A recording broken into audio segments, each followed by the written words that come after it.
Okay. Sorry. Hello, hello, hello. Welcome back to the channel. I'm Captain Quasar, and welcome to the 12-hour subathon. It is happening. So I guess I should... Well, I guess one is I should start the timer thing. Ugh, how do I have this set? I'm hoping this all works correctly. Okay, it's working correctly. At least for now. So I guess I should explain everything. Just to make it real simple. And that way I can tell everybody, just go back to the beginning of the stream if you need a better understanding. But basically, this is live. This will go up every time a new subscriber comes in. A new subscriber is made. And then we have... these are subscriber goals. As we do hit these different goals, I will do these different things. We have cat tricks at 700 because we're almost there. I feel like we could hit that easily. So, you know, we just got to encourage everybody that's coming in. But cat tricks at 700. 750 is karaoke time. I have some divorced dad rock, some old school stuff, you know. Some really good things to sing. Then 800 is AI confession. I know I have to explain this one because it just sounds weird. Basically, I'm going to have the chat help me come up with a couple like little criteria for a confession that I'm going to have AI write, and then I'm going to deliver it in earnest. You know, be as real as I can in my acting and give an AI confession. And then once we hit 850, that's only halfway through. Chat is going to cut my hair. I have 4 different haircuts that we can choose from. I guess I'll just show them now. So this is the big one. I think this is the one we want to get. People don't even care about hitting 1,000. What we want to hit is this one. And basically we have the skullet. The skullet, beautiful hairstyle, you know. I've always called it... See, the skullet, I guess, has more on the sides too. I've always liked the sides in, and I just call it the cul-de-sac cut because you just cut around. That's always been my favorite, but we also have the double mohawk. Beautiful, you know, it's a classic punk rock look. The friar cut. Beautiful stuff again. Truly, truly amazing. Oh, I'm not even showing it, I'm realizing. I'm so dumb. The skullet. Here we go. Why didn't you guys say anything? Amazing. But we have the skullet. This. Where it's got the side. I like the sides on where you just cut out the top. That's what I call the cul-de-sac cut. I realized I wasn't showing any of this. Amazing. But the double mohawk. Another amazing cut that is punk rock very much. Then the friar cut, like Friar Tuck. Just cut up the top, leave the sides kind of dropped. See, I'm going to have to brush it. That's the thing. I'll definitely have to brush it down. My hair's always kind of crazy. And then just half and half. I want to do, you know, straight down the middle little cut. Because I was thinking like kind of like Skrillex. Kind of like this, except I don't want to do my facial hair because what if it never grows back? What if I look like a baby for the rest of my life? But, yeah. Those are the 4 haircuts we're going to choose from once we hit 850. The skullet, the double mohawk, the friar, and the half and half. And just to prove that I'm about this, I'm about that life. Yeah, the Brother Banks cut. You get it, exactly. I mean, that's basically what this is, right? Oh, there... I actually thought this was Banks for a second. I thought it was just like an edited photo of him, but no, someone actually cut it like this. Looks good. I think it looks snazzy. But just to show you that I'm really about it, this was from an old Memulous tweet. This is from years and years ago, though. I called it the Shakespeare cut when I did it, but I guess it's the skullet. I didn't go full... I guess I did. This is probably like a couple days grown out. So it's already come in a little bit. But we did it pretty close. I just didn't straight razor it. And then I did let it grow out. I'm not going to do that for whatever these haircuts are. You know, whatever haircut I end up getting, I might leave it for a day because I think it'd be funny. But after that, I'm going to definitely shave it all down. So yeah, that's 850. But back to what I was saying. This way. After 850, we hit 900. I have some duct tape. And basically, I'll have to do the rest of the stream with one of my hands. I'm going to use my left hand, duct taped, and then I'm going to stick it inside of this glove so we know that I'm not using it. So we're going to duct tape it into like a fist and then just put it in here. And then once we hit 950, 950 is prank calls. I have some numbers picked out. I just to make it clear, I live in a one-party consent state. This is completely legal. This is not for the intent of harassment. This is merely for entertainment purposes.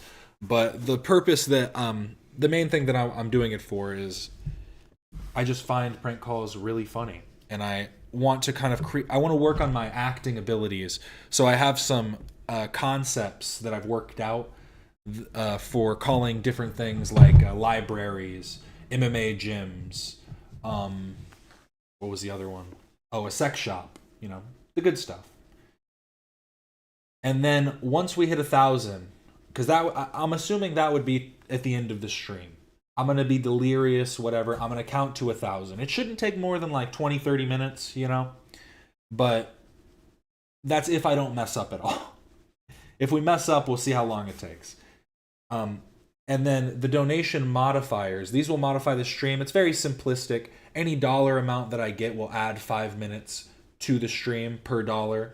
That'll happen at the end of the first 12 hours. So at the end of the first 12 hours, I'll like tally it all up, add it on, and then add more time. But then any new members adds 10 minutes because the lowest member tier is $2. So regardless of the tier, that adds 10 minutes. And then for every $5, that's what you can request content. You know, just something a little simple in case anybody comes in and has a specific thing that they're wanting me to say. And again, the stream is capped at 24 hours. I don't know if I'm saying that again, but the stream is capped at 24 hours. So I think that I did the math, and it was like the most that would need to be donated is like $140 or something, and that would cap it at the 24 hours. So anything over that would just be for the love of the game. But yeah. So we're just going to get into it. Look at this beautiful man again. Great stuff. I'm going to leave this off to the side so I can use it, pull it up later for reference. Now we have the Reddit to look at. That's kind of where I want to start. Oh, I was going to change another cool little thing I did. A little nice little fun thing. I've created a bunch of thumbnails and titles to kind of like go through as we're going through the different topics to try and draw in different crowds. You know what I mean? So the first thing we're obviously going to talk about is the H3 podcast, like always. If anything big happens or there's any updates that happen during the stream, I'll obviously go back and talk about it again. But right now, what I have it titled is H3 on break has definitely been strange, with a little thumbnail. And let's just get into it. Oh, this was just funny. This honestly had nothing to do with the podcast. Someone just posted this, and it's just a good meme.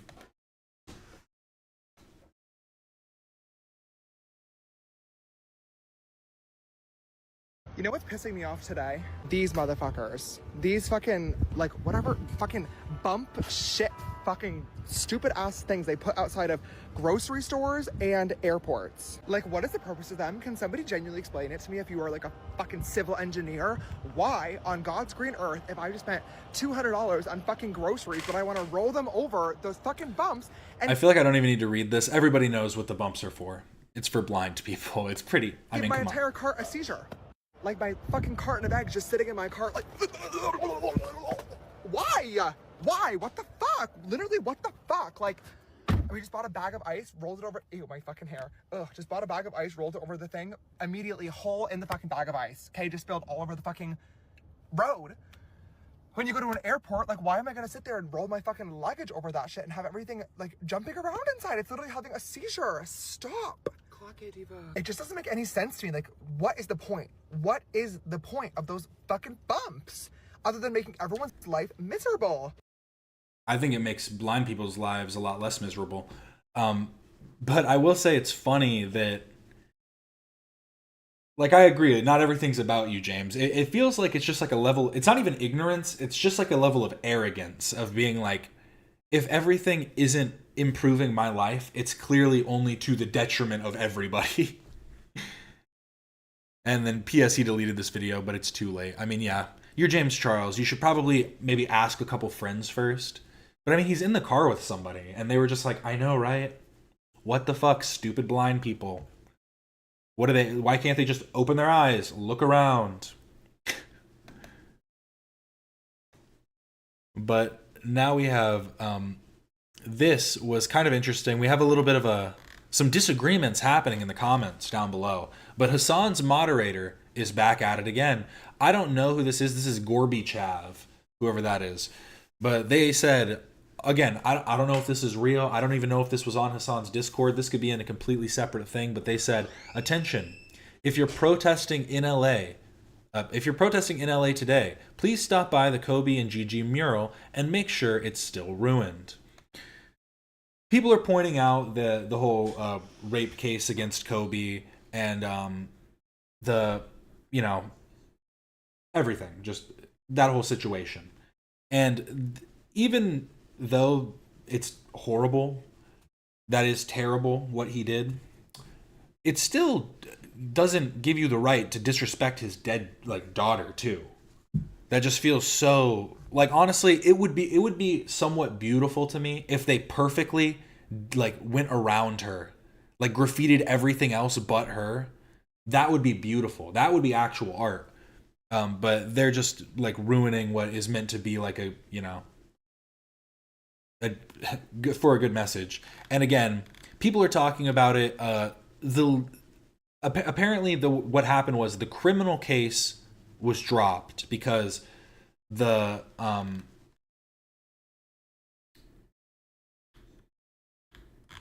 woman didn't want to testify in court. So since she didn't want to testify, the criminal case was dropped, but then a civil case went through, and I think they settled outside of court or something like that. But people keep bringing up the apology that he made, and the thing that I think people are missing in the apology is I feel like they're stopping after this first paragraph. And in this first paragraph, it's decently put. Obviously, with the way that she's feeling, there's not a lot you can say that's going to right the wrong. But it seems that he at least understands the situation at hand. But then down below is where everybody's saying, oh, he admitted to it. He said, they're basically saying he said that he raped her. But in the second paragraph, he says that after saying that he didn't pay her or anything, and this was before the civil trial. So again, I'm pretty sure that they settled outside of court in the civil trial, but this is about the criminal case. And although I truly believe this encounter between us was consensual, I recognize now that she did not and does not view this incident the same way I did. After months of reviewing discovery, listening to her attorney, and even her testimony in person, I now understand how she feels, and she did not consent to this encounter. And personally, the way I think about this is did he rape her? Yes. But would I consider him a rapist? Probably not. I'd consider him a sexual deviant and a degenerate, and somebody that doesn't care about the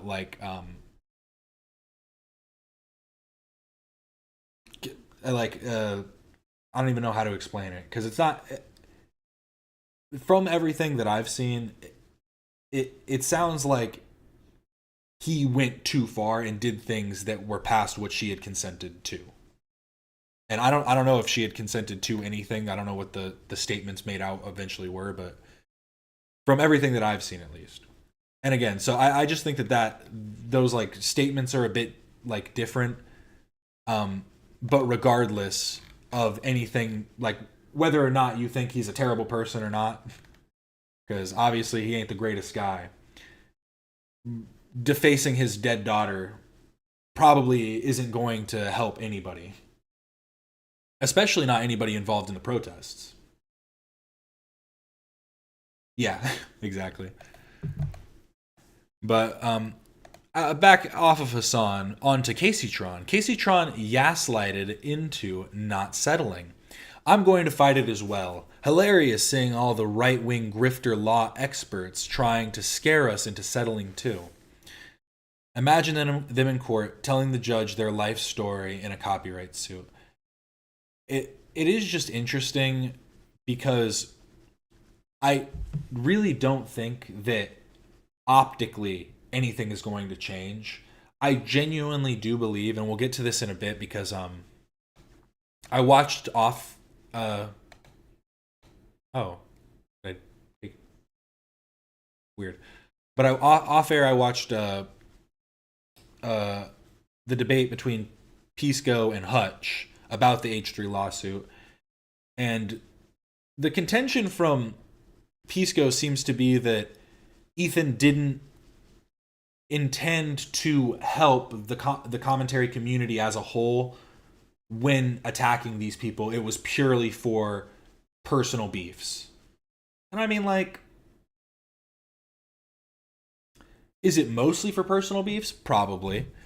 But I do think that realistically, it's not going to accomplish anything optically. The viewers who hate Ethan are just going to see it as him doing more bad things. Even if he wins, they're going to figure out, they're going to be like, well, look at this. Their lawyer was actually Jewish, and the judge was actually Jewish, and half of the jury was actually Jewish, and 2 of them were Israeli. So clearly this is a Zionist kangaroo court.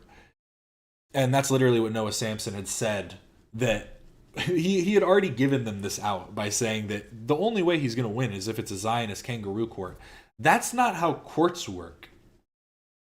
Like, it's just so just stupid that, like, there are protocols that have to be followed. They don't just go like, hey, I like you. You seem like you're correct. Like, if you could find a level of, like, corruption or something, I guess, you could definitely do a countersuit, not just against Ethan, but against, like, the court, and the judge, the lawyer, whatever, the jury. But like I'm saying, it doesn't matter, though, because everybody's just a right-wing grifter now. Ain't it sad? Now, Ethan, on his vacation, has been going demon mode. And I'm just thinking, like, is it necessary? Probably. Because Erich Sade, apparently he's a photographer, he commented on on Harley's post, morons like you are why people start to understand why the Austrian painter did what he did. He should have finished the job with your bloodline, LOL. So this guy, at Erich Sade, says this to me, and then I look at his Insta story, and it's this BS, LMAO. And he said, Healing Saturday at dailymotivation.site. Healing can be messy too. There are days where healthy choices feel natural, and others when you struggle to keep your head above water. That's totally normal. Don't be so hard on yourself. You're doing your best and feel uncomfortable emotions, and let go of unhealthy patterns. Keep going one day at a time. Hold on to your light no matter what. You don't have to take care of everything all at once. Let things and people be. Prioritize protecting your peace. You can find your way. Bro is out here saying Hitler should have ended all Jews in comments, and then in his story he's all like, protect your peace. LMAO, fake He said, morons like you. Yeah, he should have finished the job with your bloodline, LOL. Here's the thing. If you tweaked his statement, yeah, Pisco missing the fact that the snark mods were connected to the suit. He wasn't just missing it. He was flat out ignoring that. Anytime Hutch would bring up the fact that the snark, we'll just say the snark Reddit was posting like hyperlinks to re-uploads, like that is direct copyright infringement. And he's like, well, they don't have any faces. They can't do reactions because they're not faces.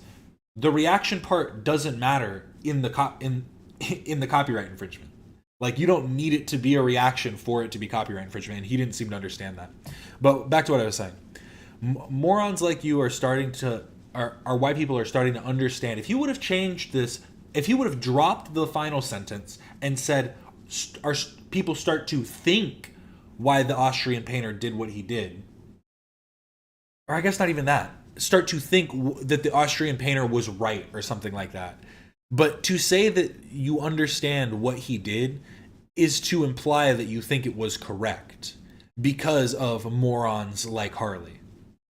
And then his friend said, in response to Harley, "He is a good person with a good heart, that's all. This just got messy." I understand. I've never met a good person who has expressed the desire for all of a certain type of people to be killed. But I have met people who hide their darker side around their acquaintances. So apparently, my bad, guys. He's a good dude with a good heart. He just gets a little Hitlery sometimes, I guess. And it is funny because, yeah, I totally agree with Harley. I've said foul, fucked up things. But I think that the whole thing about trying to be progressive is that you don't go after, like, what is the term? Immutable characteristics? Yes, I think so. Things that you can't change. Someone's skin color, somebody's like mental or physical deficiencies. I couldn't think of a proper way to say that. But you get what I'm saying, is it's like that's like what being progressive is. And to say something along the lines of, I hope all of one type of a group were to have been extinguished, is a little bigoted, if I do say so. I'm gonna go out on a limb. It's a little bigoted to think that you should kill all of one group. Hate to be that guy. Harley is really funny. Honestly, can somebody tell me what the fuck is his podcast called? Every time he comes on the H3 podcast, he's like, love, you need to come on my show. We're going to talk about you eating raw bacon. I have a show where all we talk about is fast food. What fucking... I literally looked on, like, all of his accounts, and I couldn't find what, like... Maybe I'm just not understanding, like, based on the thumbnails and stuff, so I'm not clicking on the right videos. But it's genuinely starting to piss me off. But Ethan is going demon mode and posted this because Erich Sade had a photo with Seth Rogen. So Ethan decided to @ Seth Rogen and say, "Your photographer is a Nazi." I don't think Seth Rogen's going to like that very much. But then he also said, @ Seth Rogen, "This is your photographer." Had to really nail it in. And I'm sure Ethan wasn't the only one. And then this is the one that really got me. @ Capra Running. And then just the message with the Hitler stash on him. And Capra Running actually did respond. And then we'll get to Eric's response to somebody. Someone said Erich, and I was like, so true. The third Erich. But that was Ethan in demon mode. On his vacation, too. You know he scrolls that Reddit. Sits there. He's like, basking in the sun. What are they saying on the Reddit? Me too. Harley's story. So this is a kind of a denouncing of Erich by Capra Running. They said, "We were recently made aware of deeply offensive and hateful comments made by an individual who attends our group runs. We want to be absolutely clear. These views do not reflect the values of Capra Running, and we unequivocally condemn anti-Semitism and hate in all forms. Capra Running is built on principles of inclusivity, respect, and connection. We strive to foster a space where all runners, regardless of background, religion, or identity, feel safe and supported. The individual responsible for these remarks does not represent Capra Running in any way. They were a customer, and we were at no time aware of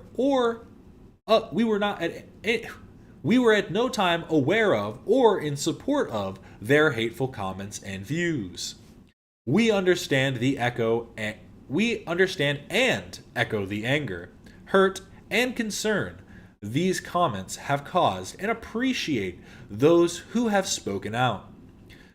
We are listening and taking this seriously. Our running community is a place of love, not hate, and this person or anyone that holds these beliefs are not welcome at run club events. If you have any questions or concerns, please feel free to reach out directly. We remain committed to being a positive, inclusive force in our community. I mean, I give them 5 stars. I give Capra Running, wherever the fuck they're located, 5 stars, because this is the type of response that any place should do when something like this happens. Because you like, how could he even respond? You don't understand. They were being a Zionist. What if Harley's grandfather was actually like a part of the Holocaust? What if he was in the Holocaust? Like,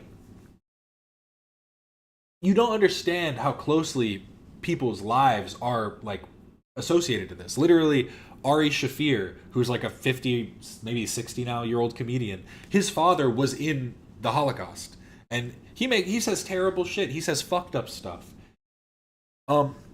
I think he would probably be okay with you making fun of his dad being in the Holocaust.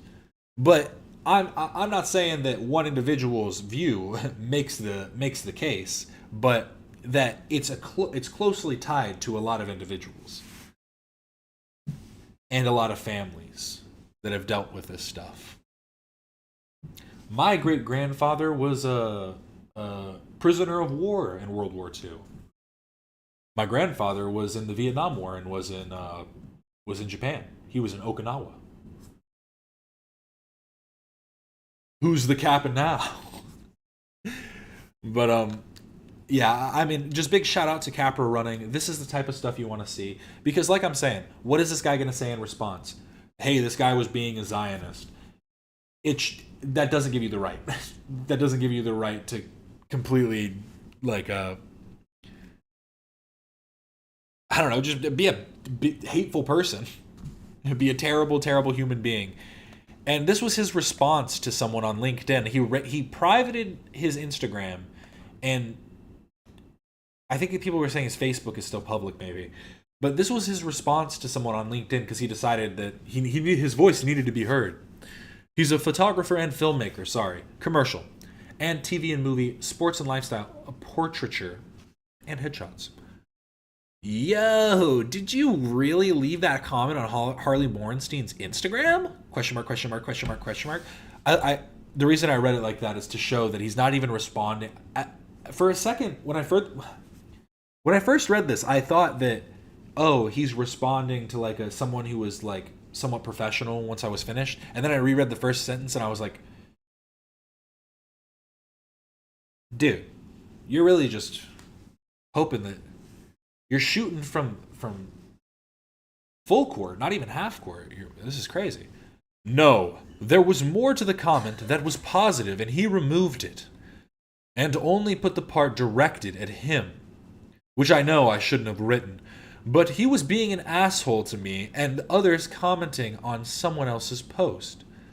I would never go onto someone's personal or business page and leave a comment. There was a discussion and I got heated. Honestly, that's even worse. So it wasn't on Harley's post. It was a comment to Harley that Harley made in response to a comment that Harley made on a post. I'm wondering what that post was now, because I'm wondering if it was literally like some anti-Semitism shit, and then Harley was like, "Hey, bro, that's bad. This shit's fucked up. I wish your family died in the Holocaust." Like that's basically the response. I don't even care what Harley said, honestly. It's such like a fucking wild response. But then there are so many amazing Jewish people in the world. It's Zionism that seems to cause the problem. So why did you say that Hitler should have snuffed out all of the people that existed before Zionism was a thing? Like before Israel was even established as a state. As a country, as an independent state, you get what I'm saying? Nation state, yada yada yada. He has blown this way out of proportion and made it sound like my comment was directed at Jewish people. The one where you said he should have snuffed out your family line or whatever. Sorry, I'm paraphrasing. He was being an asshole, and I fired back because he kept accusing people of bullshit and twisting people's words. He was twisting people's words, so I said, I wish you were dead. Thank you for reaching out and asking. He also sent that he was flustered. He sent this over 6 minutes. He was writing all this out. Sat there in his corner, clutching his pearls. Fuck this asshole. There is no excuse for the evil shit he said. I don't know why they put a hyphen here.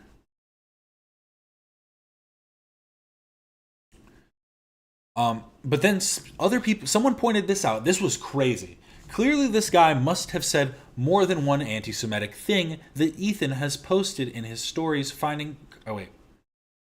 more than one anti-Semitic thing that Ethan posted in his story.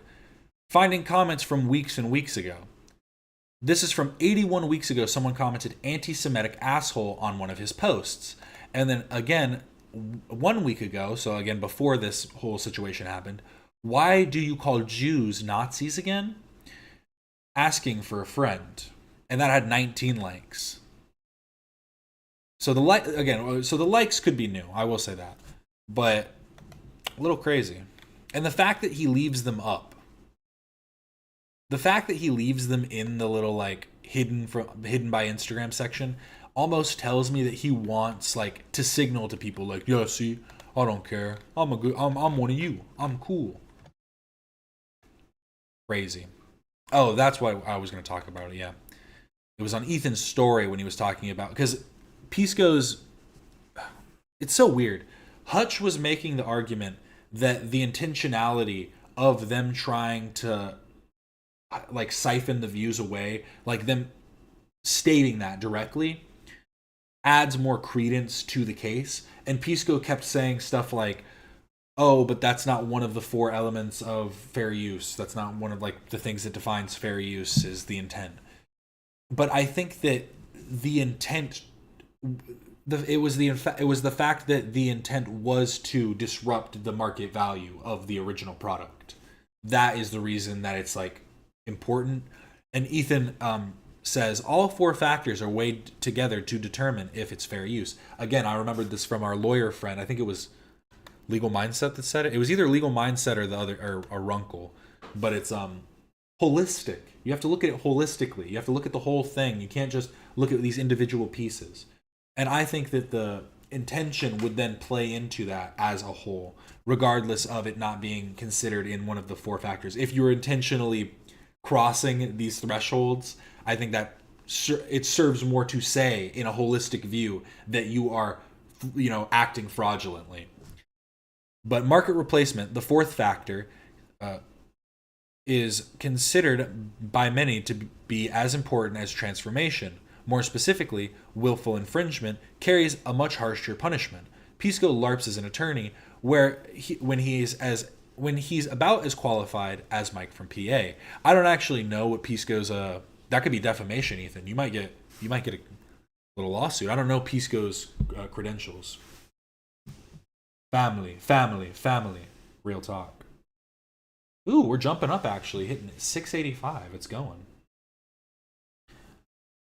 About as qualified as Mike from PA is such a funny diss. It really is. I mean, it's just so apt, right? Like it fits so perfectly.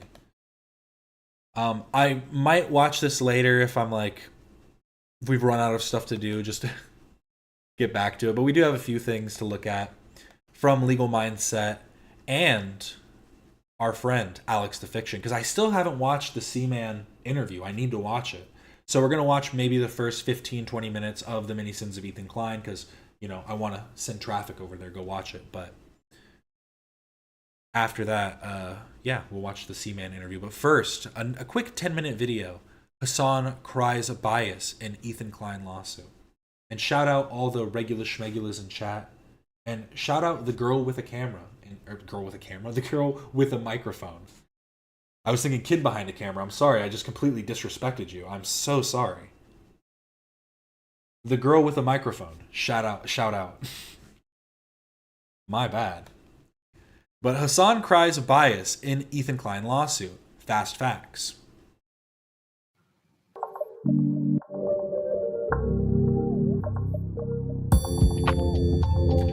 I'm never going to get over that his real name is Andrew Esquire. You, like, imagine hiring Jonathan Plumber. And you're like, hey, bro, my toilet's not working. Hey, Richard Mechanic. Dick Mechanic, see? That was a pretty good one. But Andrew Esquire, Andy Esquire.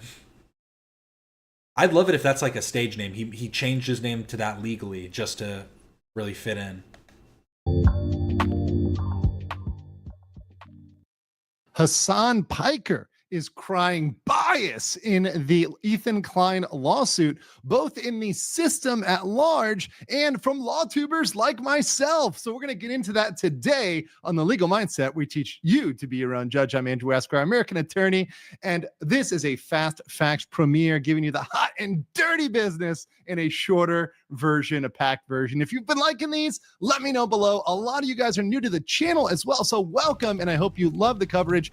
My goal is to be objective, entertaining, and give you education about the law. So that's what we focus on here. But today we have claims from Hassan.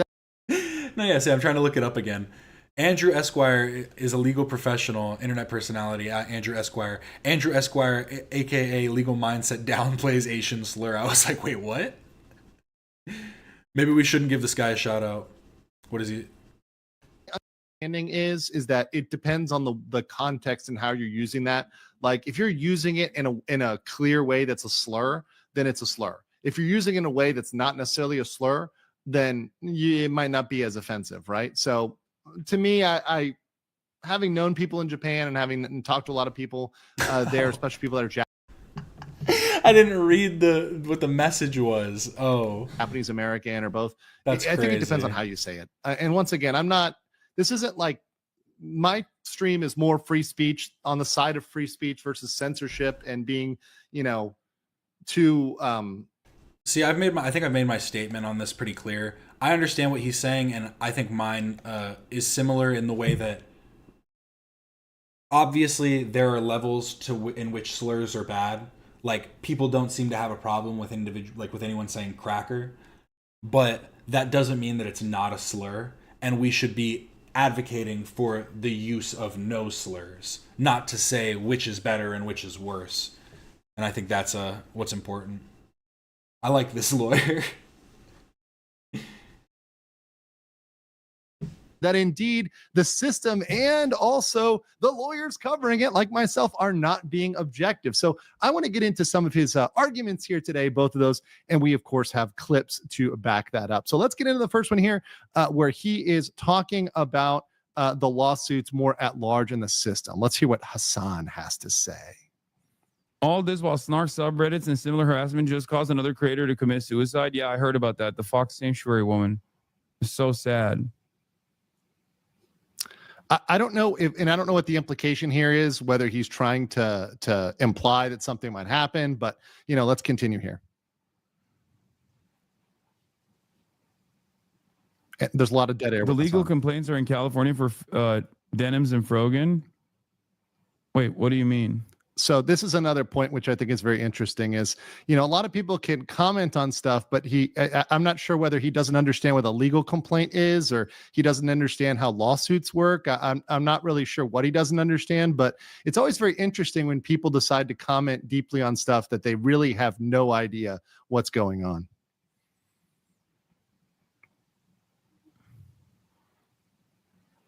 Yeah, call it for what it is. He's abusing the legal system.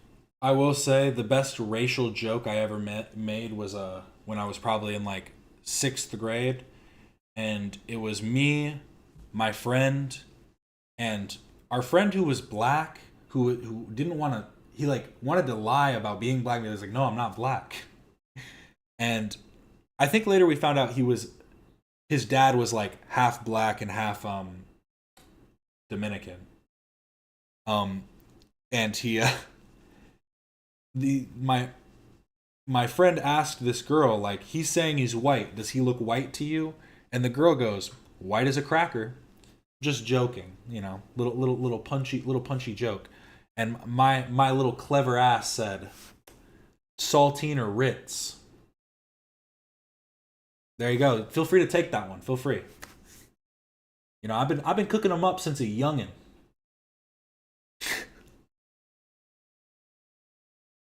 System the way stalkers do. No, that's precisely what he's doing. But in this circumstance, because the legal system is fucking busted, because the legal system is fundamentally broken, if you have a lot of money, you can do this kind of thing. When you're depraved and you're manic and you're an insane person and you don't care about like wasting unlimited funds, especially considering that he does technically have virtually unlimited funds, you can be a vexatious litigant. Let's stop there.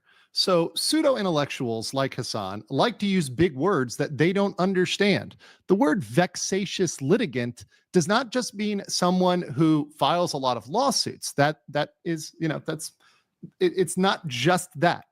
A vexatious litigant is someone who files lawsuits with no merit, meaning they're going to get immediately dismissed, meaning these are lawsuits with no legal basis. And what you never hear from Hassan is you never hear him talking. Hassan's actually the best political streamer, the best law tuber, the best makeup YouTuber. Like, what doesn't he do? Anything React at all about the legal basis. Now, if he wants to argue that the system is broken, that's fine. And in fact, even myself and other law tubers have admitted that yes, parties with a lot of money tend to do better in court. That is very much true. And we've admitted that and talked about that. And I've been a critic of that when it comes to certain cases like with Walt Disney and the Walt Disney Corporation. That can be a problem. But throwing out words like vexatious litigant kind of goes against the rub here, because you have to admit that it has merit. If you know what I think? I think that Hassan probably uses ChatGPT as much as Ethan, but doesn't want to admit it. He probably read vexatious litigant in like a ChatGPT summary of something after going like, that was too long, shorten it, and then got like a little blurb and then was like, okay, I think I understand. Basically, it means that he's in the wrong. He's a bad guy. you can come up with no, because I don't even understand where he would have gotten this term, if not from ChatGPT. I guess maybe from a chatter who was just like, my uncle's actually a lawyer. My dad is actually a copyright lawyer in California. legal argument against the case, not an emotional argument, not a claim of bias, not any other claim. You have to tell me, Hassan Piker, why legally they will win. Your orbiters will win, and Ethan Klein will lose. Otherwise, it is a meritorious claim. That's a big word you can use now, meritorious, Hassan. So these are meritorious complaints, which are going to get past a motion to dismiss, which is, just to explain for you, for You're right. Maybe it was Twitter. 1, 2, 3, 4, 5, 6, 7, 8, 9, 10, 11, 12, 13. Maybe he did learn that from Twitter. My God. for Hassan and for everybody out there, that's the first step. Now, that does not mean Ethan Klein will ultimately prevail. Ethan Klein may very well. You guys might not know this, but my dad's actually Mr. YouTube, so he's going to get all of these channels shut down, including Ethan's. Lose this case. Now, we've said, hey, doesn't look good for Hassan's orbiters. It's looking kind of bad for Hassan's orbiters. I think, in all fairness, the odds are on Ethan here, but they're never 100%. There's always a chance that your orbiters can prevail, whether individually in individual cases or separately. Maybe one of them prevails and the others don't, or maybe all of them prevail. It's possible. It's not 0% chance. Ethan is not 100% going to win, but the odds are in his favor. And that's all we've been saying kind of at large, which is very interesting here. But we'll let him talk a little bit more. And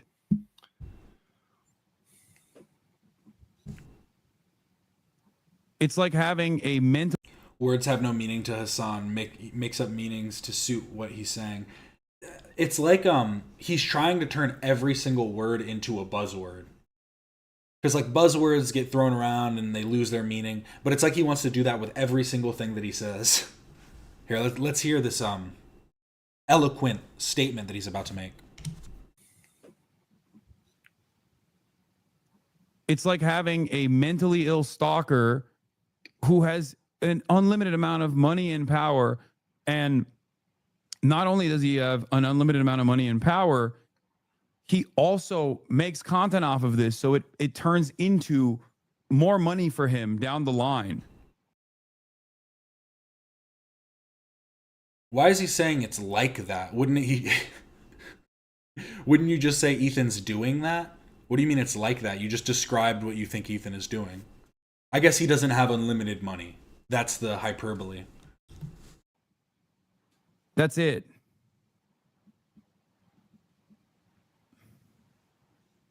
That's what it is. And given the way that our legal system works, given the way that our court system works, given the way that copyright works, there's really nothing you can do about it other than... So hold on. Hassan, I mean, you can win the case, right? Hassan himself has just admitted that his orbiters are going to lose. So he's actually admitting, he's saying that's the way copyright works. So he's conceding that legally they're screwed, which means, once again, Hassan is saying it's a meritorious claim. It's not vexatious, Hassan. We're going to teach you big words, so you can use them in the right way. I want you to use them right, Hassan. Let's continue here. Hope that it goes... He is coming at him hard. He's big broing him. ...the way eventually. Just like cyber stalkers, we do not have an adequate measure against cyber stalking, and just like stalking in general, we don't have... Let's stop right there, and we're going to stop this clip right there. So there are cyber stalking laws. In fact, many states have cyber stalking laws. Now, you can argue they're not... All the law tubers I've watched so far start out the video by saying they're unbiased, and they all come to the same conclusion that they're cooked. That's because they're all Zionists. They're all a bunch of right-wing Zionists. You know what I mean? So, just saying. Robust enough, but to say they don't exist or they're non-existent, that's not true. They are indeed existent. Now, they may not be as intense as Hassan wants them to be, but if you go too far with cyber stalking statutes, they can silence free speech, and they would be a violation of free speech protections. So if you went too far, you're going to push against that. So that's the balance here, Hassan. Now, I think Hassan seemed like he leans on the side of silencing free speech, right? And on the side of making cyber stalking really high, but that's a delicate balance. That's a very delicate balance. So that goes to the systemic arguments that Hassan made. But Hassan didn't stop there. And he made these comments, and Nicholas DeOrio, who actually had an amazing stream, I popped into that one, he had some comments about Hassan's thoughts about LawTube, because he's talking about the LawTubers and our coverage. And LawTubers, the general LawTube sphere, people like myself, Ian Runkle, Uncivil Law, a lot of us have commented on this, and pretty much all of us have said, yeah, you know, the claims look like they have a prima facie basis. They look like they're going to get past the motion to dismiss. They're going to get the discovery, right? That's as far as we can say, okay, looks pretty good on that. But none of us have said, hey, Ethan is 100% going to win. It's a shoe. And none of us have come out and said we're pro Ethan Klein. I love that. None of us are saying that we think Ethan is like 100% going to win. We're just saying we think you're fucked. Like, you know, he could flub it. He could absolutely just throw a wrench in his own machine.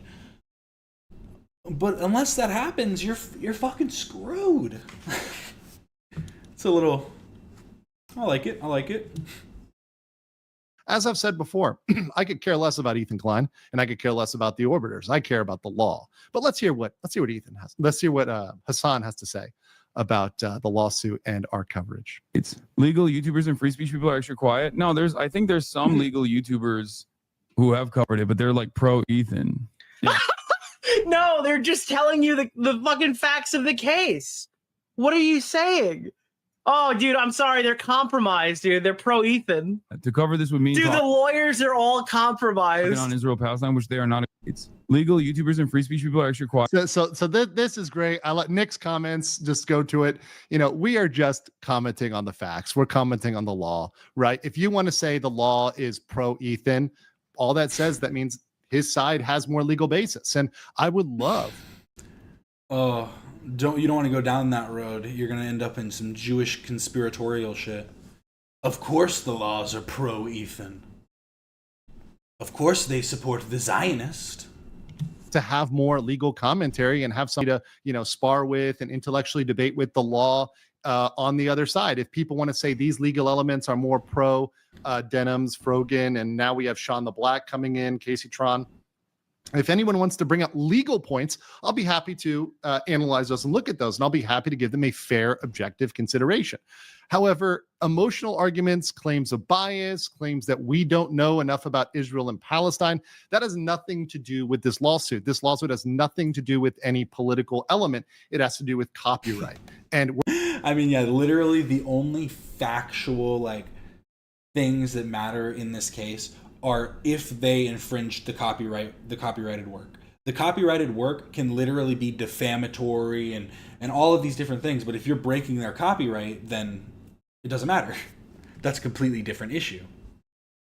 And it is just so weird, because that does seem to be their main, like a lot of the main arguments is just, well, I guess they're not even making any arguments. They're just saying Ethan's wrong for doing this. we're going to keep it educational and objective on this channel. But let me know what you guys think, and I'll catch you on the Did he not record that last bit? With copyright. And we're going to keep it educational and objective on this channel. But let me know what you guys think, and I'll catch you on the Dum, dum.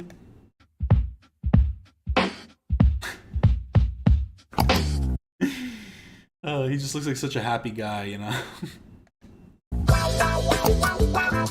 He's an evil Zionist, evil right-wing law tuber.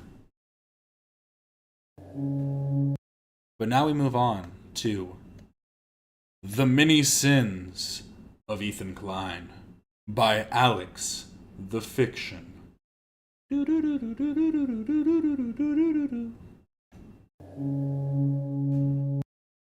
The following video was completed after hundreds of hours of research, recording, and editing. Gokunaru, Zane Berry, Alex the Fiction.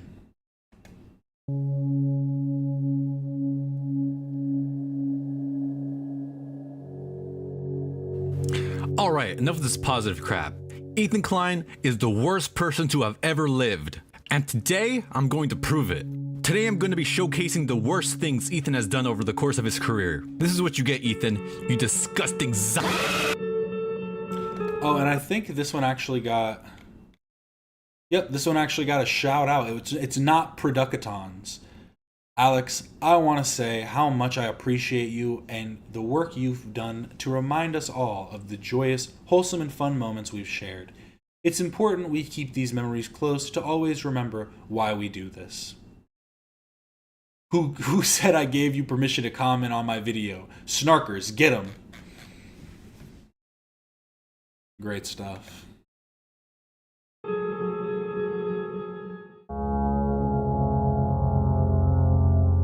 Starting with the worst thing he's ever done. When he said to our faces that working out is bad for you. Ethan, you tub of lard, you will never be skinny. And if you do become skinny, I'ma blame it on drugs. Life's too short. Oh my god. I don't even know what.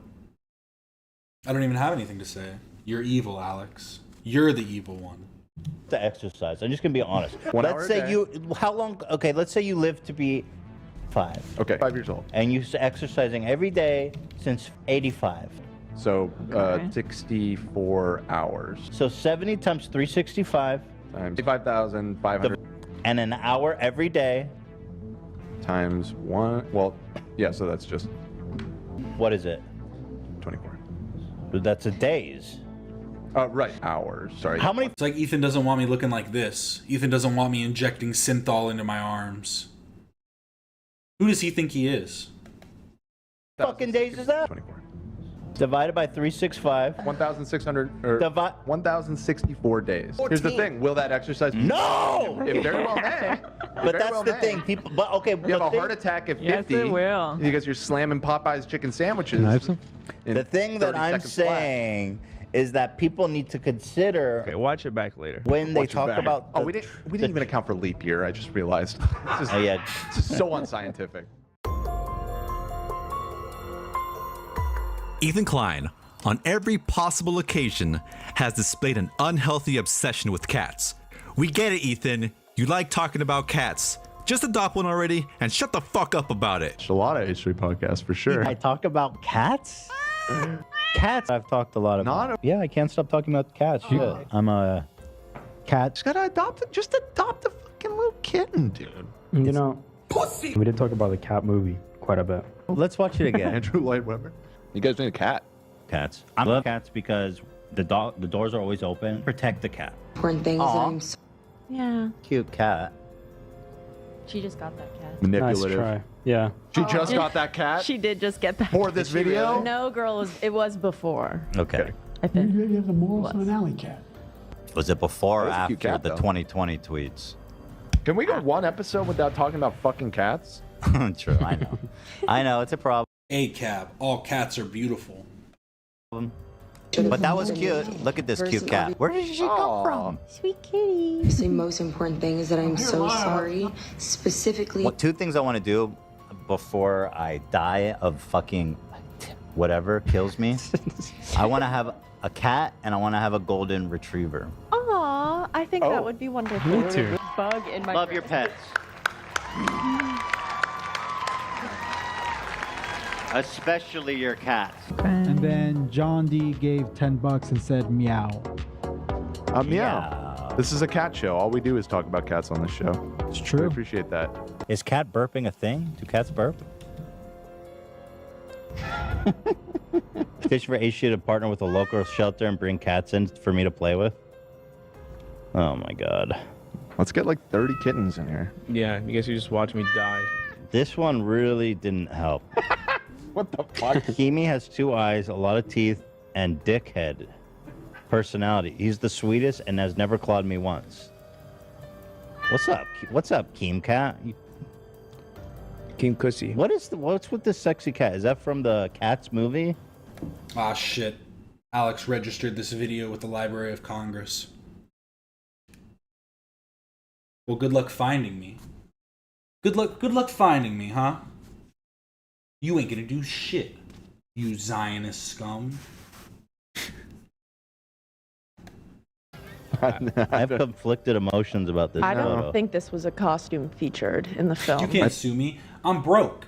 I'm broke. My uncle, my stepdad's a lawyer. Whatever that girl said. I know a guy whose stepdad's a lawyer, so try and sue me now. This beautiful picture of Keem right here.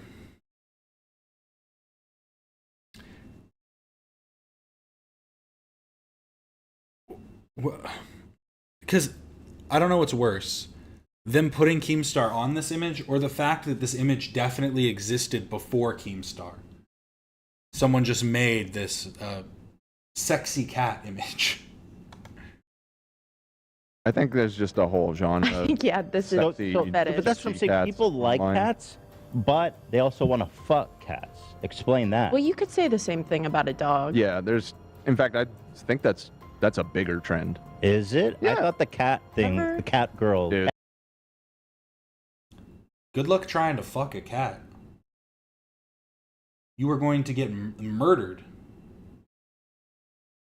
And that doesn't even make any sense. Not to get graphic, but a dog's tongue, it's at least more like a human tongue. A cat's tongue is like it's got little knives on it. It's got tiny little pricks that'll prick you to death. That doesn't sound stimulating at all. There's girls are so big- much like dog porn, like dog person porn out there. How you know about that, Dan? How you know about that?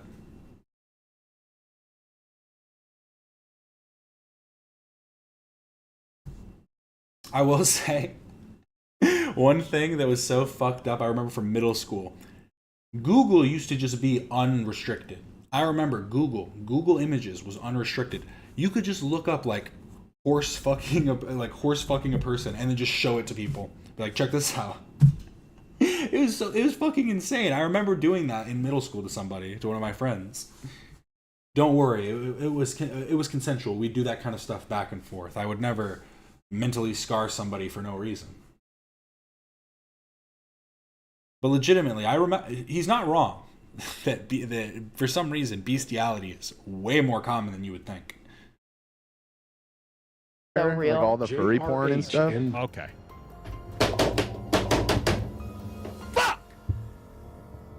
All right.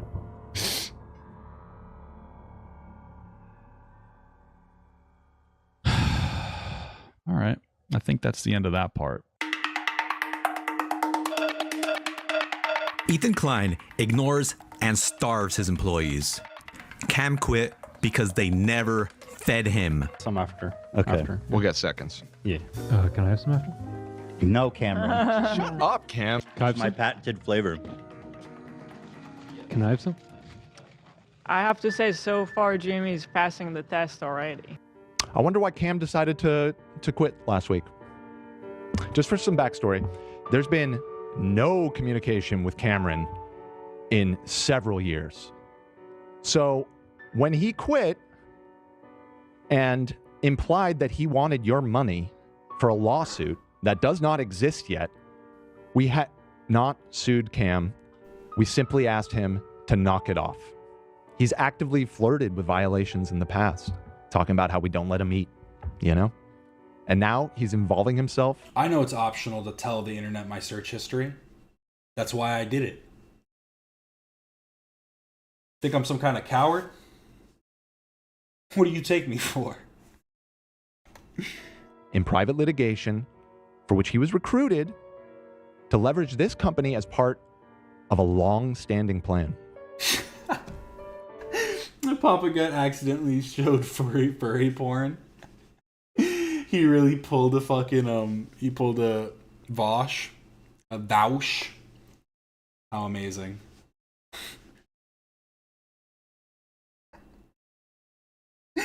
Oh, let's just hope that doesn't happen during this stream.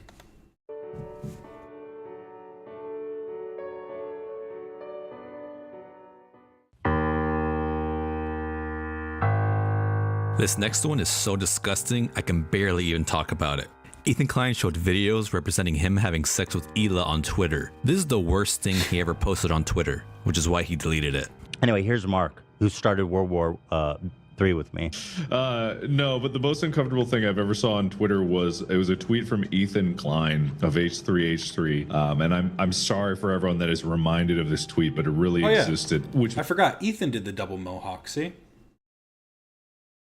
it looks good. It's a good look. was a GIF, and he said every time Hila is ovulating, and it was a GIF of someone filling donuts. I think Boston cream donuts. I'm just like, why? Why would you do this? Why? And I'm just like, Ethan just wanted everyone to know he's hitting that. And man, he has been muted ever since.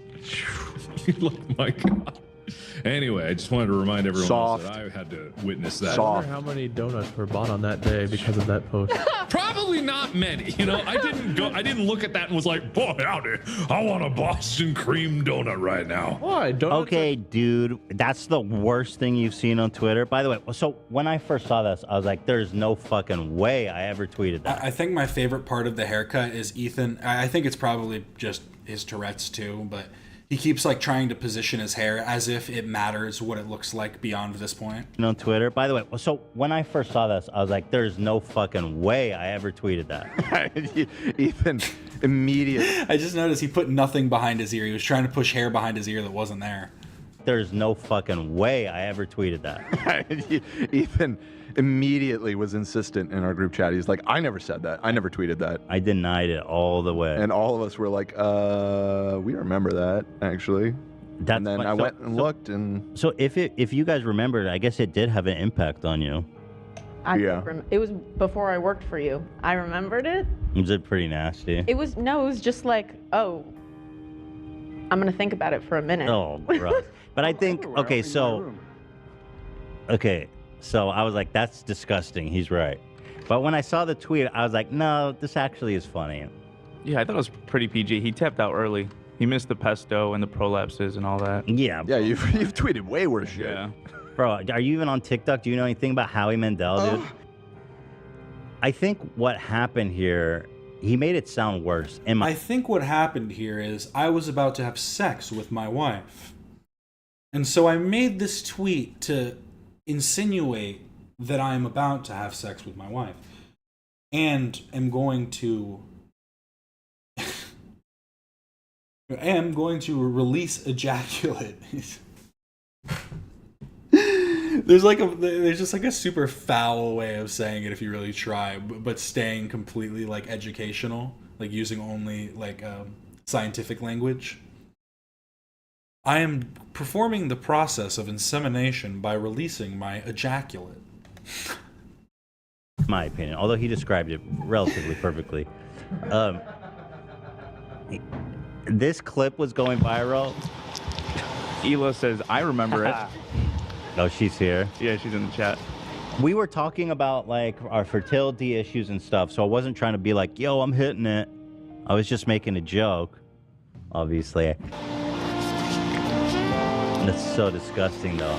Like, the video itself is disgusting, not what I said. That was his inner diva pushing the hair back.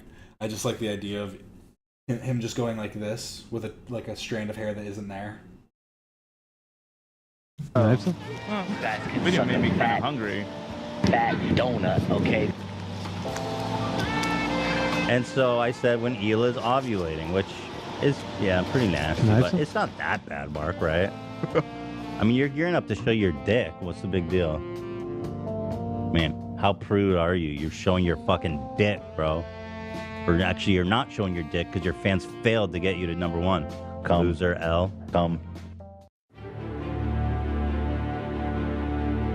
Ethan consistently lies about his love for eating at Denny's, even though it is very well documented that he eats there extremely often and almost on a daily basis.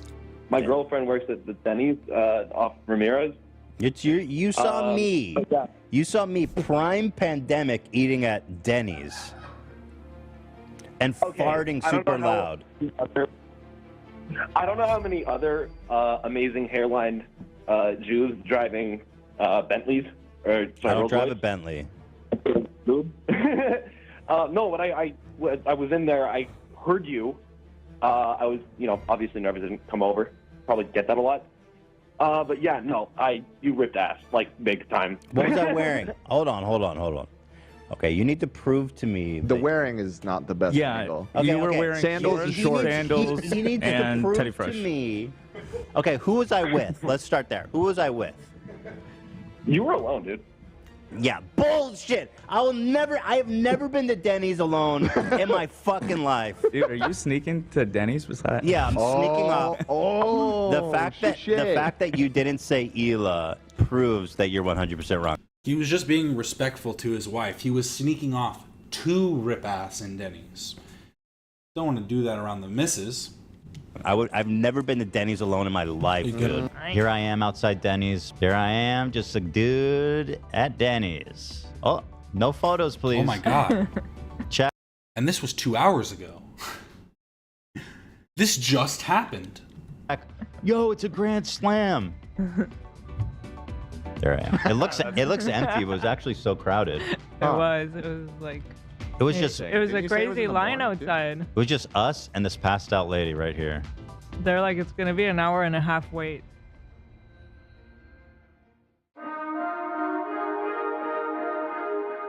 Here's the best example of Ethan being the worst friend possible. His best friend in the whole world, Philip DeFranco, begged to go on a hike with Ethan. Ethan spat on Philly's dreams and continues to ignore his request. My good friend Philip DeFranco. This is my weekly midlife crisis fitness progress post to get validation from strangers. He said, I will always validate you, King. You know what would have been a really funny bit is Ethan should have went and did the hike with Philly D, and then like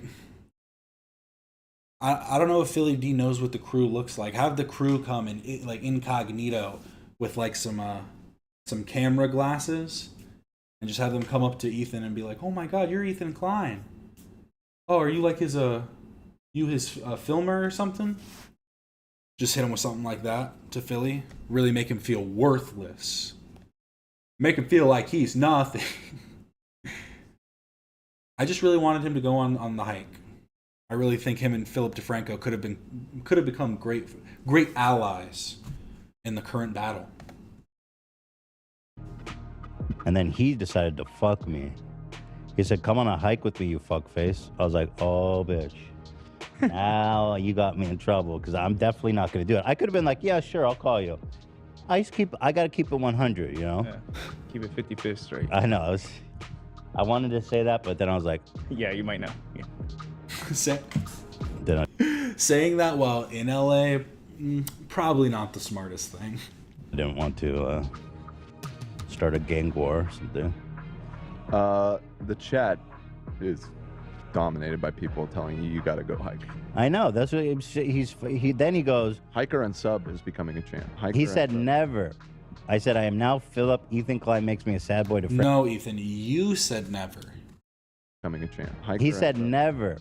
I said, "I am now Philip. Ethan Klein makes me a sad boy to Franco. The H3 subreddit will never forgive you for this." And like, you know, he knows what he's doing. Yeah. It's just outrageous that he would think to do this to me after all we've been through. He said they're already turning on me. I love Philly D on Twitter. What about on YouTube? Love on YouTube as well. I think he shines the brightest on Twitter. Actually, you know what? I love his TikToks. Philly D TikTok's awesome. Really? Yeah. Mm-hmm. Huh. He's popping off on TikTok. He does little news bites. What a talent. He is, man. He's got staying power. Okay, so you guys really want me to go with Wow, YouTube and Twitter, and is he on Instagram and TikTok? Whoa, he's like a multiculturalist. Hike with Phil. Okay, Yeah. all right. I'll go with you guys if you want. I go hiking all the time. Way to invite yourself, man. Yeah, it's more about the boy. I mean, we have to have a mano-a-mano. I need to talk to him one-on-one about never doing this again to me. Okay, fair enough. I don't want to see that. I'll go with you, Dan. Sure. No, you could come with us. I'm just kidding. Oh, can I come too? Not you, AB. Okay. Another example of him being a terrible boss. Yes, 6,000 points. What are you afraid of, Ethan? What are you afraid of, Ethan? Keemstar's in the bushes with the blow dart. We won't forgive. Can we spam tomorrow telling Ethan to go on a hike with Willip? All right, maybe I'll go on the hike. He got me. This is just bullshit. You know, he knew exactly what he's doing. And now you guys are never going to let it go until I go on a fucking hike with Philip DeFranco. You know, though, with how hot it is, you want to be out there at like 5:30. It's 100 degrees right now, okay? It's That's why cooling you off go on Friday. That's how you get a good hike in. Get a good sweat. Get to that peak. Be like, oh, fuck, there's no shade.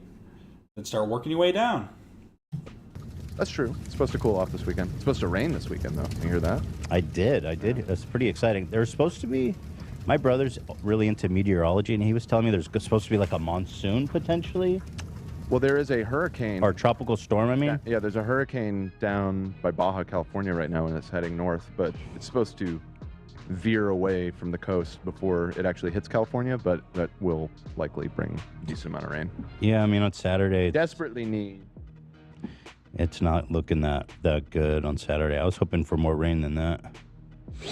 But, okay, Philly, after it cools off, after this weekend, I'll go on a fucking hike with you, bro. Just stop. Don't bring the subreddit into this. Philly's actually coming for me? Philly's actually making us... Philly's coming for you, huh? He's not the only one. A serious... Philly's being serious right now? He was hitting those crunches pretty good, actually. Yeah. None of this would have ever happened if you had gone on the hike with him. There, I fucking said it. I fucking said it. It's all because you wouldn't go on the fucking hike. You guys need to fucking make up because I've spent a lot of money on This is retaliatory for the hike. Yeah. Did Philly D really just donate from his Clips channel? Come on, Philly. I'm not even #1. Don't come here until I'm #1. I'm off by like 4 thumbnails. You can't hit that by the end of the year? Come on, Phil. Oh, Phil, will you go on a hike with my lookalike? You can't. No, you're gonna go on a hike with him. He's not giving away the game. He's not gonna be down if I gotta prime him for it. No, I'll be there, right? But you'll go with the lookalike. Billy's gonna send a lookalike to do the steamies with you. I'm so down for him to send a lookalike. That'd be so funny. 2 randos host the show. They become best friends. Both of your lookalikes. Yeah. They're just besties. Hiking together. Yeah, okay, Andrew Tate, whatever. But yeah, Phil said you need to atone for your sins and join Philontology. Philontology. Clips channel. Bro, you're not... You gotta donate more than that if you want a promo. Your I am a shit. simp for Dr. Wait, what Phil. is Philontology? Is that a real thing or a joke? It's No, I Phil's practice religion. it. It's a real. Oh, I it's a thought you real said it was the religion. name of his Clips channel or something. I'll join Philontology. Let's talk to me about it on the hike. There. I'm ready for that hike, Philly. Yeah. I'm burying the hatchet. Okay, I'll pencil it in. Ethan, there's also the hike with Philly D on Thursday. Oh yeah. Tomorrow morning, there's the hike with Philly D. You'll be there? Ah, shit, I forgot about that. Yeah. Thanks, bro. Okay, I'll be there. Thanks. Can you hike? Hey, don't take my mic, man. Fuck. All right. Philly for that. With that being said, he definitely called you fat, though. Oh my Yeah, he god. said I'm on orbit. I'm kidding. You should go on a hike with him. Yeah, listen, wait, go on. a hike Okay, with let him. me just watch this thing. Now legal on Twitter. Ethan is too much of a baby to do the live. Ethan hates prostate cancer awareness, and he loves prostate cancer. You've heard it here. You heard it here first. He said, I, Ethan Klein, want more prostate cancer in the world. prostate exam to raise awareness for prostate cancer. I think he's afraid of enjoying it. In an effort of showing that I'm alpha, that I support men beyond and above everybody else. You know, a lot of people are trying to claim that they care about men. Jordan Peterson, Andrew Tate, all these dumbass red pill losers. I care about men. I want men to be healthy. And so I have volunteered myself to the cause of men everywhere. Lead by example. That's what an alpha does. And on Wednesday, at 37 years old, I will be performing my first prostate exam live on this show. He's pro prostate, pro state. Doing impossible things. Performing. We're forming it, huh? What? This is about to be performance art. It is a performance. Mhm. And so this is my way of asserting my alphaness without shame, without fear, and to normalize this act of being sodomized by a doctor's finger. Does that count as sodomy? Stick your Probably not. No, I don't think so. Now here's how I'm gonna do it. I'm gonna set up a curtain. We already have a doctor, by the way, who's coming. We got him. We're gonna set up a black curtain, so all you'll see is the front part of my body, and the doctor will be back there. I was thinking it'd be funny if it was just your face sticking out, like just your face. Sure, whatever. They can't see. Yeah, right. The point is they can't see. I mean, by all accounts, I think it is sodomy. The doctor isn't Dr. James Wiener by any chance. Oh, God. It's actually Dr. Drew. Dr. Drew. Yeah. And so what I would like I don't want to be the only one. I want to extend the invitation to all you guys to show that men come first, that that we stand united for men's health and men's rights to be digitally penetrated by a doctor. Well, you won't be performing it. It's You'll a be performance. Receiving. a No, but prostate it's exam. a performance. He will be receiving. He'll be. Yeah, come on. When's the last time anyone has actually performed their First ever.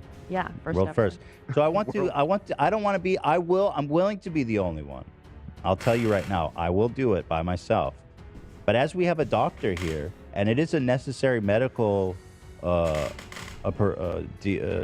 thing.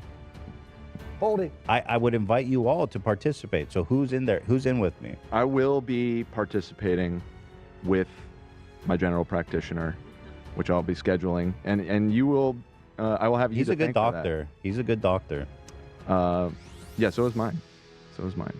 Okay.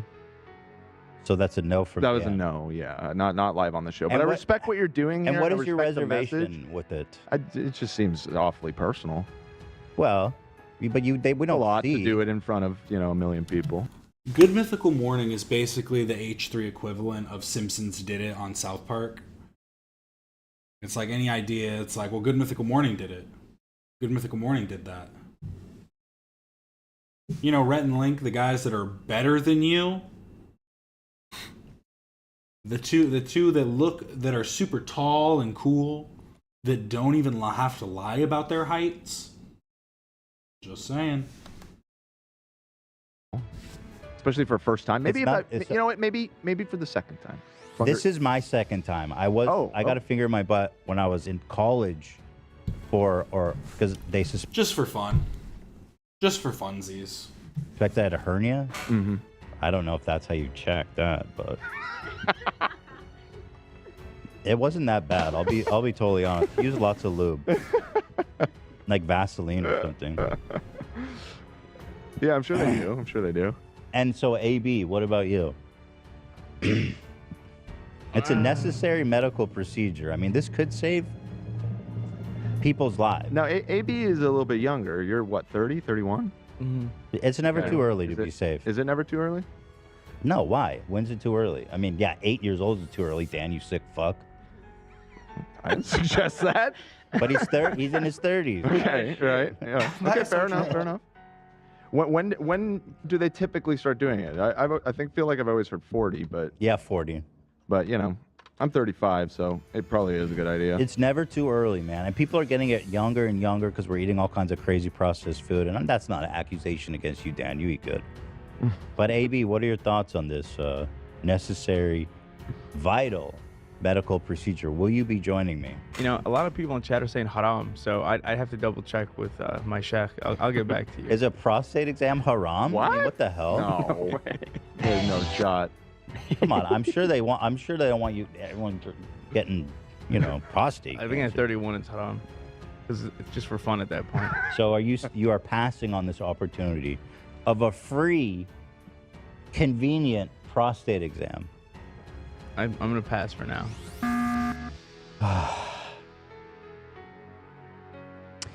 Clear, you guys don't care about men. I do. I Not like me. Not like you. No. This is why you're alpha. Men, they're doing I impossible don't make things. that claim. I don't like men. I don't make that alpha claim like you do. So, Zach, you're my boy. You'll do it with me, right? I'm gonna say yes. It's gonna be a great segment. Oh man. Oh, I'll hold your hand. I'd do it. Why not? For the I funsies. feel like I'm not gonna. I don't even need to react hear at the all. results. You're used to I'll be like, oop. What's it like? How deep do they go? I mean, a finger's not that length. bad. Oh, you've done it, love? Yeah, I was checking for a bunch of I have stomach issues, so they were trying to check through a bunch of shit. It's not that bad. It's really not that bad. Thank you, love. It's a little bit awkward, right? But You're just laying again, there. we have to do this. This is something we need to accept on a yearly basis. right, yeah. Getting the exam, not doing. At the red house, where white people and black people buy furniture. I remember that. Getting Papa Gut to watch that's pretty good. At the red house, where black people and white people buy furniture. Switched it doing it on the show with you. No. Right. Yeah. No. Yeah, I agree with the first part of this. Although, if you guys want, we can do it annually. I mean, again. Well, I will get one, and you just said it. This is second time for you. Maybe I'll feel more comfortable on the second round. I'm being totally honest. We're gonna save lives with this. I hope so. If you hold my hand through it and look me in the eye, I'll do it. Who, me? Yep. If that's what it takes, that's gonna be awkward as hell. That's gonna be a lot more awkward, but I'll do it. It would be funny as hell. You want to though. give me a kiss on the lips when No, it penetrates you? no. Just two men looking each other in the eye. And doing what needs to be done. Of course I'll do that. Of course I'll do that. Okay. You don't want to look me in the eye, AB? If I get it done? I'll for your turn. I Do a little chain. By the way, a little link, a little human centipede. That's a standing offer to anybody that I will hold your hand and look you in the eyes. Okay, I'll do it. Are you in? He said I'm he'd do in. it. That's what I'm talking about. AB, dedicated to the show. That's what the fuck I'm talking about, bro. I'm dedicated. Wait. Don't. Okay. Does this mean you guys No, have to Dan, take he's that, dedicated. I'm not gonna push. that medicine the night before? No, Isn't that's that a for a thing? colonoscopy. Oh, I see. Yeah. So it It's doesn't just- transfer. It's not the same. Do we have to like I'm my ass is clean, but do we have to do like a proper No, it's Okay. not. It's not like that. Okay. So how do we decide the order? Because I don't know if I want to go last. We can discuss Yeah. whatever you guys want. Is it the same glove? Obviously. It is the same glove. He just uses different fingers. So it's max 10 people in a day. That would be no. That would be surprising. I will make sure he changes gloves between. Also, the doctor will talk to you guys before the exam. He wants to have a phone call with whoever's doing it so he can explain to you what to expect and what the exam fully entails. Can he do that on the show? I'd love for him to sit down, talk about the exam, talk about the importance of the exam. Oh, cool. Yeah, I'll ask him now. Yeah, that would be better to have on the show. Can you take me to dinner first, or? Sure. I'll do whatever it takes, man, for you guys to ensure your guys' health and longevity. How long is the finger in the ass? Dude, it's quick. It's in, it's out. What if he finds something wrong? That's it. But that's good. I mean, That it would be life good, but that would be like, wow. I don't know. Frank Zappa died of prostate. Love would get a great highlight right. out of that. Yeah, juicing. Hell yeah. Diagnose. What do I do if I have prostate cancer? What are they going to do? Remove my ass? Come on now. What do I even do? Go to the doctor and say, "Hey, I just learned Rhett and Link, going back to Good Mythical Morning, one of their best friends from their childhood died of testicular cancer when they were like young men." And the guy was making jokes about his testicular cancer till the very end. So I think that's the type of mentality we all need to have. Diagnosed with cancer live on air. Dude, that would be heartbreaking. Be horrible, but fucking great that we probably saved whoever's life. Yeah, I mean, I guess it's ultimately good. What's up with the prostate exam? Do we have any motion on that one? Lena's trying to find a doctor. We found what we thought was a good lead, and they all said no. Aw, man. It was like multiple doctors too. If there's any MDs in the audience and you want to lose your job, we've already got one doctor fired. Email us. Maybe he could do it. Yeah, I mean, he's got nothing to lose. Although I don't know that if he still has his credentials, just gonna be a dude finger in my asshole. I think that's just assault at that point. Mm-hmm. I want to do a live prostate exam. Are you due for one of those? Because you can come get it for free. You just have to do it. Sure. It's probably the best part, visiting the doctor. It probably feels good, actually, for me. Jesus. I don't know about you. Gotta love Uncle Gabe. Keeping it real. Doctor, it probably feels good, actually, for me. Jesus. I don't know about you. It's like, yeah, doctor. Okay, yeah. And what would you do if we put in 2 fingers? You'd be like, doctor, please, this is not okay. You go, woo, fuck, baby, yeah. Sorry, Obviously. let's not go down that path. That's how I feel.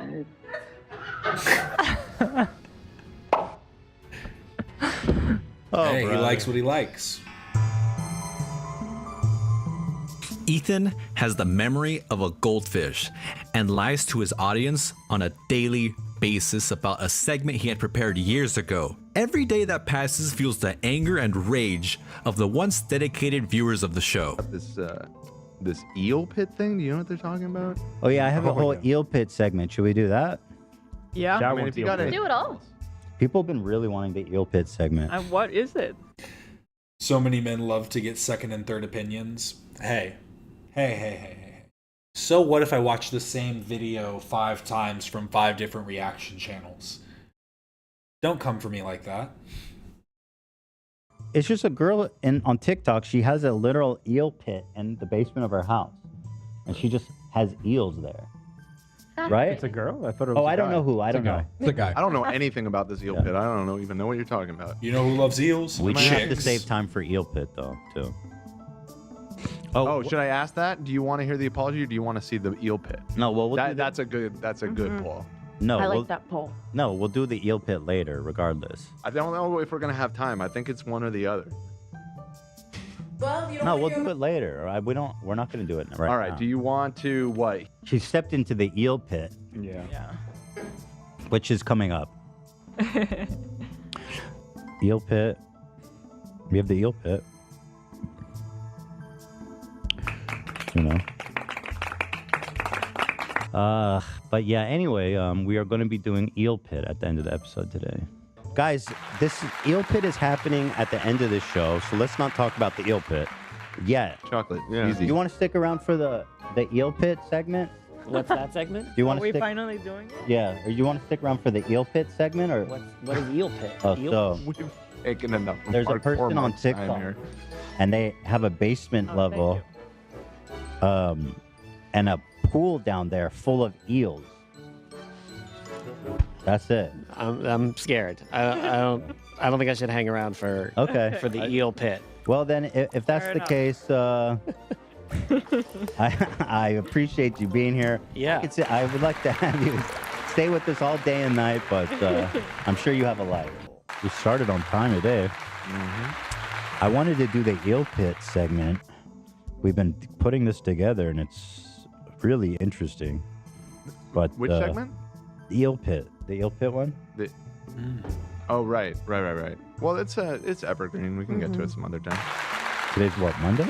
You do it on Do it on Wednesday. Wednesday. Yeah, it's a good Wednesday segment. Fine. Yeah. So we'll do eel pit on Wednesday. You know who would be a great subject for a documentary? The eel pit person. Right. Who we'll learn about on Friday. Absolutely. I do look forward to the eel pit, though. It's pretty cool, pretty interesting, pretty surprising. We're gonna get to it soon. It's gonna be a great segment.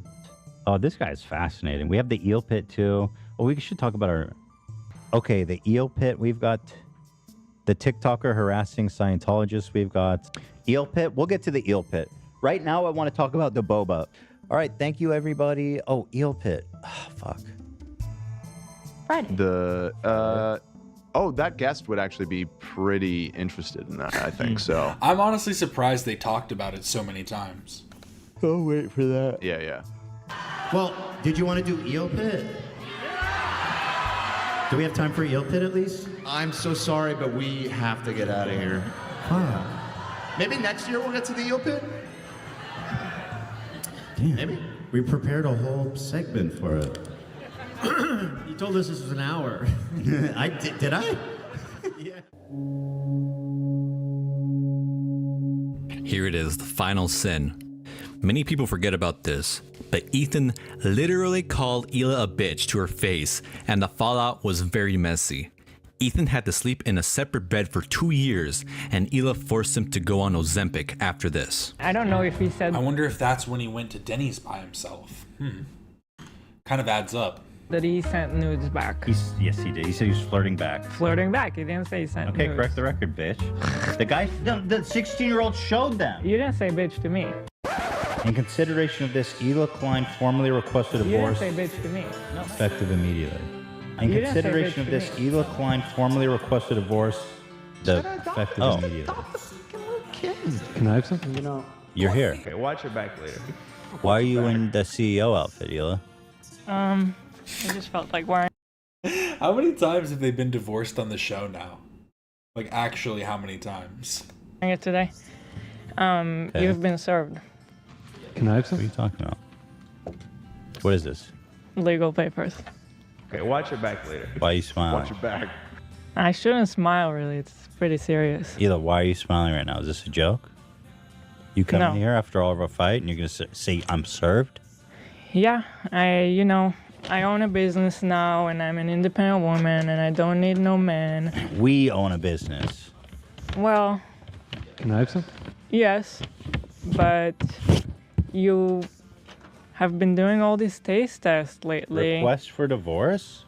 In consideration You of didn't this, say bitch Ela to me. Klein formally requested divorce. Can I have some? You didn't say bitch to Effective me. immediately.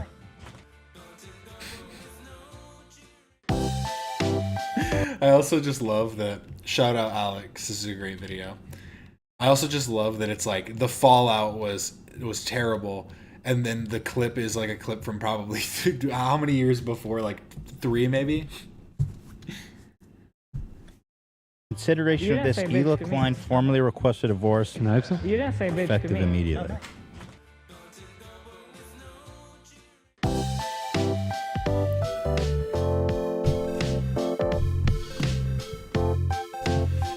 A little bit of a Bobby song right there. Now What are your on top- to the good stuff. Oh my god. Why is he mean mugging Alex like that? Chill out, Seaman. Chill out, Seaman. Sit back.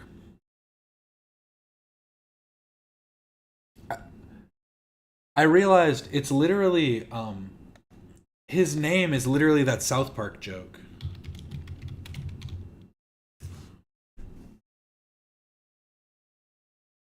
And the mighty Seaman. It's not Seaman, it's Seaman. That's literally Seaman. What are your top 5 movies of all time? Do you have any thoughts on the Israel-Palestine conflict? Would you be able to rate my foot if I showed it to you? Yeah, show me them. I'll do it. Your statements hurt Ethan for participating on H Street Snark. Would you be able to apologize for participating in that harassment group? So, Do I like Seaman? Not particularly, I've got to say. It looks like... Yes, indeedy. We're not going to watch this What right is up, now everybody? because it's this long. But shout out, Alex. Go check out the 600 plus H3 soundbite tournament. Every soundbite. This is a long, long video, and I'm part of it. Here I am. Look. Look, there's me, and there's Haley's comment. point, because he's such an annoying piece of shit, I'm going to go with laugh number 2. Up next, we need to keep our... Beautiful stuff. But again, back to the other Alex content that we're on. Seaman. Well, I'm a huge fan of when you were on the H Street podcast, and I miss when you were being on the show. I'd love to talk about the show a little bit and ask you some other random Because questions. I don't that want relate to anything the to do show. with them no more because I realize how they tried to fucking make me look foolish. And I know there's a lot of people on my side that were really good. Should he have done this then? What are your top 5 movies of all time? Do you have any thoughts on the Israel-Palestine conflict? Would you be... Just that question is so insane, Alex. Hitting him with that is so crazy. So I'm a huge fan of when you were on the H Street podcast, and I miss when you were being on the show. I'd love to talk about the show a little bit and ask you some other random Because I questions. don't want anything to do with them no more because I realize how they tried to fucking make me look foolish. And I know there's a lot of people on my side that were really good, but I don't want to, accuse them of being assholes, but I'd also look at it like they were kind of on the verge of homophobia too. It's like just a lot of fucking fake, oh, we're so, liberal and we're so into this shit. Meanwhile, behind the scenes, it's like, and it hurts because they... What does foot fetish have to do with being gay? Just gonna go out and say, I don't think they're connected at all. I got a straight friend with a foot fetish. They come in all shapes and sizes. So do feet. Gay fans, I think they were conflicted because the problem is that, the guys will understand me this. And there are gay guys who really appreciate what I'm doing because we're bringing out what we love as gay. And any gay guy, even bi guys. Some straight guys can relate because this is a product for men. And women just They don't have to be everywhere, and this is the problem that I get conflicted with. I was uncomfortable. So my whole point was the show was coming with best intentions, okay? Everyone on the show loved you. I don't know if you remember this, but you and I had a conversation on Reddit before you deleted it, and you told me that you were manipulated by this group called H3 Snark to start talking shit on Ethan and the show. So do you remember that conversation we had? The HC... How was he able to move his ear like that? Did you guys notice that? Look at his ear moving. The show. So, do you remember that conversation? It's like moving into... My mom can do that, where like she can make her ear go like on its own, but it looks like it's just happening. Like his ears are just always moving. Conversation we had. The HC Smart said they protected the H3 Smart me. And this is what I thought. I was thrown in the middle of some battle. I don't know if it was done purposely for ratings that what's his name created an Elda, the wife. I'm thinking, I don't know, because I never heard of this. An Elda? Yeah, I can break it down for you what happened. It's a strange, weird group of people. Their sole purpose is to harass Ethan, Ela, and everyone else on the show, to ruin people's relationship with them like you. They wanted to target you so you can have a disconnect with the show. So that's what their goal was, and they succeeded at their goal, unfortunately. This point, I don't know who to believe, because the one show was okay, but what got me was that when that kid fucking played games, I wanted to smack him to the computer because he was 18. Was it Liam? You hated that guy. He's a troublemaker. He wasn't even pretending. That's why I caught him. Hey, here's my full stance on the whole Liam situation. Yeah, you're trolling. See, I'm a person who appreciates appreciation. That's like my whole thing. Like, I realize that's what I like. I don't just like things. I'm very like, I get invested when other people are invested into things. So the idea of someone doing Barefoot Brothers Drive is super fascinating to me. And if it wasn't necessary, if it wasn't fetish content, I might do it just because it's such an interesting thing to do. It would be so funny to get like in. If it was just people that were appreciating feet and weren't jerking off to it, I'd be like, wow, this is, even if I wasn't making money off of it, I'd be like, wow, let's see what happens if I go down this rabbit hole. But the rabbit hole opens up other holes, if you know what I mean. So gotta watch out. But I understand what I was saying is I understand what he's saying, that somebody like Liam who's just coming basically to stir the pot and waste his time, because at least if he would have done stuff for him, it could have been beneficial, but it's legitimately just wasting his time to like... I guess he was I mean, to be fair, he was also like trolling the H3 podcast in pretending to have spoken to him at first. So all around, Liam is just a bad actor. I call him pretending to be into it. This is what I mean by mocking us and making fun of us. Pretend to be in something you're not. So you that know guy, nothing about the community. That guy, he just wanted to be on the show and be silly, and unfortunately at your expense. I know that, but you don't ruin someone's business. I have a real business out here. Right. And to mock me over that is fucked up. Yeah. I mean, you could say, okay, I wanted to know about it. You could tell he's 18 and immature. And that's why I don't want to deal with 18, because they're trouble. They're immature. We were 18. We didn't know what the hell the world was like. Right. But even though back then, I was a little bit more mature, because 18, we played ball out the park. We didn't have technology and all the bullshit we had now. But the thing is, my goal is, I didn't know which side's real or not. The HC3 Smart was telling me, well, they're mocking, we stuck up for you, because there are people that were genuine in there that did like me and want to see my everyone in there. Everyone in there is trying to get you to hate the show. That's the main purpose of that page. Do not trust anyone on H3 Snark. Why? Because I found out they had bad experiences with the show themselves and other people, so they wanted me to hate it for no reason. And that's what I thought was, but I was on the verge of hating because of the way the show went the wrong way. These people didn't take control of the show. I know you haven't been around for a while, but these people, they called Child Protective Services on Ethan and Ela for no reason, and they also sent human skulls to their house. These people are crazy. Why? They just does it matter why? I guess the CPS thing would matter why, but the skulls part is like, come on. Want to harass Ethan and Ela, and part of the harassment campaign is talking to people like you to get them to hate Ethan and Ela. To them, it's a victory to get friends of the show like you. Who was who, and I kind of figured out. that they were trying to play me, and I just gave up because I'm like, I'm put in the middle of this. I'm like, if the two groups hate each other, why am I joining the middle of it?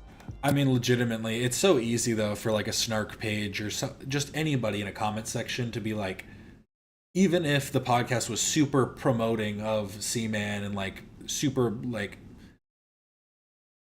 informative and spoke well about him, it just takes one commenter to be like, I was laughing because this guy looks like a freak or something, you know what I mean? Like it only takes one person to have that opinion for it to then spread and become like, oh yeah, you're right.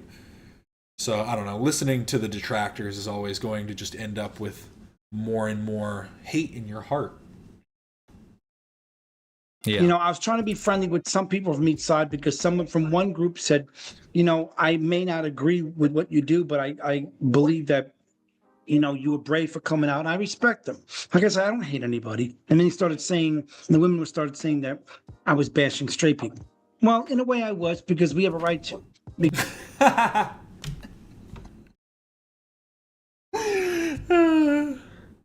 Okay. Elaborate. Because we've been bashed our whole life. For once, somebody comes out in the world for the first. And two wrongs make a right. An eye for an eye makes the whole world right. First time in history to bash straight people. There's nothing wrong. You people get upset, but meanwhile, you have 90 million places to go. We have 11 places to ourselves. I'm trying to get out there, trying to show. Wait, what? People, there's nothing wrong. You people get upset, but meanwhile, you have 90 million places to go. We have 11 places to. I think he's just throwing numbers out there, like to say, like, straight people have a lot of places where they're accepted, gay people don't. That's definitely true, but the fact you just said 11 very much threw me off because I'm like, well, what are the 11 places? That's so specific. But just because a group of straight people has disdain and treats gay people in the LGBTQ community poorly does not give any individual member of the LGBTQ community to then ostracize a whole group or treat a whole group poorly because of it. Like, again, two wrongs do not make a right. Or maybe they do. I'm trying to get out there, trying to show something my love.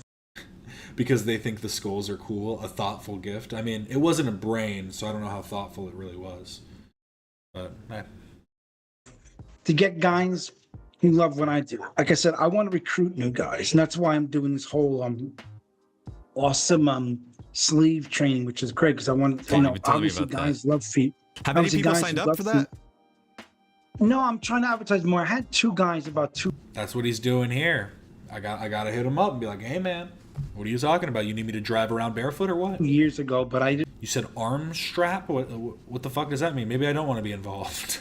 Didn't have the class ready, so I want to get like a classroom with desks and obviously shoes up for walking the building. Was barefoot and socks, and we do like a little cool training and, you know, worship the feet, because again, there's a lot of guys who do love to worship feet, but there's some guys who want to be a slave, like literally to their partner every day, and they'll sleep on the floor and that's hot. A little slave collar.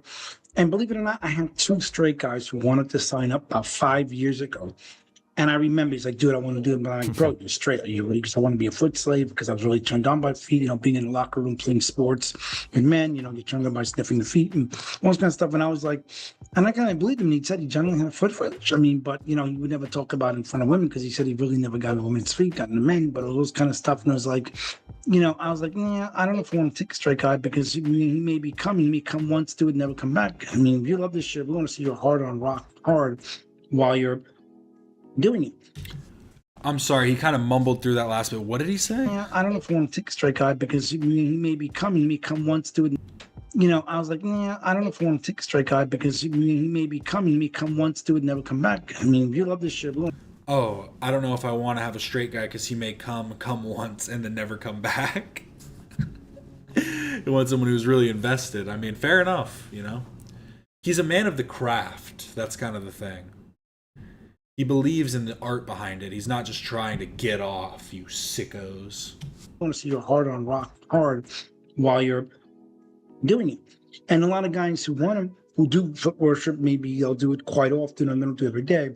But I want to train guys to be slaves so they can feel good. And they can also be good for video shoots coming up later on. How to be a slave. It's a 6-month training program.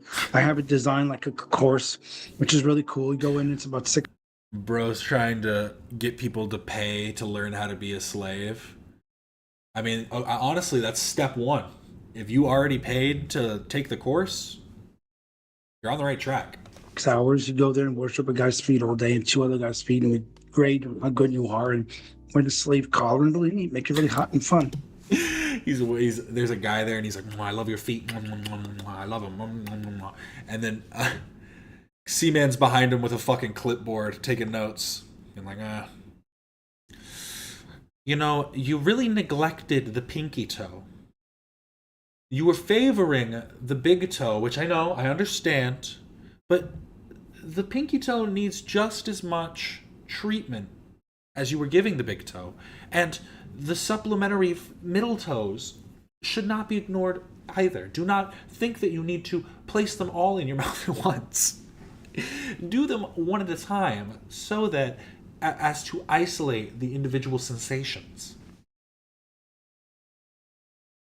What can I say? I'm a connoisseur of different content. What happens at the end of the 6 months? Well, they would get a certificate, and what they would do is they can either have a chance to branch themselves out or work in my videos, or they want to do their own thing at their house, or just mainly just because they want to be a slave. I mean, there's a lot of people that want to. Even in the straight community, I heard they want to be a slave to somebody. It's a very thing. Sexual slave is really big, although it's not as much big in the straight than it is the gay, but there are some dominatrix I've seen in like the straight community. So my goal is, I think it's great. Like, I'd love to get a lot of guys. Does he think dominatrix are uncommon? Like what is it? Femdom. That's what they say. Acting like I don't know what it is. Femdom. When you got them little weakling boys, those men that can't give it right. So you gotta step on their balls or whatever and kick them in the face. There was one video I saw that was literally, it's on Instagram, this account. I don't think I can pull it up on stream, but it's literally an account of a woman who does like fetish videos of her like beating the shit out of guys. Like there was one where the dude was like just holding his hands behind his back and she was literally throwing like body kicks at him. And then like did a takedown on him and like started grappling him and choking him and shit. And I was just like, hey, to each their own. Signed up for that really want to do it, or like I said, my thing is to get guys who've done a lot of foot worship. But this is my thing: there's guys who have foot fetishes who may have never worshipped feet, even though they want to. Either didn't get the opportunity or they're shy. What, Chuck? Does Seaman scare you? Does Seaman drive fear into your heart? We got to bring them out and get them going. Because that was the point with the show. I didn't want them to get turned off by all the mockery and say, because there was some guy I spoke to who said, you have a foot fetish and I'm 19, 20, but I've never got a chance to do it with a guy, but I want to. Mm-hmm. One guy said I was brave, but all the mockery, they're scared to come out and I would admit it because look what happened with me in the show. And this is what I meant with Ethan, all this going the wrong way. My show is to bring our brothers out there, whether you're gay or bi, or even straight, and be hang out with your buddies, guys night out, poker night. Hey, I don't think Seaman, you need to understand, we don't have a problem with the things that you do, but don't assume that everybody is going to think that it's hot. You think it's hot, I think it's funny. Some people think that popping balloons is hot. They get turned on by that. Like, come on. I don't need to think that it's cool to think that you should have the right to do it. Do I think it's weird? A little bit, yeah, of course. Do I want you to keep doing it? Absolutely. Keep on keeping on, brother. BarefootBrothersDrive.com or whatever it was. It's a good chance to do foot worship. So you keep saying that there was a mockery aspect, right? So that's not from Ethan and the crew. I don't think you're going to be able to change his mind on this, Alex. Honestly, it sounds like he feels scorned by the way that the audience took it. And that's kind of what I was saying, is regardless of how Ethan handles it, if the audience sees it as funny or weird, they're going to make the comments on it. And that's probably what he's focusing more on, because he didn't have a problem during the podcast and would have only had a problem with the comments being made or like snark people coming to him and telling him what to say or what to think. I guess. Treated you and empowered you with all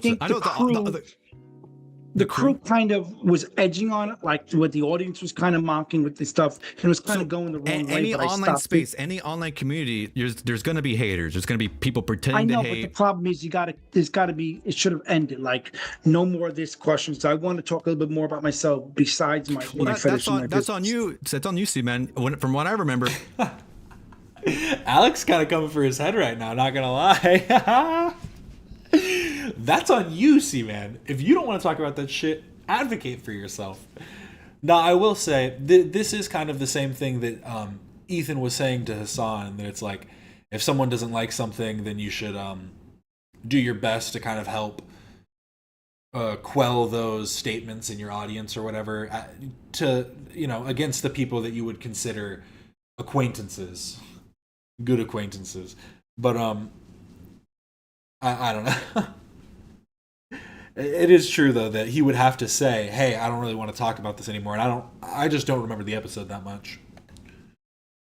You were very eager to talk about anything and everything wild about you in your life. Oh, I was, but I also want to do other things too, because I was feeling more comfortable, but then it was like, I don't know, it was a bit odd. But my thing is, now that I want to do I want to be on there, I want to try to get guys to come. Like I said, my goal is to get those who have foot fetish and may, jerk off to guys barefoot. Like, I watch podcasts of sports and guys have their shoes off and comfortable and turned on, kind of. Nothing wrong with that, And the point is, but I want to get guys that are passionate about feet and what they love, and to get them to be part of this this slave training I'm doing. So I want to do that and make it like 4 or 5 guys in the class and make a cool class about it. We can teach them and get guys to really come and do it and have fun. Because nothing much more nicer than sucking toes and sniffing feet and really getting into it is really hot and erotic. And we want guys to really enjoy it and love it and not be afraid and keep their heart on hard all day. Right. That's our goal. I gotta say, really quick, I think Ethan was really hurt how you started. See, I don't know what I think that he is really that serious, like, in his business. He thinks that it is, which is honestly kind of funny, because you are in the fetish porn industry. People, like, part of the porn industry is the, like, humor aspect. There are I would say there are more humorous porn companies than there are ones that are trying to be artistic or purely erotic, I guess. They're erotic in nature, and then the substance is what will create the reactions from people.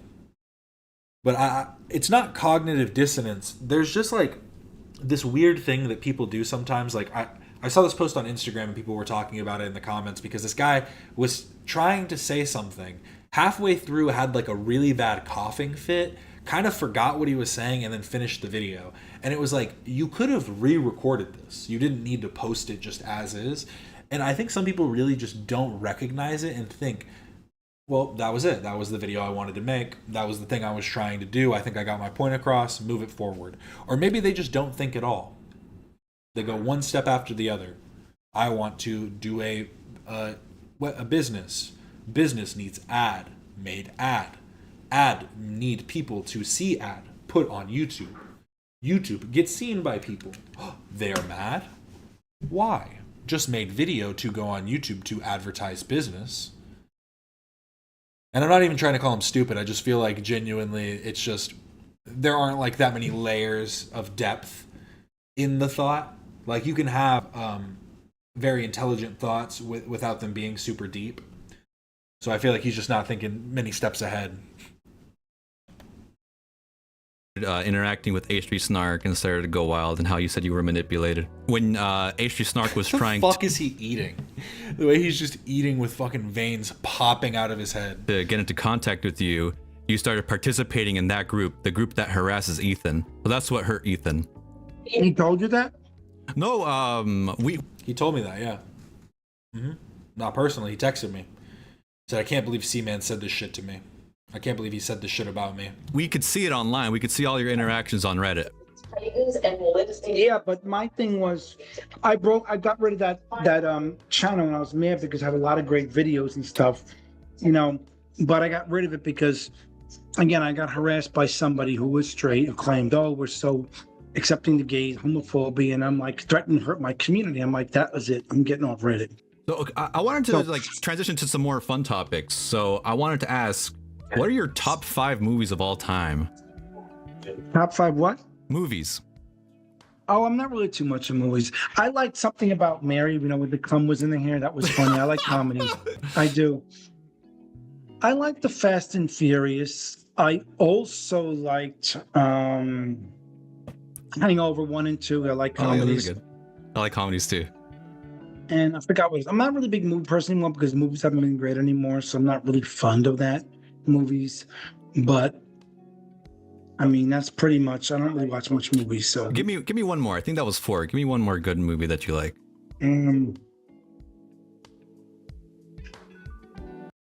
He seems to think his fetish is way more popular than it is. The feet people online are pretty loud and proud, so I can understand thinking that. I guess that's fair enough. That he just thinks that he has a bigger community, and they just haven't stumbled across his stuff yet. I don't think another one I watched I really liked back in the day. I can't remember. Oh, Die Hard. I still like Die Hard. Oh, that's a classic. It's people consider it a Christmas movie. Die Hard? Not really. Yeah, because it takes place during Christmas. Oh, National Lampoon's European Vacation. That was funny. That was weird humor from the 80s, though, you know, slapstick humor. Mm-hmm. Okay, cool. Those are solid picks. I'm also a big fan of comedy movies. Do you have any ghost stories? No, not really. Do you believe in ghosts? I loved that he was saying one of his problems with Ethan was that Ethan stuck to the porn stuff. He didn't move on about his interesting life. Give us some insight into yourself, bro. Go, no, I actually don't have any ghost stories. The most interesting thing that ever happened to me is da-da-da-da-da. But never had anything with ghosts. But, got any ghost stories? No. Next question. No, not much news. That's okay.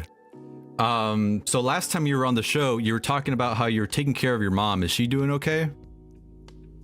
Yeah, she's got older now, and you know, I've been looking after her more and more as I'm trying to find work. But it's been harder because she don't drive no more, and I gotta, you know, get her. I don't take her anywhere because she don't like to be in the. She don't never go in my car. But I mean, the thing is, I gotta take her like appointments, and she gets the senior citizen ride, whatever, which is good, and that's about it. But that's good. I had a video shoot last week in Vegas, which was cool. A hot good worship video shoot. 2 guys came from Palm Springs, which is nice. That's awesome. Like they said on the show, you're a great son. I can relate too because I took care of my mom for 9 years. Well, that's good. Yeah. This is super random, by the way, but do you have any thoughts on the Israel-Palestine conflict? No, I don't get involved in politics. I don't talk about politics to anybody. I keep it. When I don't talk about politics or to anybody, I just think they both have to fix their problem before anybody else gets involved. I love that. I don't really give my opinion, but here's my opinion, though. Like I said, I was in the middle of someone else's problem. I don't like being in the middle of anything. Gotcha. You know, or I don't mind being in the middle of both feet. That's a different story. You know, I like to be in the middle of 2 feet. Who doesn't? It's right? true. Yeah, of course, man. I mean, you got to get me guys for this wonderful training slave. Oh, he wants Alex to get him guys to do this foot training to worship feet. See, I might have been involved in the Barefoot Brothers Drive stuff, but I'm going to have to pass on this one, Seaman. I'm just going to be honest. Of course I'm doing. We got to get guys for a slave training seminar. I want to make it a 6-month. We could do our best to advertise, but 6 months, that's a big commitment. Well, I think it's good because, you know, they're excited, they're motivated. So 3 times a week, like university course, you come in. Yeah, what's the cost? A 6-month course, where? Where at? Because you're located somewhere. If it's not an online course, that means you're asking people to move there for 6 months, get like housing, get some kind of like, you know, Something. Like, come on, bro. Drop the website. What is it? Come on, Alex. Into an office, do a lot of foot worship, you know. He doesn't even have a website. You have to email him directly. Get turned on, snivel the sweaty socks. We have fun. We do a lot of, team building and make it fun so we can have. Oh, never mind. That's Alex's email. Email Alex, and he will forward it to Seaman. Sorry, I was realizing. I was like, that says Alex though. But it's because Seaman said his name starts with a C. That's why he's Seaman. Slaves. It's always hot. How much does the course cost? Well, I was doing a $600 package, but I figured I could make it like really cheap for $200. $200 for a 6-month course, 3 days a week. Kind of a steal, I've got to say. 20 to start off with, and then we can start getting more guys because you want guys to love their passion. So I figure it's a great way to do a slave course, like a slave training, and also helps get more guys to be ready for videos if they want to act and be in the adult industry. It also helps too. But I think it's great because make them, they'll be driving barefoot to the videos to the class, and then make it really fun, make it feel good, because so much we can do with our feet, and we should be proud of that. There's so much to do. Awesome. I'm also looking to start a podcast, so I need to get a space somewhere and do like a podcast with 4 or 5 guys, and obviously no shoes on, which is cool. The shoes are adorable. Bro, no wonder Ethan didn't stop asking you about the feet. It really is all he has. How the fuck are you going to do a podcast with 4 dudes without shoes on? Are you just going to have a super wide shot with everybody just with... have a curtain over the table, like have like a thing that's blocking everything except the bottom half, so you like the bottom like fifth of the video, so you can see their feet too. Sit comfortable in one podcast, and then each one will go under the desk and make the person feel good while they're sitting there, which is great. And that's wonderful. I'd love to see you run a podcast. That'd be awesome. I will do that because I'm going to do one where we're sitting there just talking, and then everyone's feeling good under the table, which is nice. You're a really good talker. Wait, is he saying that people are they're gonna come do the podcast, and during the podcast they're gonna have their feet worshipped, or like you talking about playing footsie? To see you run a podcast, that'd be awesome. I will do that because I'm going to do one where we're sitting there just talking, and then everyone's feeling good under the table, which is nice. You're a really good talker. Yeah, you can go on and on. But see, that's the point of the slaves, is to have. That was a lie. He can't go on and on. You asked him about ghost stories, and he said, "No." Slaves for a podcast. Heard about feet though? Just sitting under the desk all day while doing a podcast. What would they be doing under the desk all day? While worshiping the guy and making him feel good. So that's it, Have you even been listening, Alex? This is about foot slavery. Foot servitude. Well, everybody wants to feel good, Right. Do you have any questions for me as an H3 fan? Are you still active going to the H3 thing? Do you still talk to them, or do you? Yeah, I'm there every day. I go there I go about 3 times a week, about as much as your course. You see, I go down to the HQ. I grab a bottle of water at the gift shop. Then I have my one-on-one with Ethan. He tells me how much he hates you, Seaman. That's what I remember that specifically. He does that every time. And then I just kind of, go and spread shit all over the internet for hours and hours. Yeah, I watch every live show. Sometimes I message some of the crew members. Sometimes they give me a shout out. Yeah, I'm so very friendly with everyone. Oh wow, and that's good. But you never met them in person, have you? No, not in person, but we've interacted a little bit in chats. All right, that's cool. That's cool. No, I mean, I appreciate you. I just didn't know if I could trust you. That's why I was worried, because you said from the show, I try to disconnect myself from anybody in the shows because I just don't want to have to go through this again, because it was very stressful. And well, be kind of fucked up, Seaman. We're coming for you. I was at a point where I was very, I even got people, gay guys as well in my community were like, even though they didn't like it, but even though I was gay, and they're like bashing me, and I'm like, you're bashing your own. I never heard of a gay person bashing a gay person, but they would protecting their stupid straight friends, and it's like, low key, I wonder if they were gay people saying that you were like being bad representation for the gay community, making it seem as if all gay people were into feet. Because I feel like that, I don't want to put that out there and say that's what he was doing, but I feel like a lot of the times he says, like, you know, me being gay, I like, you know, so I like feet. Like, he kind of like ties those two things together. And it's like you just said, there are straight men that even have fetishes for male feet.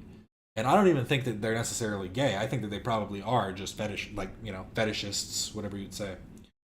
Shout out Alex the Fiction for $9.99. The super chat says, love your content, bro. Thank you for supporting me. Thank you for the great content, Alex. You just got robbed of your content. Ha ha ha ha ha. Now, what are you gonna do? What are you gonna do, bro? Sue me? I bet you did. If you try and license this with the Library of Congress, Seaman's just gonna sue you for defamation. You don't want to get a cease and desist that says cease and desist, Seaman.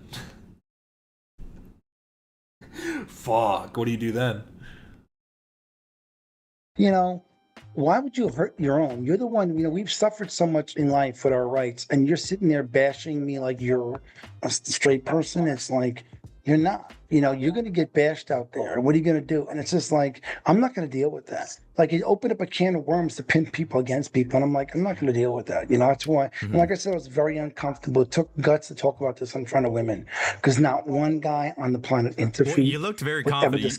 You didn't look scared or worried at all while you were talking about that stuff. Well, I was, but I hate it very well, because the truth is, any guy interfered would never discuss this in front of a woman, and every guy knows that it's something that's built into us as men, that we keep it to ourselves, and we know enough. You don't discuss it, and I language and bi languages would say, yes, I may like this and whatever, but you never discuss this because it's common sense. What is he talking? What? And I'm like, I'm not going to deal with that. Like, you open up a can of worms to pin people against people, and I'm like, I'm not going to deal with that. That's why, and like I said, I was very uncomfortable. It took guts to talk about this in front of women, because not one guy on the planet interfered. Well, you looked very confident. You didn't look scared or worried at all while you were talking about that stuff. Well, I was, but I hate it very well, because the truth is, any guy interfered would never discuss this in front of a woman, and every guy knows that it's something that's built into us as men, that we keep it to ourselves, and we know enough. Nah, I think you're just a coward, Seaman. If you got a fetish, live by it, spread it, be like, hey, we need more. We need more. You were just talking about how you want more people to be involved in it and be proud and be this and that. But now you're saying that you're too much of a pansy to say it in front of a woman? You don't even like their feet. What are you afraid of?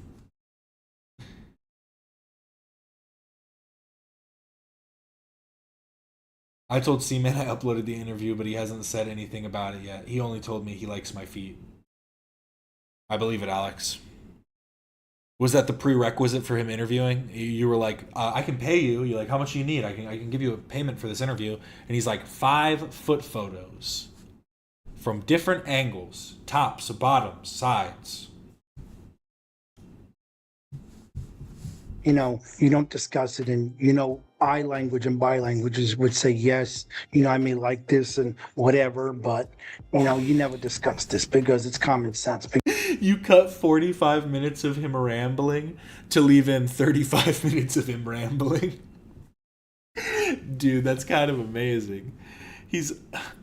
Seaman's just so, he is an enigma. Because they'll never understand, no matter how much you try to explain, they'll never understand. Because I had guys tell me, oh, I asked my girl once to touch my feet, she never thought it was disgusting. And it's like, see, I said, I told you. One of my favorite things you used to do on the show is that I used to rate some of the crew members' feet. So would you be able to rate my foot if I showed it to you? Yeah, show me them. I'll do it. Just for you only. Cool. Oh, here we go. 1 second. Are you really wearing shoes, bro? It's terrible. Sorry. That's not. Oh, you're wearing socks. It's cool. It's not bad. They're nice. They're nice and suckable. A little pale? They're nice to lick. They're nice and lickable. Very good. Awesome. Thank you. What would you give What that? about the other? Let's see the other one. You want to see the other one? Oh, you're wearing socks. Okay, that's nice. Yeah. Gotta wear socks. He's keeping them protected, Seaman. You don't even understand. That's cool. Yeah. Nice. What would you rate So that? you obviously you're wearing socks. You weren't wearing shoes. That's good. I'm wearing Teddy Fresh sock. Oh, I see. Yeah, that's nice. No, that bad. Normally I don't do the rate thing 'cause I think that's really annoying because some straight guy started that, and the whole thing was, it's really It's an annoying. interesting conversation point. So I mean, I know you don't It is, like but to, it's but kind if you of- had to, what would you No, say? they're not bad, dude. Like if you were at a party, you'd be like have 9,000 licks.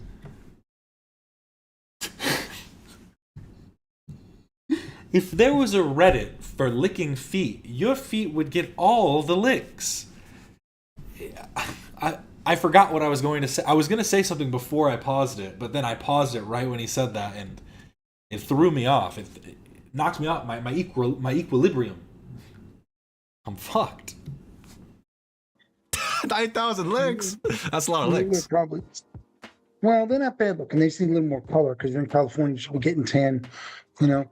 And the thing is, but think the he's thing hitting is on you, Alex. also like I don't mind doing that, but to me it was just like they don't understand the power of it. Just rate me whatever. Like think that's, you know, it's hot, but there's more to it. The point Right. is, you know, we're But, looking I mean, at. you get the concept. It's Like good. a general audience would just think that's Oh, but interesting, yeah, right? To me, it's just a very vanilla. You know what would have been an interesting question?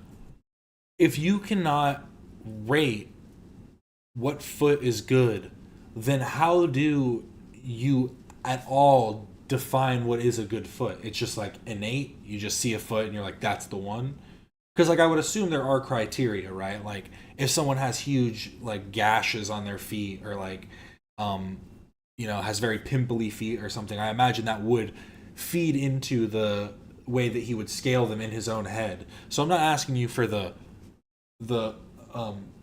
objective scaling system. I'm asking for your personal scaling system. And where do my feet lie? Vanilla thing. When I like to be at feet, I want to get deeper. I don't just want to do vanilla stuff because it's like blah. Because then here I am already raging hard in my pants. You can't see it, and then I want to get in divulge in further. I think when he said that, he was meaning it because you just showed him your feet. Raging hard. I don't just want to do vanilla stuff because it's like blah. Because then here I am already raging hard in my pants. You can't see it, and then I want to get in divulge in further. You know, I just want to rate. I want to lick, taste, smell, eat, and everything. And that's my goal. And that's why I don't mind the rating thing. But the thing was on the spot when they said to rate me. I don't know who started that, but it's like some weird thing. It's like, it's hard for me to rate. Everyone does that with everything, you know. It's just I know, but it's it's just a hard normal in front thing. of a camera. If I was in front of you directly, face to harder, face, yeah. I would do a better job. Because like I said, I think if he was right in front of you and saw your feet, I don't know if he could control himself.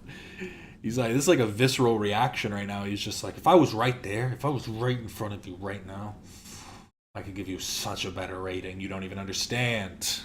I said at least on the camera you can't see the much because I can see the size, but I can't really see the color. I don't know if you got a tan, you got lights on there. And not only that is, if I'm really gonna rate how good they are, I gotta smell them. I gotta lick them. The smell's really common important. sense. Well, you have to, because any guy in my position would say the same thing. I don't want to just look at them. I want to touch them, I don't know, Alex. He's got you blushing though. feel them, lick them, and that's the truth. And that's what I want to do with this slave classes. I want to start getting guys to be okay. Let's rate this and let's feel good. Let's dive in. Like I say, your nose should be right there. Just dive in and enjoy it. You know, get into it, learn it, love it, and have fun. And if you want to get into this, learn it. And that's what I'm saying. Get into. I'm guessing. Learn what? What are you even talking about right now? You learn how to develop athlete's foot quicker, so that the smell emanates more. And again, I really don't want straight guys because some of them, you know, fuck around like, oh, come and meet me. They don't want to meet, or they'll say they jerk off and they really don't to my feet, or they'll say, oh, you can lick my feet, but they never want to show up. So they're like ghost you and say, well, I'll meet you in the corner and whatever. But if there are the few straight guys that are really serious about coming, I'm okay with them. I just don't want straight people I'll there. put all that information for people to reach out to you in the description if there is Well, this what I'm lucky saying is, person I interested. want that because I don't like. Remember, I don't care. See, I'm not a straight basher. When I meant to say I was bashing straight Honestly, people. I think people really respect you for saying you don't want straight people pretending to be gay to be joining Well, in that's your the community. truth about it, because the point is, it's so fake and it's demeaning. It's disgusting. Like, Well, I mean, we're yeah, not real people. I think everyone understands that, Seaman. That makes a lot of But sense not to me. only that is also too was my thing that got me disturbed was, yes, I don't want straight people there. I mean, because straight guys, like I said, use you on. Nah, see, that's the thing is what we're not realizing is he's conflating things. He conflated foot fetishes to gay people. Now he's conflating straight people with dudes who are down low on the DL. You know what I mean? So like he doesn't like when a straight guy's coming over being like, "Hey, I want to suck on your toes really quick so I can get a nut off, and then I'm going to go back to my wife and kids and act like nothing ever happened." You got to stick by your guns. You got to stick by your stompers. On our side. This is probably the most I've had to say about any video I've watched in a while. There's a few religious right that have it and went against us, but it's mainly the women that are straight. Right. But absolutely. women will follow straight men. So that's the problem, is that women will follow the straight boys, thinking, No straight men allowed. No straight men. Making it here and clear. I know, no straight, but I mean, no straight women either. Yeah, The exactly. lesbians were okay That's with exactly. them. No, lesbians, I don't want lesbians to read them. Okay. There are no women there. But I'm saying is when it comes to talking about stuff, it's different. And that is the thing that makes me believe you're not just trying to be a fucking businessman. You are trying to do it for your own interest into the fetish. If you actually just cared about foot fetish in the foot fetish community in general, why wouldn't you try and promote feet, like the fetishization of female feet as well? Because you just think it's like more like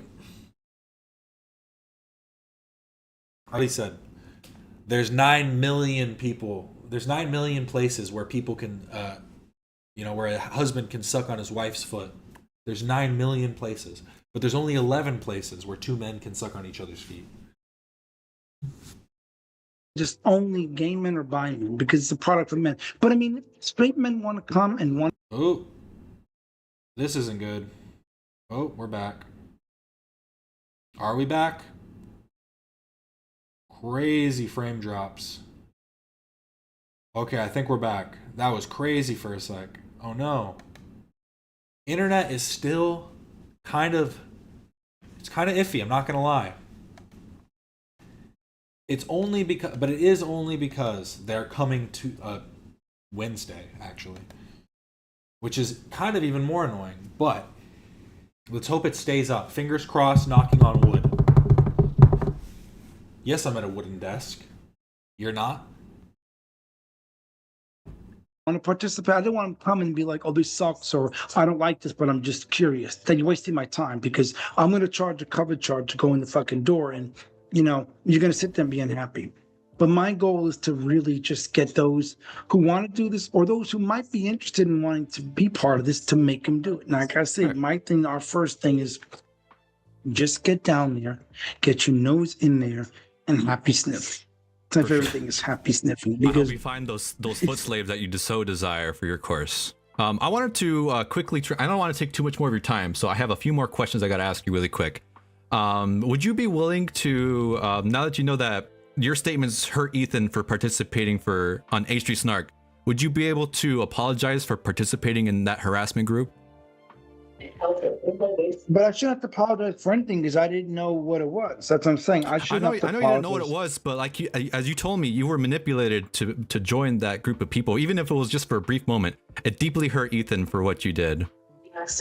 Well, my thing is, I did nothing wrong. I'm the one that was kind of pushed aside. And at first, I didn't know who was who and didn't know what's real. Like I said in the chat, I shouldn't apologize for something I didn't know. But it's different if I would give you the pass on this if you didn't have a history of being like if you didn't have a history of failing due to your ignorance.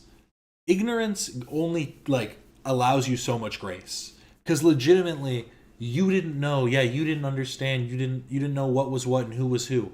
Remember when he thought that he had a phone call conversation with Liam when he literally didn't?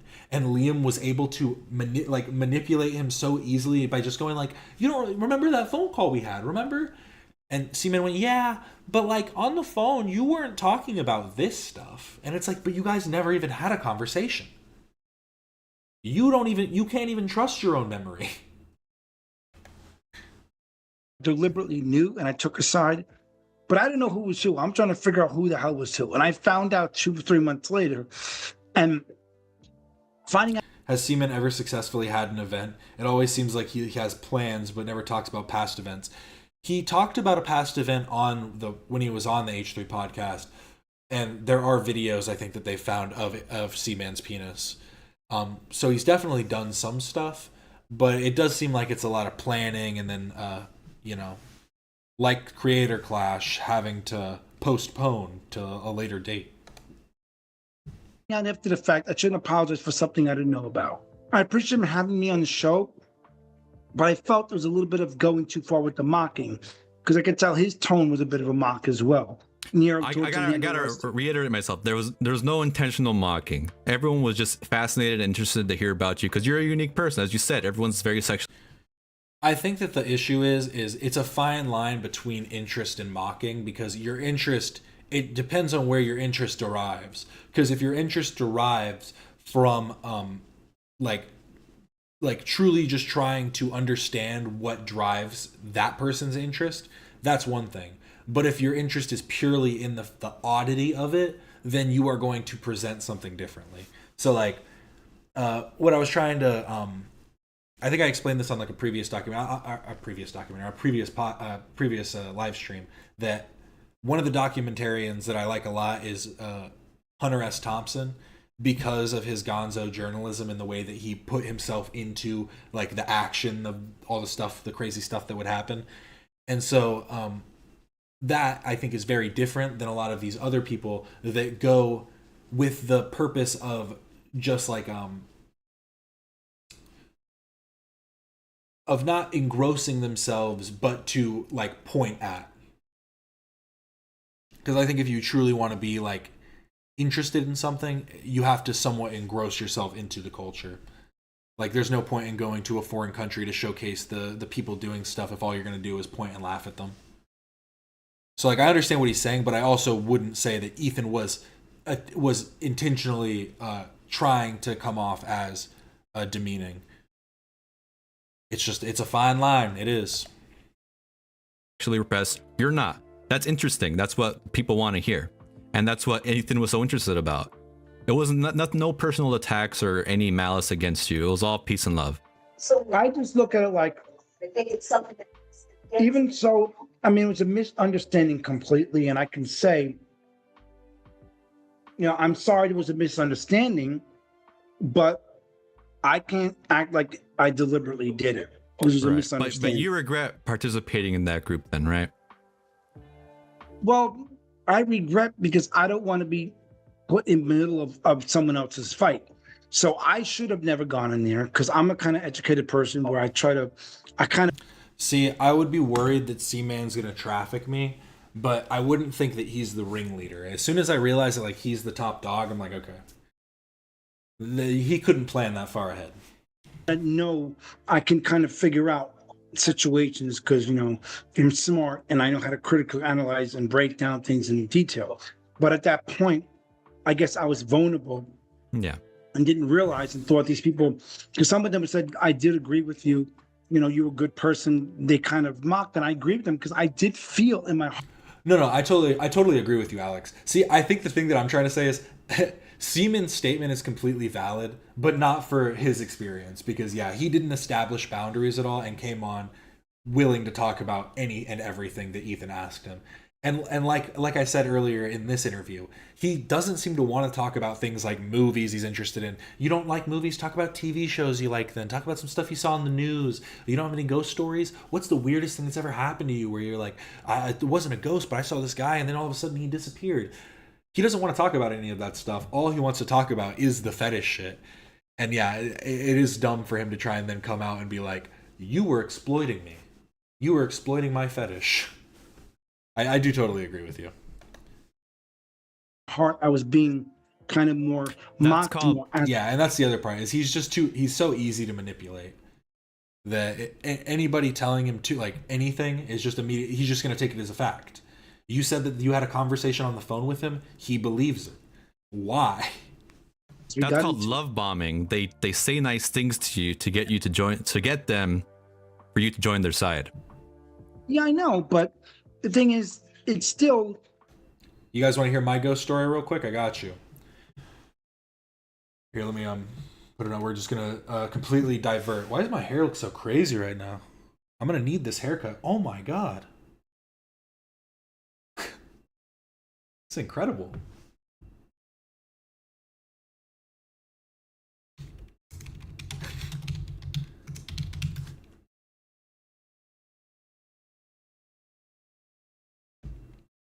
It's quite literally like the kid from Meet the Robinsons.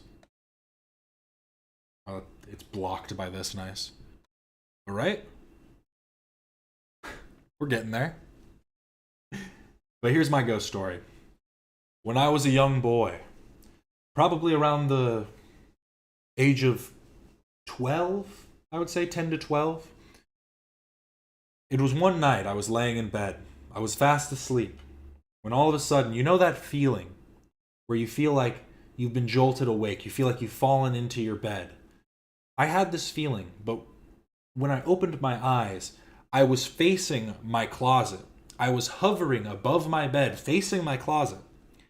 And I felt my body, this is my bed, this is my body. I literally felt myself go, and like kind of like that, like a little bounce. It wasn't just the in, it was a legitimate boom. And then as I landed, I shot up in my bed and looked forward. And as I looked forward, I see this apparition that appears to be a young girl in a white dress. And as I see her, as I sit up, she flies into the ground. Literally just whoom, vanishes. And I freaked out. I ran to my parents. I was like, please, please. And then that was it. They were like, go back to bed. We don't want to hear this right now. We have work in the morning. So I went back to bed. Didn't think about it for years and years and years. Years later, my father, it was me, my dad, and my sister. My sister comes into the room, and my dad's cooking dinner. He goes, didn't I just see you, did you just walk in the laundry room? She goes, no, I've been in my room this whole time. And he goes, oh, I thought I just saw like somebody's white dress like walking into the laundry room. And I went, what? What did you just say? And he's like, yeah, it looked like, like a white skirt or something, like someone's foot walking in there. That's what I just saw. And then I tell him the whole story and he goes, oh, continues making dinner. I was like, bro, what the fuck? And then me and my sister go and check the garage. And the garage door was one unlocked and one wasn't unlocked. Or they were both unlocked. But the garage door was closed, which could have meant my mom just left the garage unlocked. That is true. But all of those things added together,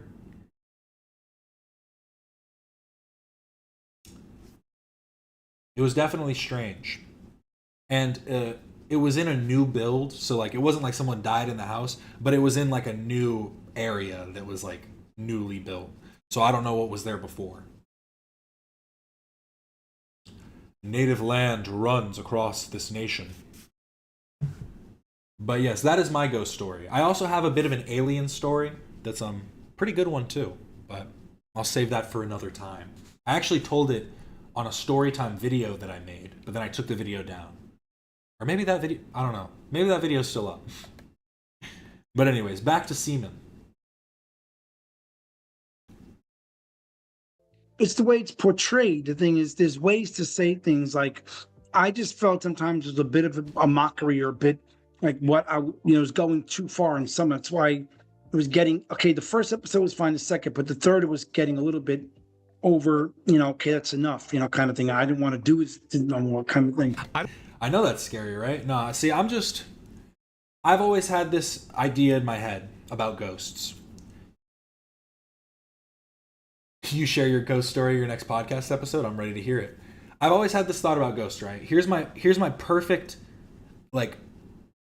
argument against why you shouldn't be afraid of ghosts. What's the worst that can happen? The ghost kills you, then you become a ghost. Then it's a fair fight. What do I have to be afraid of? All he's doing is bringing me down to his level, and I'm gonna fuck him up. Like, you know what your strength is as a ghost. You don't know what I have. You don't know what I have coming.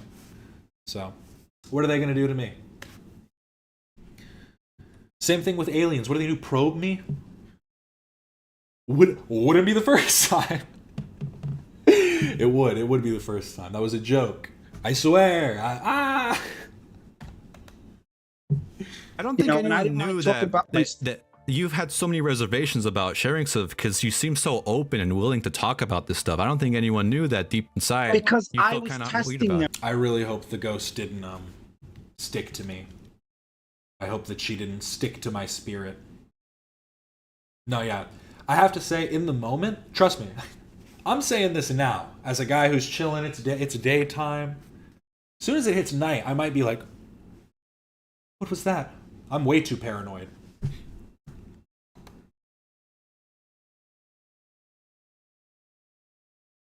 Bring me to your playing field. Yeah, exactly. That's my first move. I go, you can either chill out, sit over there, and relax, or we can really deal with this. And I Anyone didn't knew talk about that you've had so many reservations about sharing stuff because you seem so open and willing to talk about this stuff. I don't think anyone knew that deep inside. Because you I felt was kinda weird testing about it. them. I was testing about the picture of that when I showed it, but he should have never put it online. They should have kept it. The minute it went online, that's where they drew the line. And then he said he took it off. He did take it off.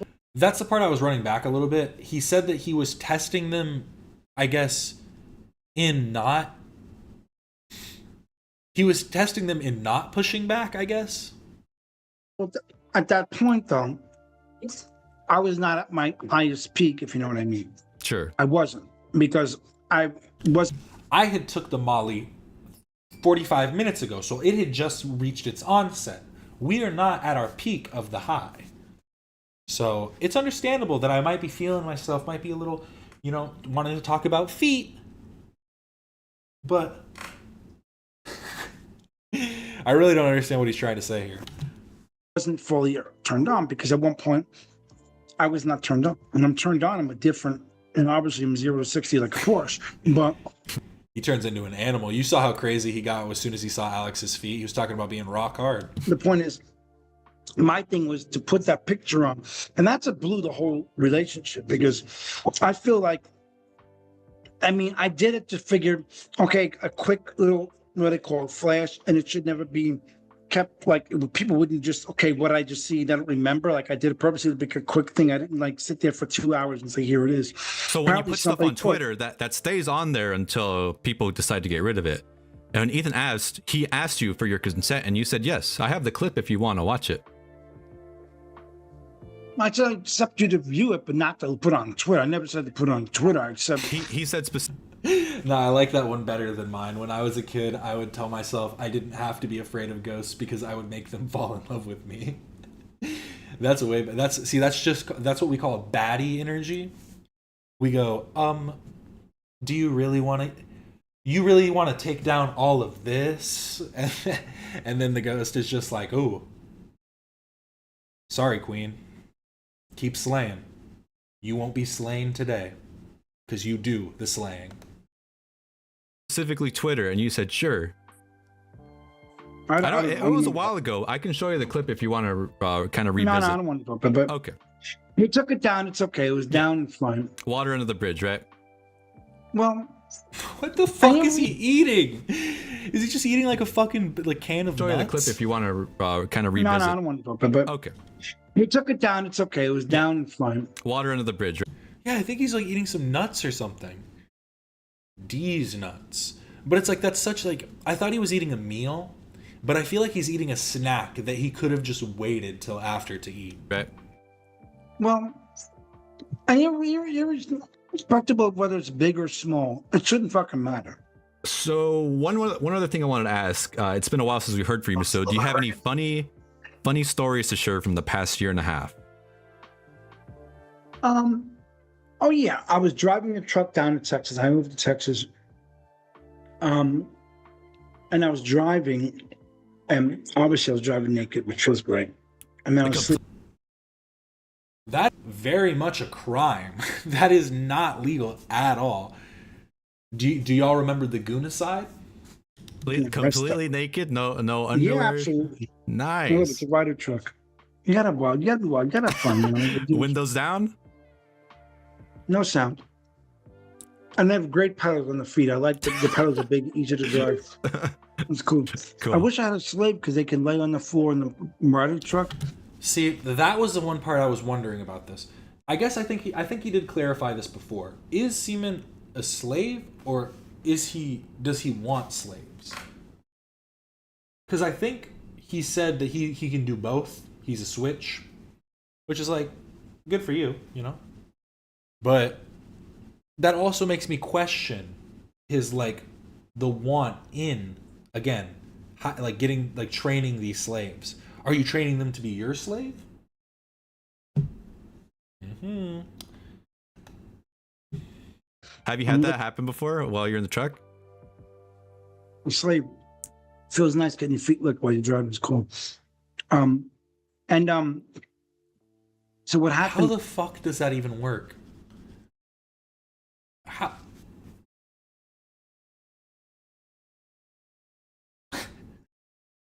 Like a blowjob while driving already doesn't make any sense logistically. Like you know what I mean? Like you're already having to do a lot there. Getting down by someone's feet? That's crazy.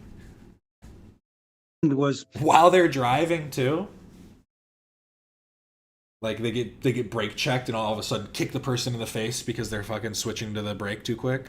I was sleeping in a rest stop, and it was August, a lot of gnats and mosquitoes. I left the windows open. I was bit everywhere, completely naked. No. And I was itching, and I jump out of the truck. Here I am in Louisiana. You got to be very careful. Homophobia in the South. In Louisiana, you got to be very careful. So there I am, jump out of the truck naked, butt naked, with gnat bites all over me. A naked guy probably yell at me. I'm like, I guess if he's in a truck, I guess I was thinking more of a regular truck, but I guess he's talking about like a moving truck or like some kind of, semi or something. Is at least the way he's making it seem now. At first, I thought he was just talking like, just somebody's fucking like I can't even think of any trucks. Just a Ford. I couldn't think of any models for some reason. It's a Ford F-150. And I had to put a towel around me to walk around the truck and bit up. I had welts up and down my arm, and I'm screaming, oh my God. And here I am sitting in the truck, and this fat lady walks by me. Oh my God, it's hysterical. I'm going, oh no. And she's like, I heard you screaming. What happened? I'm like, she goes, oh, you should have closed the windows, but it was so hot. I'm like, I had mosquitoes over my feet were sticking out of the window because I wanted to get air. And then she goes, open the door. And I'm like, naked, but obviously I'm not fully erect. And she says, oh my God. Why were you at all erect? You were just bit up by mosquitoes and you were just like, yeah, I'm just chilling there. I was playing with myself a little bit. What are you talking about? This just got so much more like, this isn't like an interesting, funny story. This is concerning. And I'm like, but ma'am, I'm in a truck. You shouldn't do that. I'm like, ma'am. I guess this makes sense though. Average truck driver, average semi driver, looking for lot lizards. Shut the fuck up, fat bitch. What the fuck? What the fuck is he, man? And she says, oh my God. And I'm like, but ma'am, I'm in a truck. You shouldn't do that. I'm like, man, shut the fuck up, fat bitch. This is insane. That was a crime, Seaman. You were committing public indecency. You don't get to be naked in your car. That's not how it works. Because I'm sitting there relaxing. It's 11:30 at night. And I woke up in the morning at 7 a.m. I'm hot. I mean, I drove all the way down from New York that way because I'm in the truck and it's pretty high. So, Imagine being the car salesman answering questions about driver's side leg room being enough for a slave. Hey, they'll do anything to get a sale. If you're in the dealership, they'll do whatever they can to make sure they sell. They'll go, hey man, you could fit 2 slaves down here. oh, nice. I like the fact when you can hit your cock in the steering wheel, flap it around a little bit. I like that. That's fun. What the fuck is happening? This took such a wild turn. What in the fuck? I'm losing my mind. I have to hear all of these statements more than once. This is so crazy. I like the fact when you can hit your cock in the steering wheel, flap it around a little bit. I like that. That's fun. Feels good. Especially when you turn it on, it gets really big and start hitting. It feels good, you know. Yeah. Flapping. I've never tried it myself, but I can imagine. Oh, you gotta. Were you imagining, Alex? You were imagining I'm imagining Seaman slapping it against the steering wheel, I have to say. Live a little bit. Can't be scared to do shit. Gotta live, let it hang out. Let it be free. I want to live a little bit, but that's living a lot. True. I didn't even think about that part. Him even being a little bit erect does like in a truck. I have a four-door sedan. Everyone would be able to see me. If you got like a rider truck or a box truck, you could do that. Maybe. I've done it in a 4-door sedan too. I have a Mazda. So that the lady. No, he doesn't even care. He doesn't even see. It doesn't even have to be a truck. He said he did it in his 4-door sedan. He said he has a what? I've done it in a 4-door sedan too. I have a Mazda. He's doing it in a fucking Mazda. I know he said it's a 4-door, but imagine he's in a Miata. He's got pop-up lights while something else is popping up. What the fuck? So that the lady just walk away after that? You told her to fuck off? I told her I got bit in a certain area. She goes, "Oh, I'm sorry. You know, but you want to put some peroxide?" I'm like, "Peroxide? Oh no, burn in my You need ass." an ointment for that, not peroxide. Well, anyway, but I mean, I got onto the next stop, 7 a.m. and I just was naked. All it says, puts his on. And you're itching the whole Stop time. for gas. I think that they need to realize we need a new old guy on the show. We lost Jimmy Lee, we lost Seaman, but the whole thing is we got to make sure we're checking their proclivities. It's like we should have known from the beginning about Jimmy Lee. Like honestly, we should have just known. But with Seaman, it's like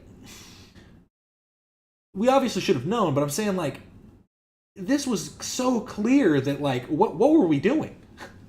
You know that this wasn't going to be family friendly. This is a family show. And then, well, I just jumped naked and I got just so turned on.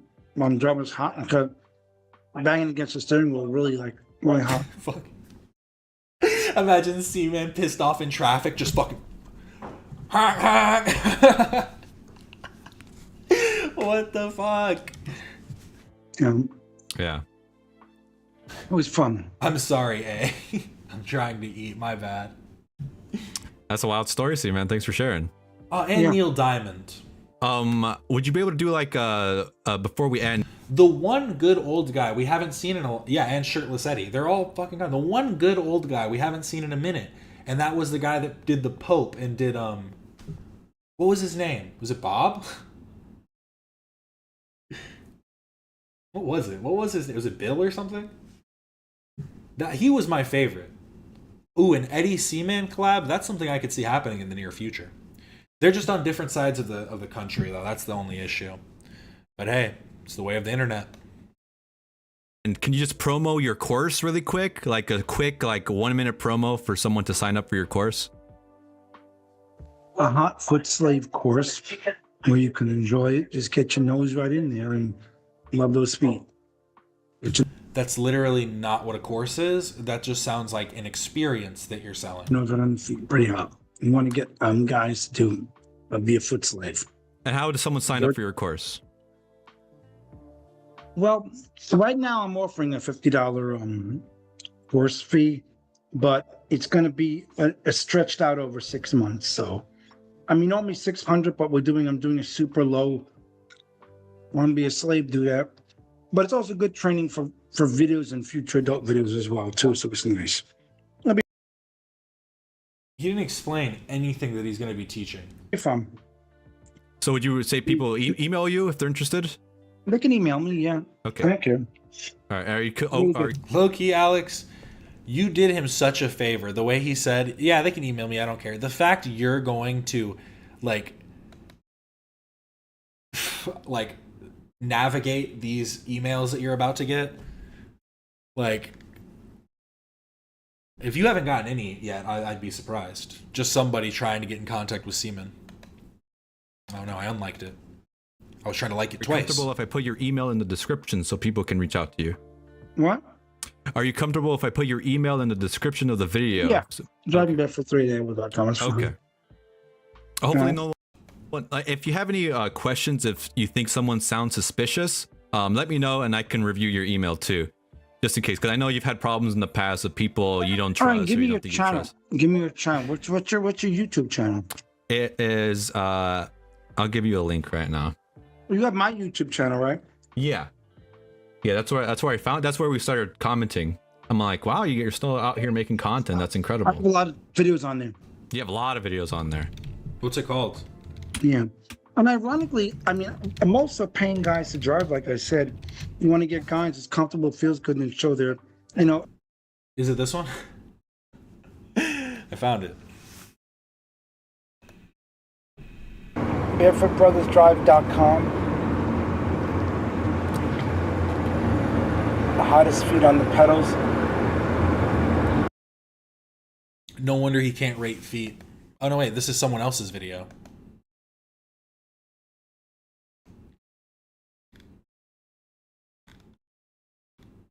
Oh, this is the actual channel, okay. Yeah, 1 month ago. I'm in Vegas in my rent-a-car. Don't lie here, we can see you were wearing sandals. You were wearing some kind of shoe. You sneak. Driving barefoot, of course. This is a Kia Soul. Driving a Kia Soul barefoot. This is Vegas. Are you free There today? I am, no shirt, which is awesome.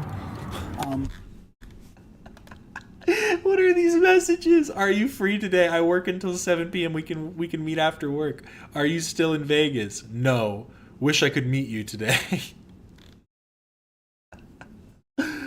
Oh my god. Oh my god. Truly, truly amazing content.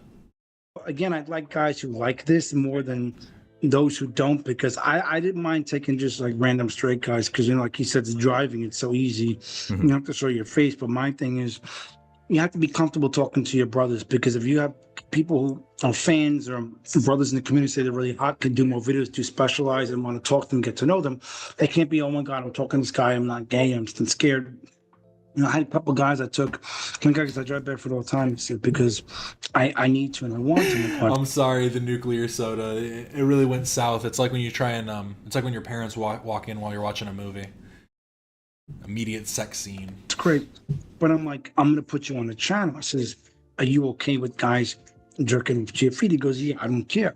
But then he did some videos, and I'm like, well, guys would ask him, you know, I want to, you're really hot, I want to do this, and ask him for personal, you know, make videos, you know, special made. So that's what I want to do with my business. So, you know, it's good to get fans. And the guy was like, I'm sorry, I just have to go back to it. I just like the idea, nuclear soda in the gym. The phone is like a carrot on a stick running on the treadmill with Seaman's feet on the end. Like, it just sounds so great. Somebody walking past like, oh, well, whatever gets you your pump. Talking dirty, and he was a little offended. I'm like, but I told you it's a gay adult site. I mean, you want to act, I mean, even though it's driving, it's still like. I wasn't going to say it, but I agree that his feet were not hot. Alex, your feet looked 10 times better than his, and he said he's got 10 out of 10 feet. His feet just must fucking stink. That just must be what he means. His feet are just rank all the time.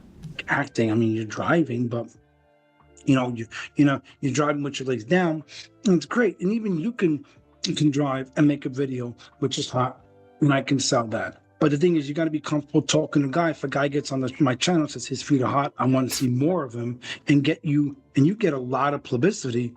You'll get famous, but you got to be comfortable to talk to the brothers. And do you want that publicity, Alex? Do you want a bunch of men hitting you up about your feet? Because that's what he's saying, right?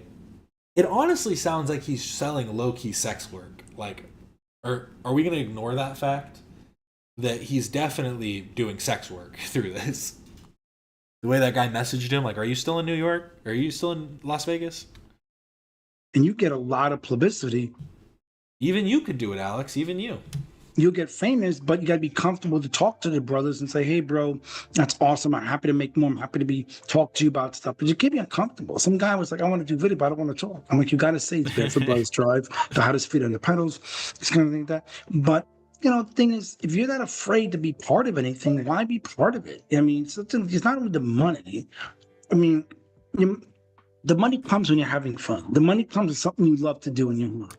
That's right. I've always lived by, do what you love, and then the money will come. Exactly. Well, I appreciate you showing me. Yeah, but I've got to show you mine again. See? I've seen your videos, dude. His feet look fucking dirty as fuck, too. What the fuck? Too bad. Your feet aren't new to me. I've seen them plenty of times. I know. That was see, you said the wrong thing there, Alex. You hear that? I know. He's flirting with you, bro. He's trying to get in that. He's trying to get them feet in mouth today. Again, see? I've seen your videos, Seaman.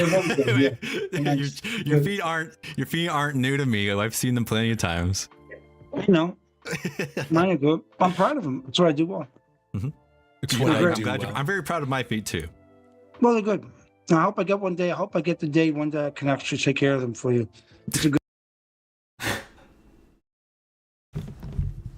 Just straight up. Well, they're good. I hope I get one day. I hope I get the day one day I can actually take care of them for you. It's a good thing.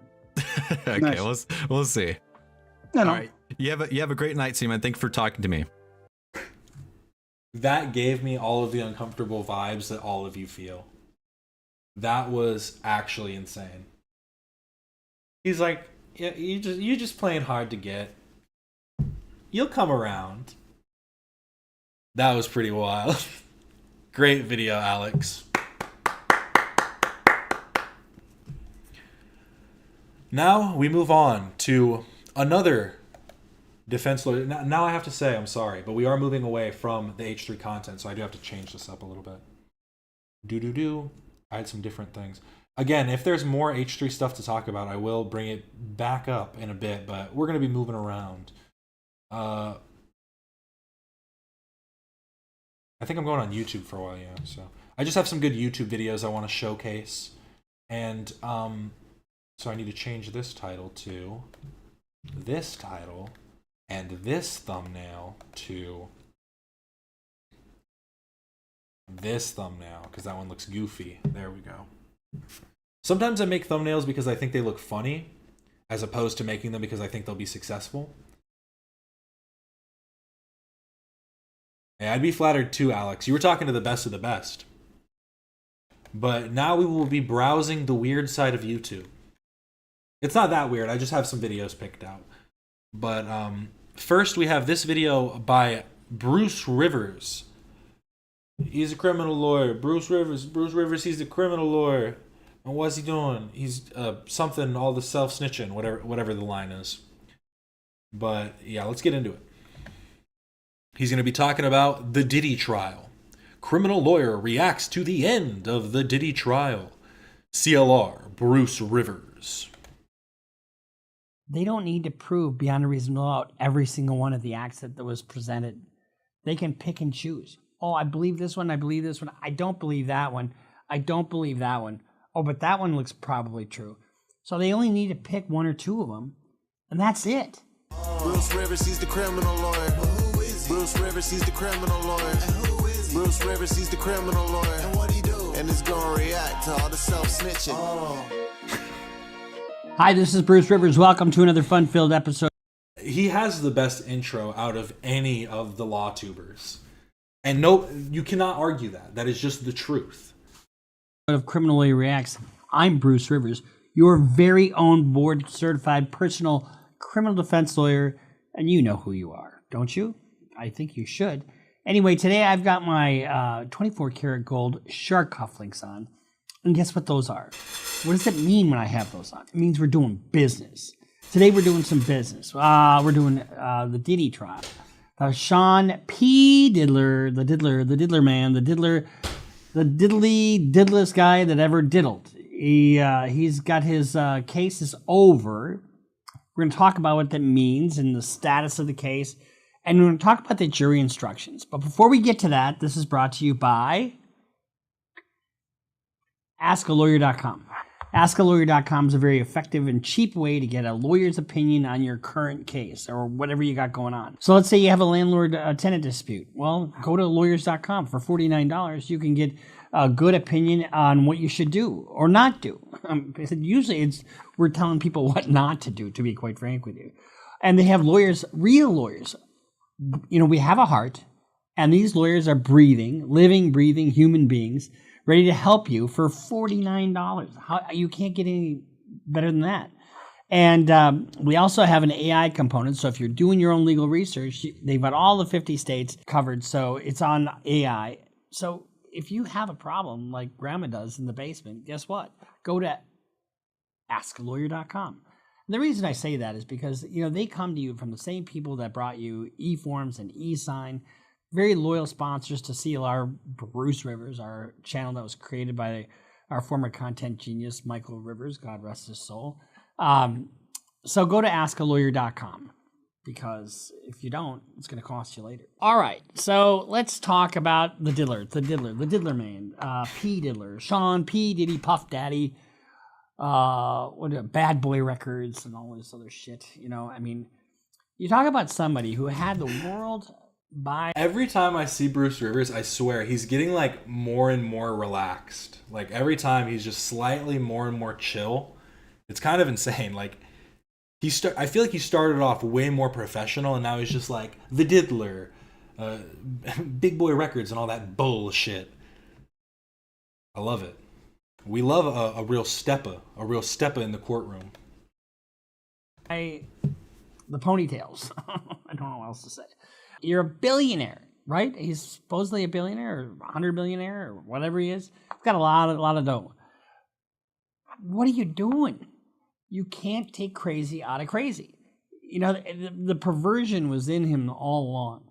You just, like I say, Bill Cosby, there's something wrong with somebody that wants to fuck somebody that looks like they're dead. There just is. And I know there's flavors for everybody, but at the point at which your predilection is hurting others, that's where you got to draw the line. And that's where the law draws the line. So let's talk about the status of the case. There are hundreds of exhibits, 7 weeks of trial, and now we come down to where you make your money.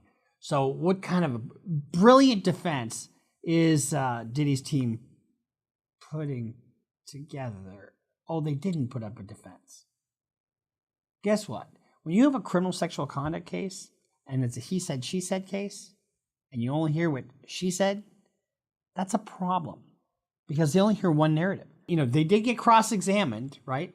And there were, didn't you tell him that you loved him? And didn't you tell him that you were looking forward to the freak off?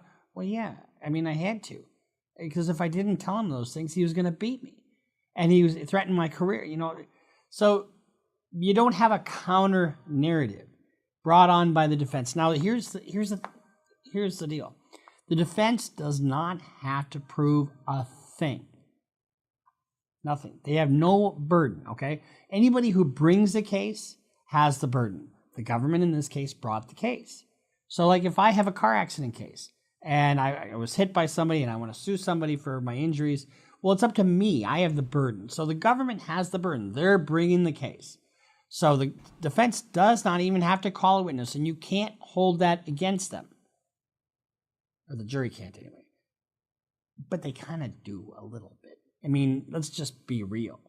When it's a he said, she said case, and you don't hear what he said, you're left with what she said. So I guess I was kind of confused as to what he was trying to say, but I guess what he's saying is all they did was cross-examine to try and say that all of the claims are fabricated or whatever across all of the victims, which is a lot more difficult than trying to come up with your own case about.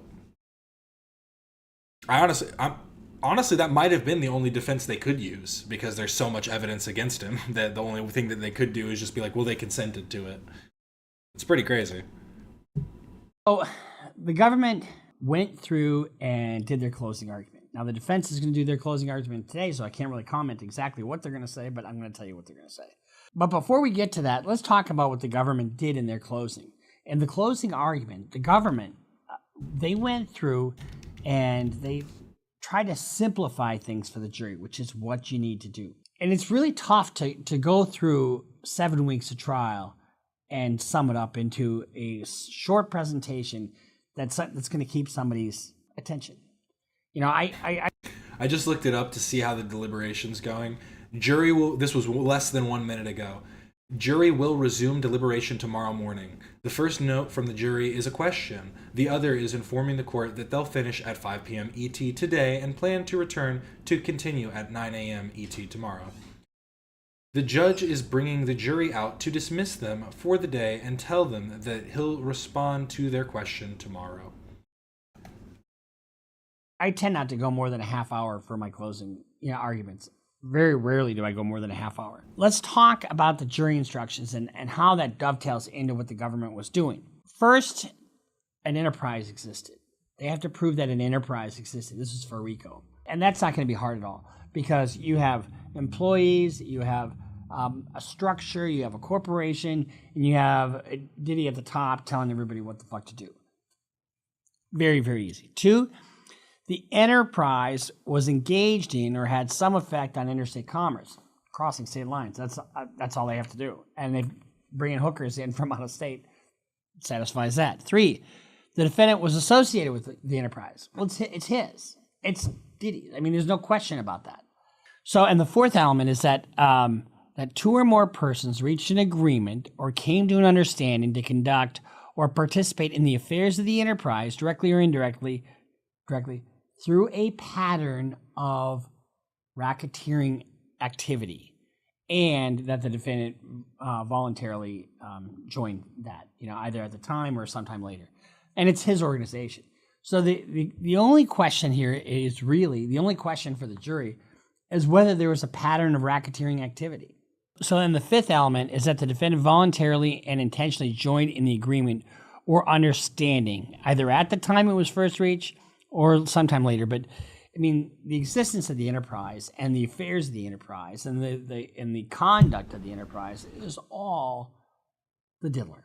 There was a whole bunch of racketeering activity, or they call them overt acts, actually. The one thing that you really need to know, and the jury is going to be told this in their instructions, they don't need to prove beyond a reasonable doubt every single one of the acts that was presented. They can pick and choose. Oh, I believe this one. I believe this one. I don't believe that one. I don't believe that one. Oh, but that one looks probably true. So they only need to pick 1 or 2 of them, and that's it. I mean, that's why racketeering or RICO is such a broad net, which is just crazy. I mean, it's just absolutely crazy how easy it is for the government to prove their case. These instructions I just read you came from a case that I just tried a couple months ago or a month ago. So the closing argument is so when you do, let's start at the beginning. An opening statement is when you foretell what the case is going to be about. The evidence in this case will show blah, blah, blah, right? And so the closing argument is just the opposite of that. You can't argue in your opening, but you argue in your closing. Okay, does that make sense? The defense didn't put on a case, and like I said, you can't hold that against them. And the defendant did not testify. Big fucking surprise there that Diller didn't testify. He was going to be absolutely filleted. So the position of and at the close of the government's case, the defense moved for a judgment of acquittal. It's a Rule 29 motion. And guess what? It went, they're almost never granted. I mean, I've had it granted, I think, 2 or 3 times in my career on very serious cases. But Diddy didn't testify, right? And I don't know how he could, honestly. I mean, he gave that, and I don't know if it came in, I'm sure it probably came in, where he gave the mea culpa on his, he looks like he's in a fucking hut, and we'll show it to you here in a second. It's so difficult to reflect on the darkest times in your life, sometimes you gotta do that. I was up.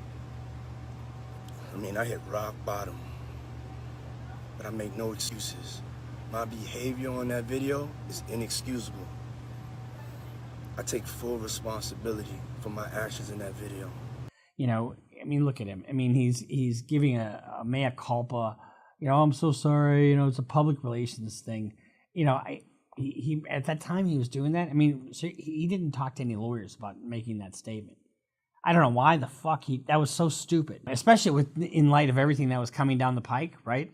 So he admitted that he did something wrong in that video. So I would be shocked if that didn't come into trial. I don't know if it did or not, but he is such a damaged client or defendant. I just don't know how. You know, you want to keep your client off the stand if at all possible.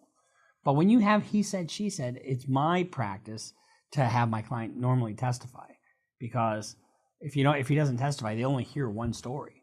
And you can't necessarily destroy somebody on cross-examination if they're compelling. Like Cassie Ventura was compelling. You know, I mean, you watch that video and then hear her talk, and then other people corroborated what she had to say. Compelling stuff. I don't even think I need to hear anything else. I saw the video of her running down the hallway and Diddy like beating her and dragging her back. Stop the self-snitching, Diddy. You know, Mr. Diddy, isn't it true that he had over 1,000 bottles of baby oil? I mean, and you go on and on and on and pound him on cross-examination. The decision to have him not testify was the right decision.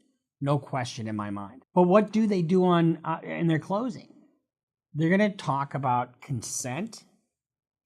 They're going to talk about all kinds of other things. You know, you shouldn't believe this person. You shouldn't believe that person. This case is politically motivated.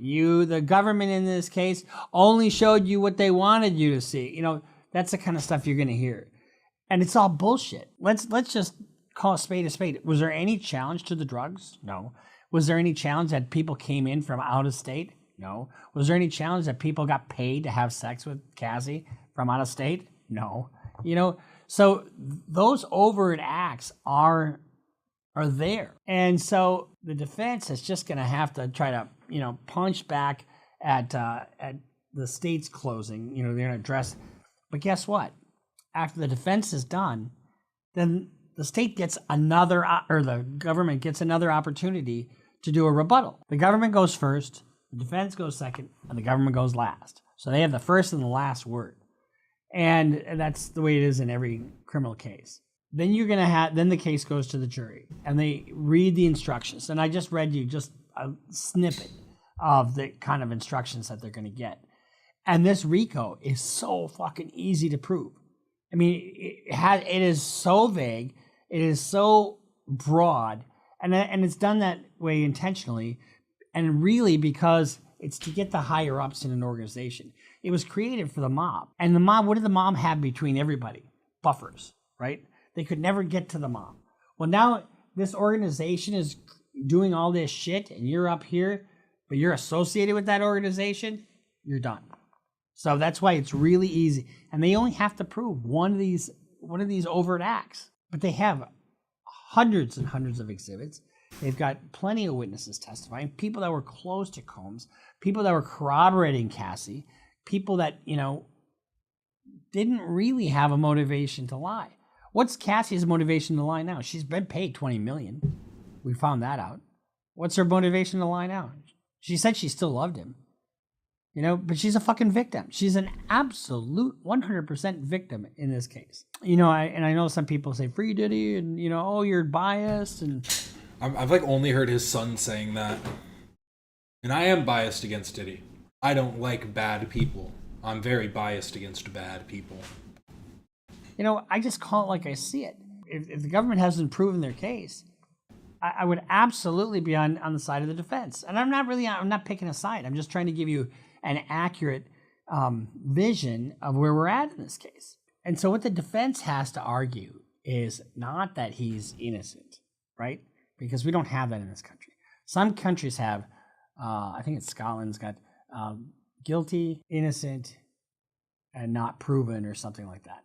And we don't have that. We just have it guilty or not guilty. We do not, in America, we do not prove innocence. It is only without a reasonable doubt that you are not guilty. But it could still be true.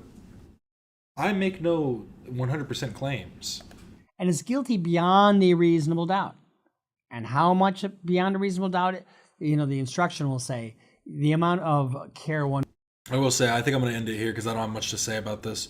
He's going a lot deeper into the actual litigation.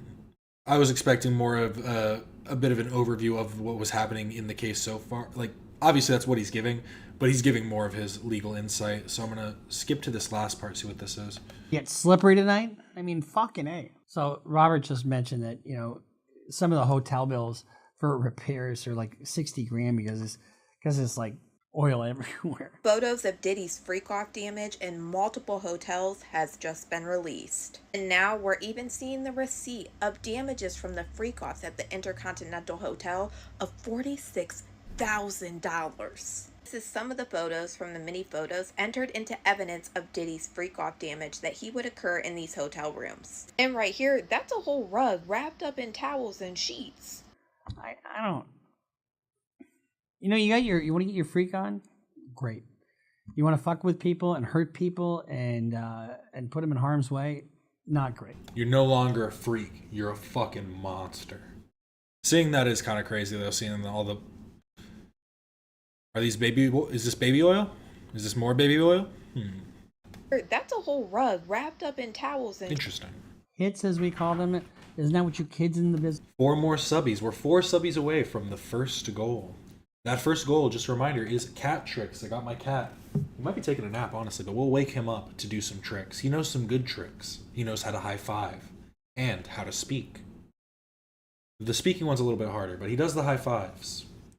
And rise, that's another good one. All the classics. Trying to teach him how to leap. That's the one that we're trying to teach him right now, is how to jump far. So if you're not subscribed, subscribe right now to see this cat do some amazing tricks. Business column hits. No, I'm kidding. And sign up for Patreon, and we'll see you next time. Oh, and go to CLR Bruce Rivers for all your merch needs. And if you ordered something, it's on its way. Nick got in a car accident, and oh no, his car, he's without a car, so we're getting him a car. We'll see you next time on Criminal Lawyer React. Bruce Rivers just broke down your case. He know all the charges that you about to face. You ain't coming home till 2058. That self-snitching gon' get you put away. Bruce Rivers just broke down your case. He know all the charges that you about to face. You ain't coming home till 2058. That self-snitching gon' get you put away. He's just too saucy. How do I teach him tricks? He's just very food motivated. So he's always just been kind of willing to learn, I guess. So I don't know. I wouldn't say there was any trick for ours. He's just a good boy. But while we wait for those last subscribers to jump in, we're going to look through more of the wacky side of YouTube. Don't self-snitch. If you self-snitch, Bruce Rivers is fucking coming for you. Have you guys seen Yeti Boy Fred? I saw him on Instagram first. And apparently it's like... I think it's part AI, part it's like a recorded video that then uses AI to manipulate the footage into other stuff. Because here, we'll watch one. Because obviously they're not going and doing all this stuff, but I do think that they are recording at least some things and then editing the rest. At the top of the mountain. We're almost there, boys. It's gonna be legendary. All right, bro. Let's eat like kings. We'll take the hot honey tenders, some Cajun corn, a large ranch, and don't forget the voodoo fries. Voodoo fries all day, baby. This is the spread, boys. Because I don't care that these things look so bad that it doesn't look that great. If you tried to actually 3D model all of this stuff, this would take forever. AI is getting too good too quick, and it's genuinely starting to... It's pissing me off a little bit. We're about to munch. This looks gas, bro. Watch this, bro. Now that's saucy. This corn's got me tweaking, bro. Just bite the whole thing. But see, it's a Bigfoot. It's a Yeti. Would it eat like that? Possibly. I'm wondering if there's Alien Visited Me Yeti vlogs. Yo, what the heck was that? Was that a UFO crash? Let's check it out. We heard there was some type of new nicotine pouches and energy drinks. We would like to try them. Well, you came to the right place, my friend. I got you covered. This is incredible. I feel everything. I'm vibrating through space and time. Or maybe it is just full AI. These ones are definitely just full AI.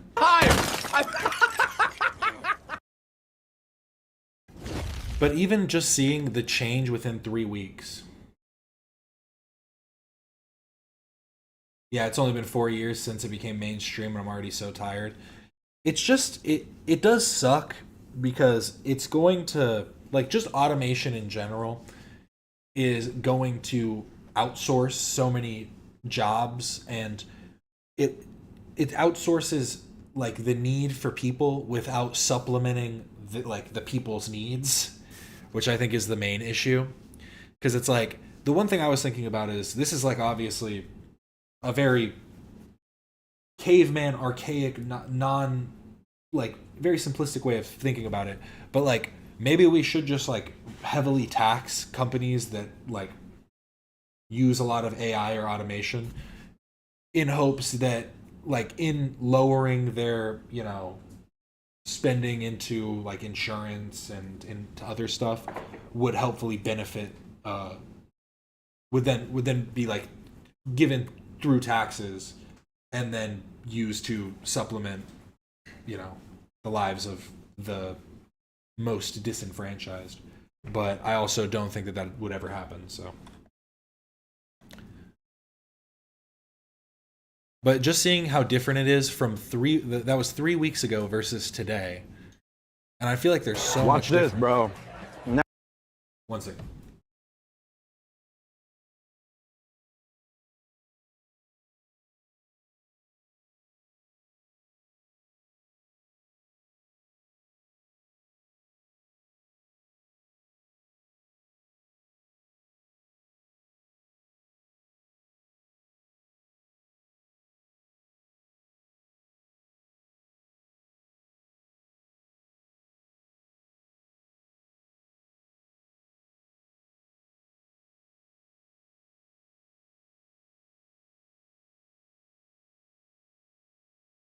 Your mom's actually sending you AI videos thinking they're real. That's pretty crazy. See, my brain is just so destroyed, I guess. It's so, like, my brain, I just have holes in my brain, I guess, because I see videos now and I'm like, is this AI? I can't tell. Is it AI? And then it'll end up being a real video and I'm like, fuck. Because it just had, like, some weird, like, skin smoothing filter on it or something. It's getting so fucked. But look at how much, like, the improvement on this is so crazy.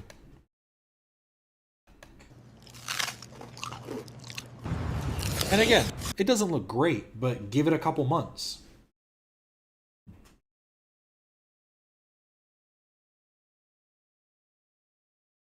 I'm gonna get sued by KFC because KFC didn't want to be involved in Yeti Boy Fred or my stream. That's who's coming. It's crazy. Like, our brain is not ready for this. We don't need it. I think that's the thing, though. Our brain can detect when something isn't fully human. Like, we can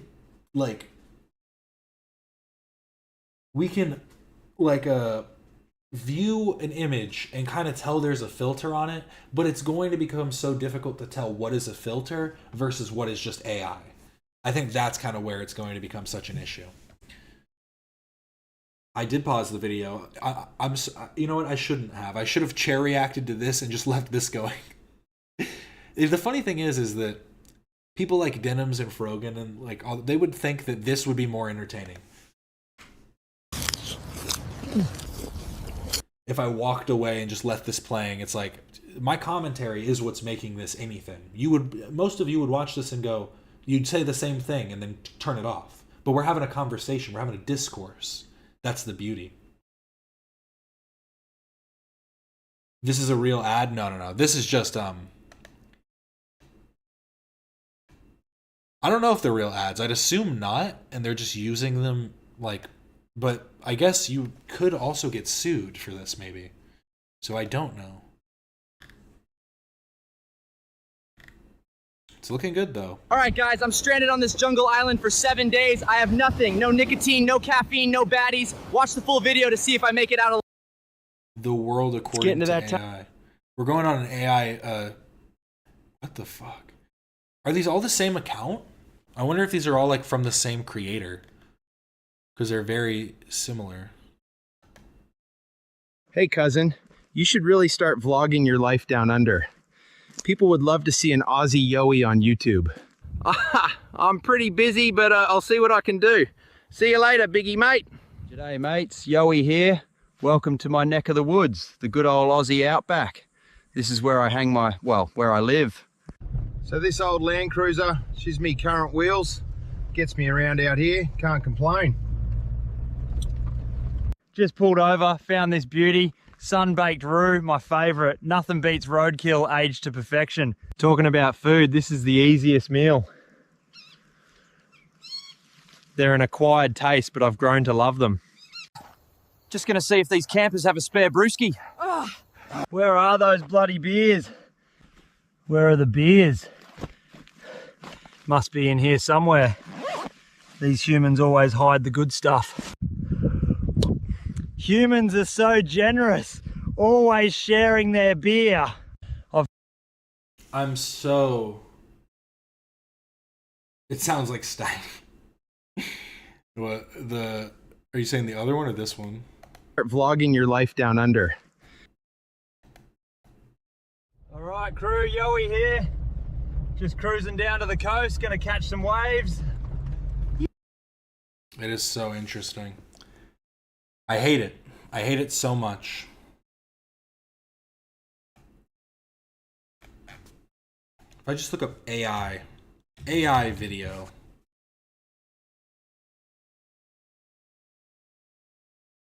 What do you think about the idea that we're just a bunch of prompts? If I'm generated from a prompt, how come I don't have 6 fingers?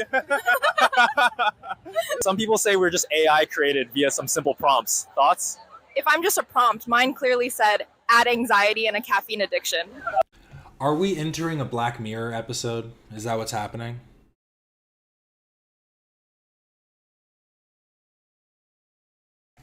I released 100,000 killer bees in my bedroom.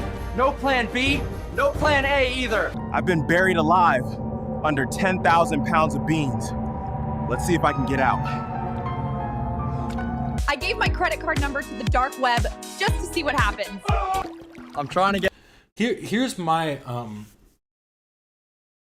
Here's the part that really interests me. Is what about the whole idea like...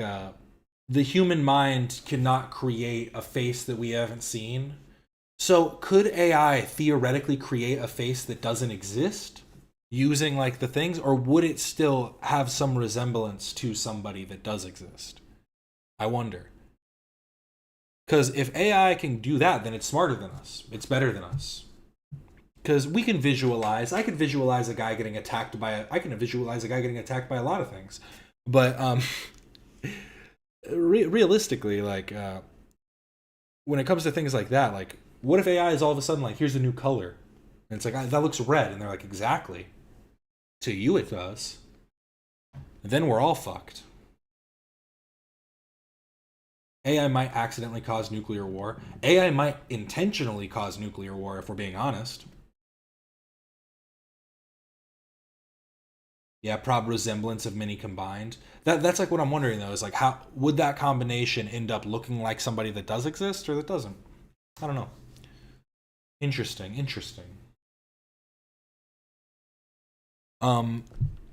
But let's go back to the actual videos away from AI. This was just an interesting thing I found. Man born in 1853 talks about his childhood in the 1860s. Filmed on June 21st, 1932.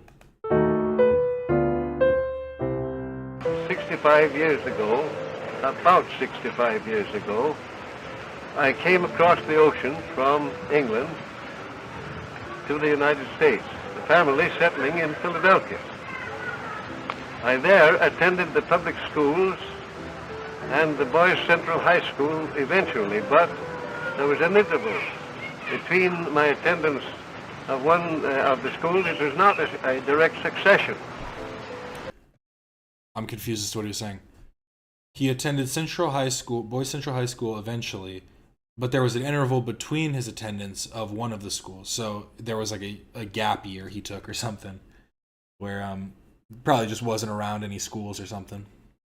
They were out in the countryside trying to survive. They were on the Oregon Trail. Of one of the schools, it was not a direct succession. I was forced out of school at 11 to stay out 2 years because the entrance age of the Boys Central High School was 13, and I was only 11. So the problem was what to do with me during the 2 extra years.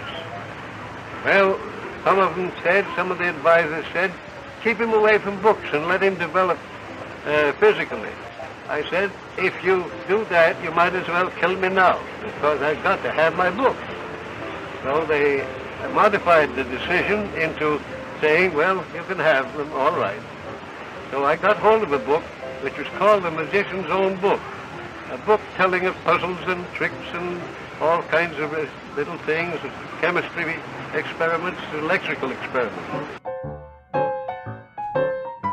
Interesting. Oh, I can't read any of it. I'm trying to see. Hamlin's nut trick. I can see that. The doll trick. The Egyptian fluids and oh, I do not know what that says actually. Interesting. Let me see if I can find it. The electrical chapter was what struck. The electrical chapter was what struck me at once, and they told how to make an electrical machine out of a wine bottle. And I immediately set to work and made just such a machine and started it in operation. And I got my first view of electric sparks from that machine, my first knowledge of electricity from that machine. And I made a whole lot of apparatus which is recommended to be made, like Laden jars and little things of attraction and repulsion, dancing figures and so on, and I had that whole equipment, along with a stool which was made by bottles and the board for making an insulated stool in order to insulate a person that wanted to be charged. And we charged them. With an arrangement of this kind, my father rather poo-pooed the magnitude of my efforts, and I thought I had to get even with him somehow, so I made a battery of 5 jars and put them into operation and asked him to take the shock. I never heard after he took that shock any more derogatory remarks about my apparatus. Did you say he electrocuted his father? Or it was another boy? Yeah, his father. He shocked his father and said, haha, make fun of me now, prick.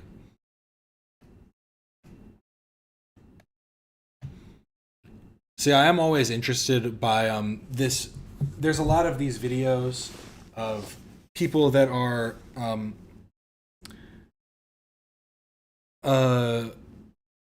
that were alive during times of slavery, things like that, that have things on YouTube. Let me see if I can find another one real quick.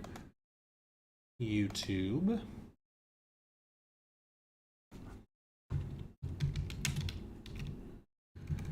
Because if you just look up 1800s interview, when was this taken? What? Man born in 1826.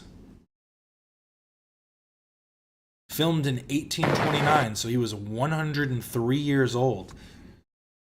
We don't need to live this long. Like, let's be completely honest.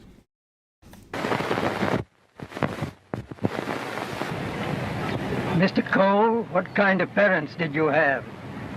My father and grandfather were Baptist ministers. My grandmother and mother were members of the Baptist church. What kind of an environment was you raised in?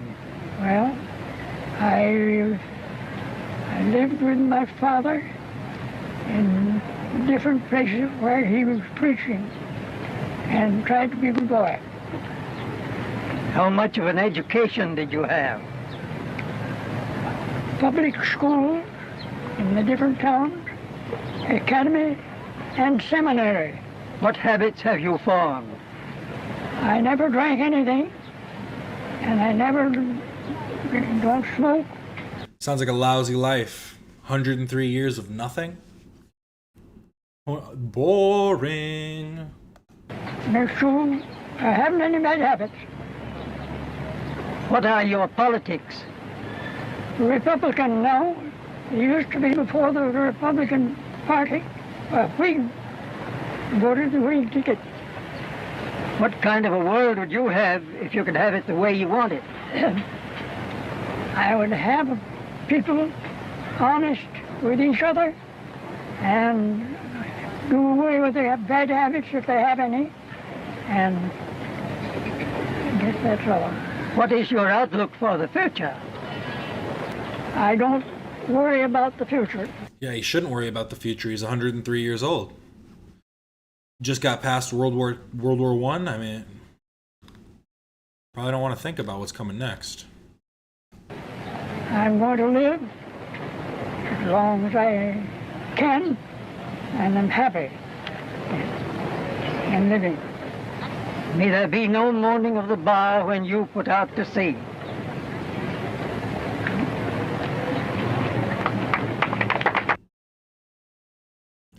This is what a Trumper looks like.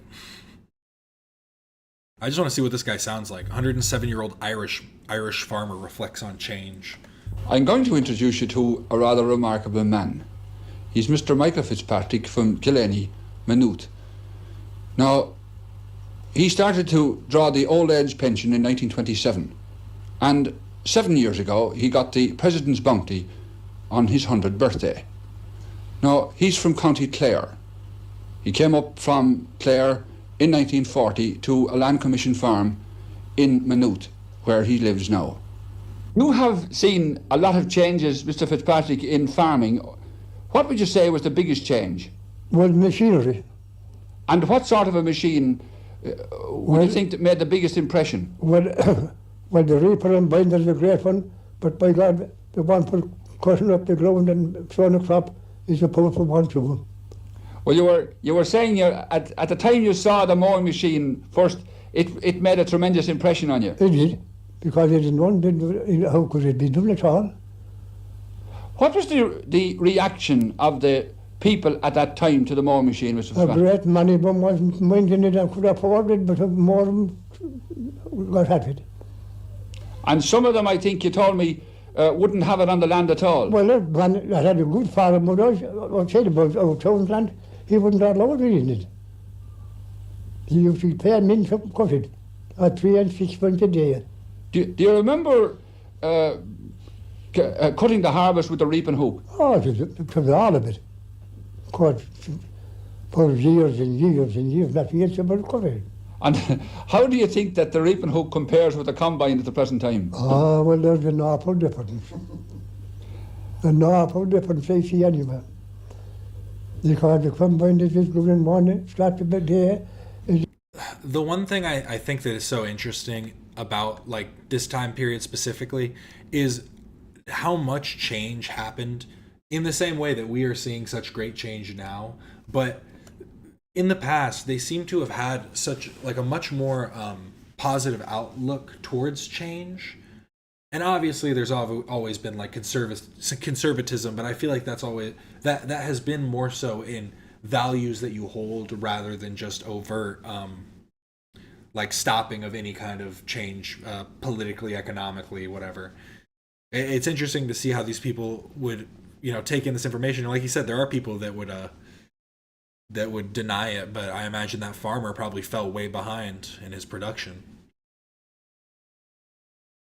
But I don't know. I feel like, it's also just, you can only know what you've seen. So it's coming from my own perspective.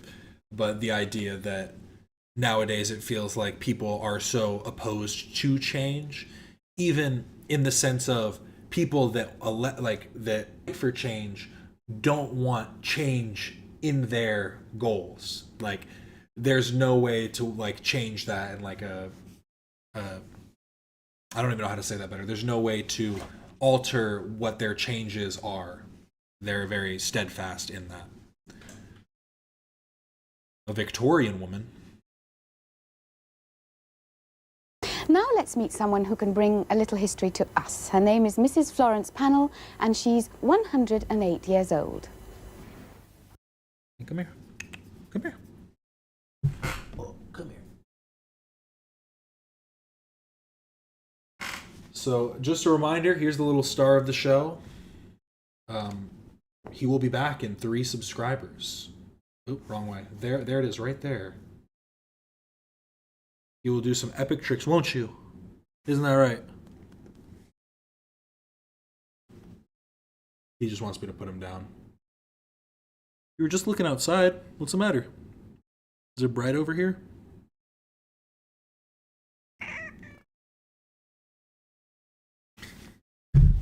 There you go.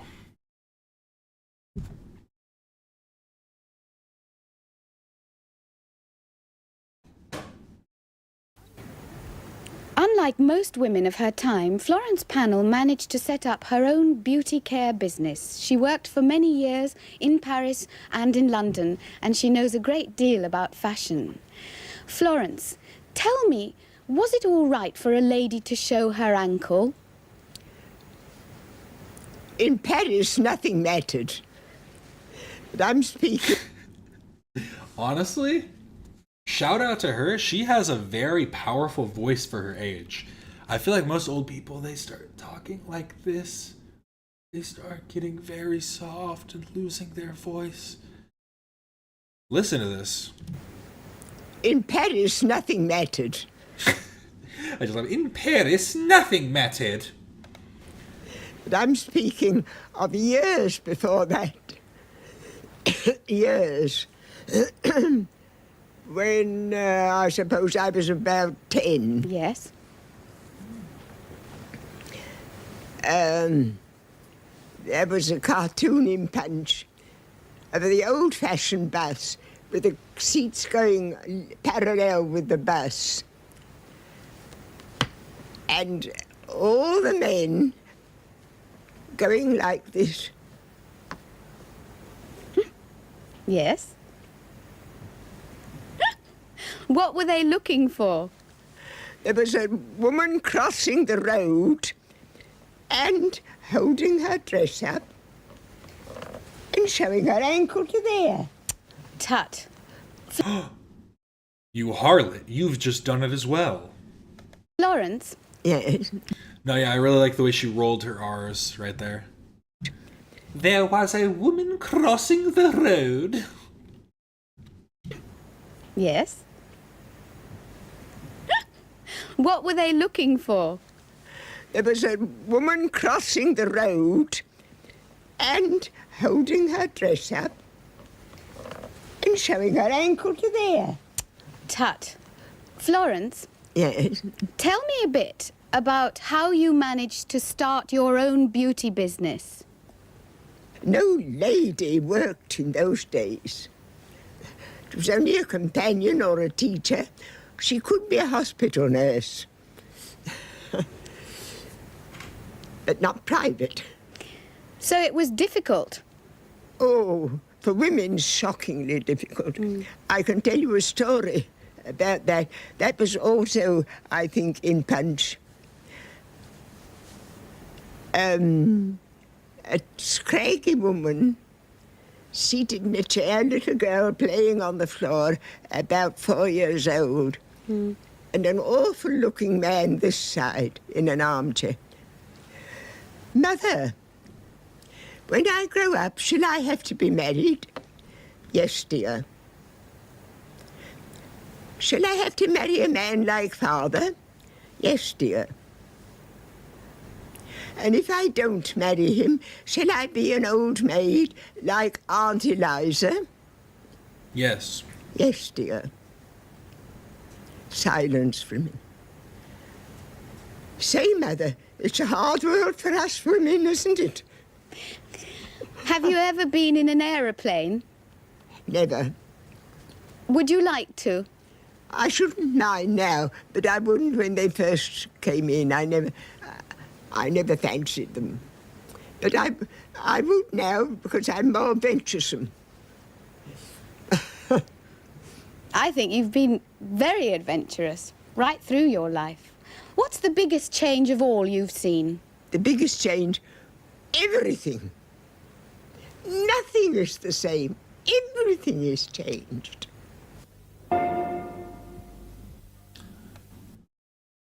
She's not wrong. I am just still so impressed that at 108, she is so... Is that the punchline? Like, she's just... She's very articulate, very put together. Maybe they are putting something in our... Nothing is the same. Everything is changed.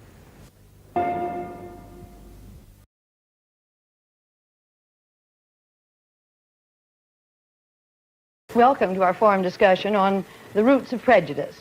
We'll be talking about what our prejudices are, where they came from, how they're nourished, and perhaps even how to get rid of them. This seems very interesting. I don't know if I'm going to watch this whole thing. I'm going to watch the first couple of minutes, though. Let me introduce you to the core student participants in today's discussion. Ratnati Iskandardinata, high school student, 17 years old, and also a talented dancer from Indonesia. From Japan, Yoriko Konishi, whose lovely voice you've just heard. From time to time, we like you to get a sense of what we do in all those times when we aren't having serious discussions. We very often get Yoriko to dance or sing for us. She does both. From the United You just make her dance? We enjoy cultures by making the little Japanese girl dance around. It's a very splendid time. United Kingdom, 18-year-old Judith Reeder. Judith's got a bit of a cold today. It did not come from swimming in the Atlantic Ocean, although she assures us that when she's in England, she does swim in the ocean during the winter. From the Philippines, Raul Contreras. Raul will be 16 years old, patriotically enough, on the 4th of July. He may admit some prejudices, but one he obviously doesn't have is a prejudice against women, or he wouldn't have been willing to appear tonight with 3 women being the only male on the program. Now, on this question of prejudice, perhaps we ought to start out by trying to define what you think prejudices are. What do you think prejudice is, Ratnati? I think prejudice is a feeling of hate of people as a group or individual toward other people. You say a feeling of hate. Do you think prejudice is as strong as hate? Yes. When there's somebody, if he has a prejudice, then the answer will be, I hate such and such. I think that that's an aspect of prejudice, but I think prejudice also derives from, I mean, truthfully, it really is that whole thing of like, it just comes from ignorance or whatever, because people are, we fear what we do not understand or whatever. So if you see somebody that looks completely different that you've never seen before in your life, of course there's going to be like, at the very least, a question that you have about them. Oh no, we're going down now. There was a Vsauce video about how people in the 50s, 60s, and 70s look older at 18 in their yearbooks than people nowadays. See, I've heard that theory too, but I've also heard it said that it's like, they would people in 20 years will say the same thing about us because it's all just the people. Oh no, they're all unsubscribing. We're losing it. We're going. Why did people sound smarter back then? Because I think it was a bit. I think it probably was a little bit harder to become like, educated properly. So the people that were educated ended up sounding smarter, and also the people that were educated were forced into like a higher like expectation, I suppose, for like things like grammar specifically. Prejudice is if Hassan says it is. Just saying. But I mean, realistically, yeah, prejudice I think derives from ignorance and then can be expressed in a lot of different ways. But I guess it's hard to say because it's not just the ignorance. The prejudice is a sense of, I guess, just being better than because of your ignorance. Well, I suppose that is true. What do you think prejudice is, Eureka? I found that if somebody distinguish between two white men, it is not prejudice. Here's what I believe prejudice to be. Prejudice is a preconceived, usually unfavorable judgment or opinion about a person or group formed without sufficient knowledge or reason. That's basically what I said, just smarter. Just saying. That if somebody distinguish between a white man and a colored man, it is prejudice. I would define prejudice as a rigid opinion formed about a certain thing before there has been a just examination of the facts. When a person loses track of the dignity of the human soul and... Damn, his voice is a lot deeper than I thought it was going to be. Facts.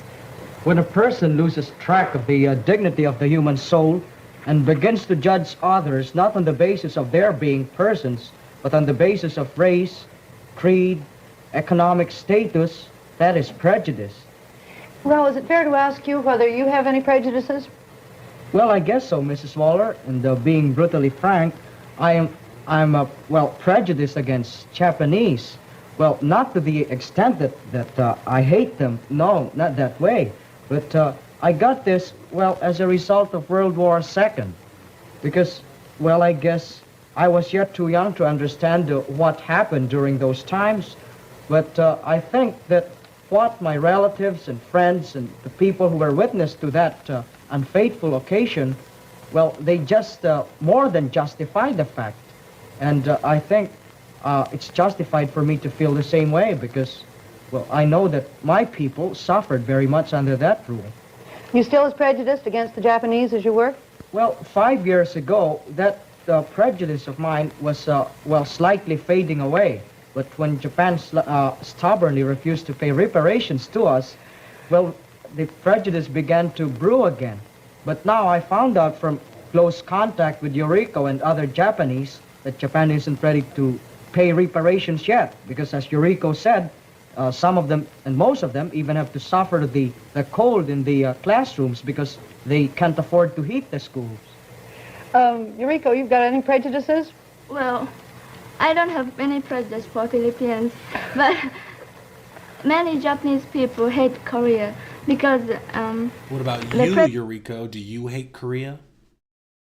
The president of Korea made the line, his own line, on the public sea between Korea and Japan. And if the Japanese fishermen go over the line, they are caught by Korean people, and they can't go home for a while. And we are trying to be a friend for Korea. Now that we've started, we better go on around the circle. Judith, you got any prejudices that you admit? Yes, I suppose I'd better admit them, although I'm English. I have some very foolish prejudices, you'll probably laugh. For instance, as soon as I meet a person with red hair, I always put myself on my guard because I have a silly prejudice that all red-headed people have terrible tempers, you know, that they're as passionate. It's a strange one, but okay. Like the first two were very much like, my prejudice is based on this historical context that then creates this preconceived notion about a group. And she's just like, redheaded people get angry, do they not? Red-headed people seem to have the most aggression out of any of the people. Come on. It's the colour of their hair. Oh, and then I have another silly prejudice. For example, when I first met the Australian delegate, Elizabeth Woodgate, who hasn't been on television, I was shocked by her accent, because to me it sounds just like a Cockney accent would in England. And I hope I'm not conceited or anything, but a Cockney accent in England, you know, most English people would shudder a little bit when they hear it. But she very frankly told me that she shuddered when she heard my accent. So I got paid back for that, too. Why did she say she did? Oh, I think she imagines that... she said she really had to forget my accent in order to like me, because it was too formal. I gather most Americans think about that about the English as well. So. Ratnahari, it's your turn. Well, sometimes I find prejudice against the Dutch people when in school when I learn the history and learn how the Dutch people treat. Oh my god. All three of the other people are like, I have prejudice because of the historical context of the way that my people were treated. And this girl in the middle really is just going, well, my prejudice derives from the fact that red-headed people become angry. And also the fact that the Australian's accent is quite gaudy. Looks just like King Charles. I mean, yeah. Don't they all? Indonesian. And I have some other prejudices of my Apparently people don't like me talking about prejudice. own. That's I hate people who are proud and who feel that he is the master of the other people and who thinks that he knows everything than anybody else. Let's come back to you a minute, Ralph. Are there any prejudices in the Philippines between groups of people? Yes, there are existing prejudices between groups of people. As a matter of fact, most of us still, well, are prejudiced against a group of hybrids. A group of mutts, a group of mixed bloods. We don't like them kind around here. What are you talking about? Those who have more Spanish blood than Filipino blood in them, and we term them as mestizos. Well, these incidents usually occur in the schools. As you know, I'm in a school run by Spanish monks, and we have a lot of we have a lot of those of that group studying in our school, and usually they are favored. But we think, and we think that we are right in saying that they are sort of aristocratic, conceited, and high-headed, and sore-headed, and all sorts of adjectives, and they have the foolish idea that they have the royal blood or royalty in them.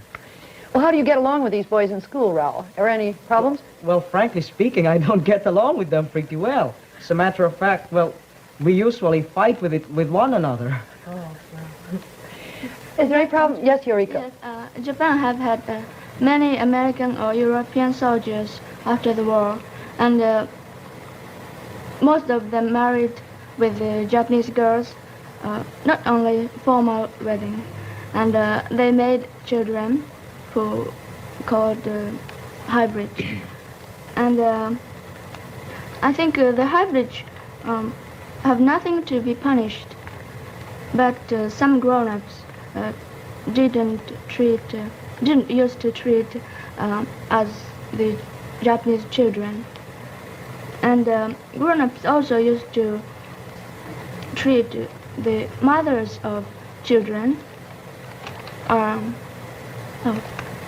Japanese people thought that the mothers of hybrids are not good. They are horrible because they married with foreign people, foreign boys, and many Japanese people don't like to marry with foreign people because they live in different customs, and they consider with different ways. You still have a strong, may I say, prejudice in Japan against marrying people from other countries, don't you? Well, yes. I mean, does she? She sounds like she's saying that this is just the views of her people, but you are also asking children about like their views on their country's prejudice in like this, time when they had only the knowledge of their local communities. Like obviously they have greater knowledge, but you get what I'm saying. Community-wise and like outlooks. Eureka, could you tell us something about the status of women in Japan? We hear the strangest things, and you've been telling me the strangest things. Could you tell us more about it?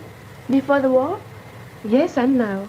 Well, up to about 60 years ago, Japanese people thought that the white people are horrible because they are almost red hairs and everything is so big about the bodies. And quite a few people still think so. And in Japan, we think that something... Don't forget about what the Japanese did in Nanking! Don't forget about... Just start like being like... Get way too offended over something so stupid. To be beautiful, must be small and delicate. You could hardly apply the word delicate to some of the big soldiers we sent to Japan, could you? But I never knew that you looked down on us because we were big. That's a very interesting... We're always proud of if the Western men are tall and handsome, we consider that yes. Oh, we're proud to be small and delicate. What you said about skin color, Eureka, I've heard that the Chinese speak about us as pink people instead of white people. It's so much more difficult to be proud of being a pink person, isn't it? Oh, yes, you're a pink person. Why does that make you less proud? Hey, Pinky, why don't you live up to your truth? Might as well face it, Judith. Here we are. I feel scarlet. Ratnati, let's get... Yes? Judith. Yes, she did say white people are fat. It's the truth. Since Philippines has so many colonies and well, let's say nearly all over the world. How do you feel towards the people in the colonies? Do you have some prejudice? No, I personally don't have any prejudice. At least I hope I don't. But I know that a lot of Europeans think of the Asians, for example, as rather lazy. I don't mean to be rude, but that used to be the impression we had. You know, when we started our colonization, we thought we were doing good to you. I know that you disliked, for example, in Indonesia, you disliked the Dutch there. But they probably thought they were helping you. They were not helping. Regardless of intent, it kind of just matters about what actually happened. See, you mentioned that we're lazy. We are not exactly lazy, but they didn't give us a chance, see? And we didn't get experiments to build our country. Well, Judy, I don't think all Asians are lazy. No, please, you're misunderstanding me. I said that was a general opinion. Maybe not now. I hope certainly not. General opinion, but well, when it's not. It's well, sort of wrong to say that they are lazy. Let's just say that they've got very flat feet that they can't lift them up. Because you've got to consider, for example, the climate in most of the regions in Asia. Well, it's just but natural. You can't just work with all the warm climate around you. Of course, you'd always feel like fanning yourself, or going to an air-conditioned theater or something else where it's cold. Is there not only this difference of climate that explains a difference in tempo, but is there a difference in philosophy too that perhaps we in the West haven't appreciated? I wonder. Well, as far as I know it, and well, I think you've mentioned it in this program, that Indians think that they should never soil their hands. And in the Philippines, I must admit that, well, we're sort of inclined to get white-collar jobs and swivel chairs. Most of us do, especially the new college graduates. We don't want to work with our hands.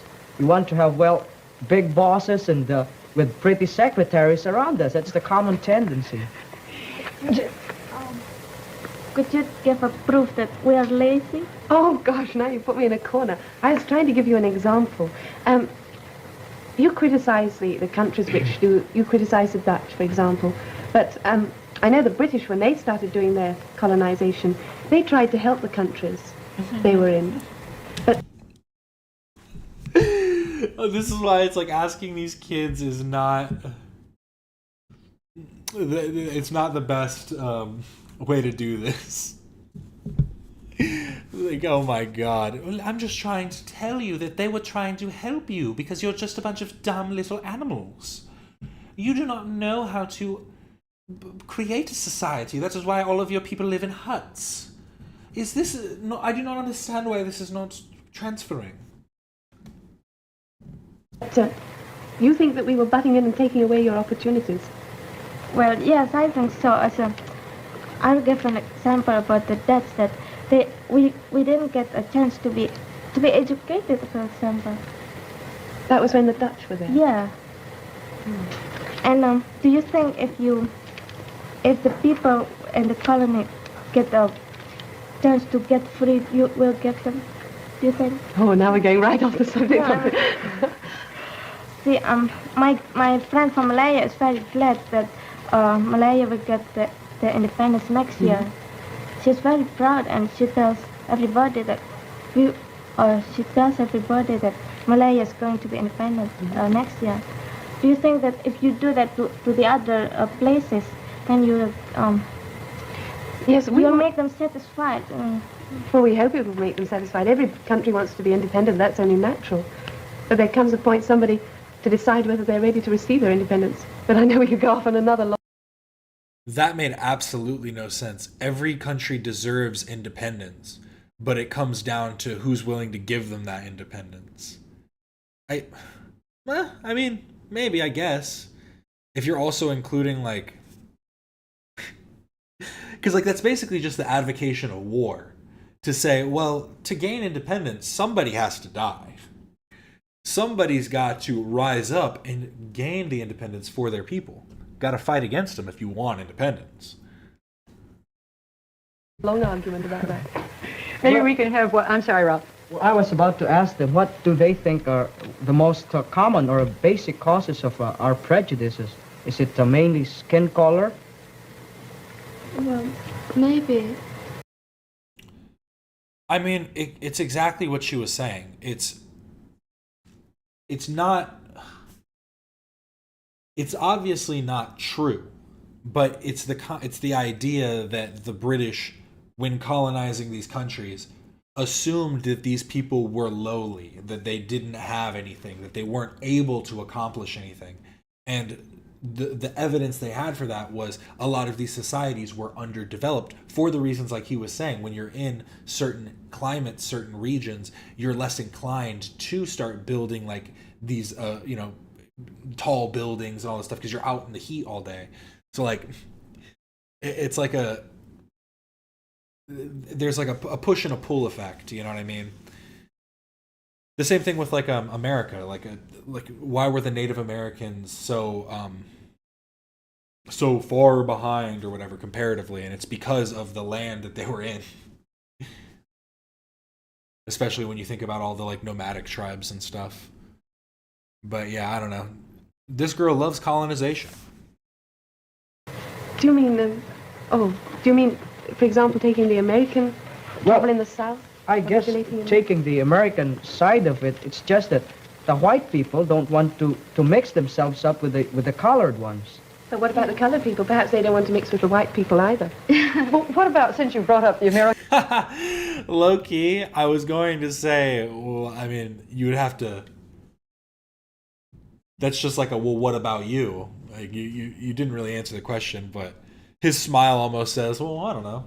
But it is just a funny thing because they've almost all gone, I do have some sort of prejudice, but my prejudice is justified.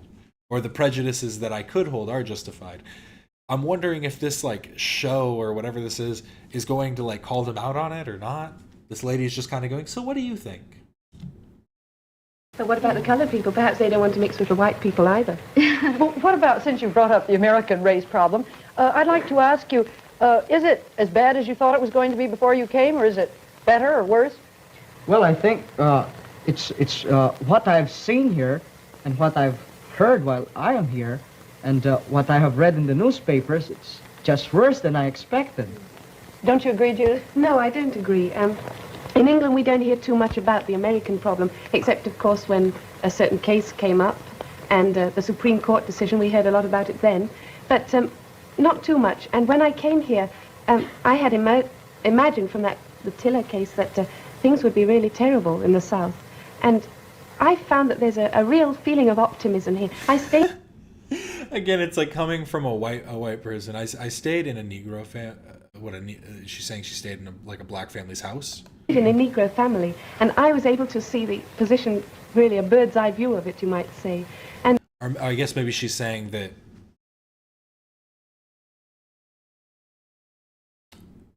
I'm wondering how she got a place in a house with black people. I'm wondering what the circumstances were. And the first thing that impressed me was that the Negroes themselves were not happy about the situation, but were pleased. They were grateful for what progress had been made, and they were sure that the situation would continue to improve. Is that the 2 weeks you were in New Jersey that Yes, you stayed that's in right. Negro? That's also in New Jersey. When I was in a Negro family. I know that was in the northern part, and conditions Yeah, no shit. better there. And I was very impressed with that. They said it would be a I'm sorry, this girl's kind of dumb. I can say that because she's probably dead by now. slow process, but things were gradually improving. It was a matter of breaking down tradition, and I was very happy to find that. I'd like to know some of your other experiences with... Yes, Eureka. I've never seen any evidences of racial prejudice in the United States, but I found out that most Negroes are laborers, and they don't have a high position on business. But I was very glad when I saw the Negro girl in South Orange in Columbia High School, who was the vice president of the student council. I'm glad you did too. Yes, right now.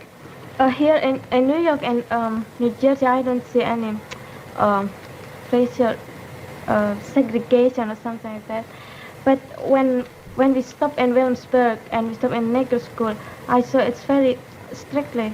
I mean, the Negro school go to the special Negro, and I was talking to some of the girls in the school, and I asked them how they feel about being segregated. But they said that they don't mind about that, and what they want is equal rights. And there are some places that they can go, such as restaurant or some clubs. And I think that since all Americans claim and emphasize that America is the most democratic country in the world, and as long as segregation exists, I don't think it's a democratic. I mean, pure democratic. Well, adding something to that, isn't it that, in the Pledge of Allegiance to the American flag, you mentioned something about, I pledge allegiance to the flag of the United States of America and to the republic for which it stands, one nation indivisible under God, with liberty and justice for all.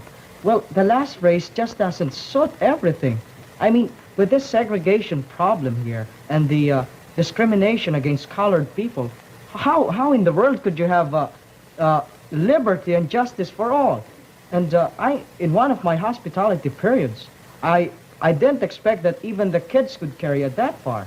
I had the, privilege, I should say, of attending one of the dances sponsored by one of the civic troops. And I just noticed that, it was a big dance floor, and all the white kids were assembled on the left side, and the most, shall we say, not strategic part of the ballroom, all the colored boys and girls were in there.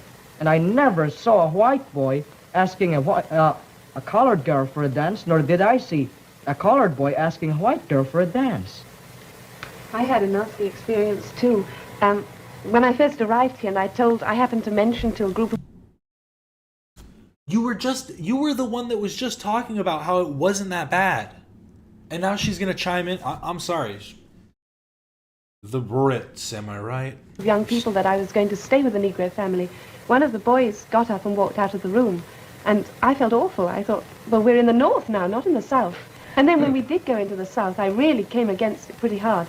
We went into this big store, and I was in the ladies' cloakroom, and I was washing my hands, and I was with a group of the eastern delegates, the rather darker-skinned ones like Ratnati.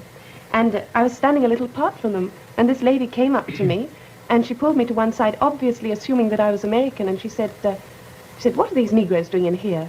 And I was so cross, and I told her as calmly as I could that I was with them and who we were. And of course her attitude immediately changed. But it gives you sort of a nasty shock when you come up against it face to face. You read about it in the newspapers, you hear about it, but you don't really realize the significance of it until it hits you in the face yourself. Or even after the fact, you have to wait until all of your buddies tell you that that's how you should be feeling. Because I'm not trying to be rude, but like, did she not remember that when she was talking about this before? She was literally just saying that it's not that bad in the South when talking about staying with a black family in New Jersey. The cause of the prejudice is skin colors, and I think I don't know why, but I think the white people think that color people have dirty skin, and they don't have progressive culture, so the white people are the most great and wonderful person in the world. I think so. On this matter of skin color, if you were here in the summer, you'd see lots of Americans on all the beaches trying to get brown. It's significant.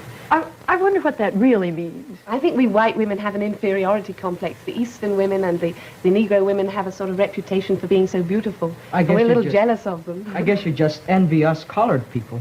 Yeah, I think so. Well, is there anything corresponding to that in... Well, I think so, Mrs. Waller, because in the Philippines, it's just funny. There's a common tendency among women, well, those who have a dark complexion, I should say, or just a tanned one, or just a brown complexion. Well, especially these high society matrons. Well, even if they've got already wrinkles on their face, they still want to bleach their skin. Suppose you meet one right now and you say, oh, good morning, and you see that she's just tanned and brown. But after 3 months, you meet the same person, and with the usual society walk, and trying to be very dignified and cultured and everything. And you just notice that her face was is lighter than before. And when you look at her hands and everything up to her arms, well, you'll be likable to exclaim, Holy Moses, because there's a real, very great difference, you see. She's about very light here, but you look at the arms and everything, and the lower part of the body, but gee, it's just a very great difference. It's colored here, but it's very light. Do they really bleach their skins? They do, Mrs. Waller. They What about Japan? Japanese women don't want to change it anyway, do they? Some Japanese women... I think it is very common in Asian culture specifically to see paler skin as like higher class and tanner skin as lower class, because it's who's tending to the fields is like at least that's the way I've heard it before, because there is a lot of colorism in different Asian countries. Right, how does that? Dye the hair red. Really? Yes. They like red hair, but I don't like it. What about Indonesia? Well, as the Western people try to get darker skin, we try to get lighter skin. But I'm telling you, people want to be racist, but everybody's just trying to commingle until we're just that nice shade of beige. We'll get there eventually. That's what everybody wants. Subconsciously, we all just want that nice shade of beige. we prevent the sun. But you're such a nice color now. I think when we go out, then we use long sleeve blouse to prevent from the sun, so we don't get a very dark color skin. Tell me, what are your governments, if anything, doing about problems of prejudice? You've each mentioned some prejudice that exists in your country. What are your governments doing to try to eradicate it? You mentioned the prejudice against hybrids. You mentioned the prejudice against hybrids, too. You haven't told us much about the position of women. Otherwise, by the way, let me ask you right here, are women any freer in Japan now than they were before the war? Well, before the war, there was no democracy. And women belonged to men, and men controlled women in everything. And men had first opportunity to everything. Even getting out of the door, women have to open the door first, and the men passed first. And in the buses or theaters, men take seat first. And if there's no seat, women have to stand up. Oh, I'd love to live in Japan. Oh, But they do that in America and England now. Yes. Is it changing at all? Yes, quite changed. And just now, women. I thought he was joking, but that eye roll tells me he's like, I'm getting rid of all the good shit. Yes. Is it changing at all? Yes, quite changed. And just now, women can vote, and women have equal opportunity in everything. Judith, you were talking about your prejudice against Cockney accent a moment ago. Is that still very strong in England, this prejudice of the so-called aristocracy against the Cockney? No, I don't think it's a very serious problem now, especially since the war. You know, this idea that the English speak either with a Cockney accent or else with a very aristocratic accent, that isn't true anymore. And we certainly don't despise people anymore if they speak with that. If you go into the House of Parliament now, you will often hear a North Country accent or a Welsh accent or even a Cockney accent. And we're proud of those kind of people because they are the people who got us through the last war, and nobody would dare say anything against them. In fact, it's the aristocratic accent which is the other side of the fence, and people laugh at that nowadays, I'm afraid. In fact, you may think that my accent is a little cultured, but I assure you back in England, I have not quite a Cockney accent, but still an accent. At least you mean to say your schoolmistress would not totally approve of you? Oh, no, I should be corrected. Judith, I hate to think what's going to happen when you go back after 3 months here. So do I. You'll write me about that, won't you? Yes, I wanted to have time to ask you what you thought individuals could do in terms of eradicating prejudice. But our time's almost up. Anybody got a quick answer?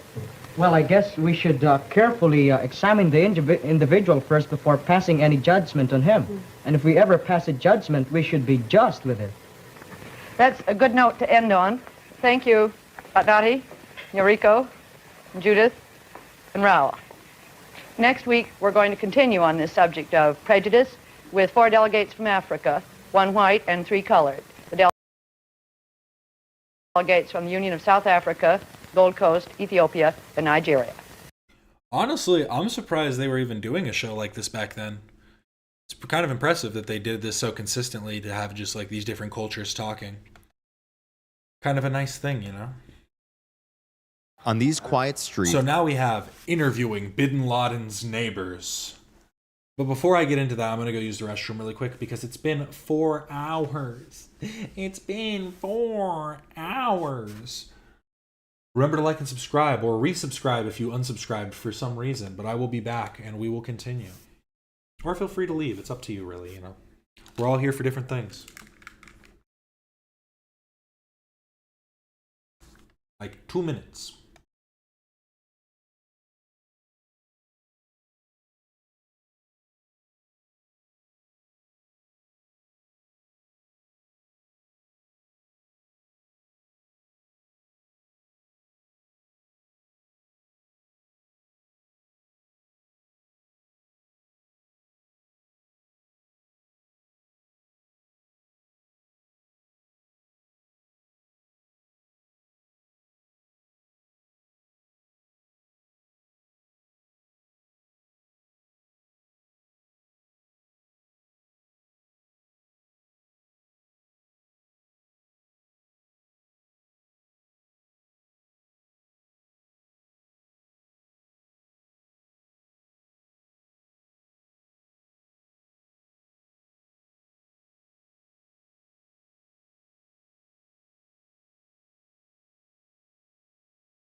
My hair is still looking really fucked up right now. It's like it's wanting to do a mohawk all by itself.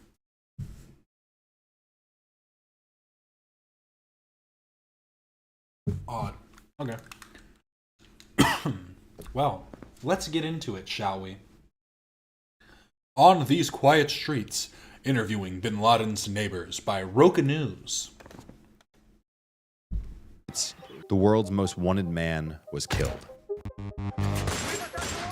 Or so we've been told. No Bin Laden here. No. Osama bin, no yet. Basically, I think he was working for America. Osama kaisa lagta hai aapko? He's a very great person, brother. On May 2nd, 2011, President Obama... That's why I get the two conflict, like, people who want to say, I think that Osama was working for the United States government, that just doesn't correlate with the people that then agree with Osama bin Laden, like, and oppose the U.S. government. Like, they agree with his aims, but unless you're really thinking it's like Osama bin Laden was manipulated by the U.S. government to do these things to then cause this chain of, like, it's just, the conspiracy gets too deep at that point. Obama announced that Navy SEALs had killed Osama bin Laden. The United States has conducted an operation that killed Osama bin Laden, the leader of Al-Qaeda. The raid didn't take place in mountains on the Afghan border or in a cave, though. It took place in Abbottabad, one of Pakistan's nicest cities and just a mile from Pakistan's version of West Point. Yet people across Pakistan do not believe bin Laden was ever in Pakistan, let alone killed there. To understand why, we traveled to bin Laden's compound and met Osama's neighbors. Walaikum salam. Bin Laden's neighborhood, Bilal Town, was the nicest part. Driving through, we had to keep putting the camera down so we didn't film any military installations or police. I think this is one of the nicest neighborhoods we've been in all of Pakistan yet. Really? This was it.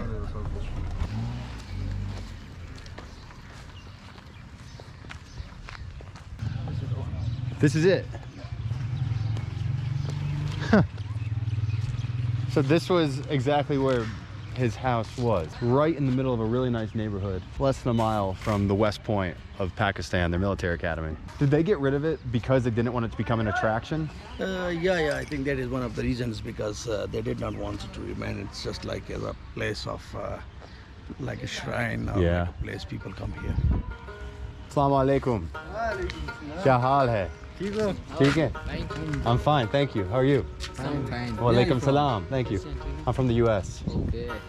I hear this is something famous happening here. Yes. But this time, you don't hear in this place. Some people says America air fighter this time come, but nobody, Osama bin, no yet. His wife and his children here, but not his. You don't think he was ever here? No. But so when the helicopters came, yes, they weren't actually gone. He was gone. He was gone. Do you think he's still alive? Or They are kind of dripped out, I gotta be honest. They know how to rock it with the top button unbuttoned. is he dead? He alive. You think he's alive? Yes. You live around here? Yes. So I'm dusty. Going. A few days in Pakistan, I get dusty. I am Muslim. ये अल्लाह पाक को बेहतर पता है, अल्लाह पाक को बेहतर पता है कि उसामा वहाँ जिंदा है या फौत हो गए, ये उसामा को इधर मारा गया, ये हमें नहीं पता, ये अल्लाह को बेहतर पता है। और वो कैसा लगता है? उसामा को मैं पसंद करता हूँ, उसामा को मैं लाइक करता हूँ। अच्छा, क्यों? मुस्लिम लीडर, इस वजह से हम उसे लाइक करते हैं, और कोई वजह नहीं है। जो भी उसके बारे में बोला जाता है वो अल्लाह को बेहतर पता है, हमें नहीं पता। अच्छा। मैं एक कज़न स्टोरी सारी से आती है, आपको वो सुना देगा। अच्छा। जी हाँ। क्यों? वो बुलाऊं? अच्छा। What's going on right now? So this man invited us to someone to tell us a story about Bin Laden kabadi. आप हमारे मेहमान हैं, आपको चाय पानी करते हैं। It's actually a very chill neighborhood here. Like very just like nice vibe. Got the mountains, nice big homes. Hey brother, brother. What? आपका नाम क्या है? Usman. What do you think about Osama? Well, Osama is powerful man. Powerful man. Brain 2 steps ago, away. You think he's a smart guy? What do you think about 9/11? 9/11, 3 airplanes crashed. 4. But पानी में हुआ था crash. एक खेल पर. बाकी 3 एक factory उधर. एक गवर्नमेंट बिल्डिंग में गया था और 2 World Trade Centers. Assalamu alaikum. Osama के बारे में कितना पता है कुछ? Osama bin Laden के बारे में.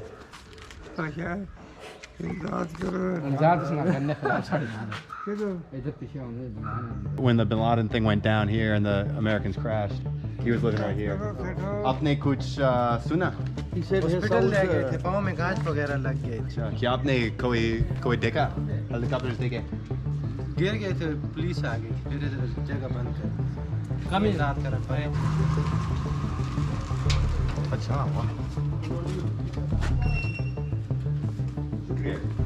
और आपका नाम?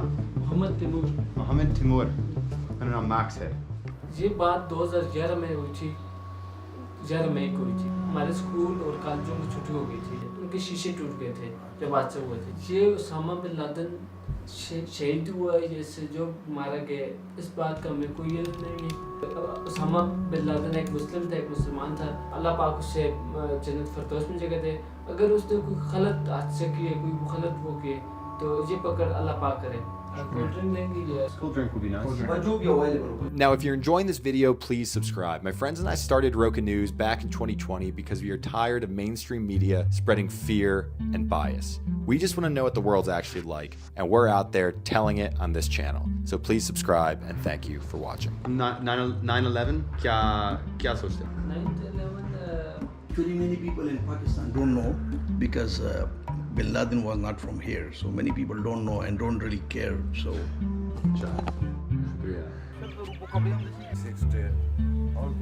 अस्सलाम वालेकुम। ठीक है? ठीक है, क्या हाल है? ठीक, आप ठीक है? जी जी बिल्कुल। हम यूट्यूबर्स हैं और हम वीडियो बना रहे हैं और हम अमेरिका से आए हैं और हम जानना चाहते हैं अगर यहाँ के लोग सोचते हैं जो बिन लादेन यहाँ था या नहीं। आप क्या यहाँ था? अच्छा, क्योंकि कुछ लोग कहते हैं जो वो यहाँ नहीं था। नहीं था, यहाँ पे था। अच्छा, क्यों सोचते हैं? हमने खुद बड़ों से सुना है, हमें खुद पता नहीं, हमने भी पता। पर वो आपको वो कैसा लगता है? Osama bin Laden? जी। देखा हुआ तो नहीं है पर अच्छा लगता है। अच्छा लगता है, क्यों? बस वो उससे हमारी पहचान है, बात की पहचान है उससे, बस तारीफ। ठीक है, शुक्रिया। Oh wow. So he's saying that the reason he likes Osama bin Laden is purely because he made Abbottabad famous. और आप क्या सोचते हैं? वो यहाँ था या नहीं? पता नहीं। अच्छा। These kids are too young to आपकी even उम्र know. कितनी है? They weren't even alive. 16 है। अच्छा, शाबाश। He thinks he was here. The other kid doesn't know. It's as these guys. Yeah, the kids that are literally 16 years old. So he was what? 2011. So how old is he? He's a couple years old? I'm getting too old, man. 2025? I remember as a little kid thinking, wow, will it ever reach 2020? I think I'll be dead before then. These brothers. हम जानना चाहते हैं अगर यहाँ के लोग सोचते हैं जो ओसामा यहाँ था या नहीं? इधर ही था। इधर था?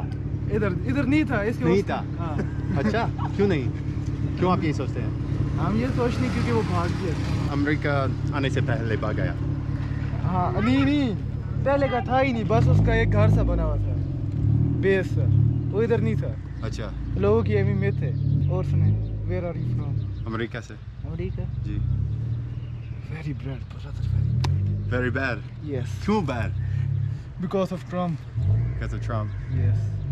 और ओसामा कैसा लगता है आपको? He is a very great person, brother. क्यों? He's good or bad? That just proves it. He loves Osama, but he hates Trump. The liberals love Osama bin Laden.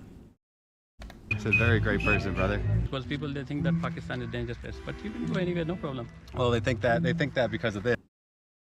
Oh, I've heard there's some stuff going on in Pakistan now, but from what I've heard, Pakistan is like one of the most friendly countries you can go to. India is apparently like people will be very mean to you, but then you go to Pakistan and they're like very friendly comparatively. Yes. Yeah, because even we don't even know about this. If we see in news, then we come to know that something happened there. What do you think Americans should know about Pakistan? Pakistani people, they are really peaceful, Wherever you go, you will see the hospitality. When you see media, you see a lot of things, bad. You only see bad image. You can ask any public in Pakistan. Nobody knows about this. Yeah. What do you think about him? Basically, I think he was working for America and American. That's why, we have nothing to do with it.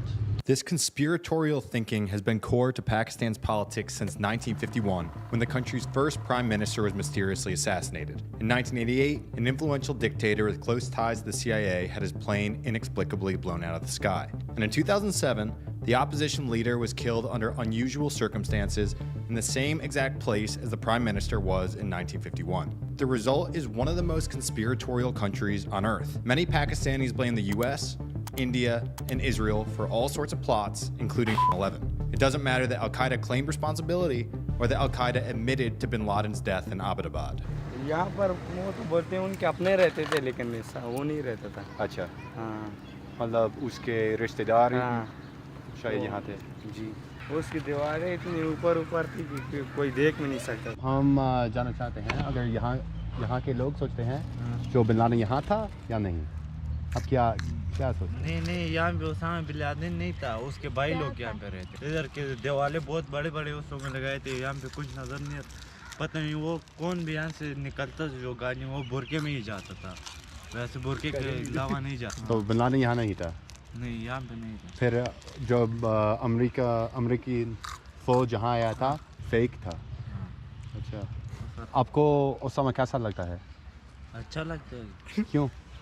अच्छा इंसान है, अच्छा इंसान था मुसलमान। 9/11 के बारे में क्या ख्याल है? क्या? 9/11 मतलब हमला अमेरिका पर जब उसामा ने किया था। जी। पता नहीं, उसका हम लोग को नहीं पता। अच्छा. Where the helicopter crashed in the ground over here, and then this is the compound which they came and blew up. इधर उस लोग की आर्मी होती थी। अच्छा. चौकीदार जो उस लोग नहीं थे वो वहाँ थे। So now Bin Laden's home, if he was ever here, which almost everybody says he was not, is a trash dump. All right. How does that compare to what you thought it would be? It's about what I thought it would be. Assalamu alaikum. Kya haal hai? How are you? Very good, brother. It's worth noting that bin Laden was a Saudi national, and this neighborhood is home to many Pakistanis who worked in the Gulf. This man worked in Kuwait, and this man in Qatar. Most people around here have money from working in the Gulf. Yes. The salary in Qatar versus here, how much bigger? Yes, 10 times. 10 times. This country. America, sir. My house here. Go to my house. Chai. I appreciate that. You think वो यहाँ था या नहीं? या पता नहीं? No, I don't. Bin Laden कैसा लगता है? Yes, no, I don't. Yeah. Talking to bin Laden's neighbors made clear that most people do not believe the world's most wanted man was ever in Abbottabad. For them, the story is just one more example of American plotting in one of the world's most mysterious countries. Thank you for watching this video. If you enjoyed it, make sure to subscribe. We simultaneously have this series coming out and another. Roca News is honestly pretty good. I've seen a few of their other stuff.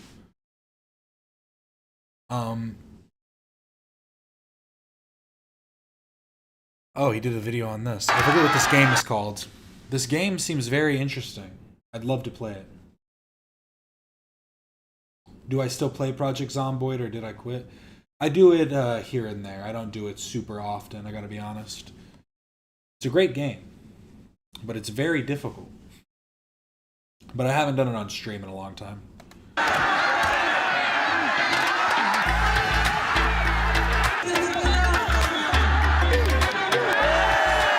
A long time being a few months, but you know what I'm saying. It's like we're in the middle of Madison Square Garden for fight night. I need to explain how we got here. Our morning started hundreds of miles away. That's it, kabadi. Slap kabadi or thapad kabadi is a Pakistani variant of kabadi, which is particularly popular in Punjab. Two players aim to slap each other, scoring 1 point for each slap on the opponent above the waist. The winner is the one who scores the most points or who can force his opponent to forfeit the match. Punches are not allowed, though players can slam into each other. There is no time limit or limit to the number of slaps that can be executed, though causing injury to an opponent results in disqualification in some matches. What is... So this seems like it's untrue. The winner is the one who scores the most points or who can force his opponent to forfeit the match. That sounds like it's who can force his opponent to forfeit the match, since the only way to win is to have them forfeit. There is no time limit or limit to the number of slaps that can be executed, though causing injury to the opponent results in disqualification in some matches. It just doesn't make any sense. They're just slapping each other for fun. Way in Lahore, Pakistan's second largest city. When we woke up that day, our fixer, Sajat, told us we had a quick drive to a local festival. After 30 minutes, we asked how far we were going. His response? 3 hours.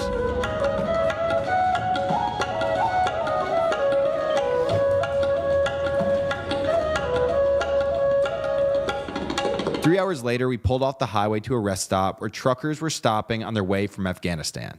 It felt like we had entered a different world, and this was just the beginning. Was he a fighter?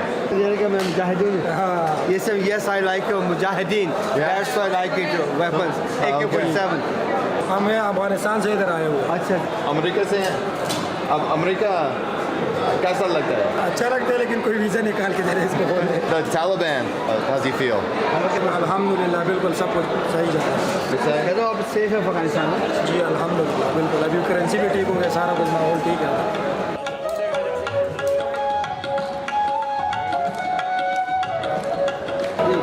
He's from Balochistan. He's from Shinwari tribe. Can you tell us about Balochistan, what it's like there? It's a mountainous region, very beautiful and nice. The turban, is this traditional? This is a traditional dress. The people have turbans and big beards. Is it okay to ask him what happened to his leg, or is that? He had an accident. Shukriya. Just being here compared to Lahore, it feels like a different world. Back in the car, we set off to see Pakistan's viral slappers who have racked up billions of views. We wanted to know what this sport was all about and to see it with our own eyes. But to do that, we had to drive another 2 hours through the towns and countryside of Punjab, Pakistan's most populous province. After an hour, we were totally in the middle of nowhere. All right, so far, what was supposed to be a 3-hour journey, it's now, it's been 5.5, and we're still 30 minutes away, but we are on our way. We are deep in the heartland of Pakistan. Eventually, though, there was a trickle of people and then a sea. We had reached the slap match.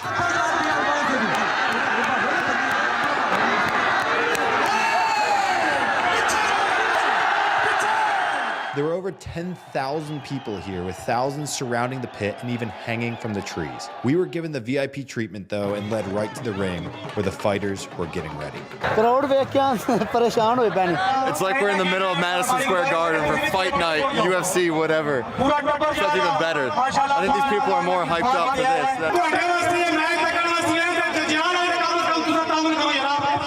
The fighters here are celebrities who had come from as far away as Dubai.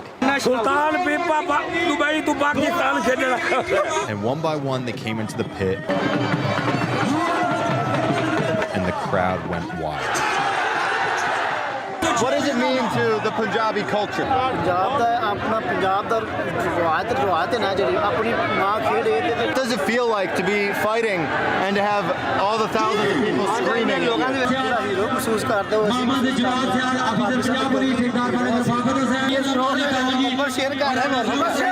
This is not a common occurrence. These are special festivals that happen in this area just once a year, and they're funded by local politicians, landlords, and business people to curry favor among the villagers. So all the fighters are now in the ring, and people are hyped up. They're going to start wrestling, but this is a special version because these are some of the best people in the world, and they compete internationally. Internationally, you're not allowed to slap. Today, they are allowed to slap. The events celebrate the wealthy men, who in turn hand out money to the winners. And the way that you win is to slap.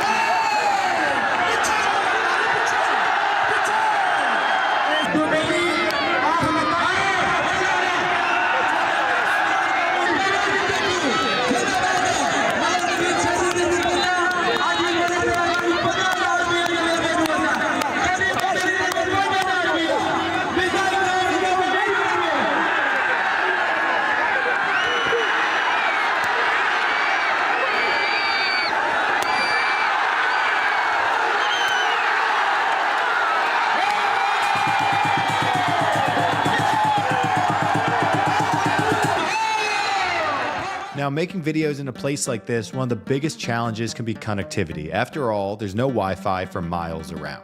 If you have a SIM card, you can access the internet, but to do that, you've got to go to sketchy airport kiosks or markets where they're probably going to rip you off. That's why we use Saley, an eSIM service that keeps you connected in over 160 countries. With Saley, you're connected from the moment you land without unexpected roaming charges or having to go to a sketchy airport kiosk. You can get connected even in places like this where there's no Wi-Fi for miles. Just download the app, pick a plan, and you're good to go. It's really that simple. Install Saley once, choose the country you're going to, and select a data plan. At checkout, use the code ROCA News, and you'll get 15% off your order. That's ROCA News, R-O-C-A News. Once you've done that, just follow the steps to activate the eSIM. Then, when you land, you'll automatically be connected, no roaming fees, and no need to buy a SIM card. You can download Saley on the Apple or Android app stores at the link below, or use the QR code on the screen. Make sure to use the code ROCA News to get your 15% off and stay connected wherever you go. Thanks for watching, and back to the kabadi. As the only white people at the match, we were treated as guests of honor, and even the fighters wanted to show us respect.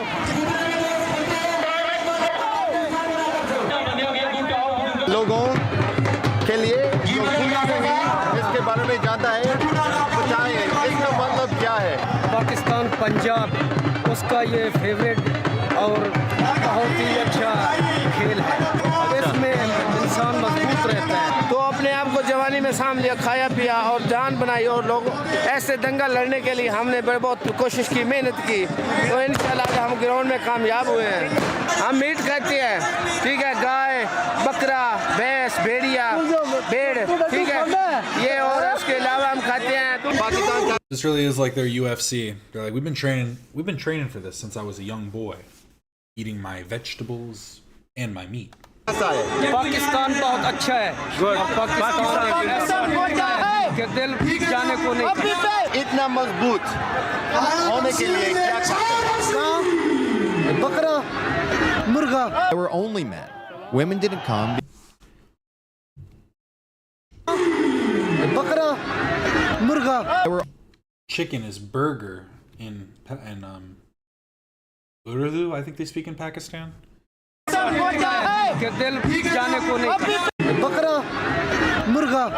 Burger. There were only men. Women didn't come because the men told us they could get too aggressive, so the women want to stay away for their own safety. The noise of the crowd is actually deafening down here. It's just boys' night. It's like being courtside for some huge event. I mean, you can't hear anything besides them. The crowd also went crazy when they saw us. You're great. You're good.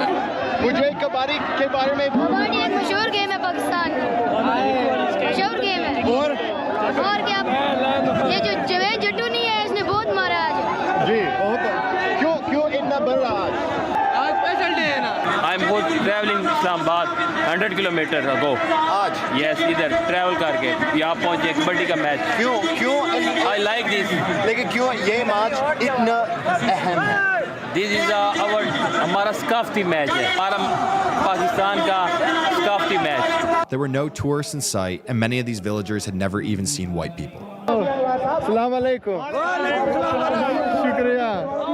शुक्रिया. I'm good. मैं ठीक हूँ. और आप कैसे हैं? अच्छा. सलाम अलैकुम. वालेकुम सलाम. किस मुल्क से हैं? हाँ? कौन सी कंट्री से हैं? अमेरिका से आया हूँ. अमेरिका से? जी. आपसे मिलकर हमें बहुत खुशी हुई. अहमद अली साबर भैया.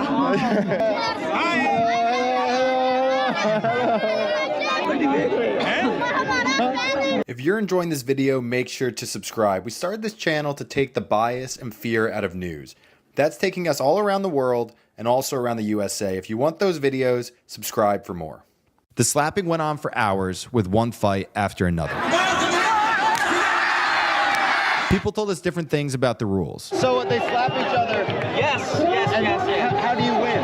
Which one player is not laid down, he's win. Really? They're really doing it? Or are they acting? Or both? A little both? Yes, both. Basically, though, the fighters slap each other until one taps out or is deemed to have lost. When someone wins, the crowd goes crazy. Everyone you see here is Punjabi. This group numbers at 150 million and is one of the world's largest ethnic groups. They're mainly divided between India, where they are Sikh, and Pakistan, where they are Muslim. Whether Sikh or Muslim, Punjabis play kabadi.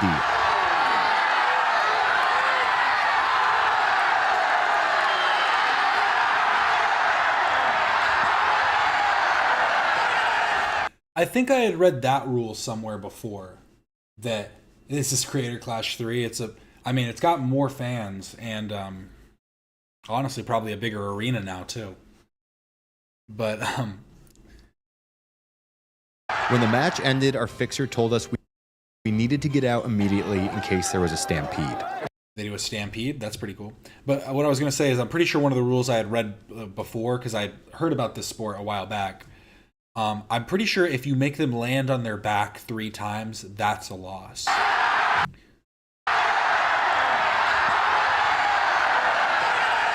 When the match ended, our fixer told us we needed to get out immediately in case there was a stampede. Charlie, this is the last match. And our host here just told us we got to sprint to the car after this because it's about to be insane. So let's see what happens next.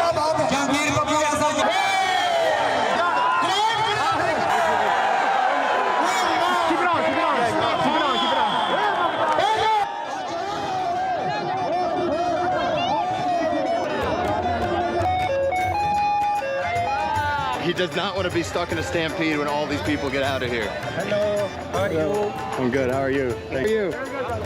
Good. I'm good, thank you. Where come from you? Okay. Okay, thank you, how are you? I was going to say, just have him stick his head out the window and they'll clear a path so that he can get through, but they might just keep stopping him. I am so happy. Okay, we don't get out of here, bro. No. Walaikum salam.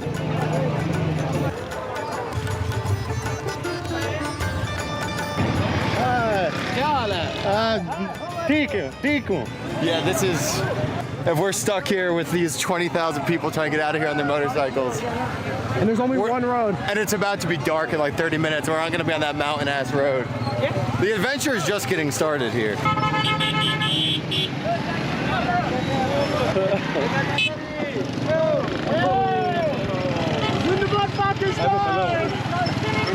Let's get in. Get in.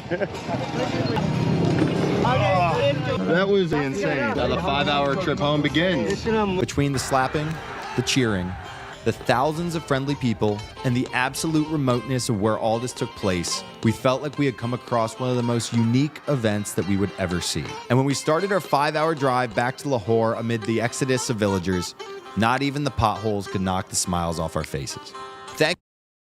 Thank you for watching this video. If you enjoyed this, you want to learn more about Pakistan, and not just Pakistan, the US, where we have another series coming out simultaneously, make sure to subscribe.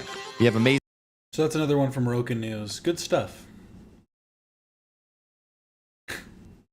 This was a video I saw. I follow this guy because it's so funny. He's a pharmacist named Grant Harding. And Grant Harding does videos like this. This drug made me lose all sense of reality. As well as other classics like Pharmacist takes gas station pills, freaks out, then calls the courthouse. I couldn't believe this rhino pill. The best medication for the flu and common cold. Pharmacist tries 2 honey packs. This was the result. Guy's a legend, truly. But so this one is called "This Drug Made Me Lose All Sense of Reality." Oh, back. Triprolidine is a powerful sedating antihistamine. Do not use unless following the package directions exactly. It does not require a prescription in the United States. Have you ever taken Benadryl or diphenhydramine? This is like Benadryl's cousin. Bro, he's just trying to figure out legal ways to teach people how to pow up. He said, "You want a legal way to pow up? Check it out real quick." Triprolidine. This also is an antihistamine. This is a first-generation antihistamine, meaning it has an anticholinergic side effect. I'll explain that a little bit more later. So in this package, which I had special ordered for me, there is triprolidine, and it comes in this little bubblegum flavored dropper. I haven't seen that in a while. To me, that makes it sound like this is for children. However, there is no such thing as a children's medicine. Only the preparation that it comes in can be more easy for children to use. And it doesn't say anywhere on here that it's only for children. I don't know if maybe his microphone is always blown out when he records, when he films stuff, but it constantly sounds like he's doing ASMR. In fact, the directions say 12 and up. There's an NDC listed here, which I love to see. That's a sign of professionalism. In fact, if you just look at this box, it looks like a pharmaceutical grade box. For whatever reason, this is not carried in pharmacies. I was able to find a couple on Amazon, but not much. It's a very, very odd chemical. I hope to find out today why it's not used more. This is made by Westminster Pharmaceuticals. So here you can see a diagram of the little dropper. And each ml contains 0.938 milligram. I wonder how they came to that number. Through tests, I guess. Now, just like any antihistamine, especially first generation, there are warnings. Do not take if you have a breathing problem, trouble urinating. That's probably something to be cognizant of. Down here is the dose. And for an adult, you take 2.67 ml. This is very odd stuff. I hope the dropper in here is measured off to that 1/100th of an ml. I'm not going to be able to figure that out unless it is. And it has a phone number here as well. Now, these first generation antihistamines like diphenhydramine, doxylamine, chlorpheniramine, I believe is first generation. I don't think it's supposed to be ASMR, but it definitely sounds like it, right? I took one not too long ago called perillamine. They cross the blood-brain barrier, and they work in the brain. They block something called acetylcholine in the brain, and that's why you get these very drowsy side effects from them. So in the human body, there's I don't even know if he's trying to do ASMR. He's just always using this headset mic. Few things are more interesting to me than medications, and today I will go to explore these interesting shops called, I guess, smoke shops, and they have lots of very weird over-the-counter medications. But then he just, when he's inside, it's like he wants to be quiet. Maybe his wife's asleep or mom's asleep, I don't know. Called histamine, and it's released from mast cells whenever there's an abrasion or some reason to cause inflammation, or there needs to be increased blood flow. Although those have important roles in the body, sometimes you don't want that. So taking an antihistamine can stop those things from happening. For today... See, I don't care about all this early stuff. I just want to see him take it. Damn, I guess people really didn't like this. They just disliked, they unliked the video. You know, he talks really soft. This is weird. Why is it measured off to 0.67? Inside this barrel to see if it's a full ml or not. I guess this goes directly in the mouth, right?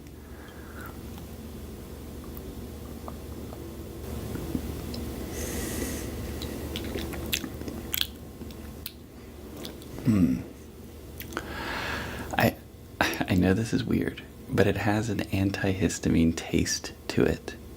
If you've ever taken diphenhydramine liquid, it almost kind of has like a bitter wood. I'm not even kidding. That's how I would describe it. Bitter wood. And I can definitely taste that in it. But the bubblegum flavoring more than overpowers it. Whoever designed this as far as flavoring goes, you did a good job. Bro's about to get faded off antihistamines. That was my pose for the thumbnail of this video. So, this is what we have to figure out. How drowsy is this going to make me, actually? There really wasn't a whole lot of medication in there, right? That was only 2.5 milligram. If you recall, diphenhydramine is dosed at 25 milligram or 12.5 milligram, I think, for children. Now, I've been experiencing quite a bit with these first generation antihistamines lately, and the one that absolutely knocked me on my face was pyrrollamine.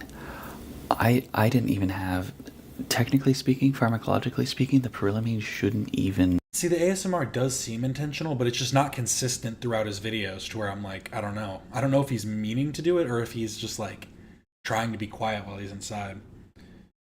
You've seen this guy, Stetson? He's kind of he's a gem. He really is. The videos he does are absolutely insane. And it's not even like he's like getting fucked up or like, it's just like, what? It's almost like pointless. Why are you taking rhino pills? Why are you eating 2 honey packets? For an experiment? Well, what conclusion did you come to? Let's find out. Has as much drowsiness as diphenhydramine, but oh my gosh, I took pyrrollamine and I couldn't stay awake. It was like some wave of intoxication came over me, and I couldn't make it. So I'm interested to see how this compares to the other two that I just mentioned there as far as drowsiness. While we're waiting for that to kick in, I wanted to show you some of the second generation antihistamines. Fixes my broken leg or something, I don't know, and you can't really argue with them. What I mean by all that is that your mileage may vary.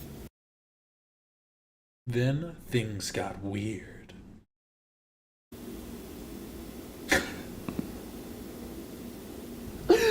What the fuck?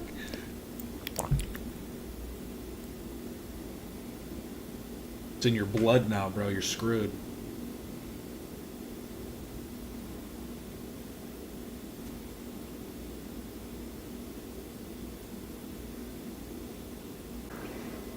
I'm just, I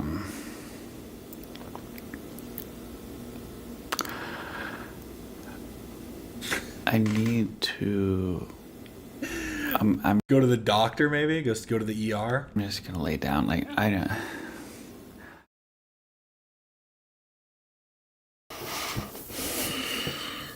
Well, I think we know now why that's not more popular.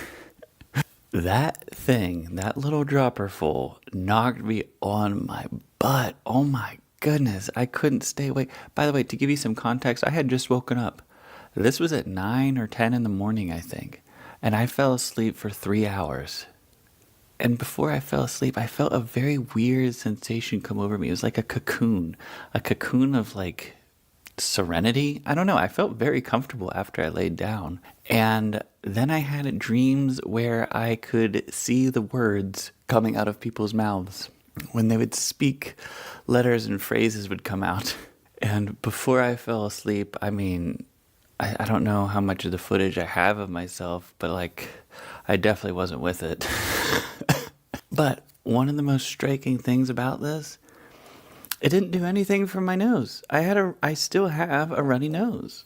Last night I was sneezing, and that's why I wanted to try this today. I didn't sneeze at all today, though. That is worth noting. But my nose is still runny. Like, I just blew my nose. I can blow my nose again right now. So it did not have that drying effect that you see with Benadryl, for example. Benadryl is very drying. If you take that, it's going to be like a hurricane going through your nose. Like, it's very, very dry. So similar to pyrrollamine, which is something I've taken before, this is like, I would almost call this a sleep aid. This is more anticholinergic than anything. So what do you think? Have you tried this monstrosity? I can't say I have, but maybe I need to go pick up my own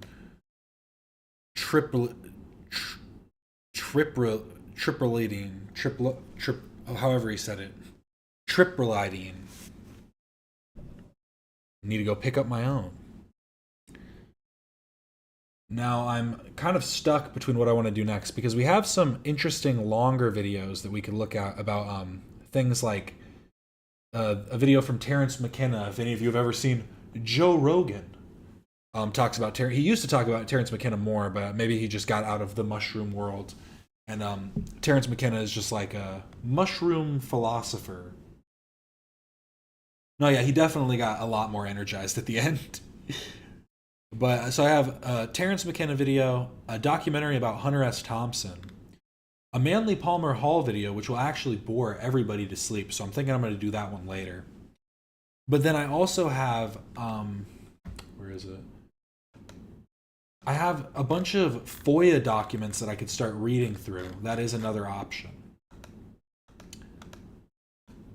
But I'm trying to decide if I want to read. I guess I should probably do the reading stuff now before I end up being like drained in my brain and being like, I can't do anything.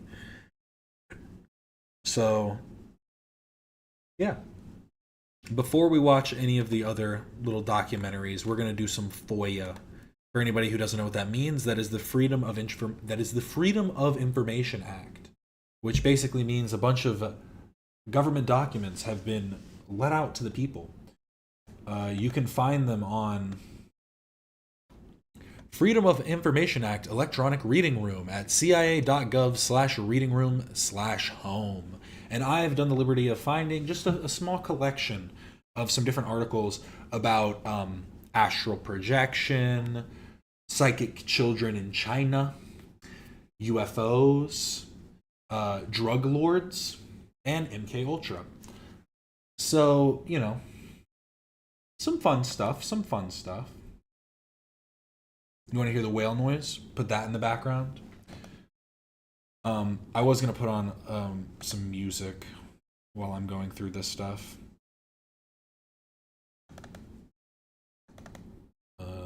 Shit.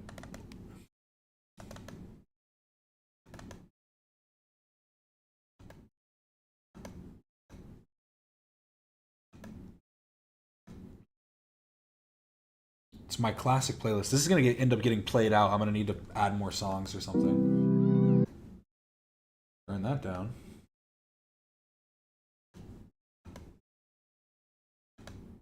Too low.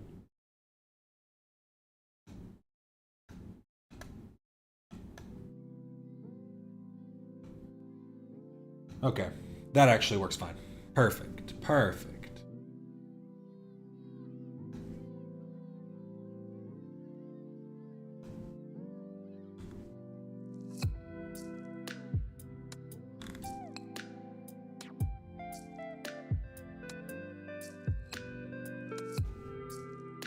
Sorry.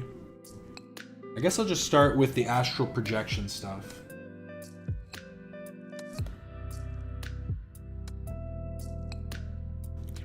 Because I find the astral projection stuff to be the most interesting involved in the FOIA documents. Because obviously people care about MK Ultra. We care about all types of different stuff. But really, I find it interesting that they were even trying to figure out ways of doing like psychic warfare or whatever. So this is top secret. Astral Projection Caper, Chapter 3. Declassified in part. Sanitized copy approved for release in 2011. Telephone call from Redacted. Subject volunteered to attempt to locate a facility in the USSR comparable to the underground installation previously described. Found it. Gave its exact coordinates, not mentioned Redacted specifically, but said to be in the Ural Mountains. Subject described external features, including helicopter pads, rail spurs, and some miles away, 30 to 40 miles, large dish antennas. Subject said the antennas were used for interception downlink telemetry from US satellites, also for receiving downlink from Soviet satellites.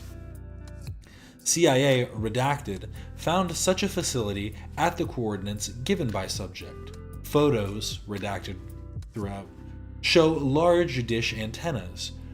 The number of antennas was different from that counted by subject, and their dimensions were slightly different, redacted.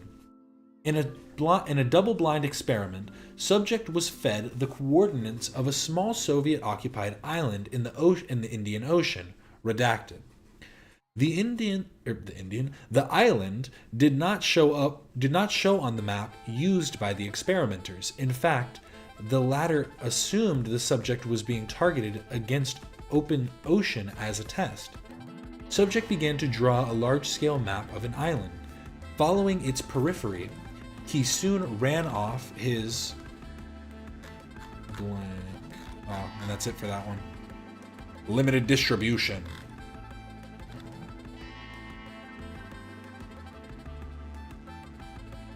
Each song is like a minute long. That's the problem.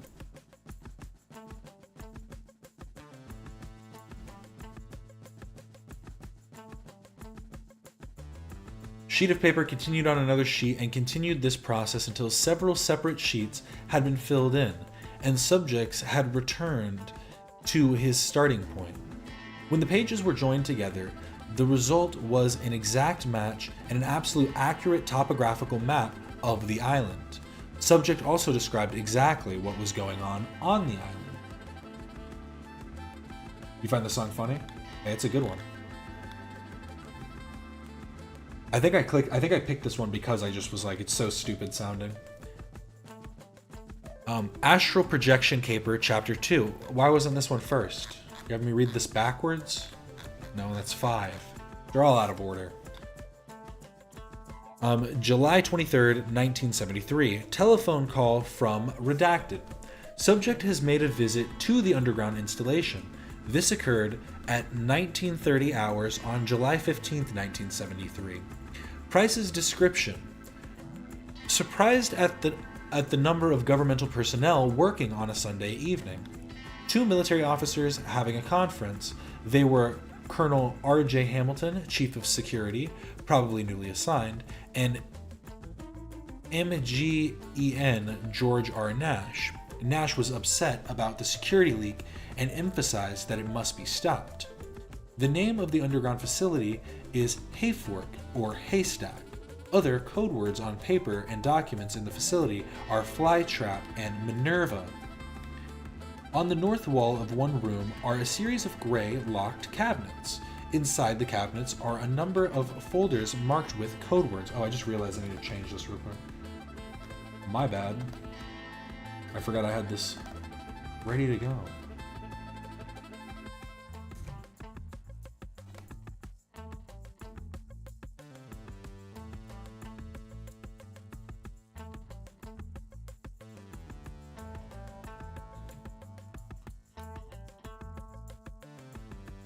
Save that. Sorry, I was just changing the thumbnail and title again while I do this. On the north wall of one room are a series of gray locked cabinets. Inside the cabinets are a number of folders marked with code words, including cue ball, 14 ball, 4 ball, 8 ball, and rack up.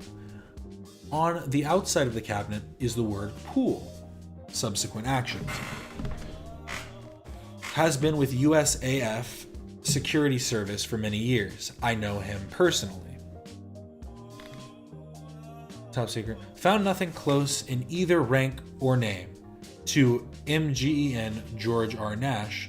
Found that Flytrap, Minerva, Cue Ball, Pool had been used as code words, mythological designators, nicknames, and voice radio call signs in the past, but not since about 1966. Some go back to the 50s. No record of current assignment or usage.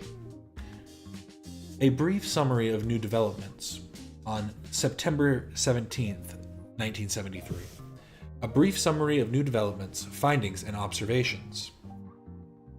We have received copies of 2 SRI reports containing more details of the initial Price and Swan visits to the redacted location.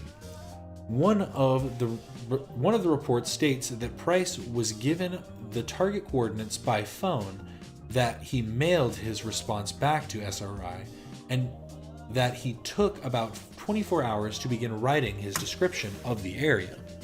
This leaves his performance about as solid as a chunk of Swiss cheese.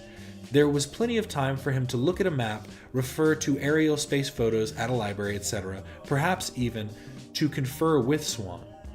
The SRI reports contained the coordinates of the Ural maps and India Ocean targets were were passed to S11 with the request to check them out.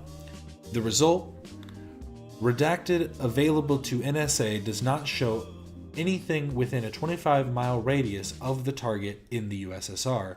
We have not tried to reconcile this finding with redacted oral reports of CIA's findings. We have asked S11 to expand the search area to a 50-mile radius. So that's interesting. So this one's them saying like, nah, that was a load of horse shit. There's no way he could have known. Or if he could have known, it's because he looked it up later. 7th September 1973. Or that's what I just read? Yes. So this is chapter 4. Visit to CMDR George Long, NIS.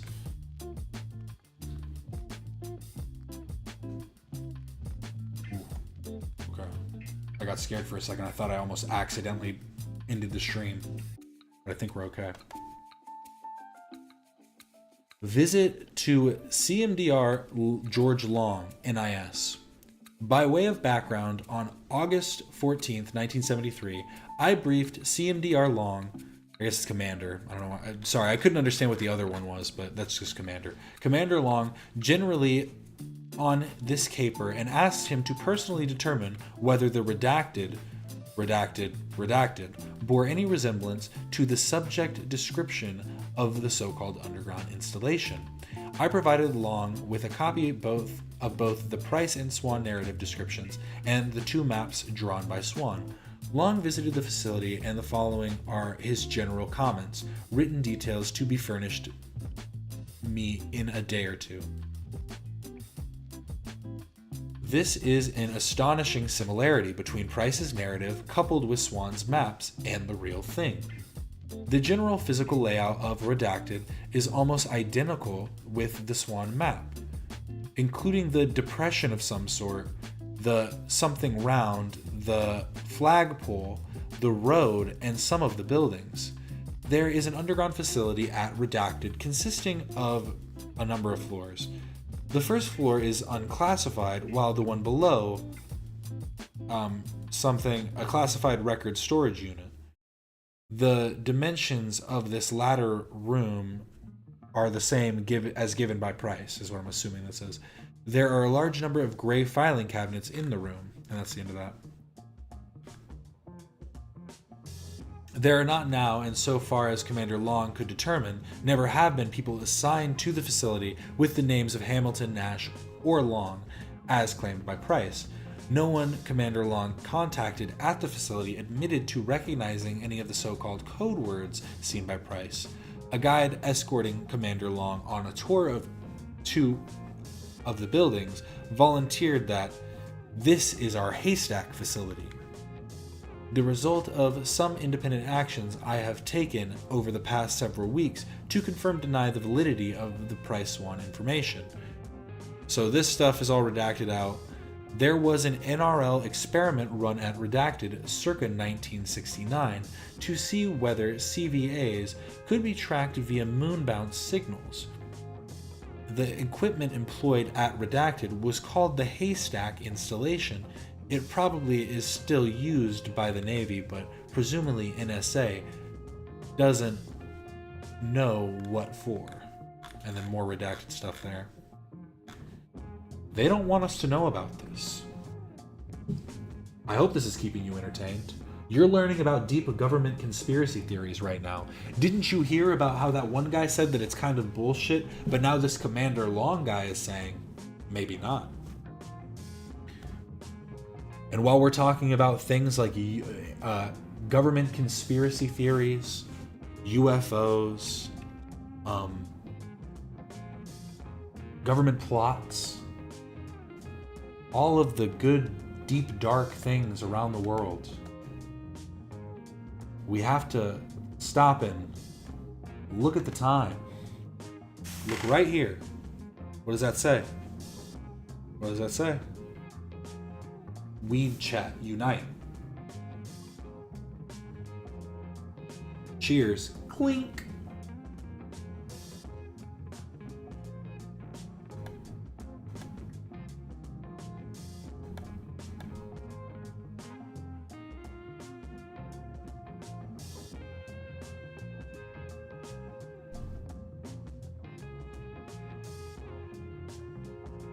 I don't think you could see the light, but took a blinker. My God. It just almost spit everywhere. We're okay though. Or are we? Oh God, it hit.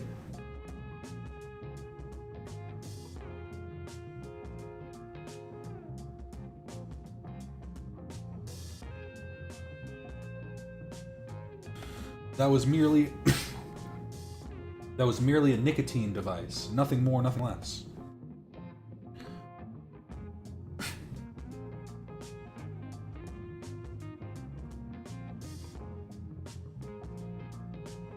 There is indeed an island at the Indian Ocean coordinates.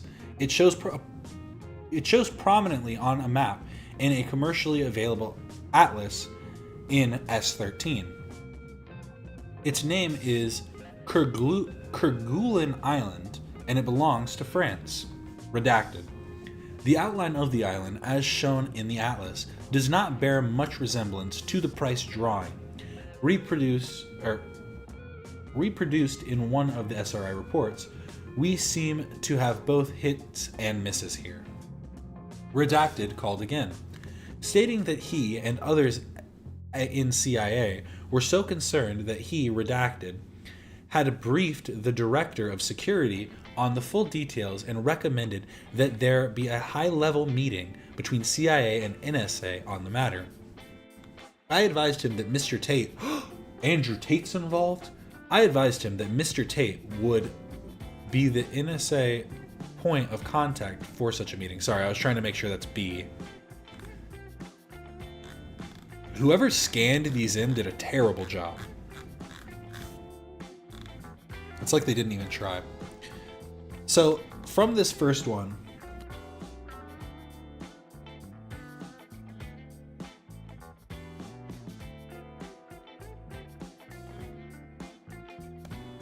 you have to roll because you live in the 20s in Argentina. Well, big ups to you. One day soon, God's magical plant will be legal around the world. Just wait. But this is interesting in the fact that they did basically say that there were some similarities in both the facility that he couldn't have known about, as well as the Russian mountain, or was it the Russian mountains or was it the island one? Because I think he said it was the Russian mountains. The one that was in the Ural Mountains did bear resemblance, but they said that could have been because he went and looked up images later, or contacted and had communications with somebody who would have known the information. But that is also, I mean, clearly they need to speculate because they can't just be like, oh my God, it's real. So they need to make sure it's as right as they can possibly get it. As accurate as DJ Khaled would say. But that's just the first astral projection document that I was able to find. I also have this one. Let's hope this isn't just the same one, but in a different area. Direct perception of remote geographical locations. I'm wondering if this one is going to just be... ooh, this one's long. Ooh, this one's so long. Ew. Ew. Is this one gonna teach us how to fucking astral project, though? Look at these, diagrams and shit. Look at this. What the fuck? I guess I have to. Let me see if I have 3 in total for astral projection. Let me see if this one's a little bit shorter, and we'll end on that one if it's the longest. Okay, yeah, we'll do this one first. And then we'll end off on direct perception of remote geographical locations. This one is called Approved for Release 2000, Coordinate Remote Viewing. Coordinate Remote Viewing, CRV, is a psychic technique which permits a viewer to transcend time and space to view or perceive people. Again, this is on CIA.gov. It doesn't mean this is true, but this is what they were testing. One day we'll have edibles, so I pray for you. May God hear those prayers. To transcend time and space, to view or perceive people, places, or objects without the viewer being physically present. The phenomena is remote viewing has existed for many decades with equally as many variations and techniques. Ingo Swann pioneered the development of the technique referred to as coordinate remote viewing, so they are going to refer back to his thing in the 1960s. While little has been done by Swann to record the technique to paper over the years, the methodology has been formally taught to process improved upon, and the process improved upon. Sorry, this is like zooming in isn't helping. Like on my screen, I can barely see the text for some reason. Or wait. Yeah, it looks better on here. Maybe I'll read it through this.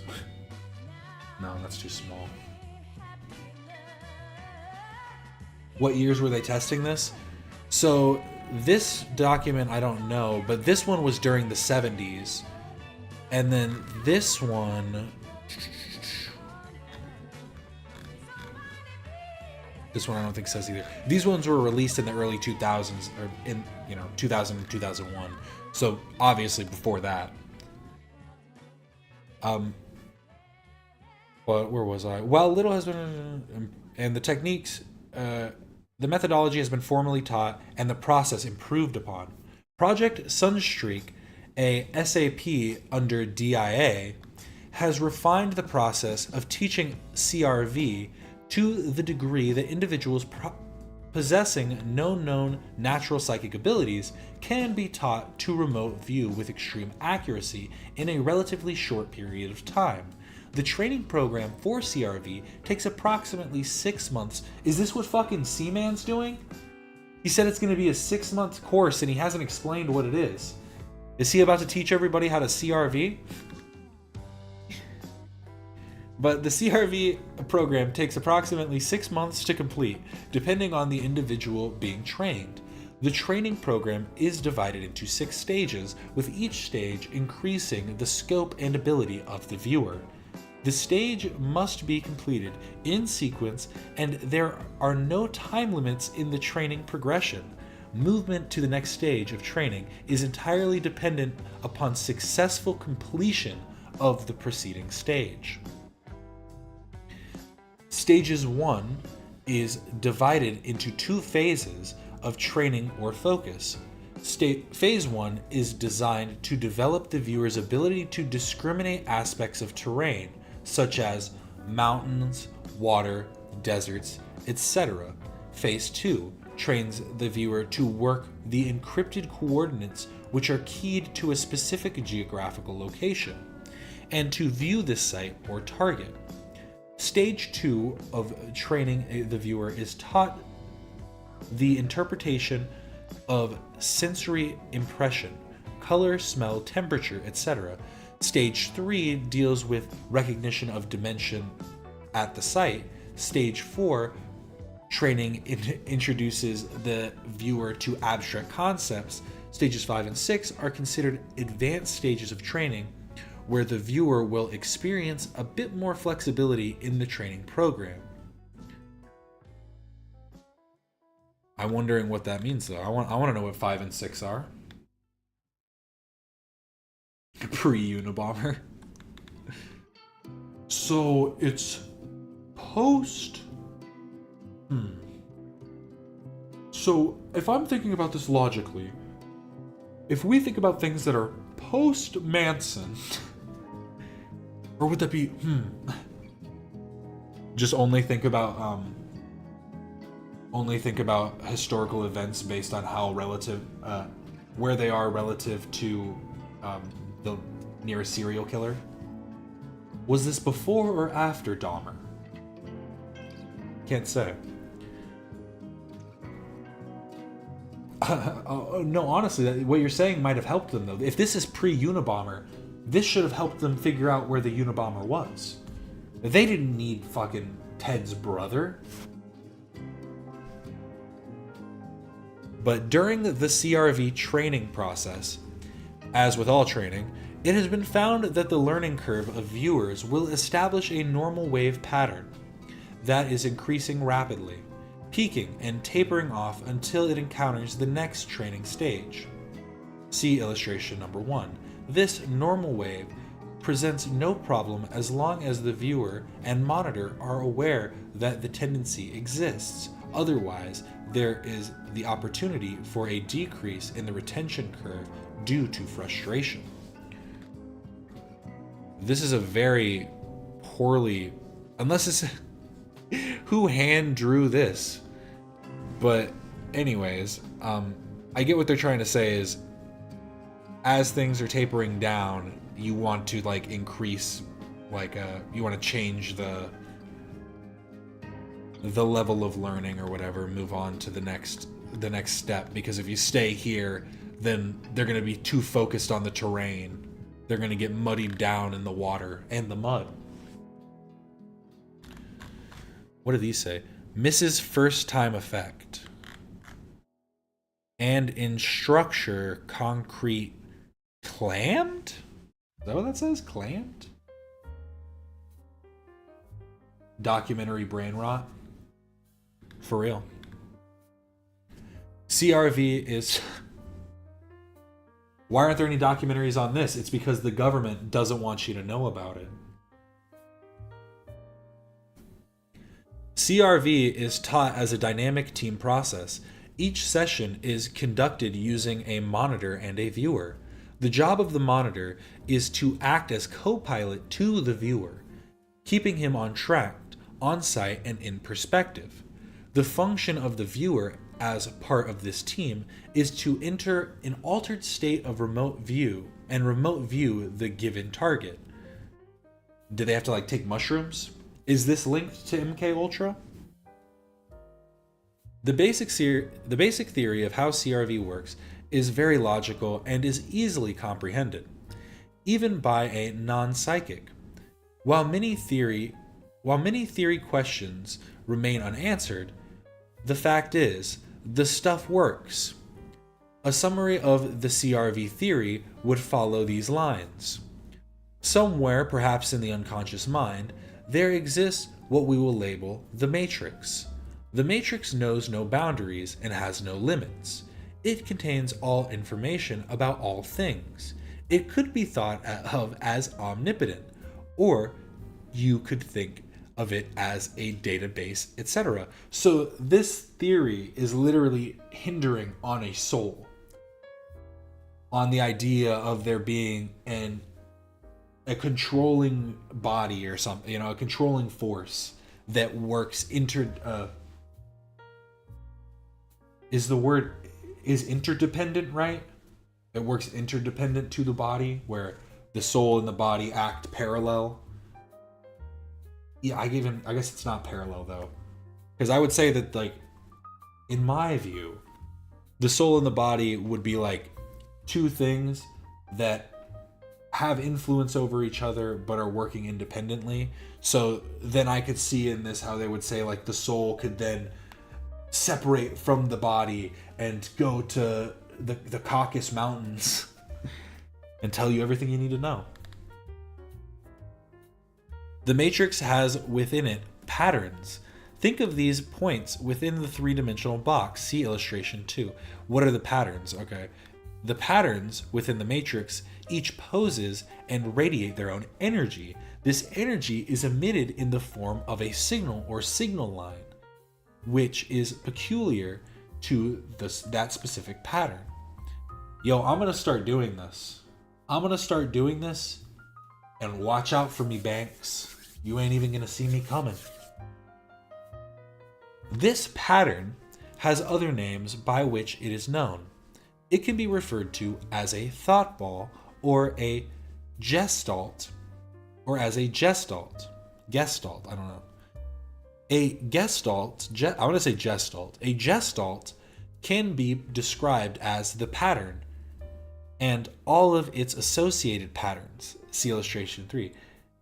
Gestalt or thought ball, movement, smell, color, emotion, texture, dimension, temperature, numbers, associated patterns that all are derived from the patterns in the matrix that can be perceived by the matrix.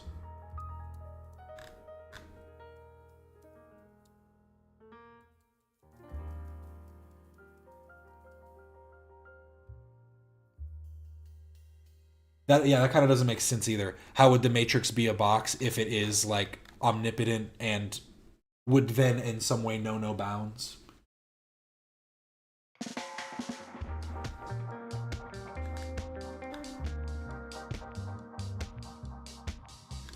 See, it's just interesting that that it's so thought out. Everything is so like thoroughly thought about. So that's illustration 3. Cognitrons. What the fuck? We're talking about cognitrons now? What the fuck is a cognitron? Cognitrons are a pattern product. Created by the interaction between neurons and synapses. After either a physical or emotional event, cognitrons exist in the unconscious mind and can exist as separate patterns or as clusters of related patterns. Yo, did I do this once? One time it was the first time I ever smoked a bong. I was probably like 15, 16. Or no, I was probably like 17 actually. I had smoked a lot before then, but my first time hitting a bong, I was 17. I was going to this person's house that was like also 17 or 18 and was dating someone, and they had a house together for some reason. I was still in high school. We went to their house late at night and they let me hit this bong. I got so high that I got stuck in a time loop. I've done salvia before. So I've done a lot of psychedelics. This was the salvia was probably the most thorough and memorable psychedelic trip that I had, but this was the most bizarre. Because literally I got stuck in a loop after hitting this bong to where I remember it so vividly that I handed the guy across from me the bong and the lighter, and then he tossed the bong and the lighter, or he handed the bong and the lighter to the girl, tossed the lighter, and the lighter like fumbled into her body. And this loop happened like 100 times where I kept handing him the lighter and the bong. He would hand her the bong, toss the lighter, she would fumble it. And this kept happening until eventually I started living 1,000 lives. I literally like was going through all of these different lives. I swear to God, it was so weird. But then I went through a bunch of different lives, and the one that I remember vividly and that I know was like, this was happening, was I was a bald middle-aged man. I remember this so real, like I remember it, like feeling my head. I was this bald middle-aged man. I went and opened my fridge, and when I opened my fridge, I fucking looked up and saw the people sitting across from me. And I was like, I gotta go home. And then I walked home. And I was like, yo, this shit got me fried, dog. I gotta go. But is that what I was doing? Did I just tap into the Matrix and was perceiving the life of some dude who was probably divorced? It was my cognitrons. No, yeah, it was Krillin, literally. But let me read this one more time. So cognitrons exist in the unconscious mind and can exist as separate patterns or as clusters of related patterns.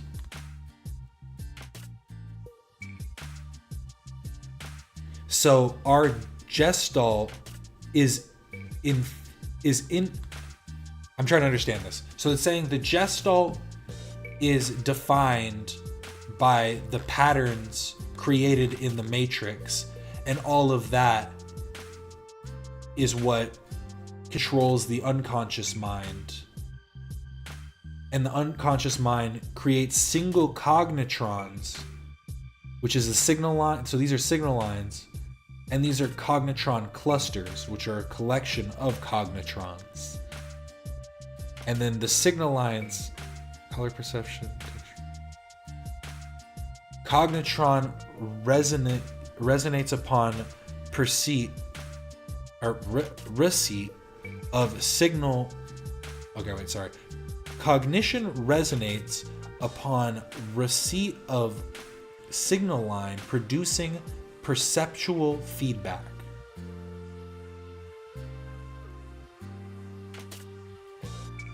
It's still so confusing.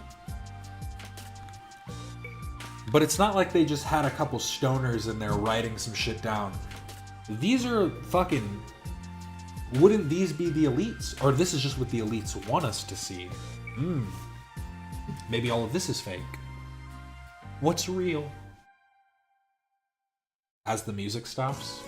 Oh, there we go.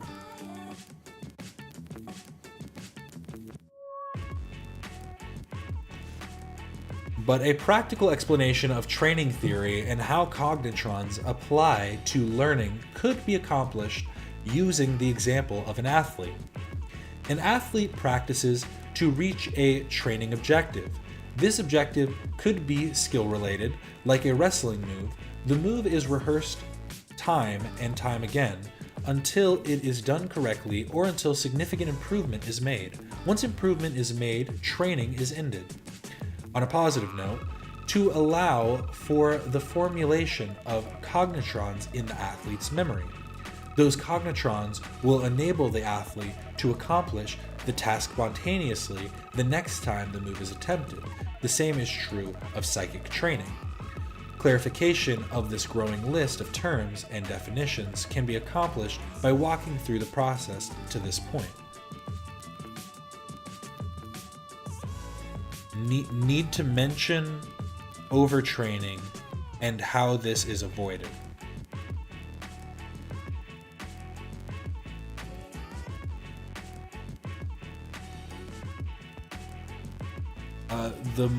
The monitor will read the viewer a set of encrypted coordinates, e.g. Wait, what? What monitor? Oh, the monitor is the other person. Okay, right. Sorry, I'm needing to look at this again. Because you have the viewer and the monitor.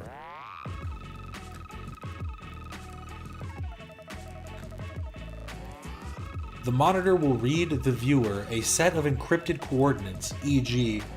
31 degrees, 42 whatever east. I don't know how to read these. I always hate this.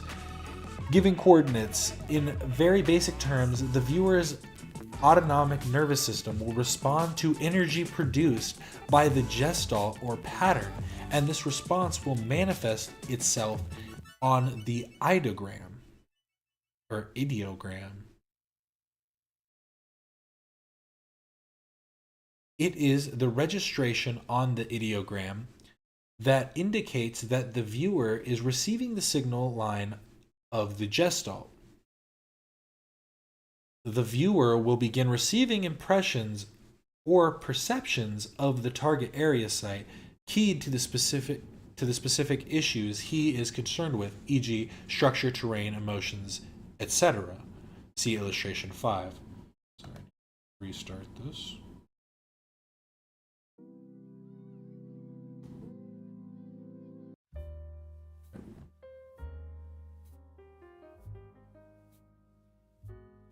So as it is being read, encrypted coordinates represent a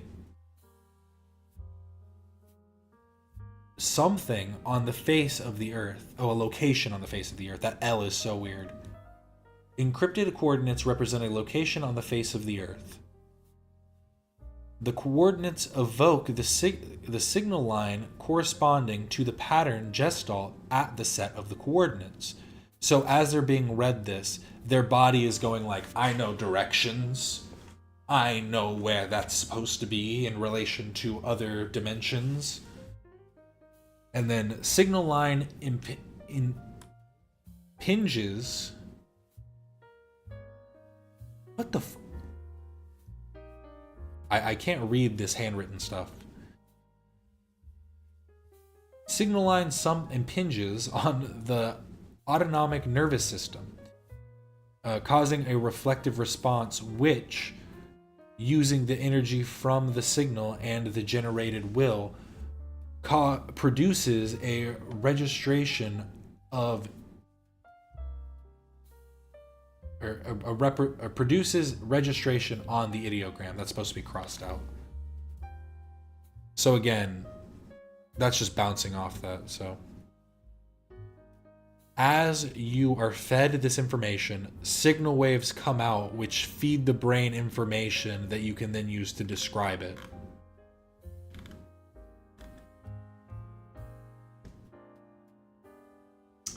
You know, I was believing it for a minute. I really was. Now I'm starting to think this is a whole bunch of hooey.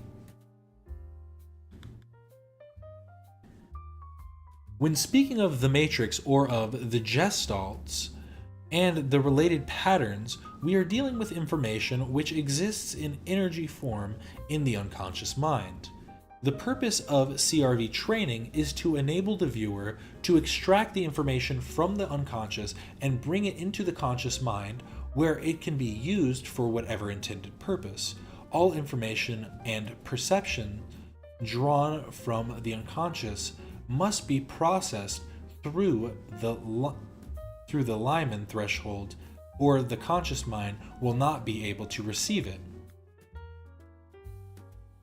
Body, mind, illustration. This is information. This is the information flow.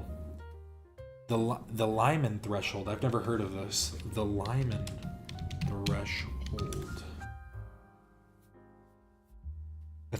A threshold below which a stimulus is not perceived. Okay, that's all it is. That it was literally what it said. But yeah, a Lyman threshold, subliminal, subconscious, liminal. Oh, that's where liminal comes from. Oh, this is how we go to liminal spaces? Oh no. I'm still confused by this though. So all information and perceptions drawn from the unconscious must be processed through the Lyman threshold, or the conscious mind will not be able to receive it. So the unconscious mind is trying to perceive. So this is just saying this is how information will go through it, regardless of whatever. This transfer or passage of information is accomplished through the use of conduits or channels, which permits various types of sensory information to pass through. See illustration number 7.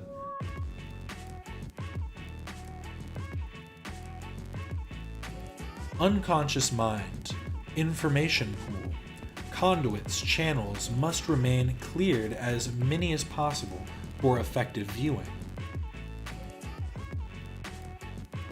Information is accomplished through the use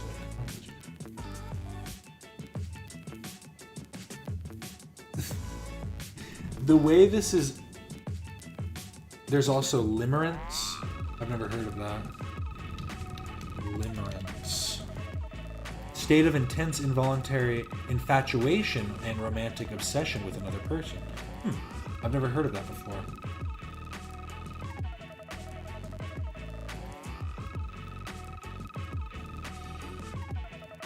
We're learning all types of stuff today.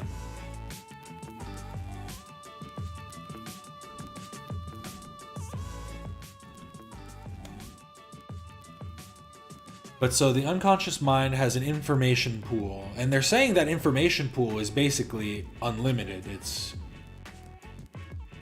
They literally said omnipotent at the beginning, so. But then these conduits or channels must remain cleared. So flooding these, so these are basically like your trains of thought, I assume. And then what feeds from your unconscious mind into your trains of thought, to your awareness. And it's how much are you aware of these different things.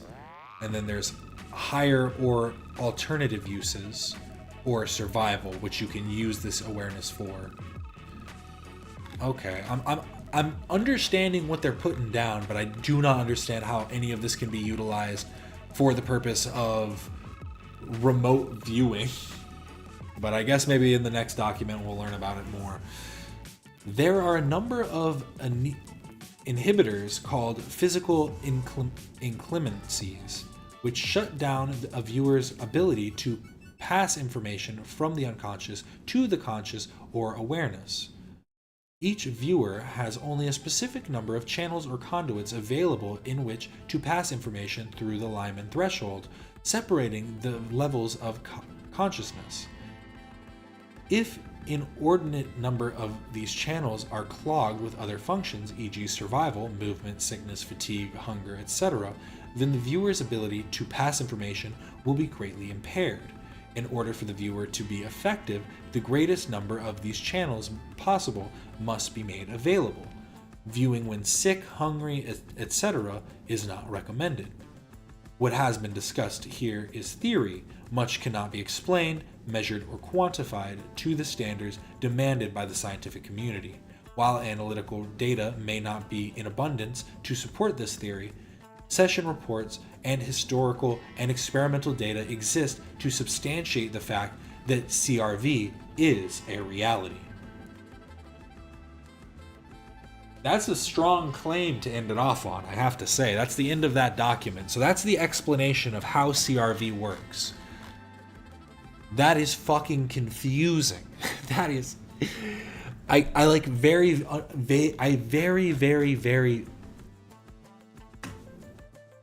simplistically understand what this is trying to say. And it's basically saying, yeah, so our unconscious is the matrix, yes. And this unconscious mind is omnipotent and has an ability to know all things. But it is only able to do that through the gestalt or thought ball, which uses associated patterns through movement, smell, color, emotion, texture, dimensions, temperature, and numbers. This gestalt ball influences the unconscious mind in creating these signal waves that create the perceptions in the conscious mind through this transition. And our mind is made up of a pool of all of this information that we are able to tap into, if not clogged by other senses and things. I think that's what they're trying to get at. But again, I think that this almost hinges on the idea of like a soul or something. Right? Because it would be the idea that you have something other than just the, firing of neurons in your brain. There is some alternate actor or something. I don't even know how to describe it. But now we move on to the big boy. The big boy is direct perception of remote geographical locations. We got a lot here. This was the longest one. The stuff I have on UFOs and all that should be quite a bit shorter. Like, let me see. I have 2 documents on UFOs, 1 on China's psychic children. That one I'm really interested on. We're going to do that one next. We're saving UFOs for a little bit. Smashing drug lords and MK Ultra. I also have some other stuff we can talk about later, like Alcor Cryonics, which is a cryonics company in Scottsdale, Arizona that literally freezes people's bodies and heads. But again, that's besides the point. Crazy stuff though. This world, it's so bizarre, is it not? So strange, so peculiar, some might say. Some might even say. But for the past 5 years, we have been investigating aspects of human perception that appear to fall outside the range of well understood perceptual processing capabilities. Of particular interest is a human information accessing capability that we call remote sensing. One second, let me just I just realized I'm trying to record clips, and I recorded like a 6-hour clip just because I haven't checked it. Oopsie. Of particular interest is a human information accessing capability that we call remote sensing. One sec, I was sitting on my tailbone now. Oh my god. My butt. I feel like Hank Hill. This phenomenon pertains to the ability of certain individuals to access and describe by means of mental process information such blocked from ordinary perception, for example by distance or shielding, and believed to be secure against such access. In particular, the phenomenon we have investigated most extensively is the ability of a subject to view remote geographical locations up to several thousands kilometers distance from his physical location. Given only a known person on whom to target, we have recently carried out coast-to-coast experiments using a computer network to interface with individuals whose remote perceptual abilities have been developed sufficiently to allow them to describe, often in great detail, geographical or technical materials such as buildings, roads, and natural formations. Our accumulated data indicates that both specially selected and unselected persons can be assisted in developing remote perceptual abilities up to a level of useful information transfer. Further, the extent of physical distance separating the subject from the target site up to transcontinental distances does not appear to significantly affect the accuracy of the perception. In over 70 laboratory experiments that now include work from more than a dozen subjects, we have investigated an often reported human perceptual ability that has heretofore not been widely investigated in the laboratory. This ability, brought to our attention by the subject Mr. Ingo Swan, we term remote sensing. It is an ability to which human subjects perceive and describe by word and drawing distant scenes and activities blocked from ordinary perception. In these experiments, subjects have been able to describe with equal accuracy scenes at both local sites, that is, within a few miles, and those at transcontinental distances, as observed in the laboratory. The basic phenomenon appears to cover a range of subjective experiences variously referred to in the literature as autoscopy in the medical literature. Exteriorization of disassociation, psychological literature, simple clairvoyance, traveling clairvoyance, or out-of-body experience, parapsychological literature, or astral projection, occult literature. We choose the term remote sensing as a neutral descriptive term free of prior associations and based as to mechanisms. See, I always just call it astral projection because that's what I heard about first when I was just a wee lad.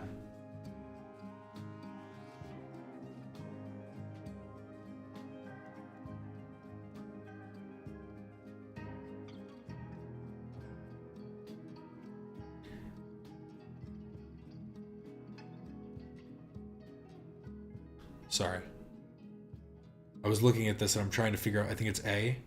The need for a supportive setting to overcome prevailing societal prejudices against such remote sensing has been provided within the confines of the Electrical and Bioengineering Laboratory and the Radiophysics Laboratory at Stanford Research Institute. Here, throughout our research spanning a 5-year period, we have worked with new and untrained subjects so as to avoid reliance on the availability of a very limited number of special subjects.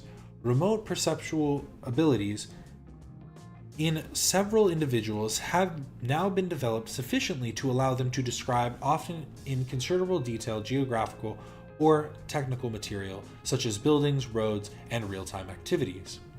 Since the initial publication of our investigation of this remarkable phenomenon, 4 successful replication experiments have been performed. Oh my god, I'm sorry, it's so small trying to read it like this.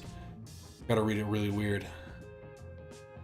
My eyes are like straining like crazy. Oh wait.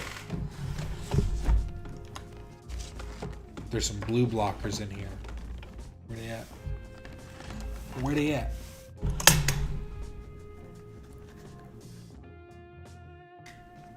Check these out. Don't I look swell?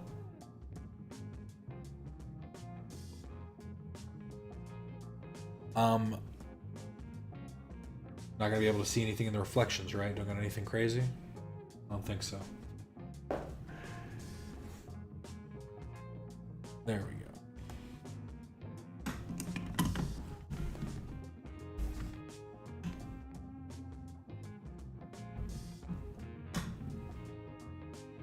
We're just talking about the internet. You think that's what they mean? They're like, we just figured out how to communicate across seas. Have you ever thought about this, right? People want to deny crystal girlies. They want to tell the crystal girlies, hey, this shit isn't real. This shit doesn't have any metaphysical properties. But think about this. It's not a metaphysical property. It's a, I guess, physical property. The fact that quite literally, why am I blanking? Cell phones, all of our, we all use quartz. Everything, every kind of Bluetooth, anything, it all uses quartz. It all uses quartz to transmit signal. And if that's possible, who knows what else is possible? Only the government.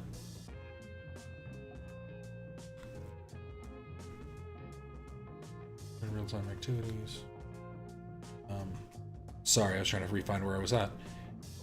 In addition, we have learned through private communications of several unpublished studies of other successful experiments in paranormal functions of this type. In this paper, we describe the experimental protocol used to carry out the research and the formal judging procedures used to quantify the results. In addition, we detail recent experiments in coast-to-coast remote viewing that have yielded results similar to those obtained in the initial experiments using relatively local target sites. Finally, as a step toward achieving our research aim of using the experimental data base to deduce relevant physical principles and laws governing paranormal and or psi function. Oh my god, I'm sorry, it's just like, they're talking so,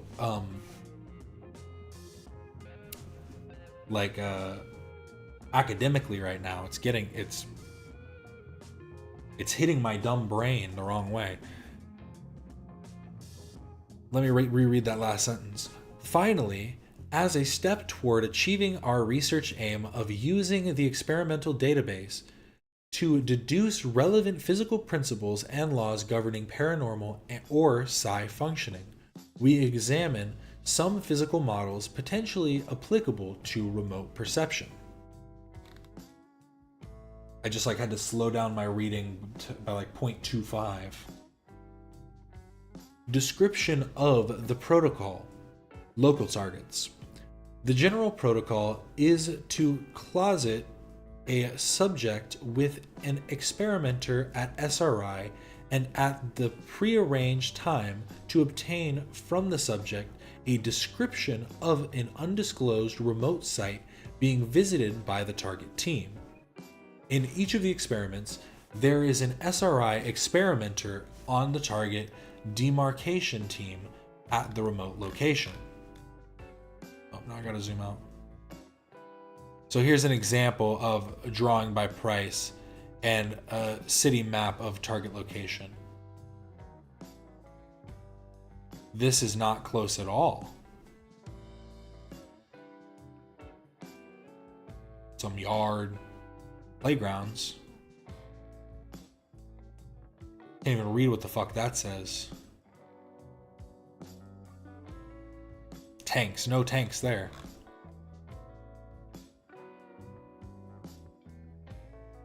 Oh, does this say swimming pool maybe? I think this says swimming pools or something. So that's what they're going off of, because there was the pool here, pool house, concrete block.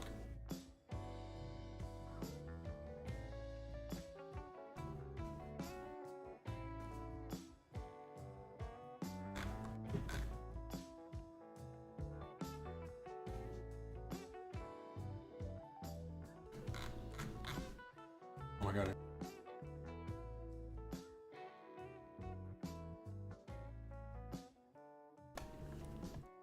My bad. That is chosen in the double-blind fashion outlined below. An outbound experimenter is assigned... So we already... Here's the thing. We already learned about this one. I think I'm going to scroll past this one. Initial experimental services with a subject experienced in remote viewing.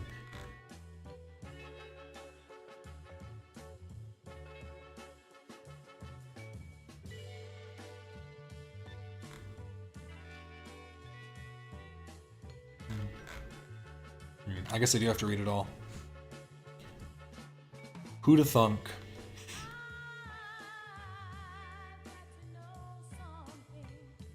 An outbound experimenter is assigned a target location by the independent experimenter who has generated a list of targets located within a 30-minute driving time from SRI and who's accessed this list by a randomization procedure.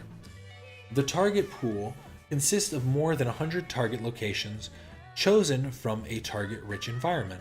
The target location selected is kept blind to both the subject and experimenter closeted at SRI. In detail, to begin the experiment, a subject is closeted with an experimenter at SRI to wait 30 minutes before beginning a narrative description of an undisclosed remote location that will be the target of the experiment. A second experiment, accompanied by other members of the target demarcation team, then obtains sealed traveling orders from the monitor who has previously prepared and randomized a set of such orders.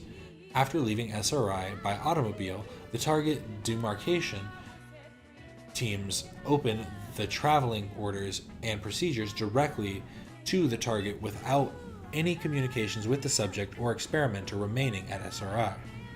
The experimenter remaining with the subject in the SRI laboratory is kept ignorant of both the particular targets and the target pool so as to eliminate the possibility of cueing, overt or subliminal, and to allow him freedom in questioning the subject for clarification of his descriptions.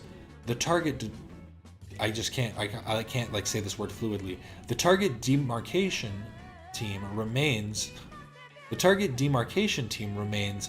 at the target site for a pre-arranged 15-minute period following the 30-minute allotted for travel.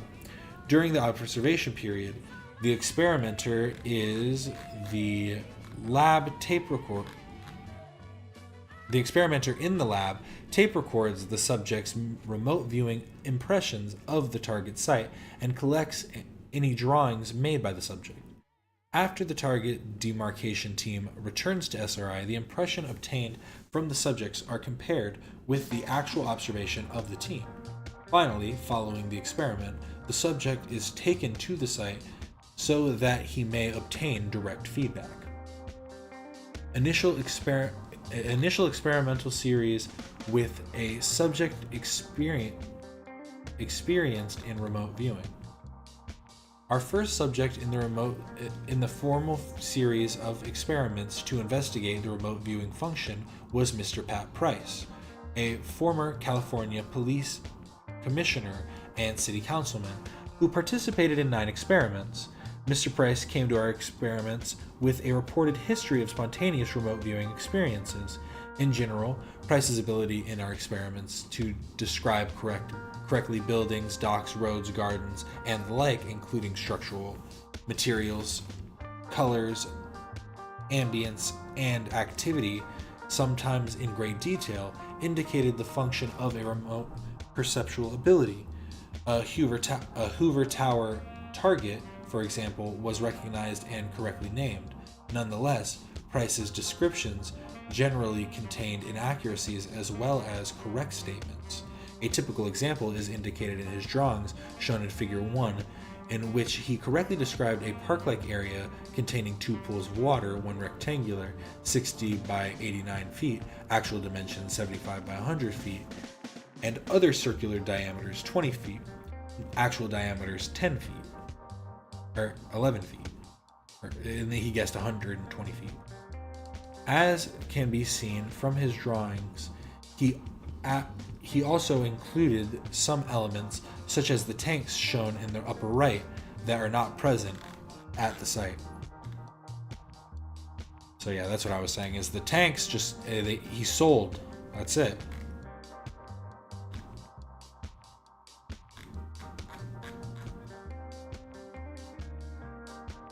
We also note an apparent left-right reversal often observed in paranormal perception experiments. Apparent left-right reversal. So a lot of the times they're like flipped around. It's like a mirrored image. That is interesting.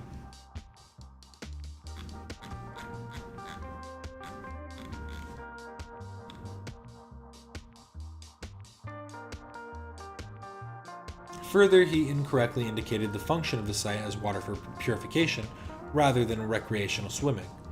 We often observe essentially correct descriptions of basic elements and patterns coupled with incomplete or erroneous analysis of function.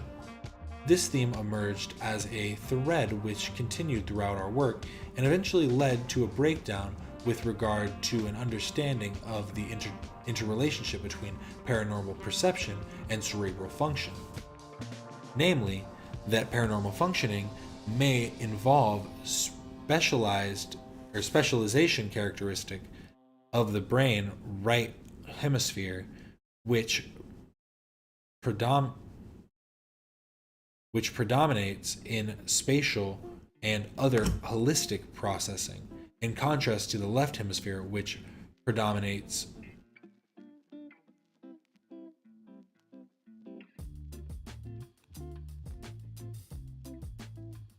I've just never heard it said like that, predominates, which predominates in verbal and other analytical function.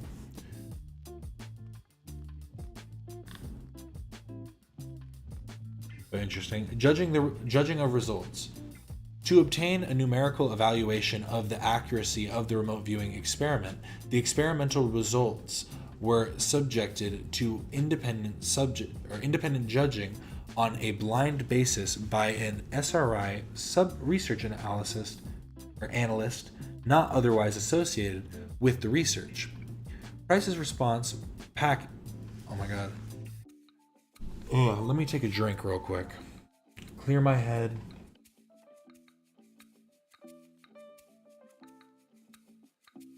They're attacking me with psychic warfare.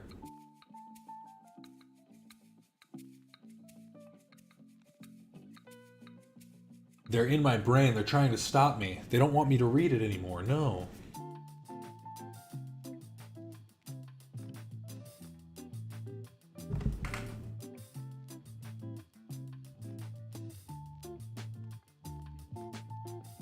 Price's response packets, which contained the 9 typed unedited transcripts of the tape-recorded narratives and associated drawings, were unlabeled and presented in random order.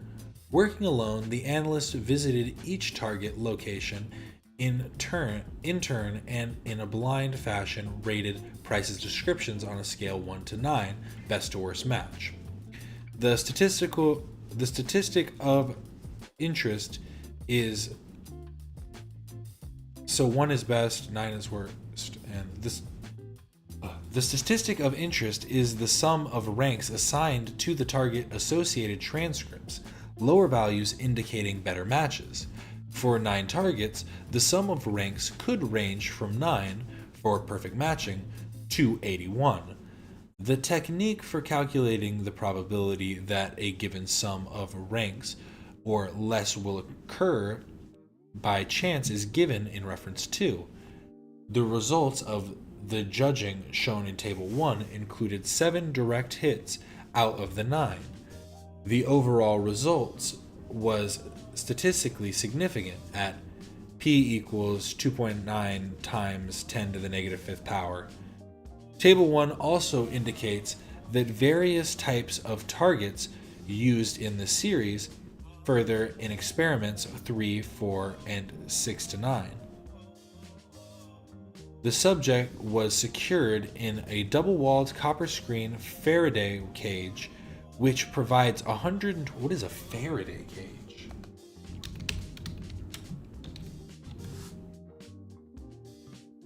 What the fuck? Wait. Let me read this through and then I'm going to show you.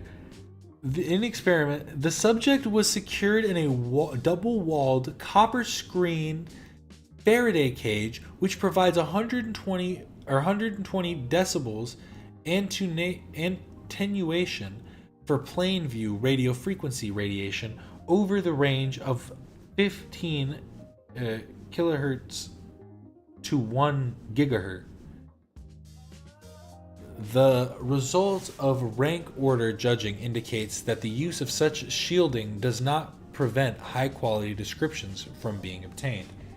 So they literally put bro in one of these. They put him in one of these and were like,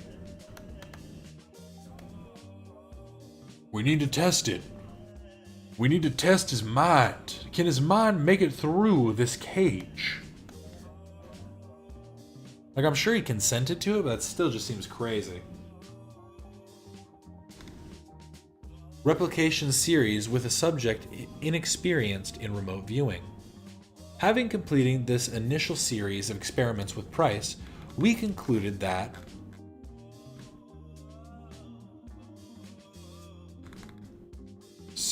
wow, 1, 2, 3, 4, 5, 6, 7. That's what they were saying. 7 out of the 9 got almost like an exact match. But we concluded that remote viewing was both a real and a robust phenomenon. Our next task was to try to find out how widely distributed the ability was in the general population. We began with the following replication experiment. The subject for this experiment was Mrs. Hella Hammond, a gifted professional photographer. She was selected for this series on the basis of her good performance as a Sorry, I got like a weird hiccup. She was selected for this series on the basis of her good performance as a percipient in an early EEG experiment designed to measure physiological response to remote strobe light stimuli. A hypothesized screening procedure for remote viewing. Outside of that interaction, she had no previous experience with apparent paranormal functioning. Some stuff's cut off here that's making this harder to read too. I'm already reading like shit. At the time we began working with Miss Hammond, it wasn't even, I thought it was redacted for a second, it just didn't fit. At the time we began working with Mrs. Hammond, she had no strong feelings about the likelihood of her ability to succeed in this task. This was in contrast to both Ingo Swan, who suggested these experiments and who had come to our laboratory fresh from an apparent successful series of similar experiments with Dr. Carlos Osis at the American Society for Psychical Research. Psychical? I've just never heard that term. American Society for Psychical Research in New York.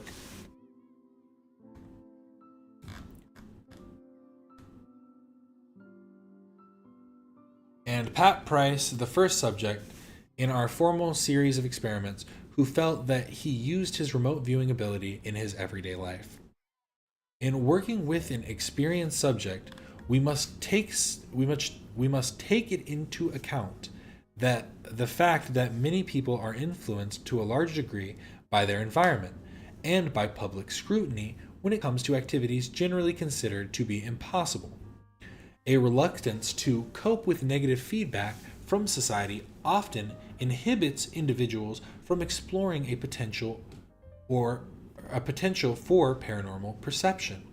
Therefore, in addition to maintaining scientific rigor, one of our primary tasks as researchers is to provide an environment that lends protective support for the subject to pursue such exploration.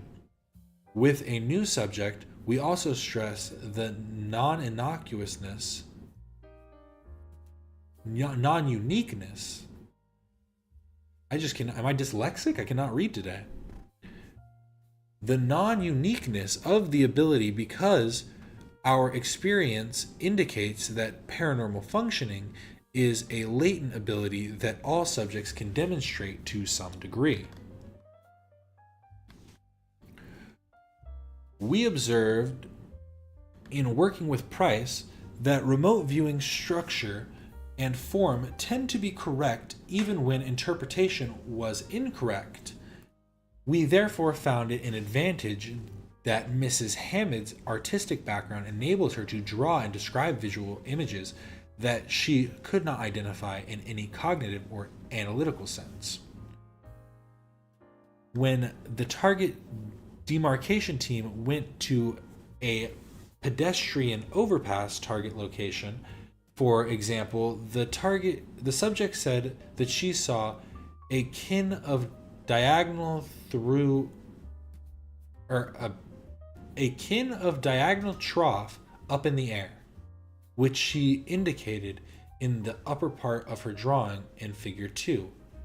She further explained that if you stand where they are standing, you will see something like this, indicating the nest squares at the bottom of figure 2, as can be seen from the photograph of the target location indicated would have a view closely resembling what she had drawn.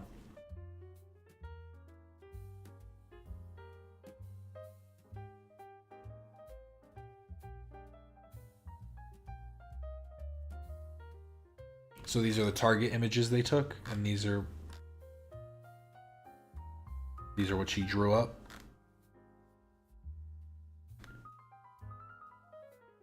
She kind of saw it, low-key.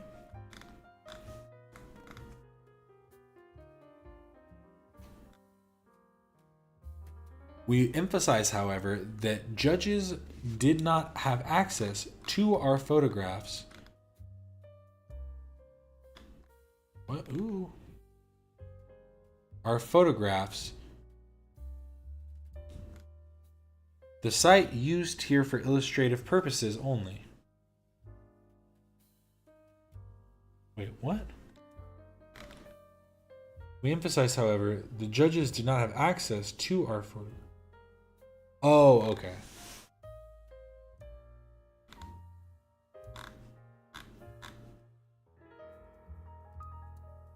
Wow.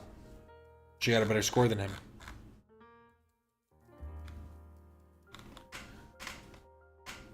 As in the original series with Price, the results of the 9 experiments series were submitted for independent judging on a blind basis by the SRI research analyst, not otherwise associated with the research. According to the judging procedure previously outlined in the section Judging of Results, the judge ranked each target location on a scale of 1 to 9, best to worst match, on the basis of narratives and drawings submitted by the subject.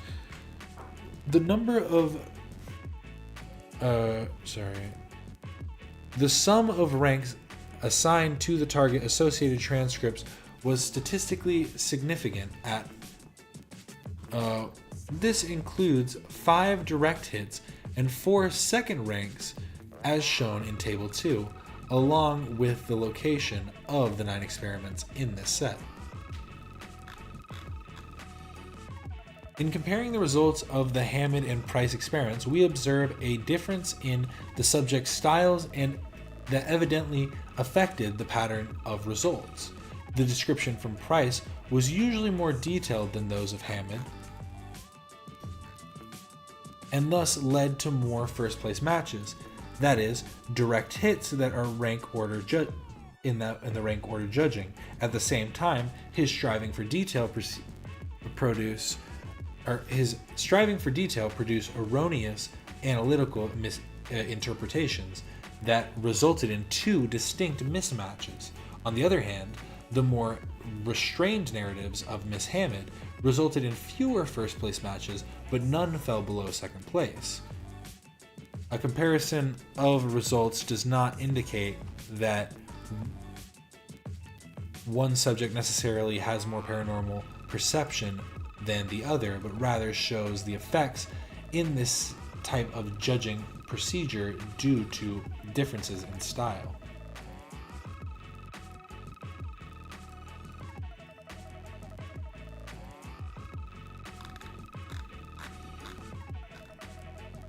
Okay, I'm going to be honest, there's no way I'm going to read through all of these because it's just seeming to me like they're saying that this stuff works. So I do want to read the ending where they talk about the coast to coast bit, but this one's just getting too long for my liking. Experiments with unselected subjects.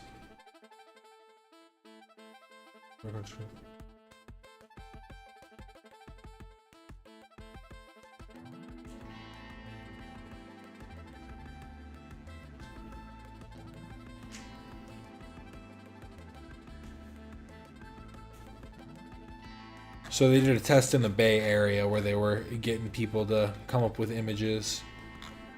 They came up pretty close, looks like. Again, what I care about is farther down.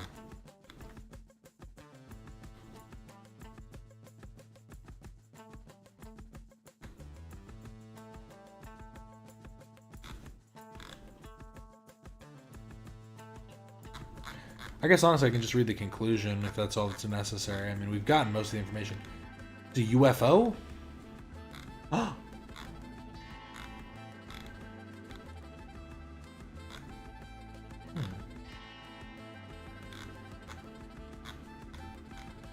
Conclusion. In this paper, we have described our investigation of particular aspects of paranormal functioning of human subjects, specifically have examined the human capabilities to access and describe by mental process information sources blocked from ordinary perception by reason of distance and shielding. We have found remote sensing to be a robust phenomenon in which experienced and inexperienced subjects are able to describe in words and drawings both the location and actions of experimenters placed at undisclosed locations at varying distances from the subjects. From over 70 experiments with remote sensing, we have obtained three principal findings. First, we have established that it is possible to acquire significant amounts of information about remote locations. Second, the physical distance separating the subject from physical distance, or from the scene, even distances ranging from over thousands of kilometers, in recent transcontinental experiments does not appear to lessen the accuracy of perceptions. Third, the use of Faraday cage electricity shielding does not in any apparent way degrade the quality of the description obtained. One of the purposes of our research is to make use of the remote perception experiment, experimental data base to deduce the relevant physical principles and laws and govern paranormal functioning. In pursuit of this goal, we are endeavoring to define the level of compatibility of paranormal phenomenon with the laws of physics as presently understood, and to examine the limits of specific physical theories in modeling these phenomena. To this end, we have considered some physical models potentially applicable to remote perception, but further investigation must be pursued. Therefore, we plan to continue our research efforts in the belief that not only can we use physical principles to help bring about an understanding of psi phenomena, but we anticipate that the psi data may make a contribution toward the clarification of certain existing problems in physics. Interesting.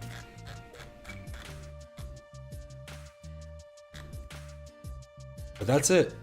The government basically says remote viewing is real. You can astral project. Go try it. Go lay in your bed. Try and go brain dead. And think about the grocery store or something. And the next time you're there, be like, oh, that was right there. Oh my goodness. They did move the chips. That's what I thought.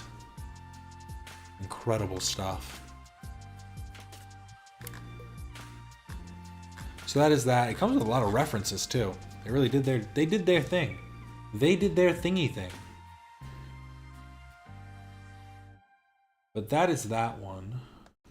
I do have quite a few more, but low-key I want to break it up for a second with a video. Because that got me. That was taking me for a minute. Reading those is just woo. Woo, right over my head. Here we go.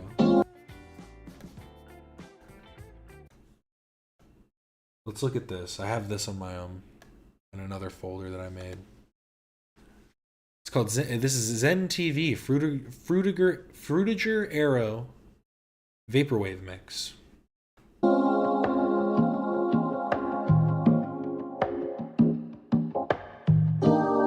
One thing I was considering talking about at some point during the stream was aesthetics. Just different types of aesthetics, all different types, but we'll see if we get there.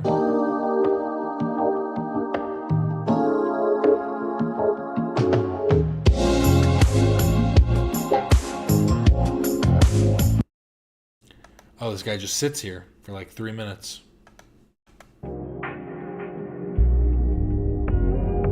Just barely even vaporwave, bro. This is what I want.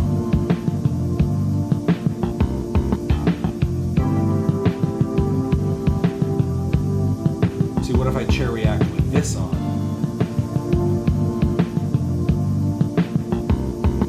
I bet if I chair reacted with this on, it all of a sudden get like a bunch of subscribers. People would just jump in and be like, what the fuck is this? This is cool. What? Wait, what? A little over halfway done, you know it. Well, since you donated that $10, that did add an extra hour, basically, so. Yeah, I guess that is halfway, you're right. Right? Yeah, you're right. Thanks, Alex. Let's get back to it, I guess. I really need to stretch, actually. You like that music? We love some vaporwave.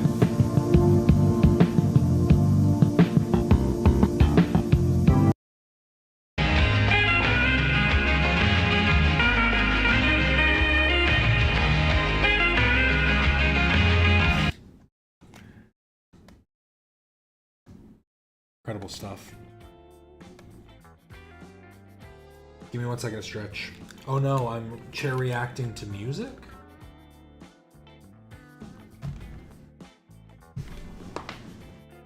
My ass. Oh. Oh, I should throw a pillow down or something.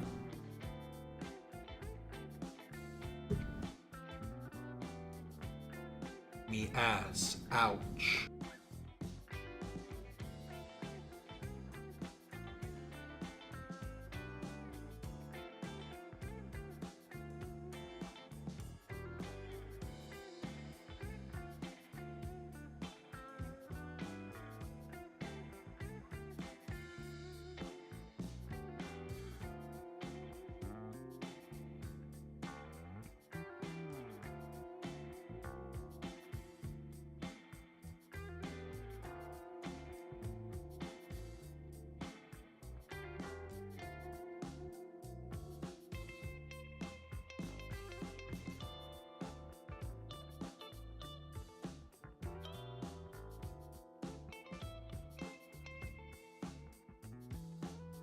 You buy the best chair in the business.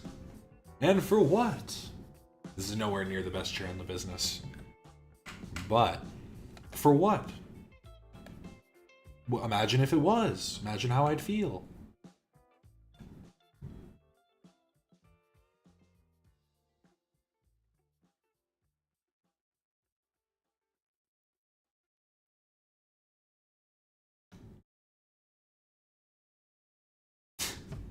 Seaman was 2 hours late to your interview. Hey man, that sounds about right for him. I gotta be honest. And I'm glad you found my reaction to it entertaining, because that was so crazy. It was so insane. You did a really good interview. It really was. Good job. Kudos. You were in the middle of tearing down your setup when he finally showed up. He saved you. He saved your video. What would you have posted otherwise? Couldn't have done it without him. You actually need to send him all of the ad revenue from that, just so you know. So now we're getting into the real stuff. The realio dealio. China's psychic children.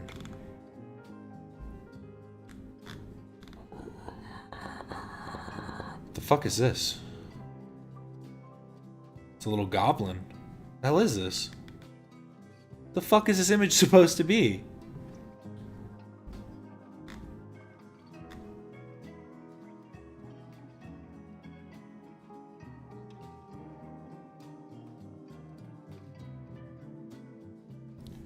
So, China's psychic savants is an ancient form of energy providing China's children with the miracle of second sight. So I think this one is also about psychic abilities. Well, I mean, obviously, but I don't know. I mean, I don't know if it's specifically astral projection. I mean, I think it has to do more with I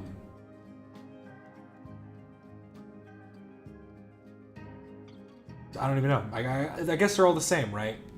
If you once a psychic, always a psychic. I've always said.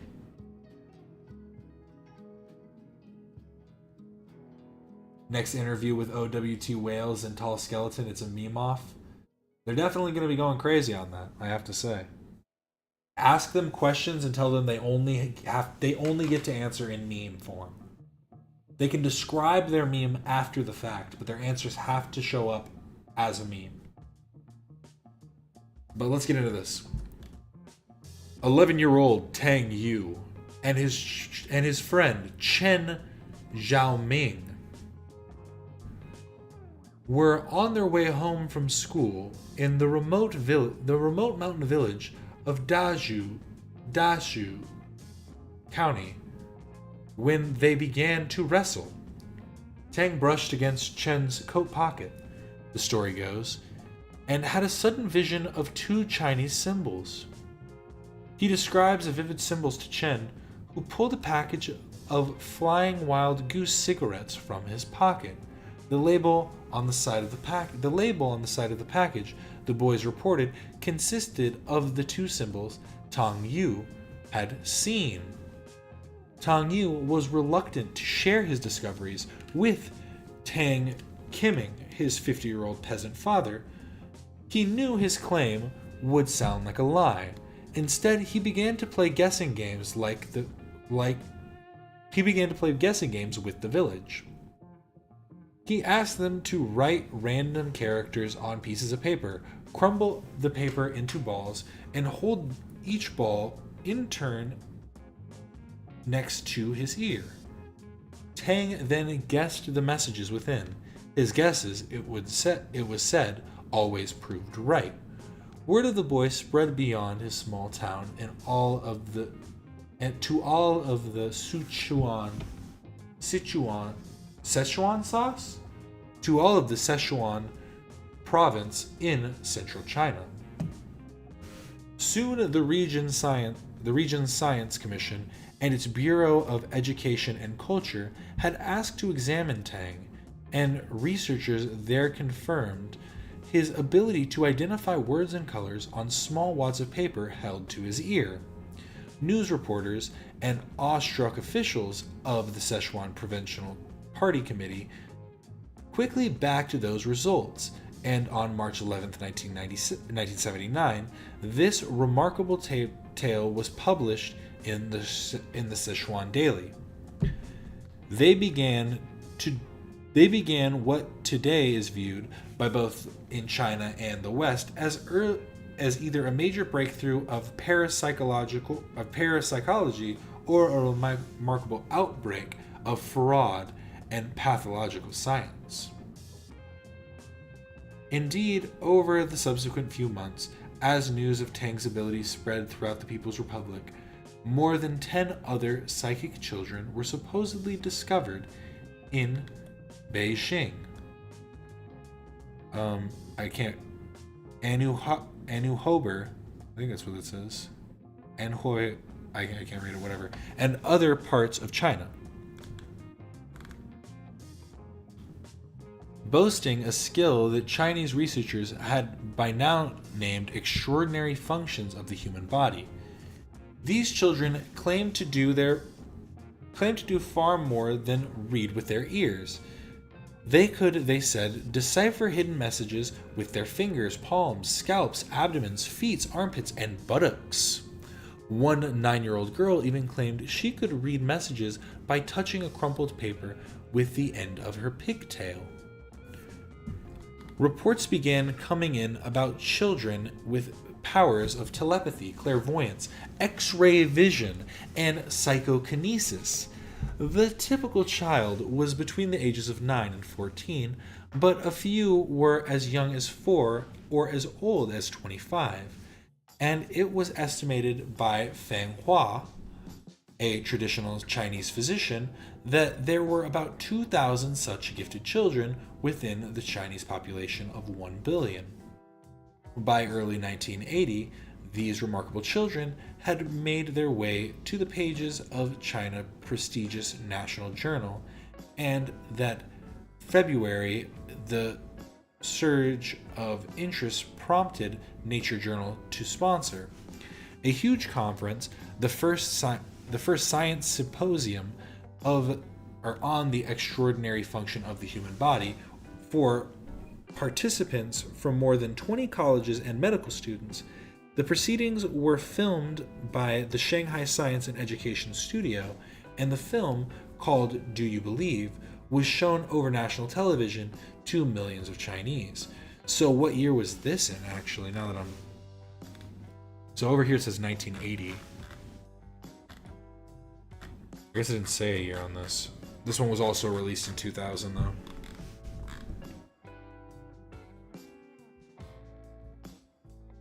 Oh, I just should have read down a little bit further. By early 1980, I literally needed to read one sentence ahead, and I was, when was this? When was this happening? By early 1980, these remarkable children had made their way to the pages of China's prestigious Natural Journal, and that February, the surge of interest prompted Natural Journal to sponsor a huge conference. I did already read that part. How did I miss that? Why was I asking it? I'm just dumb, I guess. No, I'm too faded now. Whoa. Or my brain's just too fried from reading all these. I don't understand how lawyers do it. Spend all day reading documents. P.U.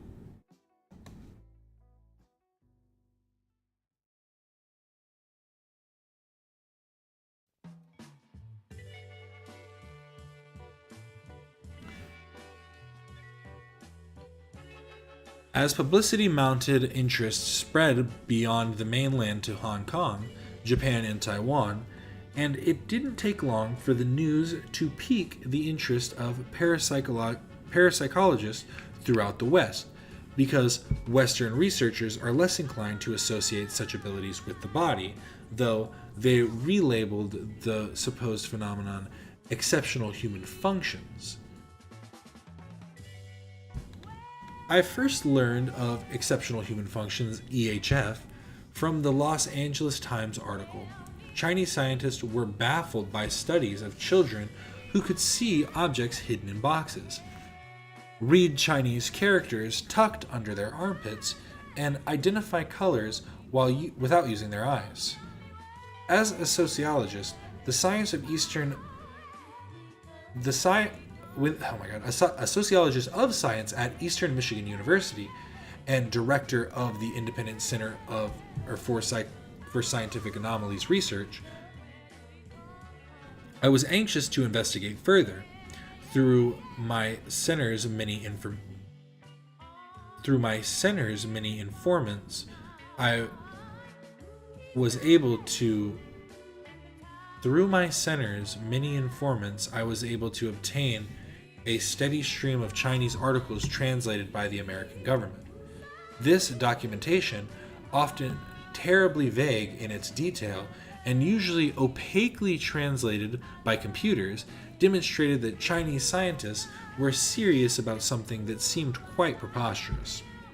Before beginning an actual investigation of my own, I decided to try and glean a bit of understanding from the past. Paranormal incidents, I soon learned, were a significant part of China's mythology. In one ancient parable, for instance, a mystic named Kang Gangzi was reputed to have seen and heard without using his eyes or ears. In another legend, 2 mediums were called upon to identify the grave of a princess. They are said to have given an accurate clairvoyant description of her burial garments before I'm assuming she was unearthed and opened. These ancient myths derive from the first few centuries of the millennium. These ancient myths derived from the first few centuries of the millennium have set the tone for Chinese folklore and beliefs ever since. But despite this rich tradition, the Marxist takeover in 1949 put a clamp on belief in the supernatural. China's official critics, in fact, denounce parapsychology as superstitious and mystical nonsense, labeling it religious without the cross. They even accuse the United States and the Soviet Union of vigorously promoting psychic phenomena to distract their citizens from the world's true crisis.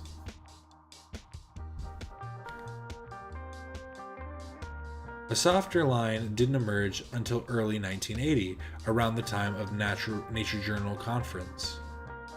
In a story on sorcery, witchcraft, and fortune-telling, the Beijing Review conceded that so long as these activities do not affect the political or productive activities of the collective, the government will not prevent them from administrative means.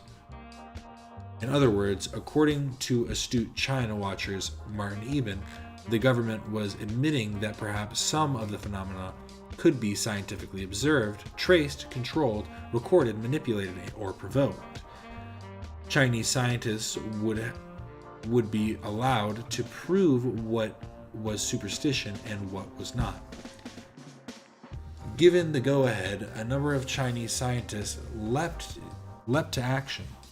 Researchers Chen Shaoling and He Muan of Beijing University studied 2 sisters, Wang Qing, 13, and Wang Bin, 11. In a series of 8 tests, the girl placed paper with Chinese symbols under her armpit. In 109 subsequent tests, the messages were sealed in special envelopes. According to scientists giving the test, the subject scored correctly about 85% of the time, and they did not cheat. In another experiment conducted by Xin,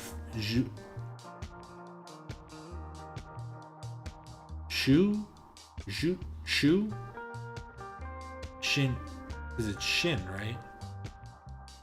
Xin Fang and his group at Anhui Normal University, a boy and a girl said to have EHF reportedly guessed not only hidden messages, but also the color of the pencil used to write each message. The scientist said the children scored correctly 91% of the time, but the subjects could not identify their target in total darkness.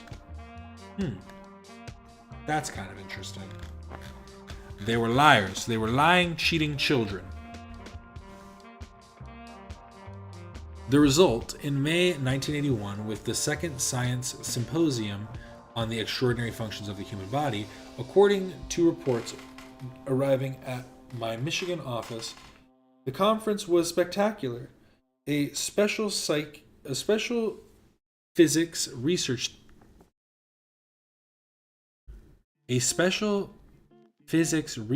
learned from the High Energy Institute announced that children with EHF could expose film in light-proof containers when engaging in such activity. Moreover, the children seemed to emit light quanta and electrical waves that could be picked up by special biodetectors.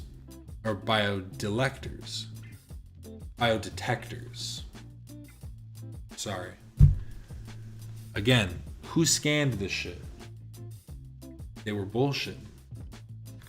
A group from the Beijing Teacher Training Institute announced that their young charges could cause an operating radio transmitter to disappear from one room to show up in another. Yet another group claimed that a 12-year-old girl could use psychokinesis to move the hands of the watch. The stories seemed to go on forever, but the most remarkable news to come from that meeting was the deep involvement of King Shi-sen, known in China as the father of the missile. Before returning to China in 1955, Qian had been the Goddard Professor of Jet Propulsion at Caltech and the director of the rocket section of the U.S. National Defense Scientific Board. Thanks to Kane, I'm going to just say Kane. By 1980, China had successfully launched 12 satellites and fired an intercontinental ballistic missile 10,000 kilometers. His work, in fact, would soon make China the third nation to send men into space. Kane, however, had recently become a passionate leader in the field of EHF, and to enthralled scientists, his support made a tremendous difference. Every day we have new discoveries, he told his followers. This reminds us of the atmosphere when Einstein theory... thank you so much. Welcome, Tina Y. Welcome to Quasar's Cadets. Every day we have new discoveries, he told his followers. This reminds us of the atmosphere when Einstein's theory of relativity and quantum mechanics were introduced onto the stage of modern science. Invoking the name of Einstein was oddly appropriate for those in China likened Qian's influence to Einstein's influence in backing the atomic bomb during World War II. The great space scientist turned EHF enthusiast, in fact, had reportedly secured the private support of Prime Minister Zhao Ziyang and the public approval of the renowned chairman Hu Yaobang. Getting extra quasi as always. The reports, coming mostly from Defense Department translations and the journal Sci Research, seemed to get more incredible by the day, so early in 1981, I was thrilled to get a call from my friend Stanley Krippner, Dean of the Graduate School of the Saybrook Institute in San Francisco. Krippner's best known for his work on telepathy during dreams. Is one of the most respected and skeptical parapsychologists in the United States. His trips to the Soviet bloc have produced a fountain of information on psychic research there, so it was no wonder that, in light of recent reports, he was planning a trip to China. As it turns out, Krippner had planned his 2-week tour with the help of effervescent Chinese woman named Shuyin El Mar of the Savant Association in Arlington, Virginia. Mar was firmly convinced that EHS was legitimate. Her connections would enable Krippner's group to meet with China's most committed EHF researchers and their treasured child savants.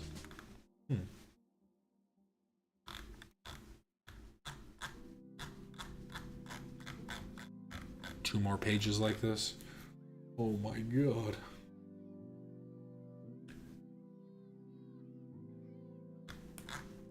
Oh, I didn't read this quote yet. A group from the Beijing Teacher Training Institution announced that its young charges could cause an operating radio transmitter to disappear from one room and show up in another.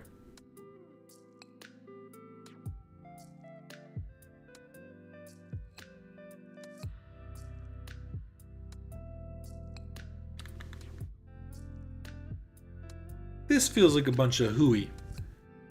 That part seems like bubkus. They're lying. It's nothing. It's not true.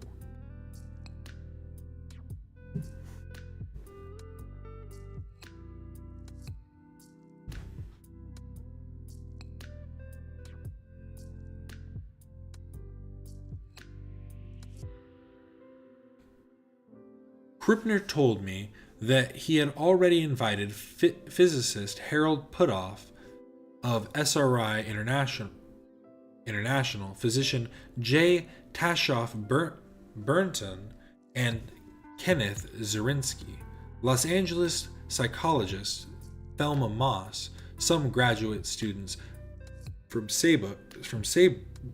oh my god. Gotta zoom in again.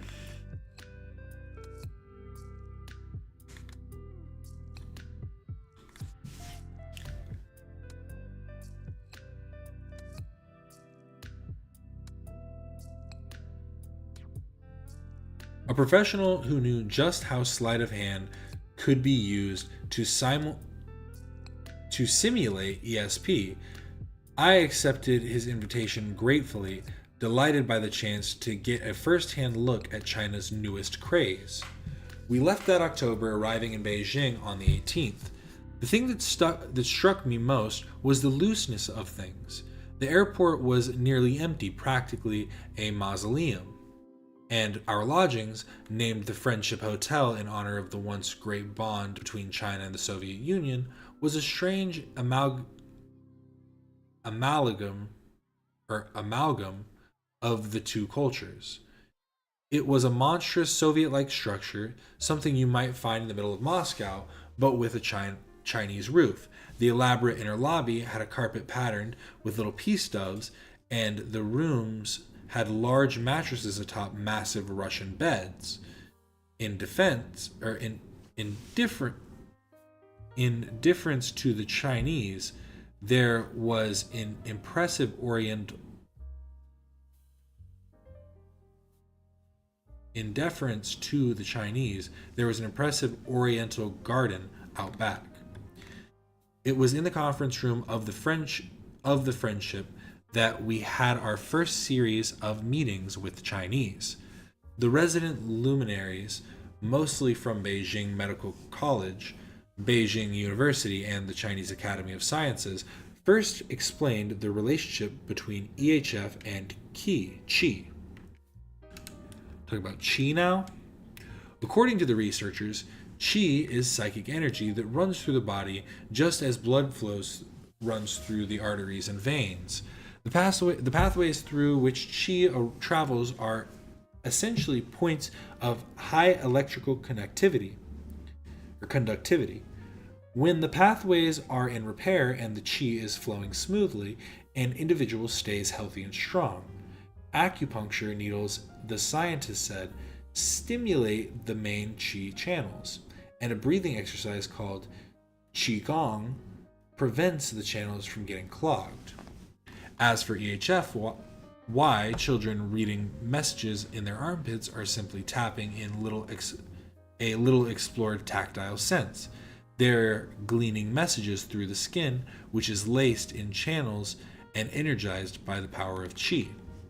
I told the researcher that as far as I could see, chi might not exist, and qi gong might be nothing more than a Chinese version of ordinary oh my god. It might be nothing more than a Chinese version of ordinary aerobics.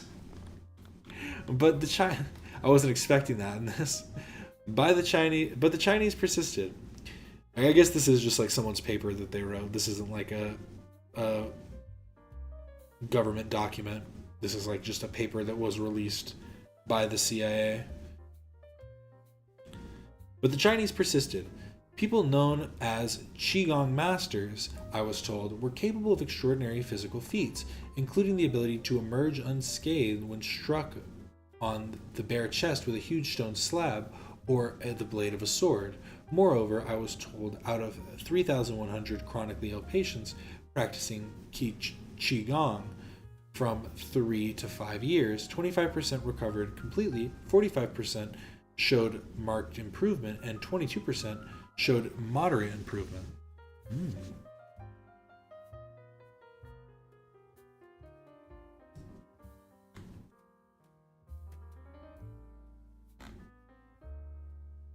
Yeah, this one's specifically called, if we want to go back,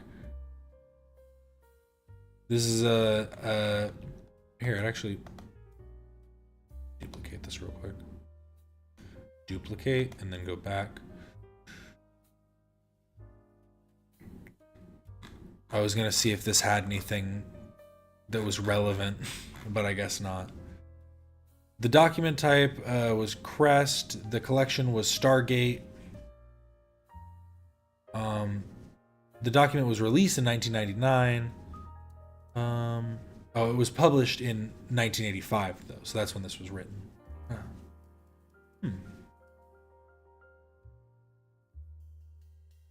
But yeah, this seems to be someone's account of the findings of others, basically. So he's reciting what was told to him through the findings, and then he does later on talk about some small experiments or something, it seems.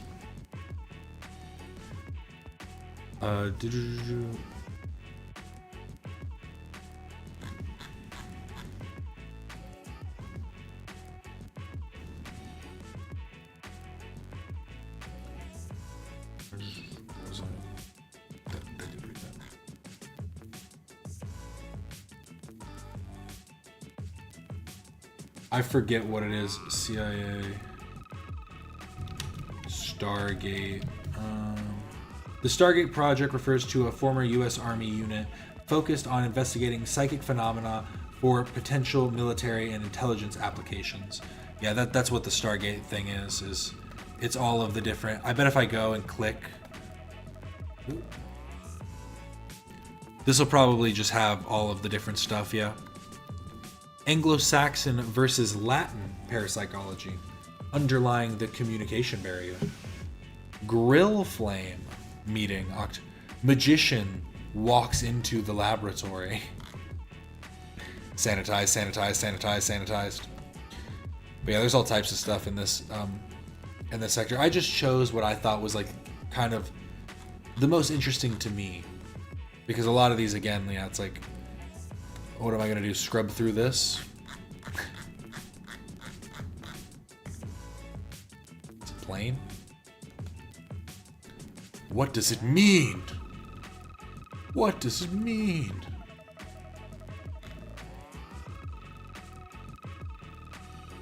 Yeah, see, a lot of these are just handwritten notes. That's what makes it so difficult to like search through a lot of this stuff.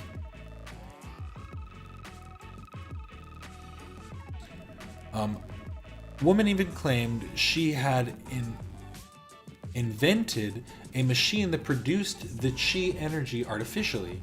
She had, she said, already used it to cure her patients of cancer, paralysis, high blood pressure, and heart disease.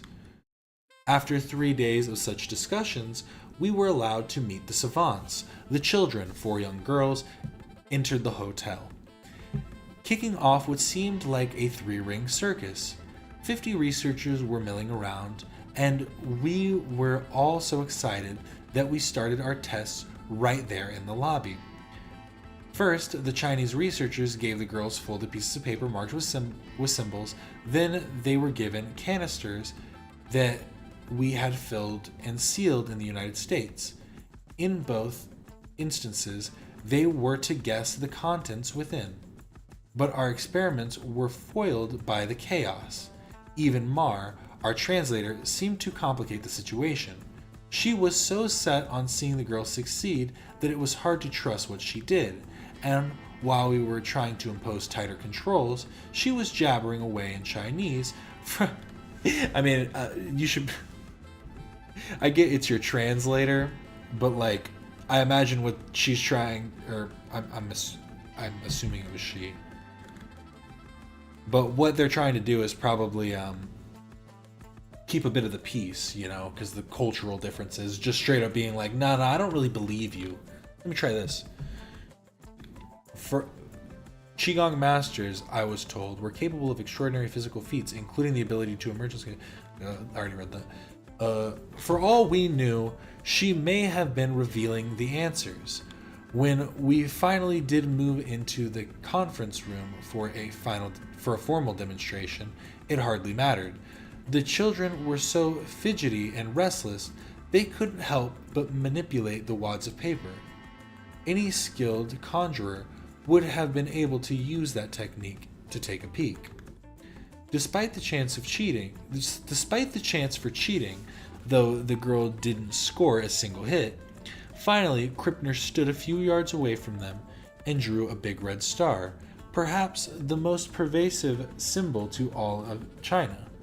Then he folded his paper, handed it over, and one girl got the answer right. Later on, I took him aside. "Stan, why did you do that?" I asked.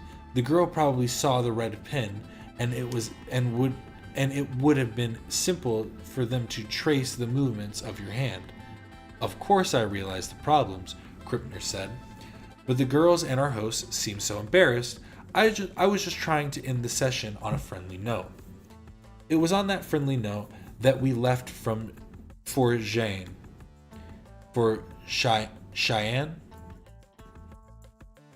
the Chinese city best known for the life-size terracotta army now being unearthed by archaeologists.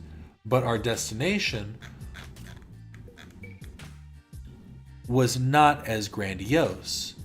The first day there, we found ourselves in the meager 3-room apartment of 3 children said to possess EHF. They claimed they could physically break a match or needle sealed in a small container, and of course, they could intuit messages on crumpled paper through the channels of their skin. With 25 of us sitting in a small front room, the mother conducted the test herself, using a method that was amazingly crude. She merely held up playing cards and asked the children to identify them. Now, any cheating child could have scored hit after hit, but to my surprise, these children got every answer wrong, and that included the youngest girl, who at one point actually left the room and took a target card with her. Our next target was Shanghai. We felt on a shuddering turboprop filled with a convention of Americans from the Midwest, and en route we prayed for survival. We did, of course, touch down, only to find that our troubles had barely begun. We had planned a series of meetings with the Nature Journal staff, Shanghai University professors interested in EHF, and faculty in the Science and Technology Association. But when we got to our hotel, we learned that the meetings had been canceled.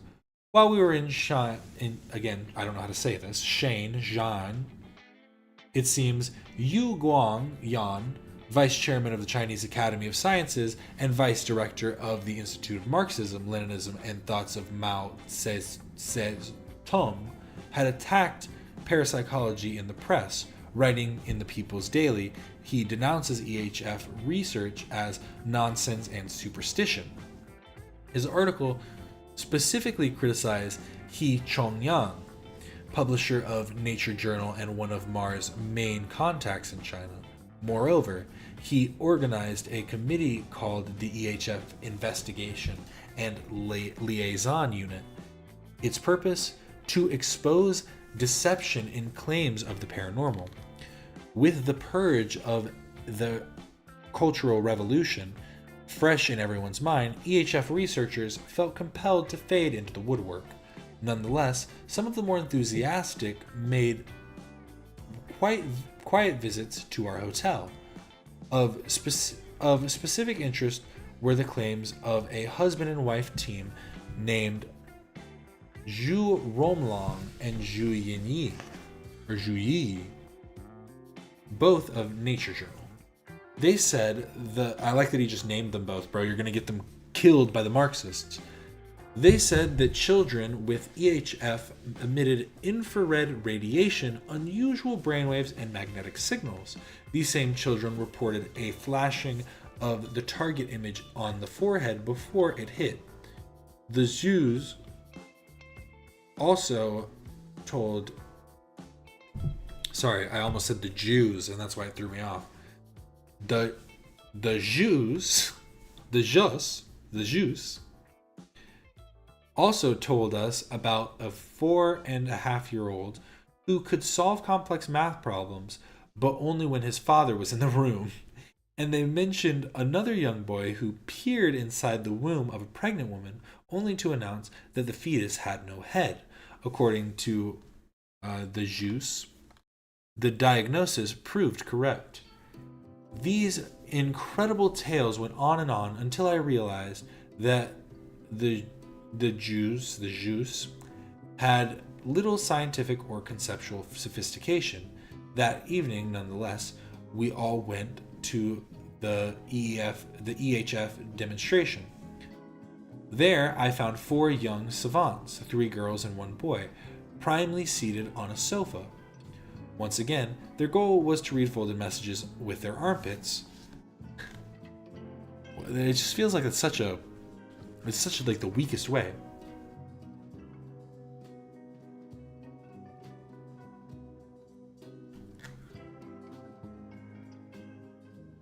Oh, is this a completely different page?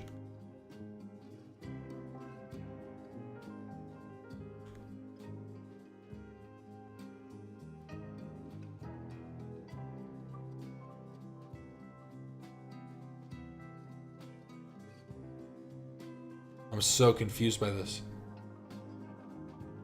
Because I'm assuming this is continuing here. But then what is all this? Kennedy? John Kennedy? No.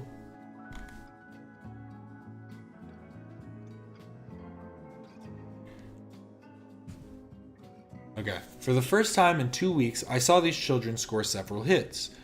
But with Mrs. Zhu sometimes blocking our view of them, these fidgeting youngsters had ample opportunity to cheat. Moreover, one girl, given a specifically sealed container prepared by us, returned it with the seal undone. As the trip drew to an end, those in our group agreed that we had no convincing evidence of EHF. When we confronted our Chinese colleagues with these findings, they insisted that we were basing our judgment on mere demonstrations as opposed to valid laboratory experiments. Of course, children under pressure could cheat sometimes, they claimed, but that did not mean that all children cheated all the time. Our new research aborts the possibility of trickery. He, Chongyan, told us, it concentrates on mechanisms of explanation. We replied that until we could replicate these experiments in the West, we would have to give them low evidential weight. Though much has happened since we left China, this is still where we stand. On February 24th, 1982, China's Academy of Sciences sponsored a public hearing on EHF. Reported cases were analyzed, and in an extensive review, experts concluded that the great majority of them were unfounded. The following day, People's Daily summarized the criticisms and reviewed the past several years of reports. It too concluded that there was no evidence for the claims. Though the attempt to discredit EHF has been partially successful, matters remain far more resolved. As China's official English language publication, China Reconstructs put it, the debate goes on and experimentation continues regarding what has become a highly emotional issue. Soon after the Chinese Academy of Sciences issued its decree, for instance, Chen Hisin, vice director of the Institute of Aerospace Medico Engineering, and Manley, vice director of the Space Life Science Commission, attended a joint meeting of the Parapsychological Association and the Society for Physical Research in Cambridge, England. There he describes their interest in using EHF to communicate in space and told us how Qigong was now part of their astronauts training program. They also outlined the current state of Chinese parapsychological experimentation, claiming extraordinary controls against fraud. Under strictly controlled experimental conditions, they said, the authenticity of recognizing characters with the ears was verified. The rate of absolutely correct identification was greater than 80%. These claims so far exceeded those of most Western parapsychologists that even those who have little doubt about the existence of ESP or psychokinesis say the reports seem too good to be true.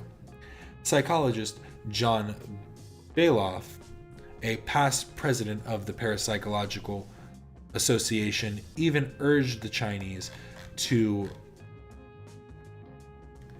send one of their prize EHF children to the West for testing. Thus far, that has not happened. According to Paul Dom, author of the Four Major Mysteries of Mainland China, the Communist Party, angered by the constant wrangles, ordered parapsychologists to conduct their research quietly. They wanted no papers, no TV shows, and no more fights. Still, the rumor persists. Dong sources say that thousands of psychic children have recently come out of the woodwork, and these newly discovered children, no longer content just to read messages with their armpits, now congregate in groups where leaders help them use qi to break boards. Yo, they're breaking boards with qi, bro. According to a newspaper report from late 1984, Dr. Lin Hosheng of Shanghai's Institute of Traditional Chinese Medicine can allegedly use qi energy to move a ball and make a man whirl back and forth. Whether EHF is real or whether we are witnessing an extraordinary episode of collective error, sociologists of science have much to learn from these remarkable events. If EHF turns out to be a reality, the obvious question will be why it took so long for scientists to become convinced. One answer might come from my colleague Ron Westrom, a sociologist of science in Eastern Michigan University. Westrom has spent years studying what he calls events phenomena, he calls hidden events phenomena, once denied by orthodox science, but today accepted as real. As late as the 19th century, for instance, scientists vehemently declared that meteorites, sorry, I lost my space for a second because I looked off to the side. Meteorites could not have originated in space. Now I look like an idiot who can't read the word meteorites. Today we know what they do.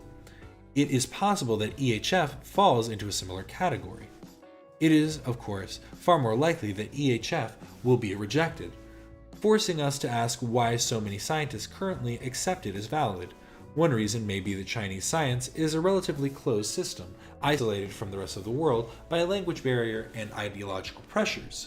As psychologist Irving Janis points out in Victims of Groupthink, the psychological study of foreign policy decisions and fiascos, closed systems, yada yada yada yada yada. I don't care about them like, oh, the video of a monk who can light a newspaper on fire with chi. Now let me look it up.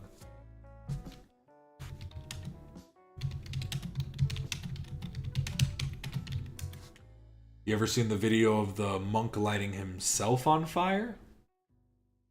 Now there's a crazy video.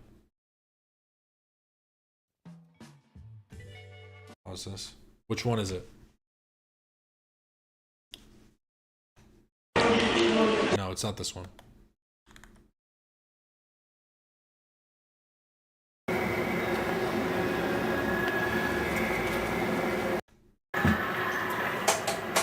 Terrence Chin. Short goal for Richu. Yes, 2 in the box now. Yeah, Yang Chi has come up as well. He joins Han D. Han D is about to go back on the ice. He's got 5 seconds left. Wow.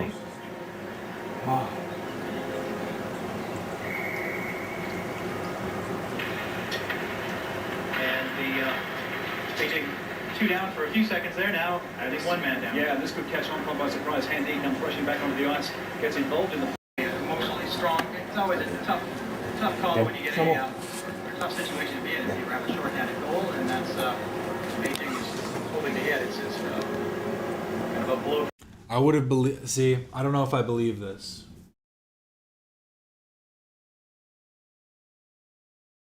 I don't know if I'm believing this. See, I'd believe him if he went 1, 2, 3, like showed each of the independent things. But he could have something in here.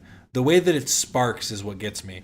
If it was just the smoke, just like a little smoldering, I'd be like, but the sparking is what gets me. That's what makes me think that this is truly just fake. And honestly, is it worse for your chi not to work or for you to fake it? 2 in the box now. Yeah, Yang Chi has come up as well. He joins Han D. Han D is about to go back on the ice. He's got 5 seconds left. Wow. Oh, wow. It's terrifying. And the taking 2 down for a few seconds there now. At least 1 man down. Yeah, this could catch Hong Kong by surprise. Han D comes rushing back onto the ice, gets involved in the play straight away. Oh, a nice shot. There we go. Bring it around though. Now, Beijing take possession again. Hong Kong pick defense. Does it fully light? Quick crossover. Goalie steps out to swing it back around. Once again. So confused. Bring it back into their defensive zone. Beijing picking it up again though. The newspaper's in a ball on the floor. This guy?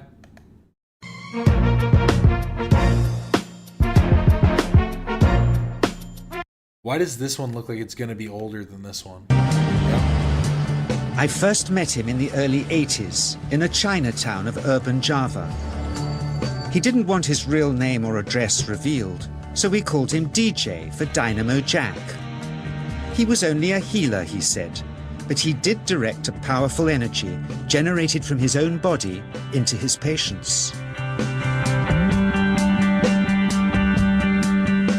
Sometimes he used the needles, sometimes just his hands. He called the energy chi, and it was so strong that he usually needed a grounder to hold his patient's feet. Fire.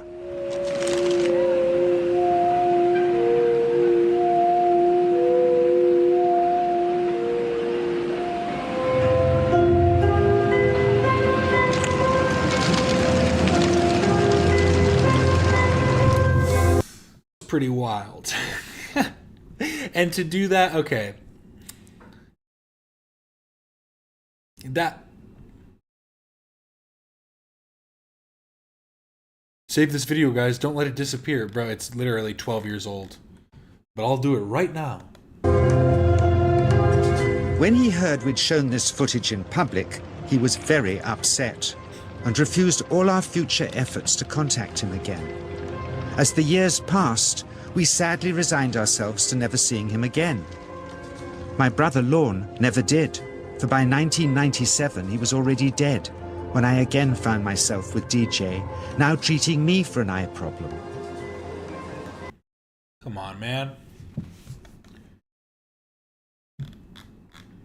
Go running back. Just gonna go running back. Most philosophers of science would agree that there is no sharp line separating science from pseudoscience. The reality of EHF may be highly probable, but science cannot tell us that it is absolutely impossible. As Carl Sagan says, the best antidote for pseudoscience is more and better science.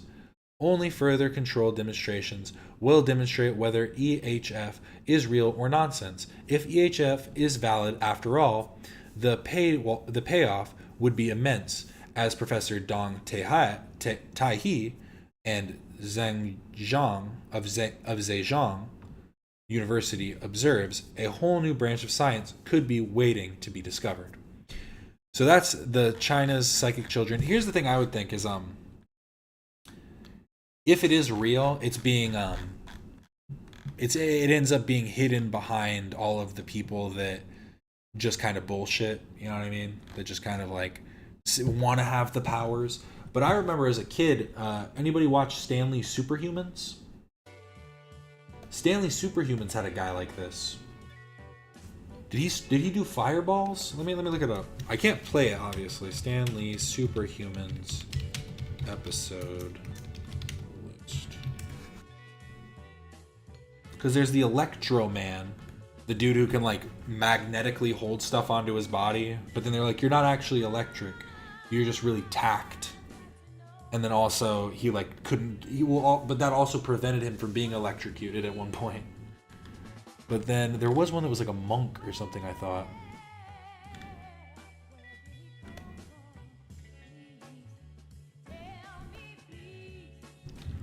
Monk.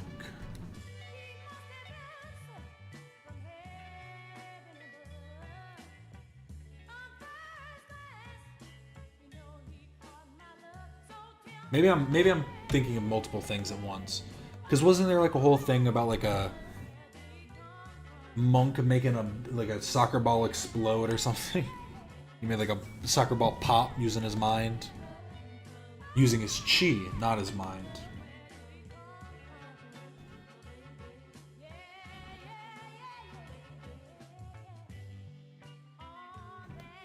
Okay, so I have one on UFOs, MK Ultra, and smashing drug lords. I don't even know why I added this one. What is this one? Oh, I think I can read this one quickly. Yeah, I can read this one really quickly. This was a single page. Citizens can help smash drug lords. The drug lords have declared war on the U.S. government. They kidnapped and killed an agent of the Drug Enforcement Administration in Mexico. They paid a gunman $500,000 to murder U.S. Ambassador Edwin Garcor of Bolivia. They exploded a bomb outside of U.S. Embassy in Colombia. They killed 19 members of the U.S.-sponsored program to eradicate coca bushes in Peru. They put a price on the head of DEA ex-chief Francis M. Mullen Jr. They threatened to kill 5 Americans for every drug dealer extradited from Colombia to the United States. They placed a $300,000 bounty on DEA agents, dead or alive. They dispatched hit teams to gun down drug enforcement officers. This brazen challenge by the underworld, backed by billions of illicit drug profits, must be met before it destroys our country. Already there has been a breakdown of law and order in the United States. This will be followed by chaos unless the drug gangs are smashed. Cuban President Fidel Castro, rest his soul, is betting that the United States will lose the drug war. Intelligence... I wasn't actually big upping Castro, just to be clear. Intelligence reports say he is secretly encouraging and supporting the drug trade. The depravity of the Yankees he has boasted will bring down the United States. I think he's wrong, but emergency action is needed. Here's what I urge Americans who love their country to do. Choose whose side you're on. Those who use cocaine and other trendy drugs are financing lawlessness in America. All it would take to defeat the drug lords is for their customers to stop using the stuff. Then the pernicious crime kings would lose their power overnight. It's that easy, guys. Stop doing your blow. You ever think about that? Demand that your local police and school authorities crack down on drug traffickers. Give no quarter to the street corner and schoolyard pushers who are poisoning our children and ruining their lives. Now, the drug dealers are cutting prices, my sources say, to hook more children. If you know who the drug pushers and peddlers are, send whatever evidence you have to the Drug Enforcement Administration, 1405 1st Street, Northwest Washington, D.C., 20537. Boycott movies that record and records that glamorize drugs. I urge an X rating on any movie that depicts drug abuse without showing the dreadful consequences that follow. Senator William V. Roth Jr., Republican delegate, has sent investigators to Hollywood to examine how the drug cult, through films and records, has created a climate that encourages drug use. Roth's people found that 3 television networks, particularly NBC, willing to de-glamorize drugs. But some movie makers and the Committee of 7 that rates motion pictures were uncooperative. Withdraw your money from banks that launder drug profits. President Reagan has unleashed the desk-bound accountants of the Justice and Treasury Departments to crack down on the money launderers. Roth's investigators also are looking at the money laundering. If we dry up their money, a law enforcement official said, we will put them out of business. It's that simple, guys. Get on it.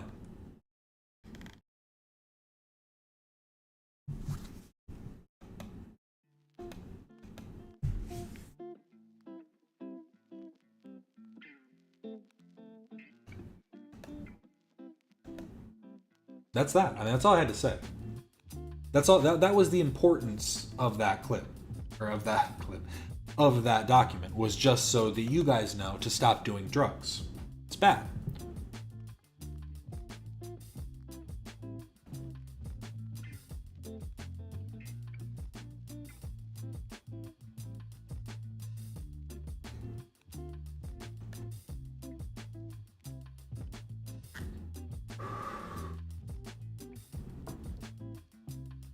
Okay. We're going to end off all of the psychological stuff. What? So the CIA says no Scarface? You're so right. They say no more Scarface? What's next? If I can't do my hookers and blow, what's the point of working anymore? Radio TV Reporters Inc. Public affairs staff. Honestly, wait. I didn't even think about this. That was a FOIA document, which would mean, was the government trying to withhold that document before?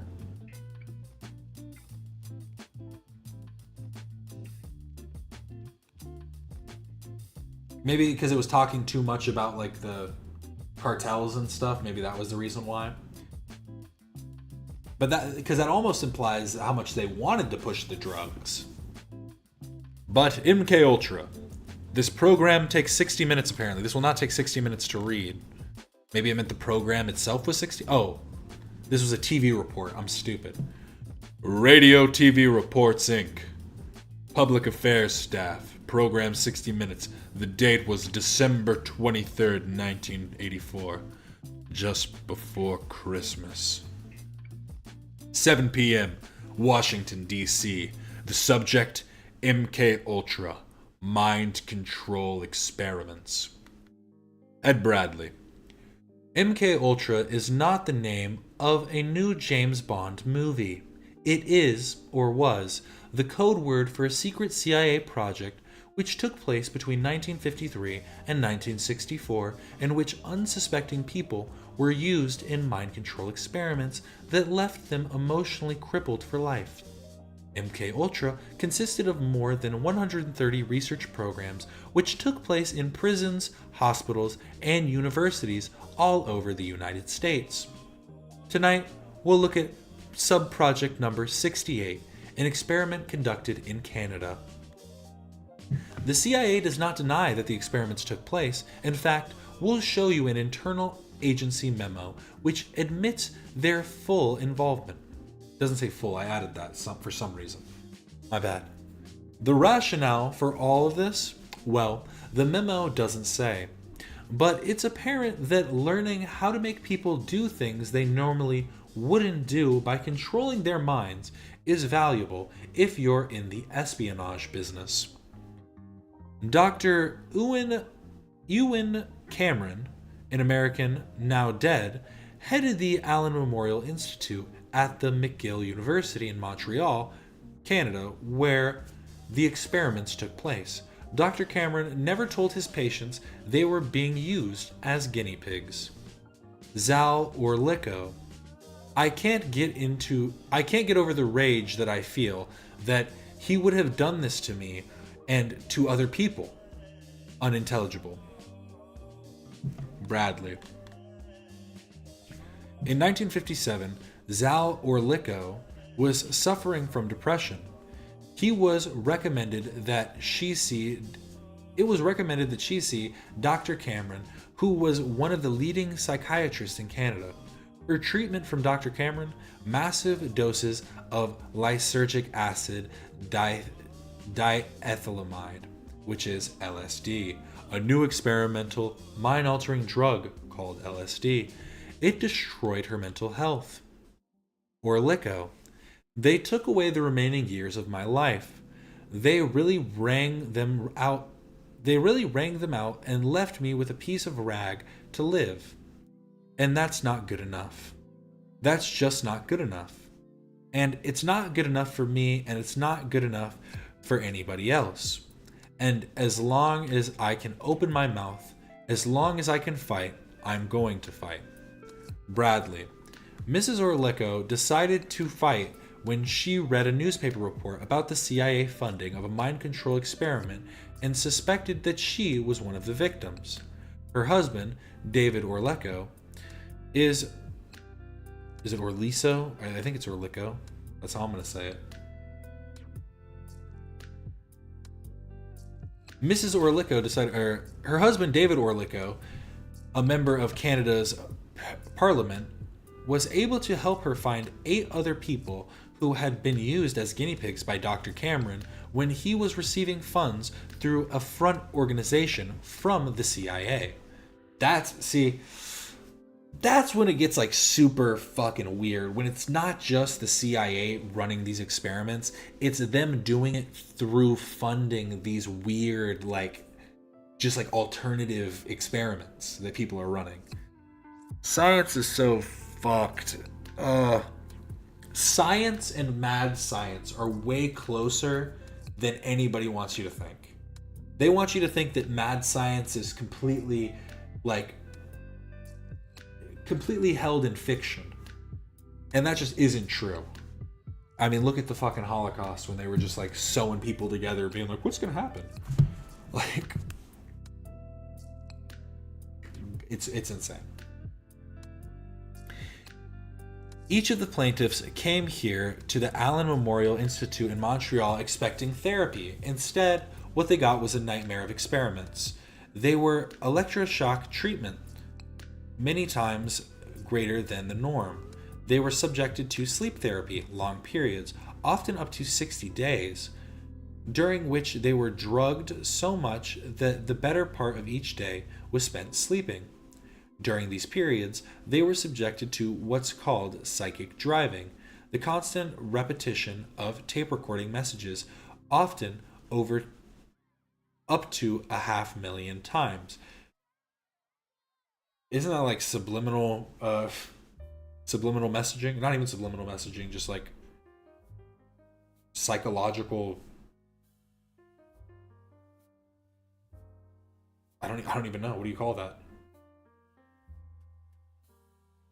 Or I guess, would that be subliminal because it's being ingrained in you, being forced into your subconscious? We just learned about what liminal meant, remember? Crazy.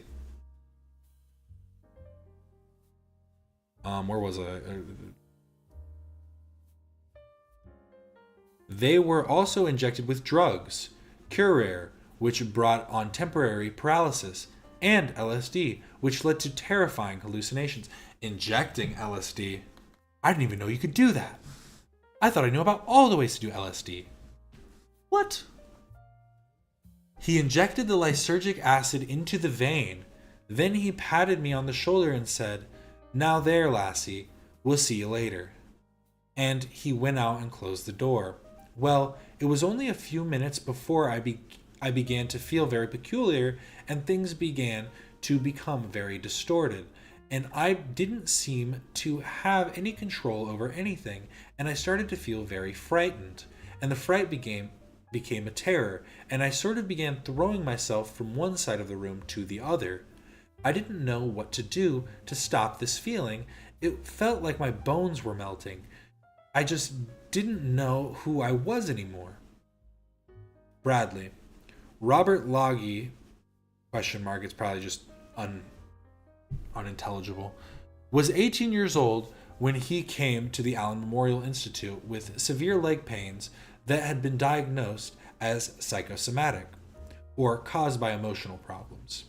He got the full battery of treatment: sleep therapy, electroshock, many times the norm, psychic driving, and LSD. All of that has left permanent mental scars, and what haunts Loggy the most is the psychic driving, those messages drilled into his brain when he was virtually paralyzed with drugs. Robert Loggy, whatever. I'm bad with names. I have a lot of questions about it now. And why can't I know what was on the tapes? And it just haunts me. You know, what were they trying to make me believe or whatever? Bradley, Dr. Mary Morrow, was a physician who, I mean, honestly, the whole thing would be like, you've heard it so many times, recite it for me. I'm sure you could do it. And then I'll write it down and I'll decipher it and go, hey bro, now let's do some counter subliminal messaging and ingrain it into you.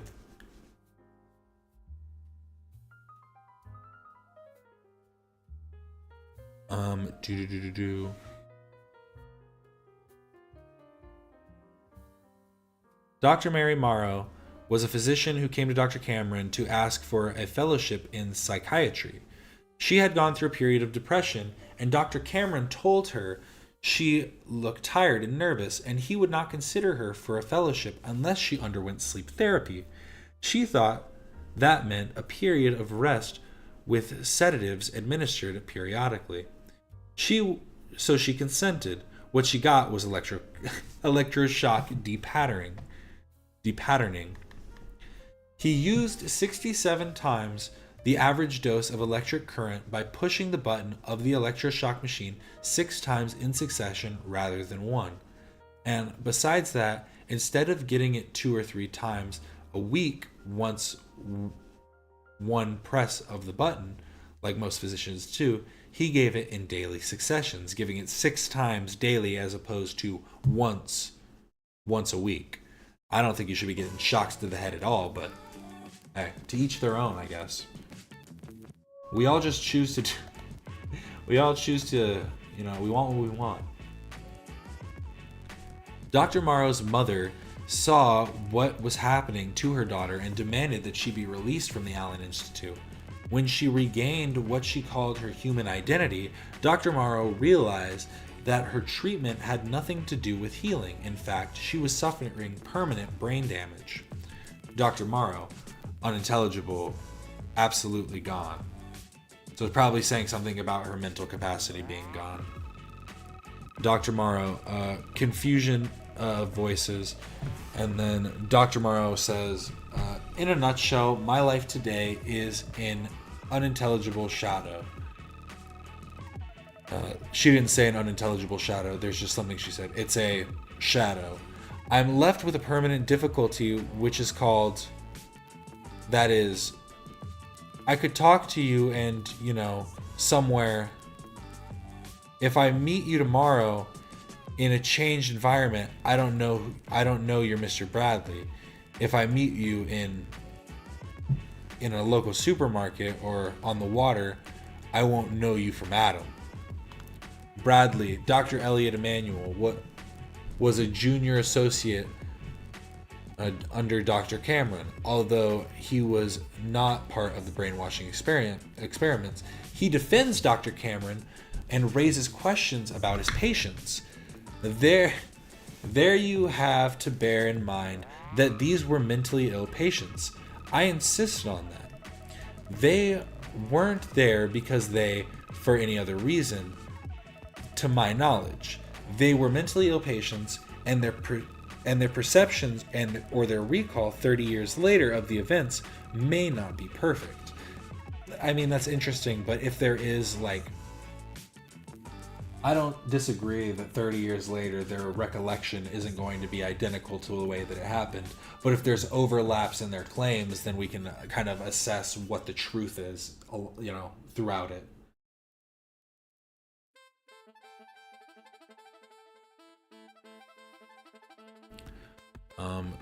Bradley, memories may not be perfect after 30 years, but there is no doubt about the experiments conducted by Dr. Cameron and funded by the CIA.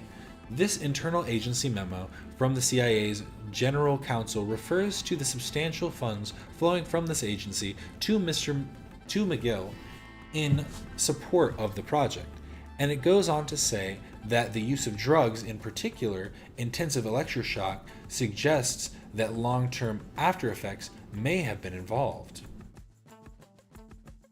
Are you not at all disturbed by what he did in using human beings? Dr. Emanuel, in the context of the time, medical treatment and innovative medical treatments inevitably have the aspect of being experiments. There's nothing so terrible about that, Bradley, but there's a question of misuse, and there are people who claim that they were misused. I think that's going to be very hard for those patients to prove that their present condition was due to experiments beyond what would be acceptable treatment at the time. So he's just basically being like, hey, what did we know back then? We were just fucking getting with the times. What's the problem there? Dr. Harvey Weinstein? What the fuck? I don't think that's the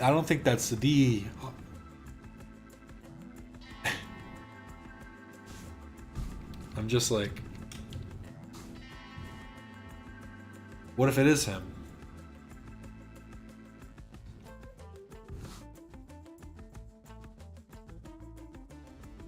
What if it is Harvey Weinstein?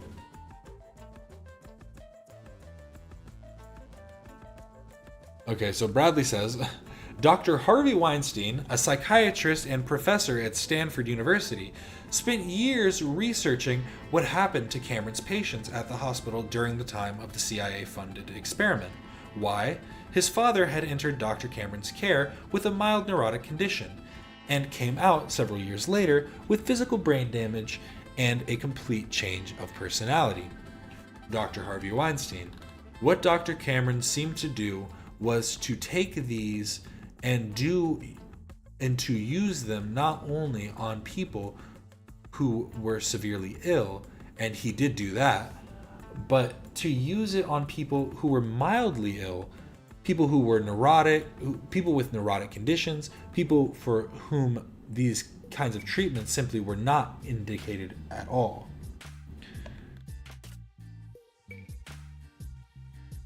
And when someone says to me that what was being done there was the standard at the time, I balk. Because it was not the standard at the time. No one anywhere was putting them together in this kind of package. Bradley. But they were sick, many of these people. Dr. Weinstein. The fact that some people were neurotic, that is, did not have conditions that were a major disturbance, does not mean that they weren't people who were rational and capable of thinking and remembering until this work was done. Bradley. From 1957 to 1960, Richard Helms and his associate Sidney Gottlieb were responsible for the CIA's MKUltra. In 1973, just before he left, as head of the agency, Helms and Gottlieb, in clear violation of government regulations, set out to destroy all of the records of MKUltra. But they overlooked a few financial documents which showed that the CIA, through the front organization, had spent at least $60,000 on the brainwashing experiments. And because of the destroyed records, no one can say how much more was spent. Both men declined our request for an interview.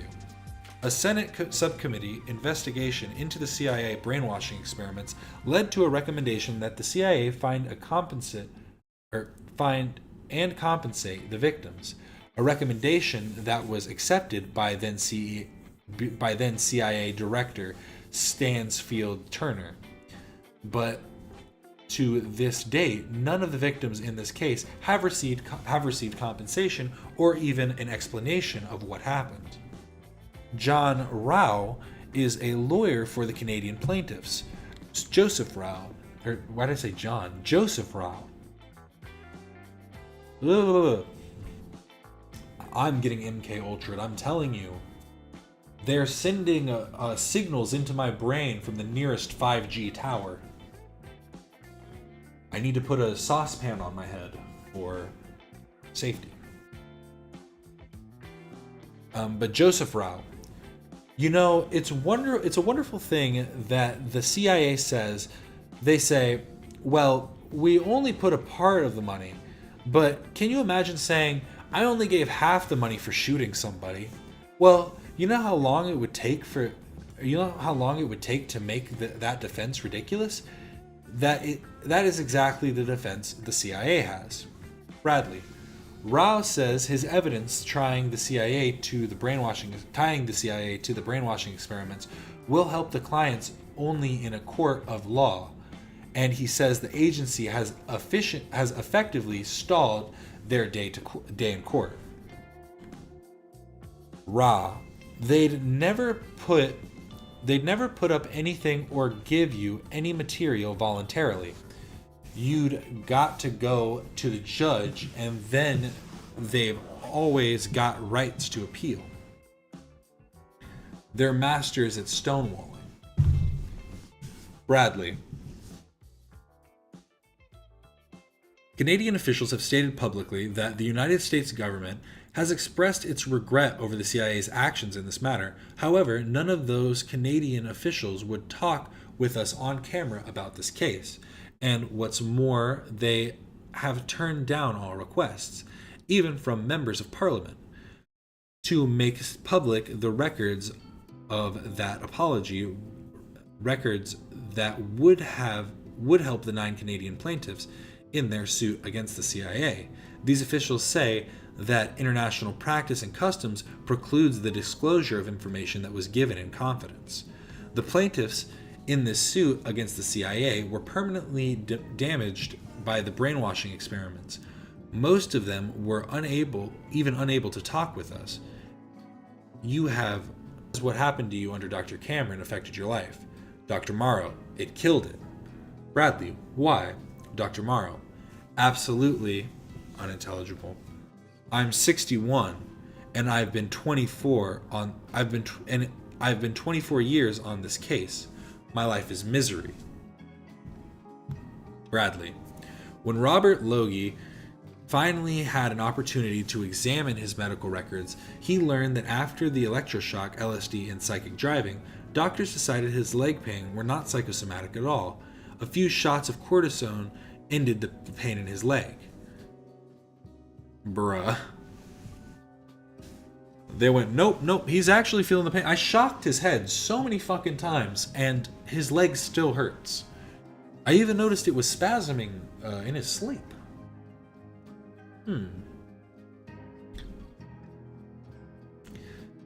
Logie, physically there's places you can go and have counseling and support groups and whatnot. But when you're mentally raped, goddamn, I mean, it's a strong way to put it, but it's definitely the proper way to put it based on how everything went.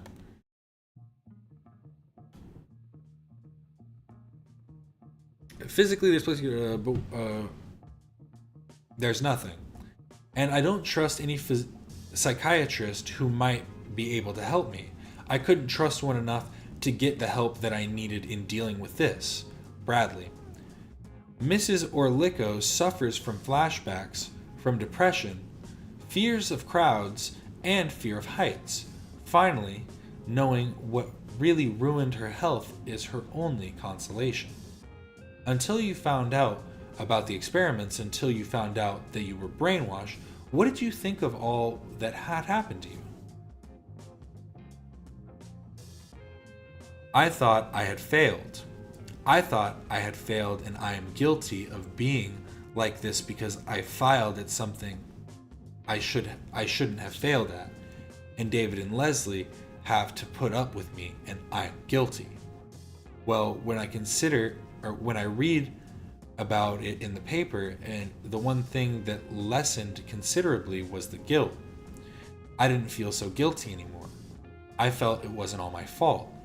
Thank God it's not all my fault, because, you know, it's a terrible thing for people to have to put up with someone who has sometimes a quarter of a life, sometimes a half life. Maybe once in a while you get almost to the peak of a full life, but you don't stay there very long. Damn, true. True shit.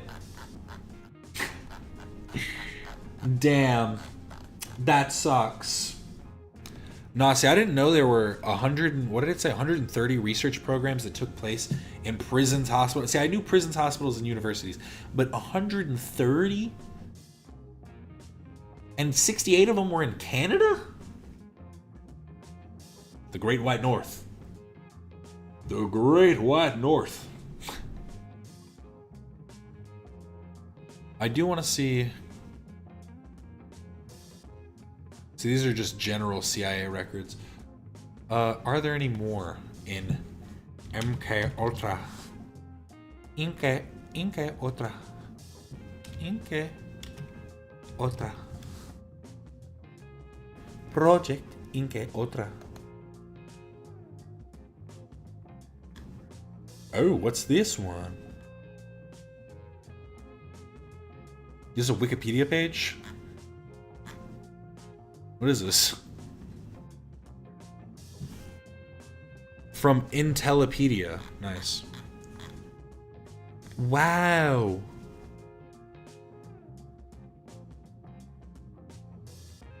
Okay, here's an interesting part. Here's the goals. I mean, I wish I could get this from an actual document from them, though. But I guess they, like they just said, they destroyed a lot of their documents.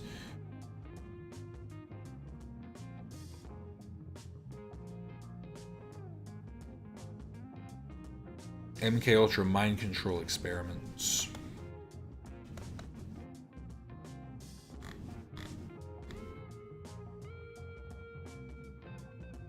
Oh, for some reason there's just one page of the thing I just read too. Nice. Lame.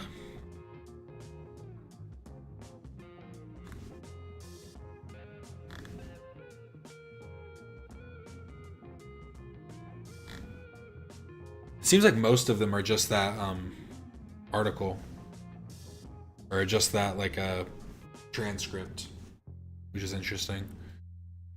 I feel like I'd have to go so deep in here. Here, let me ask ChatGPT if it can give me the numbers.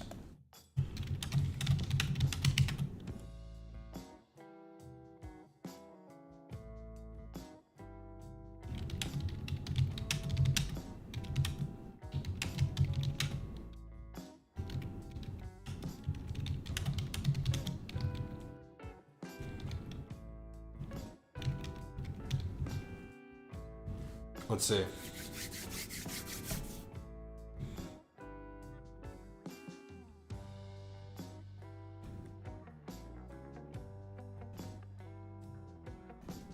No way.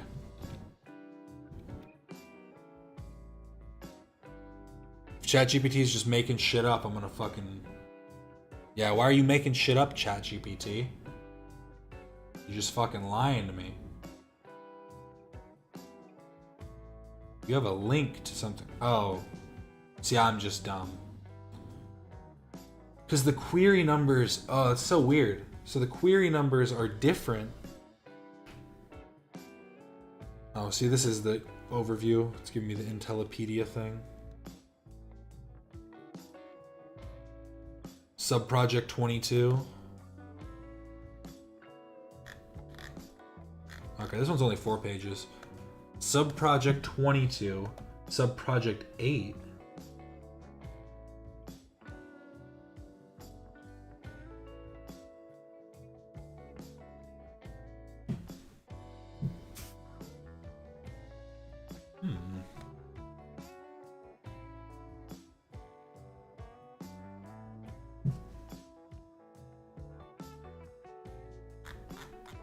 See, this one's super long. This one's a lot of... This one looks like some back and forths with a hospital. I'm looking at right here, which is interesting. This one's short, though. This one's only 4 pages. So let's read through this one. Memorandum for the record. Subject, Project MK Ultra, Subproject 22. The purpose of this project is to provide funds to carry out the isolation and characterization of the intoxicating substances presented in certain varieties of Rivia cerumbosa.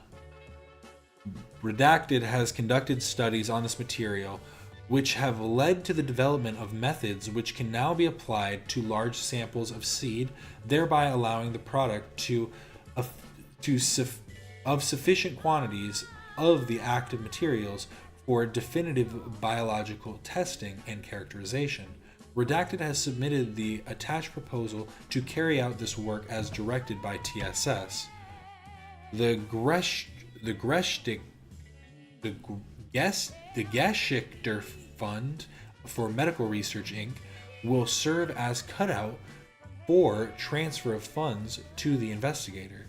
The estimated cost of the work is $5,950 for 1 year.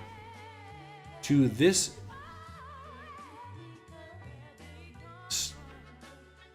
must be added a 4% service charge from the Geschichter Fund, amounting to $238. Therefore, the total cost of this investigation for 1 year will not exceed $6,188. In accordance with the Memorandum of Understanding with the university shall retain little to any permanent equipment in lieu of higher overhead rates. The Geschichter Fund has made arrangements for the return of unexpected monies received under the grant from the fund, and also has requested the university submit to it a summary accounting for all monies received therefrom. This has been mutually agreed that documentation and accounting for travel expenses under the grant which are reimbursable by the university shall conform with the accepted practices of that institution. Approved of obligation. Summary of work, November 1st, 1955. Physical examinations of the seed. So this is just about the seed growth then. The Cuban variety and 10 pounds of the Mexican variety are available. That's larger. Yeah, so this is just about growing seeds. Okay. You're doing some research.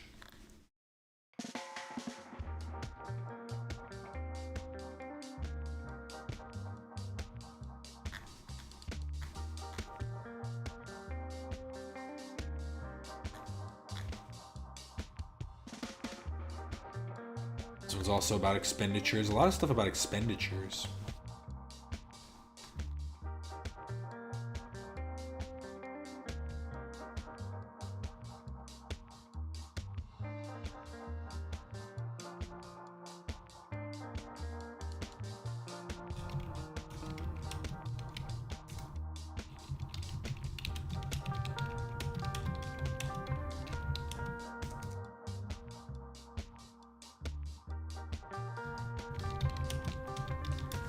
Sorry, talking to ChatGPT, gotta ask, are there any documentations of testing?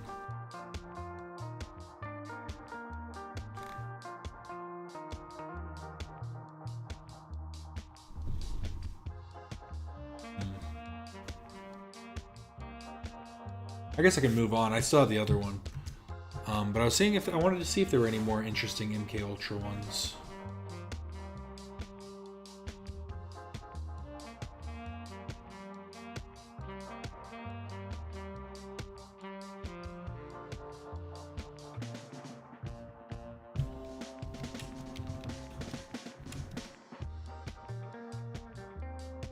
Oh, did it just give me something else that I'm gonna look at?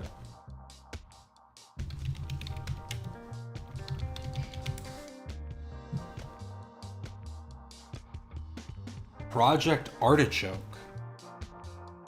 I have never heard of this. Project Artichoke.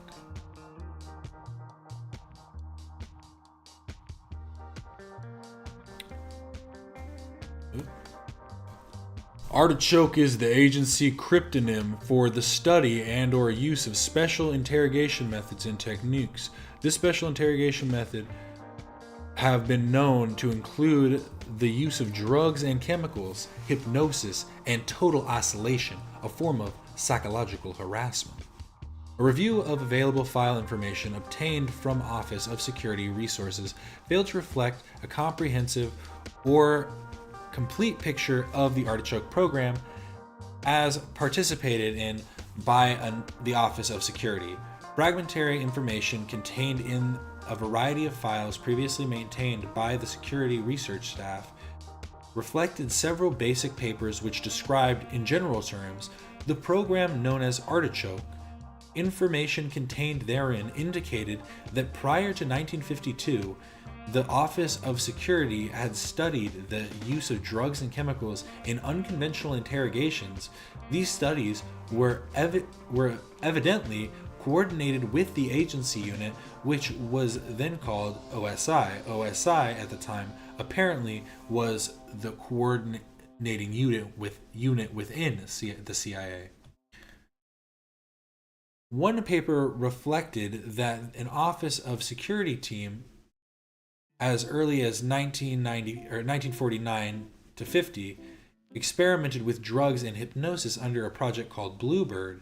This paper also reflected that by 1951, actual interrogations utilizing drugs were conducted by a combined team of Office of Security and Office of Medical Service personnel, but few details were available. File information indicated that in 1952, overall responsibility for Project Artichoke passed from OSI to the Office of Security. References of operational use of drugs as an aid to interrogations since that time were found in various files, but few details concerning these experiments were reflected. A memorandum subject title, Project Artichoke, dated 21 November 1952, by Mr. Sheffield Edwards, reflected. Transfer of controlling of Project Artichoke from OSI to the Office of Security. The memorandum indicated that IESO, Office of Security, also call upon the research and support facilities of the CIA medical staff and the Office of Technical Service as required. Responsibility for the evaluation of foreign intelligence aspects of the project were to remain with OSI. The unit within the Project of Security, or the Office of Security, which apparently coordinated Project Artichoke activities with SRS, with Mr. Redacted, for many years the focal point. Details of Office of Security involvement in individuals, Project Artichoke operational utilization were found in very few instances. A reference is in SRS log 1951-67, reflected instances a reference to the SRS log, However, that SRS has been involved in the experimentation and use of hypnosis from the start. In the same reference, it was stated that SRS has examined and investigated numerous unusual techniques of interrogation, including psychological harassment and such matters as total isolation. The SRS log referred to above, which covered a period of from 1951 to 1967, indicated that as of 1967, the term artichoke is not in general use now. The drug interrogation is conducted from the recommendation of an agency committee of which the chief SRS is the Office of Security representative. No record was found which reflected when or if overall responsibility for Project Artichoke was transferred from the Office of Security to any other agency component. One of the few areas where detailed information was available was concerned with hypnotic experiments. A lot of hypnotic experiments conducted by Office of Security personnel was reviewed. The log reflected that numerous, probably several hundred, experiments with hypnotism were conducted in agency buildings, apparently utilizing the staff employee volunteers as subjects. In some instances, representatives from agencies components other than the Office of Security were present. The log reflected hypnotic experimentation during 1951, 1952, and 1953. It could not be determined from available file information when the hypnotic experiments actually began or were caused to be ceased. No record was located which reflected hypnosis utilized as a record. Hypnosis. I completely just lost where I was.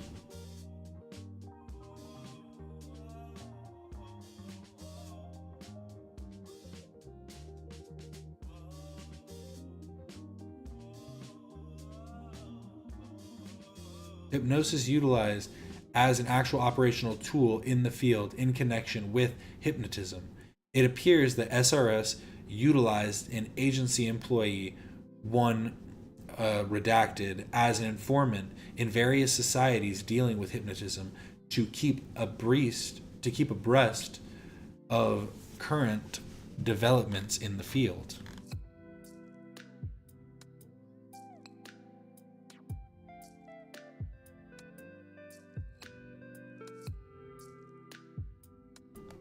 Am I making a spectacle of myself? It happens. When are you not making a spectacle of yourself, Alex? I need it to block the blue light. Ah!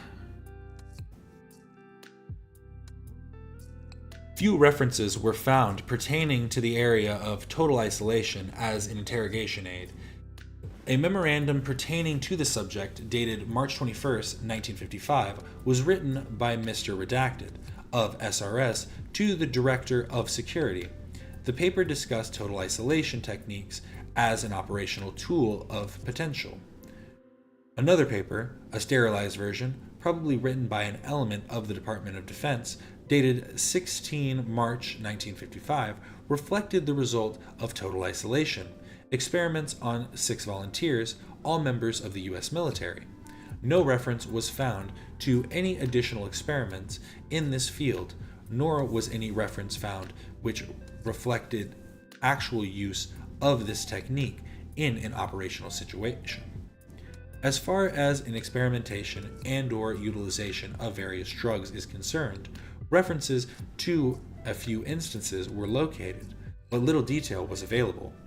And it was clear that much of the detailed information probably was maintained by agency units other than the Office of Security. i.e., the Office of Medical Services and the Office of Technical Services. Among the instances where details were located in which drugs were used in an operational environment under the auspice of Project Artichoke were the following. In 1954, 3 subjects were interrogated by a Project Artichoke team utilizing drugs of an unspecified nature. The 3 subjects were identified as redacted, redacted, and redacted. In a memorandum dated 13 January 1955, with a cover sheet signed by Mr. Redacted, the interrogation took place in Redacted, and the memorandum mentioned injections of solution number 1 and solution number 2, but these drugs were not further identified. It was noted that in the memorandum that the cases were handled under straight drug techniques. Hypnosis or narco-hypnosis was not attempted. A memorandum dated 20th January 1959 to Mr. Redacted from Redacted indicated that a field request had been made for a PL interrogation. The writer Redacted identified P1 interrogation as one using LSD. Approval was granted on 27th January 1959 by the initials Redacted, presumably Mr. Redacted. No further reference to the case could be found, thus no details were available. C. A series of cables between Redacted and headquarters in 1955 requested Artichoke interrogations for 9 persons. No disposition in this instance was found. However, a transmittal slip affixed to the materials dated in 1960 indicated that the Artichoke interrogations probably did not actually take place in Redacted at that time. A memo containing in the security file of Redacted reflected that an Artichoke team was dispatched to Redacted in June 1952 to conduct Artichoke interrogations on Redacted. No further reference to this operation was noted, and no disposition could be found. In the case of Redacted operation in Redacted, drugs were utilized in the interrogation which took place Redacted. Again, details of this operation were not available. However, an interview with the Office of Security representative who practiced in the interrogation revealed that a form of LSD was used in this instance. In this case, approval was granted by headquarters for the Artichoke interrogation. A memorandum dated 6 July 1960, signed by Mr. Redacted, Deputy Director of Security, reflected that approval for use of drugs in this case was granted at a meeting of the Drug Committee on July 1st, 1960, and cabled to Redacted. As stated earlier, little detail was available in file information concerning the conduct of actual cases utilizing Project Artichoke techniques. It appears obvious, however, that the few cases noted above were only a small part of the actual utilization of Artichoke techniques in the field. For one thing, almost no information was available for the prior period to 1952, so that Project Bluebird experiments and operations were not noted specifically. In addition, annual reports of accomplishments found in SRS log materials reflected a substantial amount of activity in the Project Artichoke area. The review for 1953 and 1954 stated that part of the SRS had dispatched an Artichoke team for permanent location in the overseas area, or in overseas area. The review for 1954 to 1955 stated in part that SRS conducted numerous Artichoke experiments and prepared and dispatched an Artichoke team to an overseas area to handle a number of sensitive cases.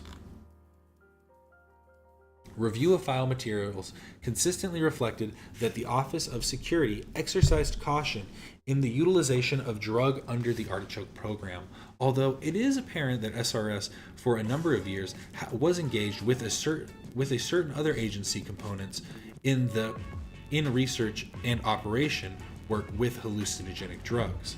The work was apparently conducted under strict controls. As previously stated, no information pertaining to when or if control of Project Artichoke was transferred from the Office of Security to another agency component was located. Apparently, SRS at one time maintained an inventory of artichoke materials, which contained numerous drugs of all types, including LSD-25.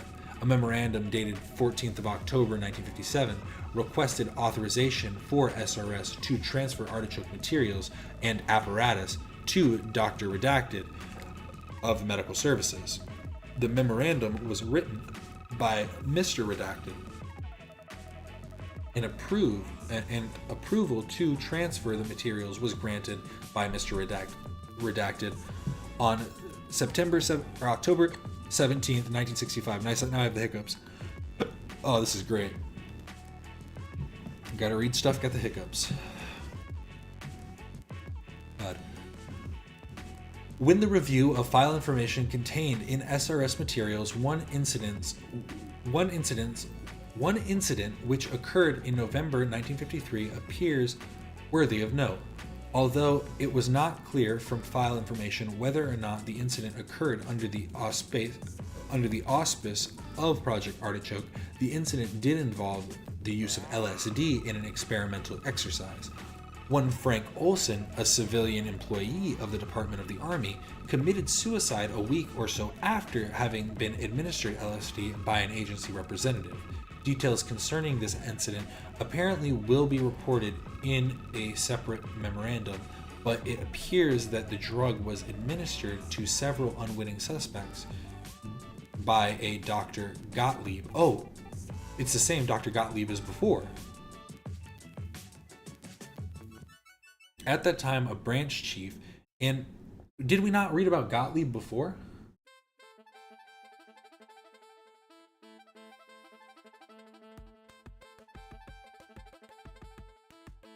It's all connected. I mean, it was obviously all connected because of the drug stuff, but come on. A short time after the LSD was administered, the subjects were told that they had been given LSD.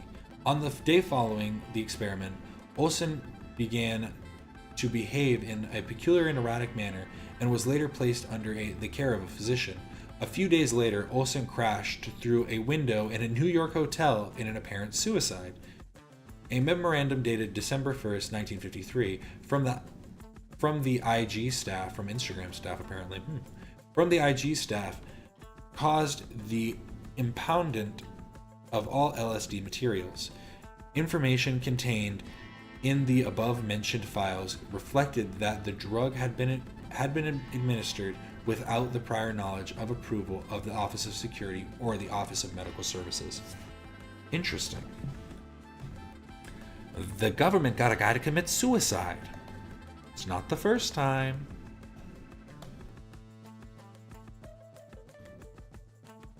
This one was deleted. What does that mean?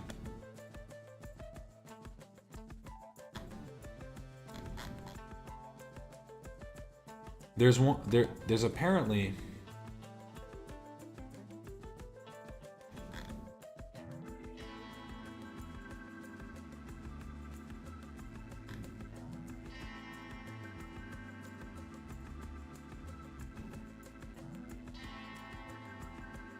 what's it called?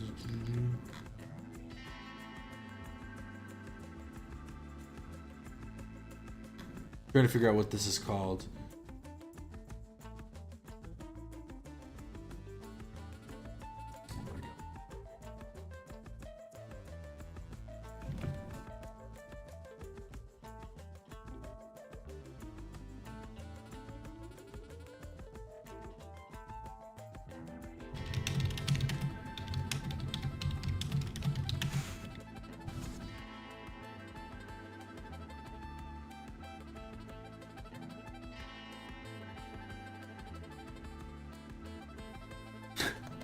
No way. ChatGPT is goated. Apparently this one is crazy. If this is what it says it is. Which it could not be. It could be lying, you know, as always. United States Senate, respectfully referred to Central Intelligence Agency because of the desire of this office to be responsive to all inquiries and communications. Your consideration of the attached is requested. Your findings and views is duplicated. Dear Frank, enclosed is a UPI story from our Statesman newspaper of Sunday, 1978, pertaining to a now declassified intelligence document concerning CIA-sponsored hypnosis experiments that were carried out from 1951 to 1954, now released under the Freedom of Information Act. My son, redacted, is a fifth-year student at Boise State University, majoring in psychology, and would certainly appreciate copies of these papers in their entirety, including all information available on MK Ultra, and also in inquiring into this, would you please have one of your aides ask the agency as to why only women were used in these experiments? The above information, I mean, that's just not true. That's just not true. We've read about it is a majority women, I will say that.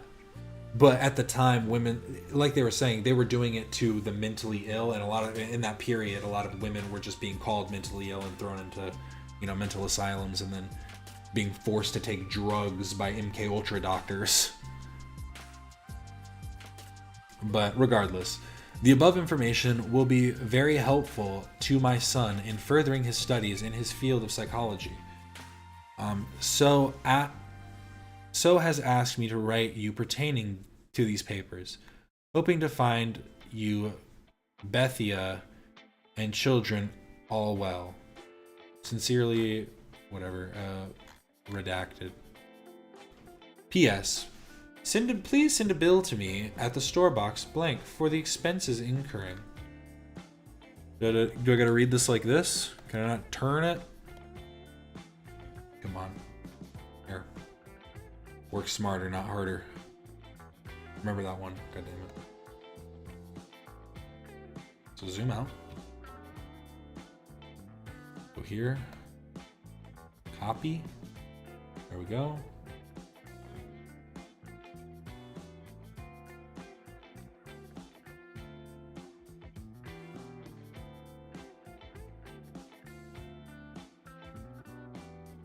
Is there a way to rotate this?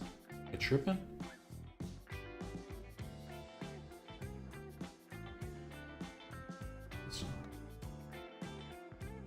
I swear there was a way to flip it on this. I swear.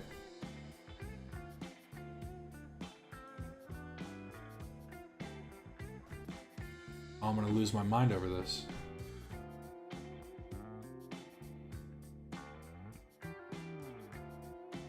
Whatever, sure. Drop it in here because I don't care. Gotta go here. Dream.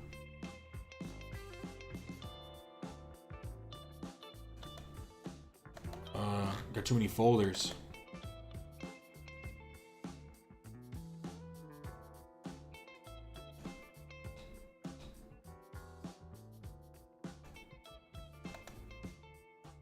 That was so weird that it took me so long to get that done. My bad. The CIA mind control experiment in 1951. The Idaho Statesman, Boise, Idaho, February 19th, 1978. Washington UPI. So this is woman hypnotized to commit murder. The CIA shook the theory that nice people cannot be made immoral under hypnosis by getting one woman to attack out of cold-blooded murder in 1951, according to declassified intelligence documents. See, I want to find out where that actual... this is just an article talking about it.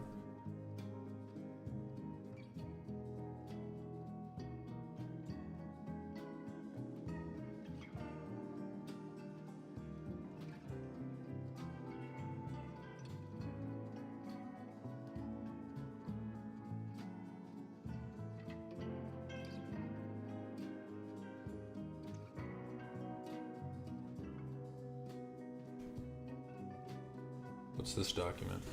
Oh, that's just this. Okay, I guess this is what I can find out of this right now.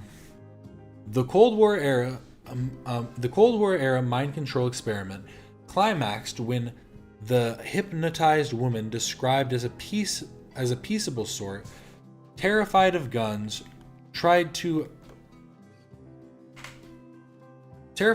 fired a pistol point blank at a sleeping colleague, not knowing the gun had been unloaded.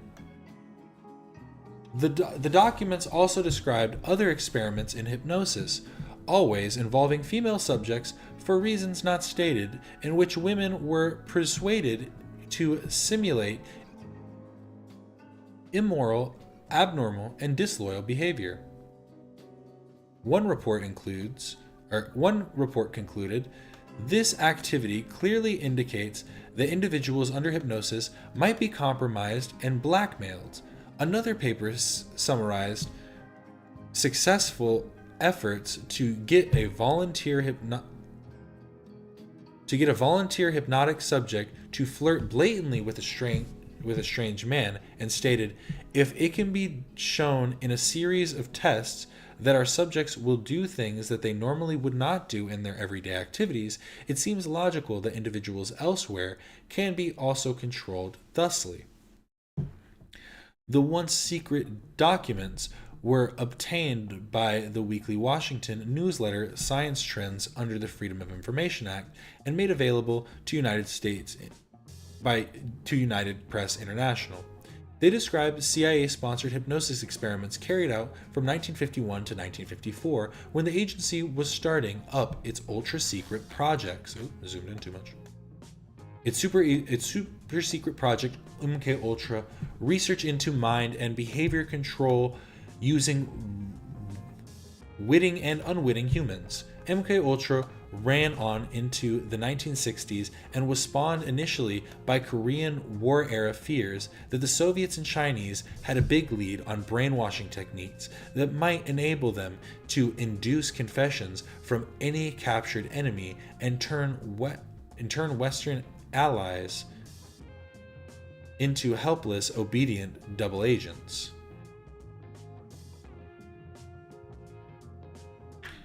The hypnosis experiment were part of an MK Ultra subdivision known as Operation Bluebird. Names of subjects were blanked out in the released documents, but all were described as young, well-educated, highly motivated women who worked for the CIA and apparently volunteered for the experiments. The documents said the experimentation have went so far as to make a woman actually commit immoral acts, but only to believe they had done so. Explaining that restriction, one report stated, the individual with whom we were working are very high type. The tests were described as simple, amusing situations, very carefully controlled, rather than a scandalous or immoral nature. The simulated murder was described in a report dated February 10, 1954, concerning a male hypnotist and a woman who had expressed a fear of firearms in any fashion. It said she was put into a trance and told to awaken another woman who had been put in a deep sleep. When she could not awaken her colleague, the reporter said she was ordered to pick up a pistol nearby and fire it at Miss Blank, and assured her her rage would be so great that she would not hesitate to kill. It said the woman carried out these suggestions to the letter, including firing the unloaded gun at Miss Blank, then proceeding to fall into a deep sleep as ordered. When awakened, neither the murderer nor the victim had any recollection of what had happened. The document said. It added the murderer refused to pick up or accept the same gun, absolutely denied that she had ever fired it. A September 4th, 1951 experiment told how one woman was hypnotized into believing she was at a party and told to flirt with a strange man. She did so following suggestions to try to lure him onto the dance floor and to sit on his lap. Awakened, she remembered nothing. In another case, 2 male CIA operatives hypnotized 3 female employees inside a secret guarded CIA facility, telling them upon signal they would open their eyes, act, walk, talk, move about in a perfectly normal manner.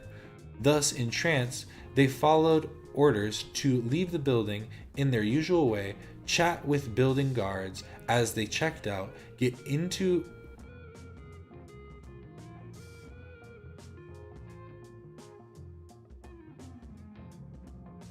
does this say affairs? Get into a car. Okay, never mind. Get into a car with the 2 hypnotists and go to an apartment with them. There, all 3 women followed orders and proceeded into the bedroom and go into deep sleep states on one of the beds. I don't like the way that one is framed at the end there. That sounds like they were doing bad things. And maybe just say it more straightforward if that's what was happening. That's pretty crazy. But again, it's not that like everybody's heard of hypnotism, everybody's heard of this stuff, but the fact that it does come out in CIA documents that these are like things that they had been questioning at all is kind of just insane, I think. But regardless of any of that, what about UFOs? Got some UFO stuff. Got a couple actually. Well, that's what it was. I actually have one major one.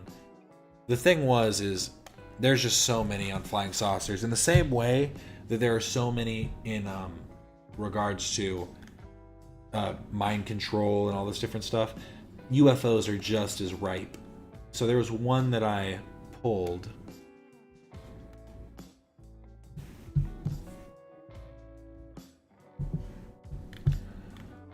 So Memorandum 4, redacted, through redacted, subject, unidentified flying saucers. In our discussion on UFO, you asked 3 questions, which for convenience I am using as side headings below. Has the responsibility for following UFO been transferred from the Air Force to CIA? The Air Force and CIA are both still following UFO. Who in CIA is responsible for UFO? The TDI OSI, Phil Strong specifically. What is CIA doing on UFO? The following is a brief sketch of activity which I obtained from Phil Strong's memory. 5 years ago, in the summer of 1952, OSI undertook a study of UFO by IAC action. OSI formed a panel consisting of the following members: Lloyd Berkner, President, Associated, yada yada yada, Lloyd Berkner, H.P. Robertson, and Sam Gudeman.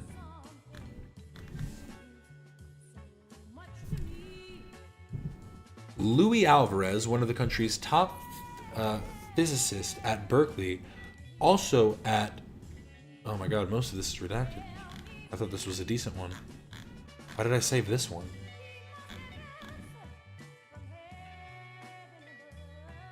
I'm wondering if I just saved this one because it said something about UFOs.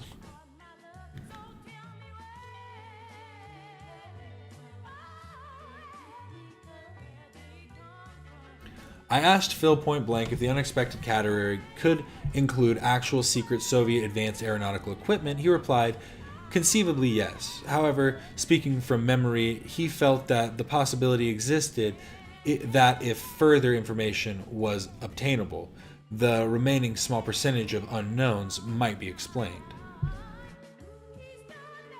So this is about them interviewing a guy who actually claimed to have seen UFOs. I don't know why I saved that one, actually. This one says deleted. Why was it deleted?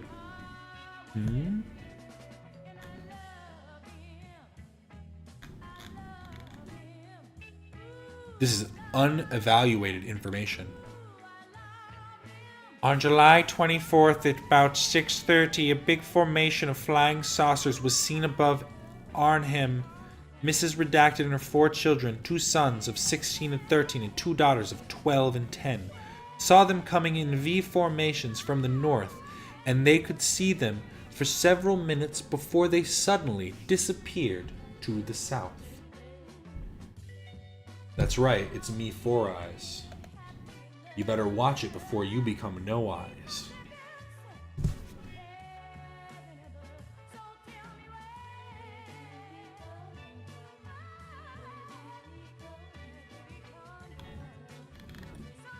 These are purely for blue block purposes. I do not need these for my own visual effect. Oh, god damn it. That was not the one I meant to close. UFO Factor Fiction. There we go.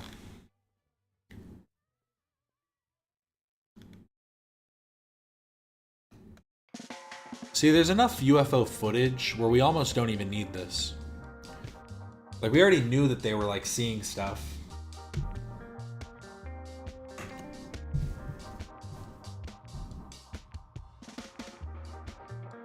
Reflective pieces in the sky in Florida. I have not seen that. Here, I can look it up. I think I'm basically done with the Freedom of Information Act, so I think we're going to move on, honestly. Here, since all of these, we're ending on UFO stories. How long did I do this? I did this for like 2.5 hours, 2 hours and 45 minutes almost. Probably almost 3 hours of just doing this. But, yada, yada, yada. My UFO story, I have a couple, actually. But one that is, I was a little kid, I was sober, I was with my family, they were all sober. We were coming home for my sister's birthday party, and we were coming inside. My grandma and my uncle, I believe, were about to leave. So we were all about to head inside, and we're like, okay, we're chilling. We're like talking outside for a minute, and my dad goes, "What's that?" and points up into the sky. We all turn, look up in the sky, and there's 3 what appear to be stars in the sky. There's no other stars in the sky. It looks too bright out for there to be stars, but you know, there's stars in the sky sometimes, whatever. But it looks like they're hovering there. 1, 2, 3. Just hovering there. We're watching them. My dad's like, "Don't look away from them. Let's keep looking at these." And they're there for probably a minute, maybe 2 minutes. I'd say about a minute, probably. And then, one by one, boom, one goes away. Then the second one hovers there for a second, boom, second one goes away. And that third one that was sitting there, the third one sat there for a good minute. Sat there for a little bit, quite a bit longer than the other 2, and then went away. And it was the brightest one that was sat underneath the other 2. And not just did me and my family see this, I had a friend, we became friends later, but he lived in the cul-de-sac down the street from me.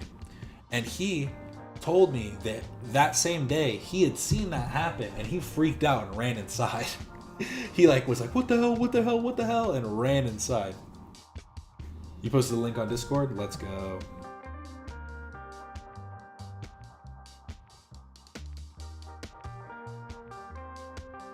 But it was just so, it was very crazy. There was another time where I also saw what I perceived to be a UFO with my friend, and I have video footage of that. If you're interested in that, we can talk about it, but let's look at this first. If you want to see some alien footage...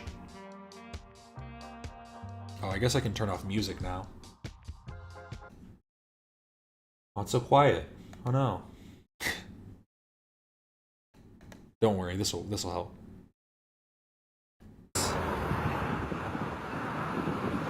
There's like tens of thousands of these reflective objects in the air. I thought they were birds at first, but looking closer, it's literally just these reflective objects. What is this?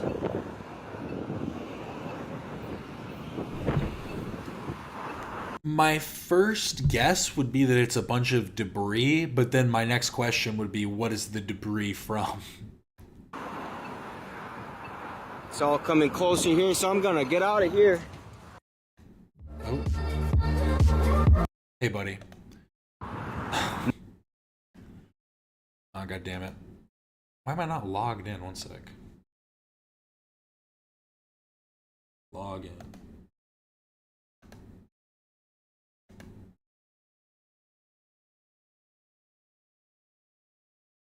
Oh my god.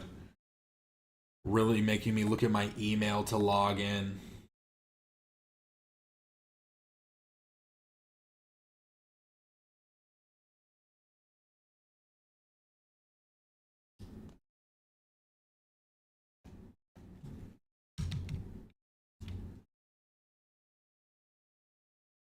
Better log me in. That's what I thought. That's what I thought.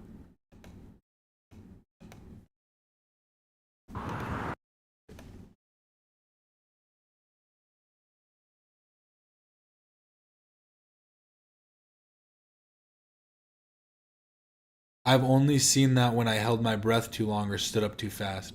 Jesus is coming. Lucy in the Sky with diamonds? It's the sky pixels breaking up. There was a tornado near Largo. Shreds of a few mobile homes. It's probably all insulated or siding, or insulation or siding. That's kind of what I was thinking. Is that it just looks like some metal, like some debris of some kind of metal. Never seen something like this. But look at how beautiful the rainbow is. I don't see why he's upset.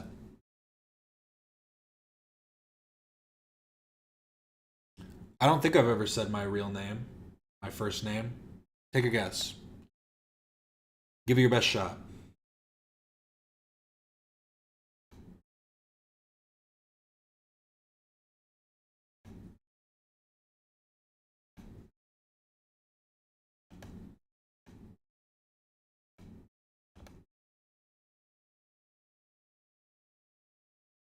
I'm not seeing any guesses. I should pull up the next video, though. Now I'm caught at my crossroads again. I'm thinking Hunter S. Thompson's more fun, so we'll do that first. I'm keeping the mellow stuff for the end. Because, damn, we're getting through this. We got 3 hours left? Oh. I look like a Michael? How about now?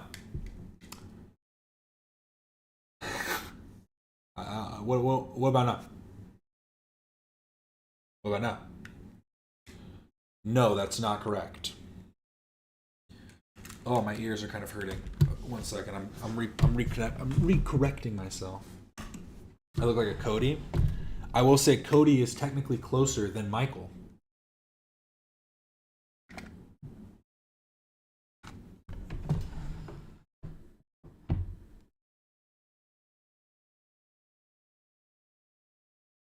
Oh my god, I keep... Oh. There we go. Much better. Why do people keep subscribing and then unsubscribing? What's happening? Or Zach? I'm the new Zach. But yes, what I said before, we'll move to Hunter S. Thompson.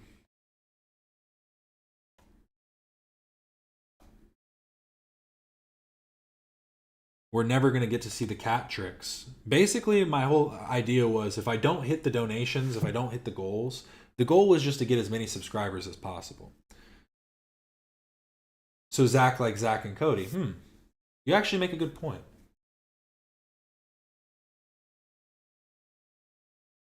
First name Chill, last name Dude. How'd you know? Did you just dox me? But what I was going to say is if I don't get to any of these, I will probably just save them for when I finally hit 1,000 and then just do like a different type of structure when I hit 1,000. So, you know, it is what it is. I'm still going to be here for an extra hour on top of what the timer says right now because of Alex's donation. So thank you so much. I do appreciate it. I will at some point be making dinner and I'm going to like try and reposition this a little bit so that I'm still streaming and I'll stream my dinner. But I don't know how much of it's going to get. I'm going to walk over with the pan and be like, doesn't it look good? But it's all contained a little bit. So we'll get it working. Does anyone not know who Hunter S. Thompson is? Marshall Mathers? What? Eminem? I am the Eminem. That's an awfully hot coffee pot. Should I pour it on Donald Trump? Probably not. Did that blow your mind just now? I'm trying to look up the Hunter S. Thompson routine. That's it. I'm trying to think of a way to look this up. Hunter S. Thompson was basically an author who was a gonzo journalist and would go. His biggest claim to fame, I have the book, is he went and rode with the Hells Angels. And let me see if I can go find it. I actually got the book from one of my it was like my AP Lit teacher.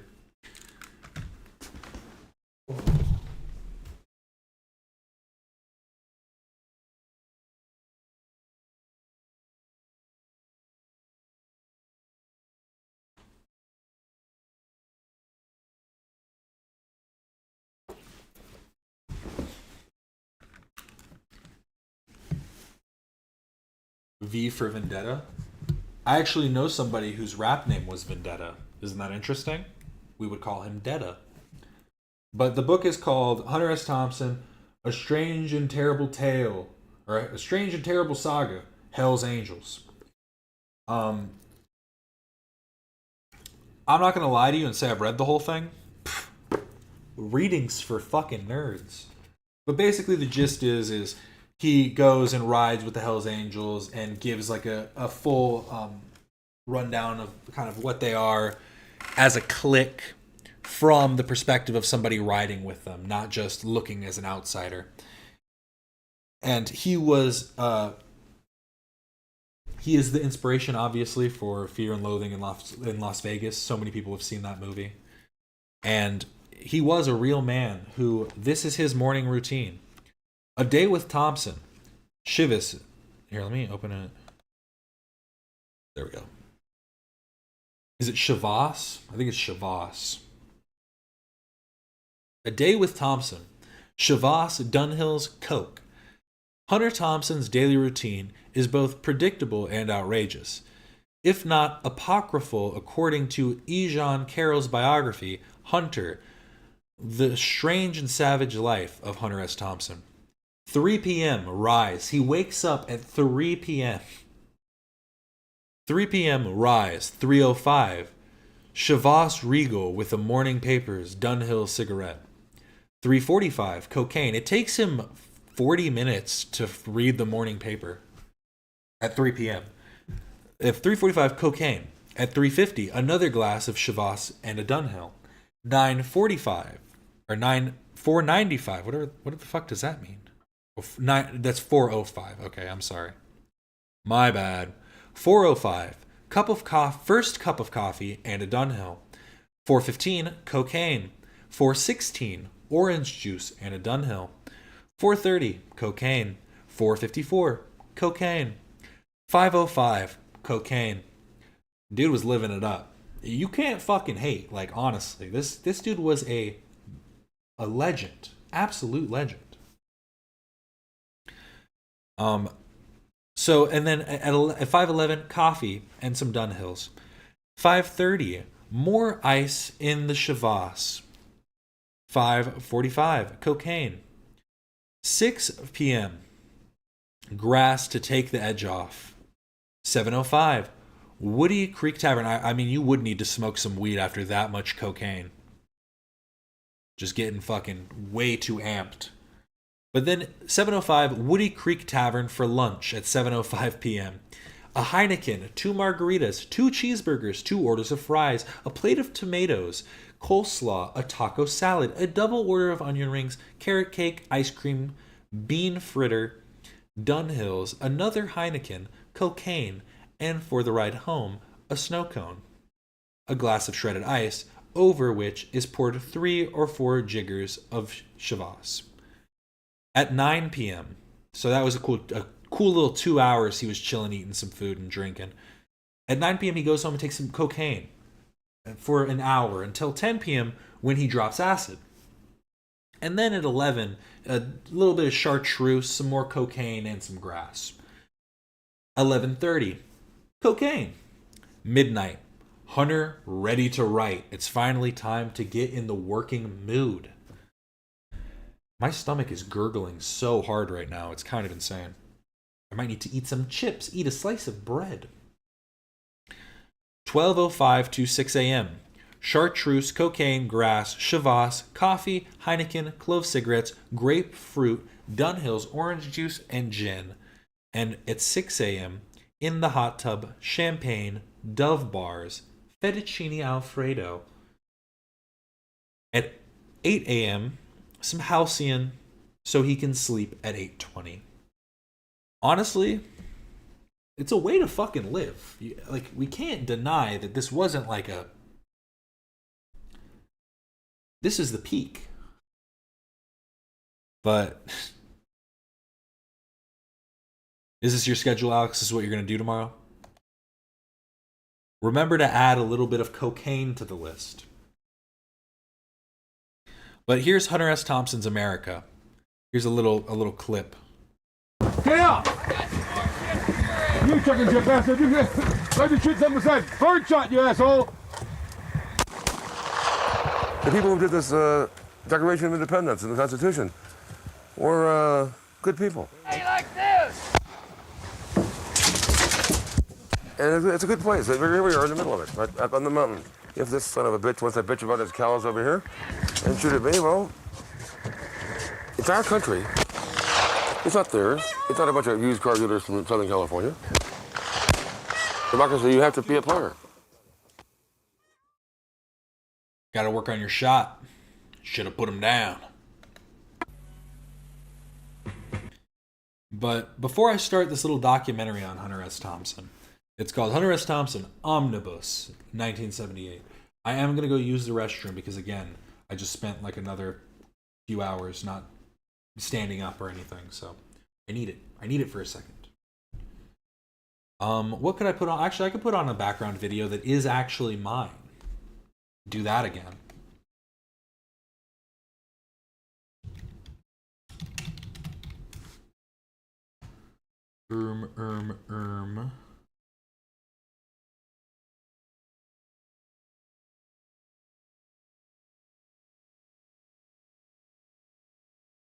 The following...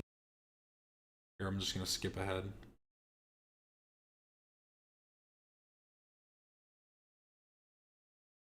This video is from 3 years ago. Wow. How time flies.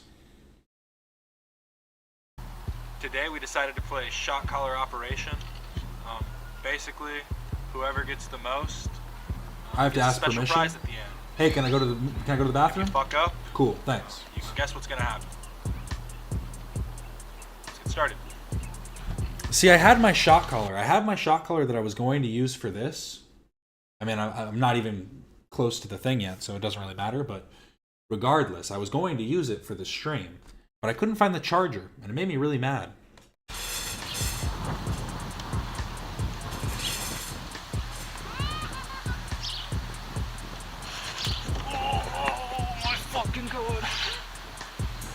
Well, I'll be right back. Oh, my 10 seconds. Oh my god, that hurts so fucking bad. 5 seconds. Oh, oh my god.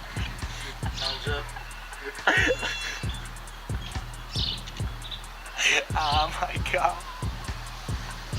Holy shit.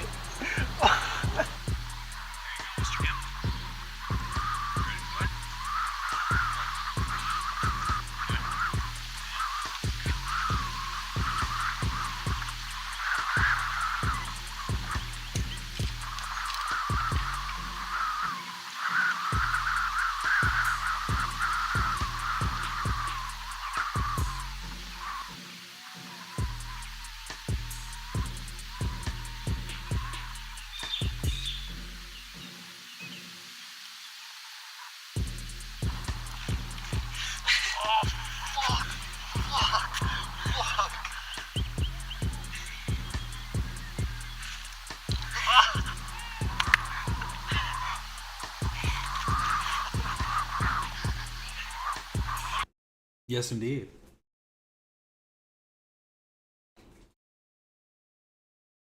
But that was that.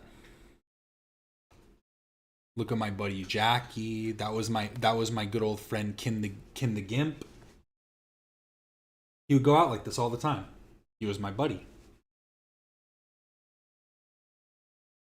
The good old days. Ah, feels like forever ago.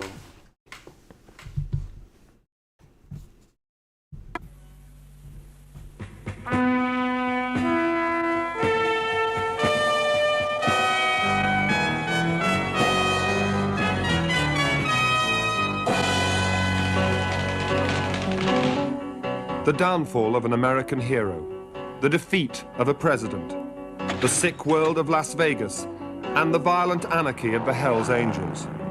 Part of a chronicle of the death of the American dream, created by journalist Hunter Thompson. Tonight's omnibus makes a valiant attempt to follow Thompson and English artist Ralph Steadman on a wild trip across America.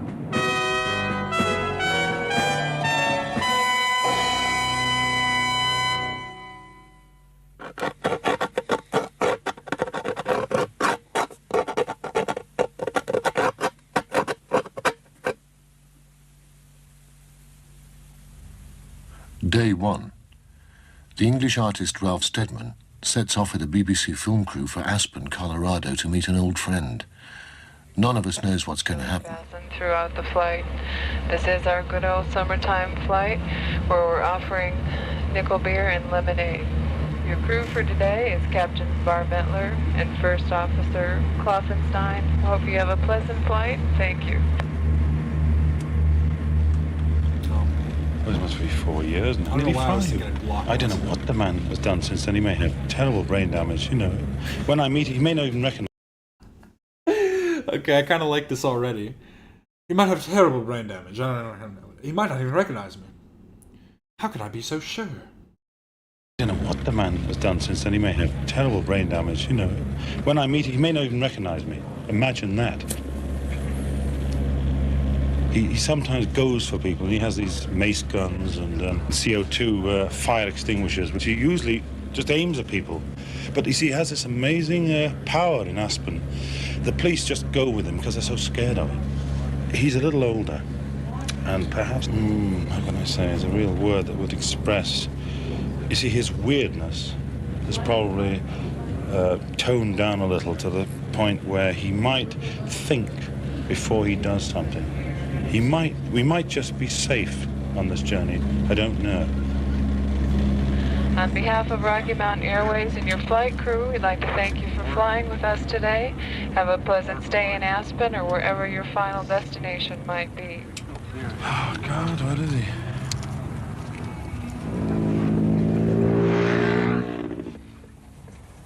Hunter, it's me! What? Never pointing it out? No, where? Two-winged voice. No, never. Yeah. Never one around here. What's it? Can't be the one. Come on. Come on. Hey, wait a minute. Hey!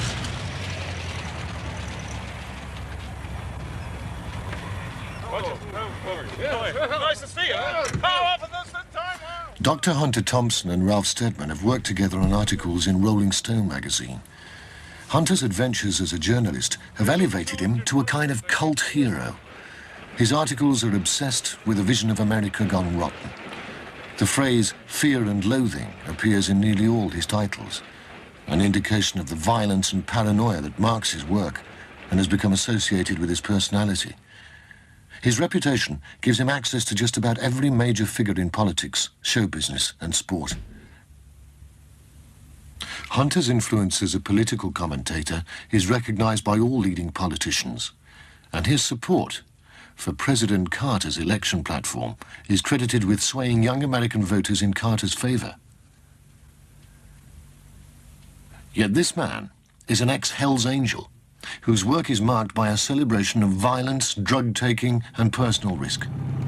I mean, that's already kind of a mischaracterization, so off to a weird start, I guess, because he wasn't himself a Hells Angel. He was just associated with the club. Which I guess it's just like, depends on who you ask how much that actually like means he was a Hells Angel. I guess I can do it like that. In 1970, he stood for political office as sheriff of his hometown of Aspen, Colorado. He called himself Freak Power Candidate and was only narrowly defeated. I think I, unfortunately, proved what I set out to prove. And I think the original reason was to prove it to myself. That the American dream really is. And I think that... Yeah, you're right. Well, I didn't believe it until now, and I'm not sure that this is really the proof of it. It's very hard to, you know, to have a bald-headed lunatic. I'll do that for the cameras, fellas. All right. I've already made up my mind, as a matter of fact. This is my last trip in politics. Or this kind of politics. I assure you I'll be another kind of politics. Like, how is he not just a fucking character? It's so amazing to me. Just the way he talks, the way he looks, the way he presents himself. It's pretty amazing. And it's like, is it just a character? Like, I've always had this question, right? There's a thing that's called, like, being authentically yourself. And then there's being the best representation of yourself that you know what I mean, that you want to present. And I wonder if a lot of people are just doing that. I feel like that is the case. And so I don't know if this is, like, obviously this is the real him, and over a certain amount of time, like, it's going to morph into your, like, little idiosyncrasies or whatever. But still, I wonder how much of it is performative. But with that much drug use, how much of it can be that performative? Cameras, fellas. All right. I've already made up my mind, as a matter of fact. This is my last trip in politics. Or this kind of politics. I assure you I'll be another kind of politics. I'm not sure which way I'll go, but it'll be one or the other. It won't be down this middle anymore. If Hunter's political career had come to an abrupt end, he was already famous for the wildly inventive style of his writing. It began in 1970 when he was sent as a sports correspondent to cover the Kentucky Derby. He became much more interested in observing the characters and the events surrounding the race and the process of getting the story than in the story itself. Unlike most of the others in the... That's called fucking good journalism. It's not about... It wasn't about the destination, it was about the journey. Oh, the Kentucky Derby. Yeah, the Kentucky Derby isn't cool because of the fucking derby. It's cool because of the camaraderie. The camaraderie. press box, we didn't give a hoot in hell what was happening on the track. We had come to watch the real beasts perform. I pointed to the huge grassy meadow enclosed by the track. That whole thing, I said, will be jammed with people, 50,000 or so, and most of them staggering drunk. It's a fantastic scene. Thousands of people fainting, crying, copulating, trampling each other, and fighting with broken whiskey bottles. This highly personal form of journalism became known as Gonzo, and his illustrator, Ralph Steadman, had to respond to it. I think what he saw in this Our Connection was somebody that somehow saw the things in pictures as he saw it in words, you know. And that seemed... Exactly, it's about the drugs we took along the way. To me, to be part of the whole chemistry of it, that our chemistry there made Gonzo possible. I'm Edward. He has a bird called Edward, such a marvellous character, which I think Hunter tormented it, but I think there was a kind of a two-way affection. There's something going on, you know. Edward, talk to me. No? Hunter would use... What the fuck? Edward, talk to me. No? There's something going on, you know. Edward, talk to me. No? Hunter would use it, I think, to bounce off, you know. He'd use it as a kind of a victim, you know, something to bring into the story in the way he was, how he was feeling about it, who was the bird. And I suppose that at some point I, in a way, became the bird, you know.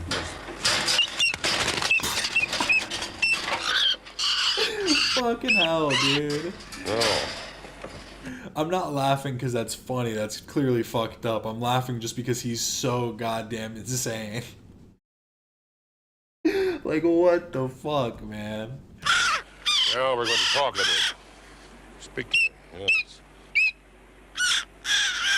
I feel like Edward sometimes in a situation. I feel absolutely taken apart, as though he's had a whole session of talking to me, holding me like a bird. I'm trying to bite my way out of it, get the hell out of this thing. Speak up, Edward. Speak up. Speak up. Talk to me. Are you trying to instigate a problem or something? No, I just wonder why. I'd ask you. Obviously, I have a problem, right? I mean, why are you here? Okay, why don't you do us all a favor? Instead of antagonizing the situation, why don't you just leave? Okay, shucks. I mean, Okay. You on the streets, right? From the book Hell's Angels, the flames lit up the street just about the time the National Guard arrived on the scene, with fixed bayonets and rifle butts swinging. The mob scattered, many of them blinded by tear gas bombs. The police were pelted with firecrackers, rocks, and beer cans, but they were wearing helmets, and their 6 weeks of training served them well. What's that? The menace is loose again. Their month and a half of training served them well. When you say it like that, it sounds impressive. And their 42 days of training. Hell's Angels, the 100-carat headline, running fast and loud on the freeway, jamming crazy through traffic, and 90 miles an hour down the center stripe, missing by inches, like Genghis Khan on an iron horse. With Sodom 500 miles to the south, in the vast mad bowl of Los Angeles, home turf of the Satan's slaves, with their taste for the flesh of young dogs, and tender young blondes with lobotomy eyes. Obviously, one of the things I have to appreciate about America, if I didn't, I'd be either stupid or insane, is that for good or ill, I can function here. And what? If I didn't, I'd be either stupid or insane, is that for good or ill, I can function here. And I don't think that there are many societies or social political systems where I could function the way I am now. And perhaps a lot of people would think it's much better. You know, that's the best argument for destroying the system, that it gets rid of people like me. Editor's note. Due to circumstances beyond... You gotta, I mean, and you have to give him the credit for being self-aware. How can you hate this guy? Well, I get how you can hate him, but, like, gotta respect it. Under our control, the following section was lashed together at the last moment from a 6-pound bundle of documents, notebooks, and recordings. Dr. Thompson's plan, he says, is to create an entirely new form of journalism. In the meantime... And one thing that I've always thought is that Dale Gribble from King of the Hill seems to me to be loosely based on Hunter S. Thompson, even if unintentionally. Because I'm pretty sure... Fuck. I just saw a video the other day where the voice actor was talking about it when he created the voice. Oh, I can't remember what it was. He said he was trying. He literally said who he was like doing an impression of, basically, and it wasn't Hunter S. Thompson. It was some other people. But that's what I've always gotten out of it. Is the character just seems like somebody who wants to be that cool, pushy, whatever, and then just is a neurotic freak, as opposed to a neurotic freak. Okay.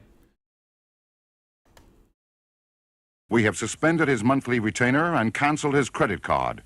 During one 4-day period in Washington, he destroyed 2 cars, cracked a wall in the Hilton, purchased 2 French horns at $1,100 each, and ran through a plate glass door in a Turkey.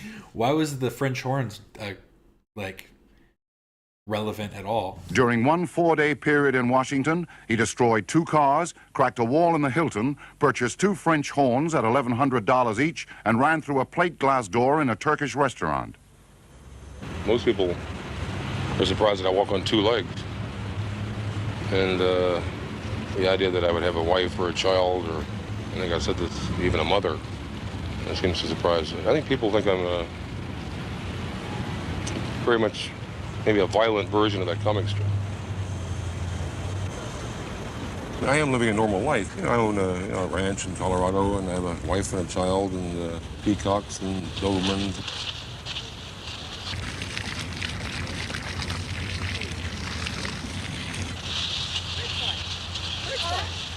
Birds fly, Edward. Day 2, Owl Farm, Aspen. No sign of Hunter all morning. When he finally appears, we approach him with caution, and he clearly has his doubts about us. I don't see how you could possibly make a true film. Just because by bringing all this machinery in, you create a situation that's unnatural anyway. It's not you, it's I think one of the problems with film. What if I don't understand film that well. That's one of the reasons I want to learn about film. I think the technology is not up to the level where we have to get in order to portray reality. The technology warps reality, the portrayal. Film interests me. I'd like to play with it. Nice. Different, eh? Go ahead. Pocket. Beautiful trigger. Oh! Beautiful. I mean, you should at least know what the hell handguns are all about. Frightening, that. I'm gonna try to get the target too. Let's aim at the dirt over there. Hang on, I know you gotta get going. All right. Oh! That'll kill a bear at 200 yards. I won't believe it. Yeah. Hunter's violent public image is largely the result of a fictional character he himself created. Hunter called him Raoul Duke, a sort of drug-crazed journalist sent to Las Vegas in search of the American dream. The book Fear and Loathing in Las Vegas, A Savage Journey to the Heart of the American Dream, was Hunter's vision of an America gone rotten as seen through the eyes of Raoul Duke. I think it's about time to get into the ether and the cocaine. My attorney was now fumbling with a salt shaker containing the cocaine, opening it, spilling it, then screaming and grabbing at the air as our fine white dust blew up and out across the desert highway.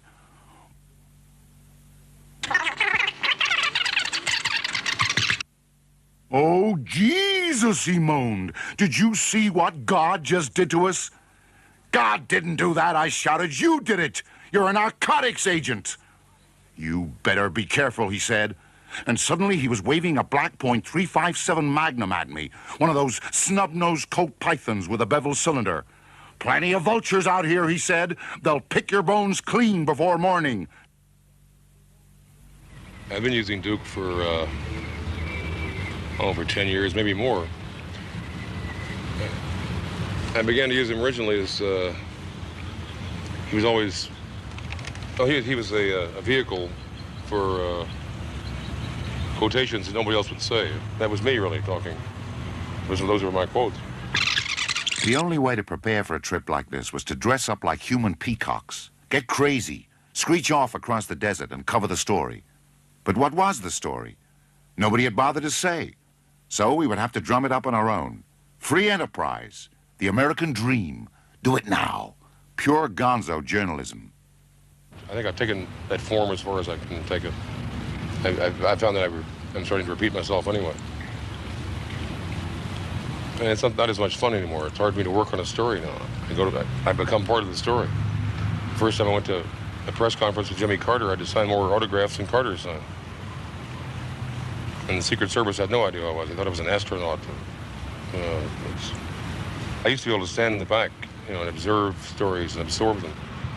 I can't do that. Now, the minute I appear at a story, then I become part of it. Yes, they're making a film of him now, actually. Universal Pictures they'll at least talk of it. They've made a script and they've sold the idea of this crazy person who rips through American politics. And So at the same time, my collected works are coming out in the fall, a huge book. So I'm really in the way as a person. The myth is taken over. And I find myself, an appendage. I'm not only no longer necessary, I'm in the way. It'd be much better if I died.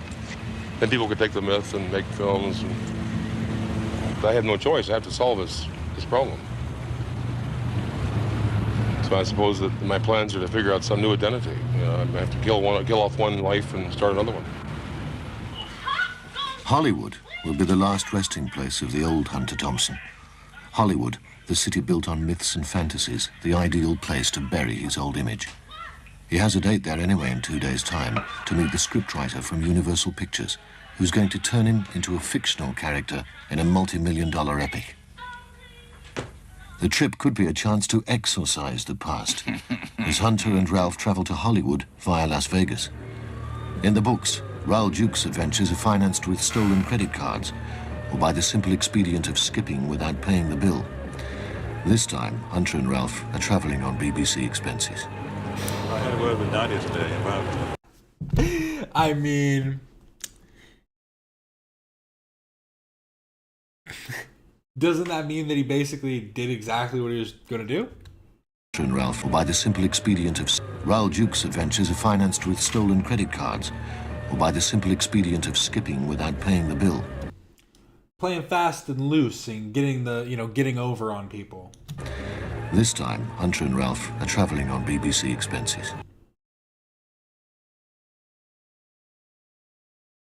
Boom. Haha, you're British. I had a word with Nadia today about the $60 a day limit. We could get more than that. Yes. Like 160.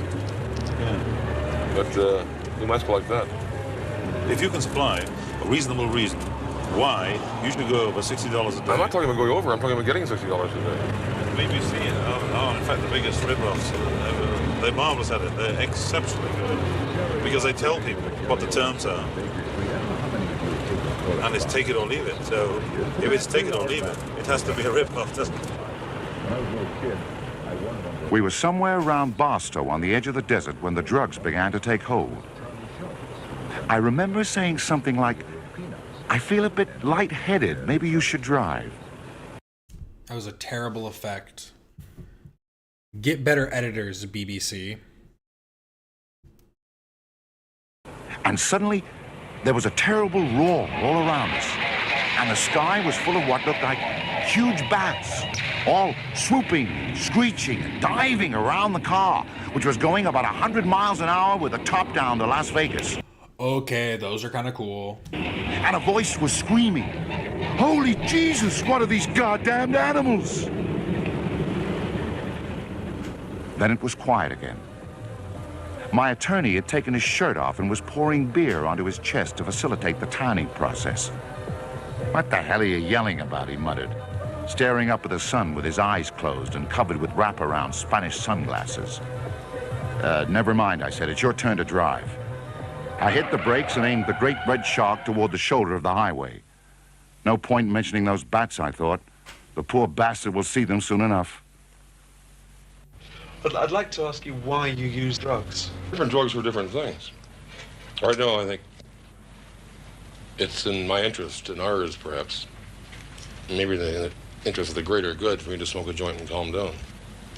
It's been demonstrably proven that temper tantrums are not the best way to do interviews, and probably my life will be easier and yours too if I smoke a joint. Now, if I were to sit here in a fit of anger... No, you gotta get off. He's gonna walk all over the keyboard. Can't be doing that. What's up? Got something to say? Well, I'm just being honest. If you walk all over the keyboard, stuff is gonna get messed up. Come on. Let him know. Let him know. Come on. Aw, that sounded sad. Oh, that's just how you feel right now?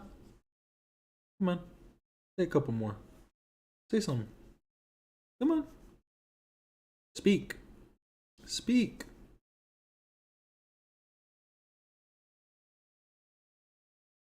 No tricks yet.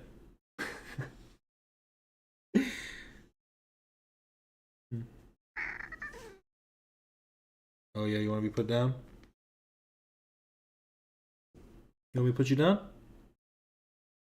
Just gotta ask. That's such a... Why'd you make that noise? Hey, watch it.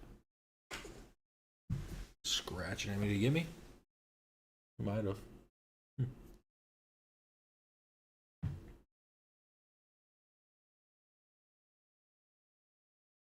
You saw me eating acid. If I were you, I'd leave with all the equipment. That cranks it up even worse. I missed that last part. Temper tantrums are not the best way to do interviews, and probably my life will be easier and your... My cat doesn't even know his real dad. I'm the only dad he's ever got. He knows his mom. But she was a whore. She got out. Too, if I demonstrably proven that. I'm just kidding. She was a lovely lady. Temper tantrums are not the best way to do interviews, and probably my life will be easier and yours too if I smoke a joint. Now, if I were to sit here in a fit of anger and you saw me eating acid, if I were you, I'd leave with all the equipment. That cranks it up even worse. The important thing in Hunter's life actually is seeing that great country, that amazing sort of rolling place, go down the drain. The drugs play a part in it. It's only another way of twisting the mental image, if you like. I don't know. Maybe he actually needed something, maybe to speed himself up to keep it going. In a way, it's a kind of a dedication, just in order to see what he wanted to see.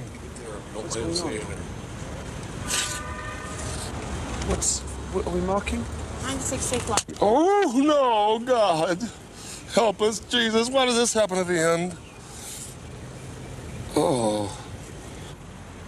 I think going to Las Vegas is going to be a rather strange feeling for him because he's going to feel a little apprehensive about going back to something that perhaps he might want to forget. Well, Las Vegas does represent about the ultimate in what you can do if you've got endless amounts of money or if you haven't and you can go there and win it. It's the sort of pot of gold at the end of the rainbow.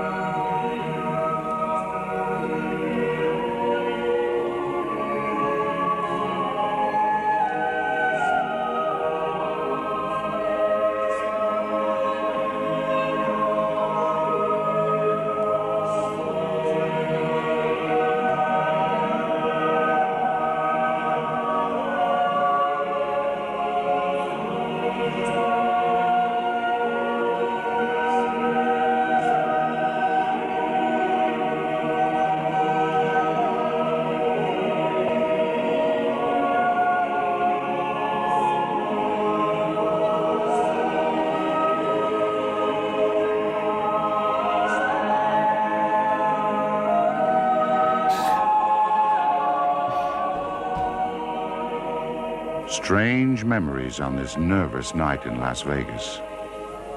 5 years later? 6? It seems like a lifetime. Or at least a main era.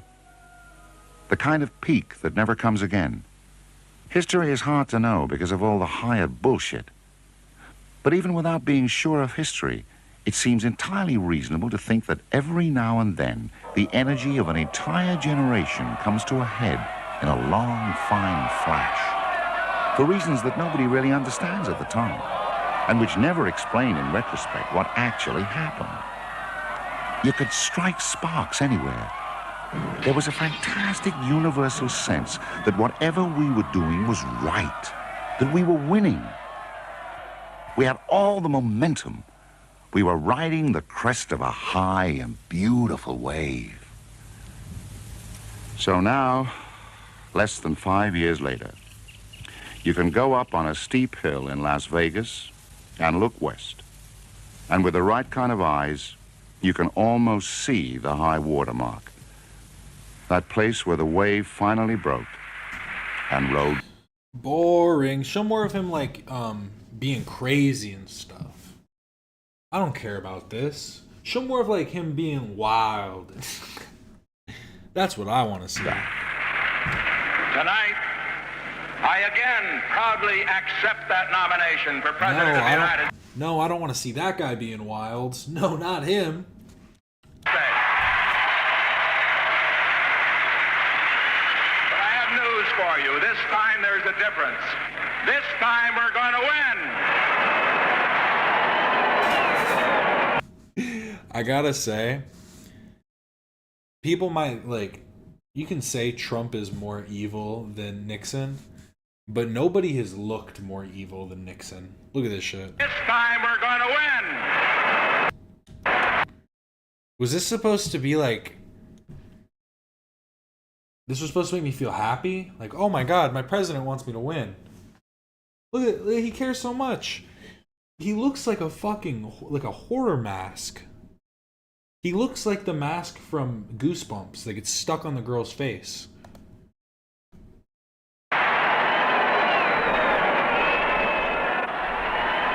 Richard Nixon represents the dark side of the American dream.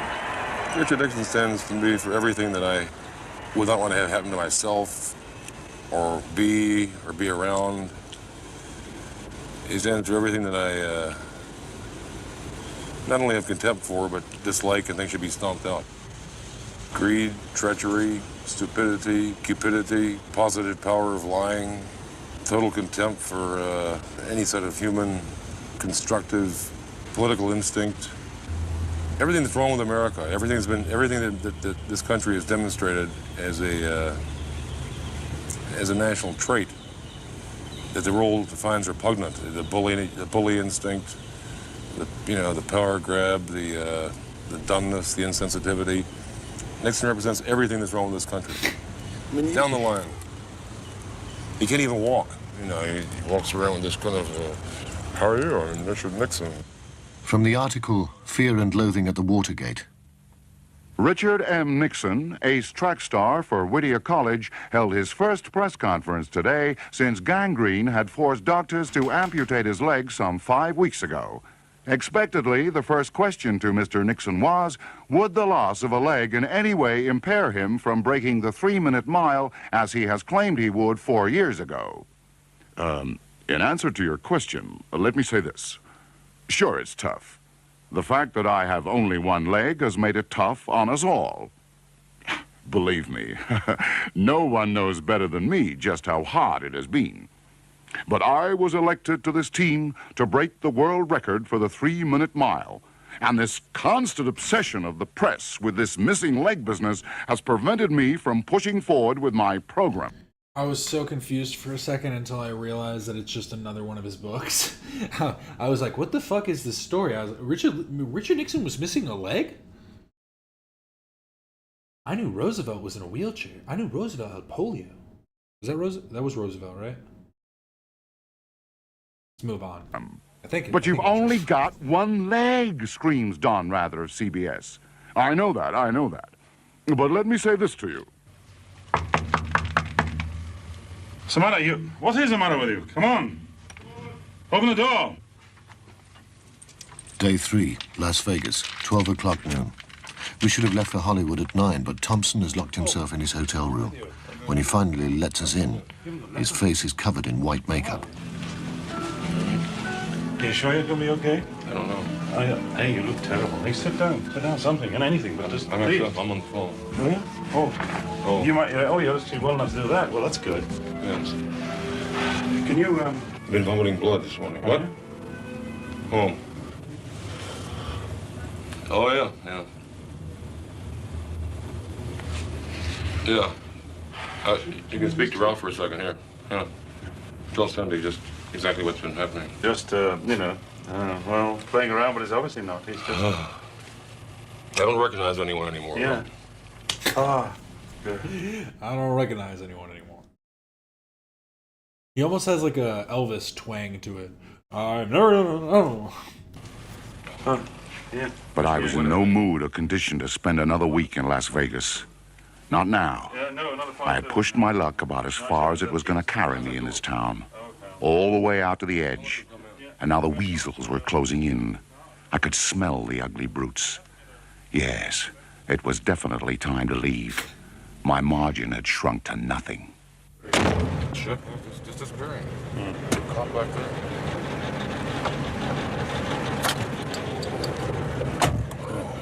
Cops behind us anywhere? No. The guy behind me is looking at me in a very ugly way. I feel that, this idea of possibly going to Hollywood, another dream factory, where you can do anything and die on film, and by so doing, possibly have reincarnation, would fascinate Hunter very much, because it's an outrageous idea to go and arrange your own burial. Listen to this piece of shit. That's Come on, you pigs. I can't get over here. 150 fucking cars. Some asshole with a glass truck. Look at this junk.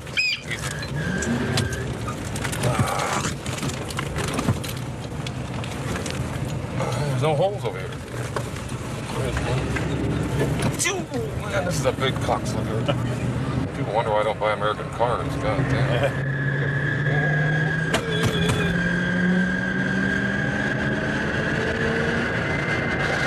Listen to that piece of shit. We're never gonna get all. We won't make it. Keep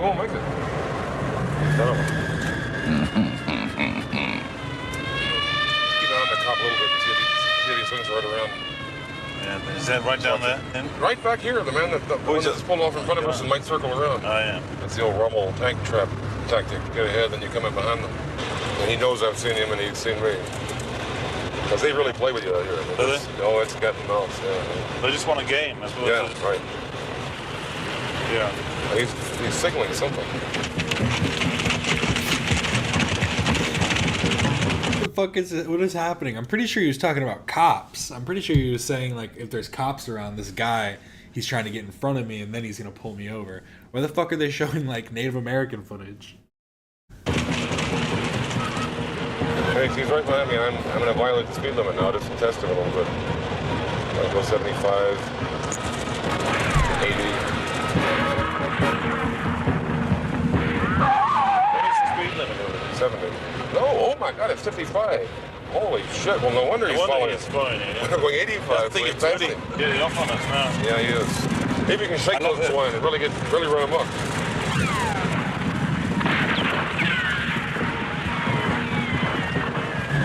Come over, I'm gonna kill somebody in front. You're too small. I wanna kill somebody larger than you. Oh, stay back, you swine. Oh, what? He's turning up, he's going back. No, it was somebody else. Never mind. It was just some random person. Son of a bitch, you wanted him to come up on us, didn't you bastard? Boy, it's sure good to be in Hollywood, Ralph. It's been a long time since he's been here where we really belong.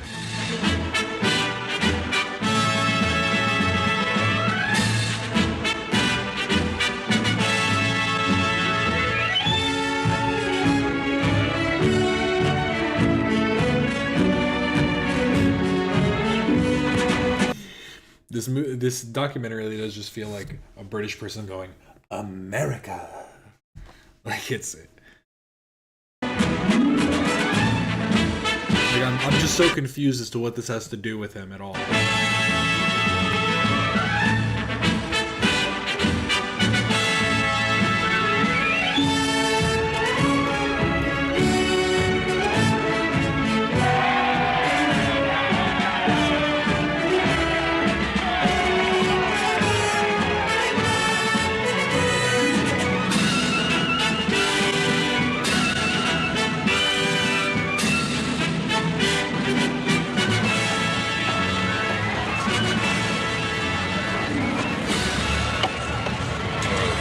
What do you think of this place, Hunter?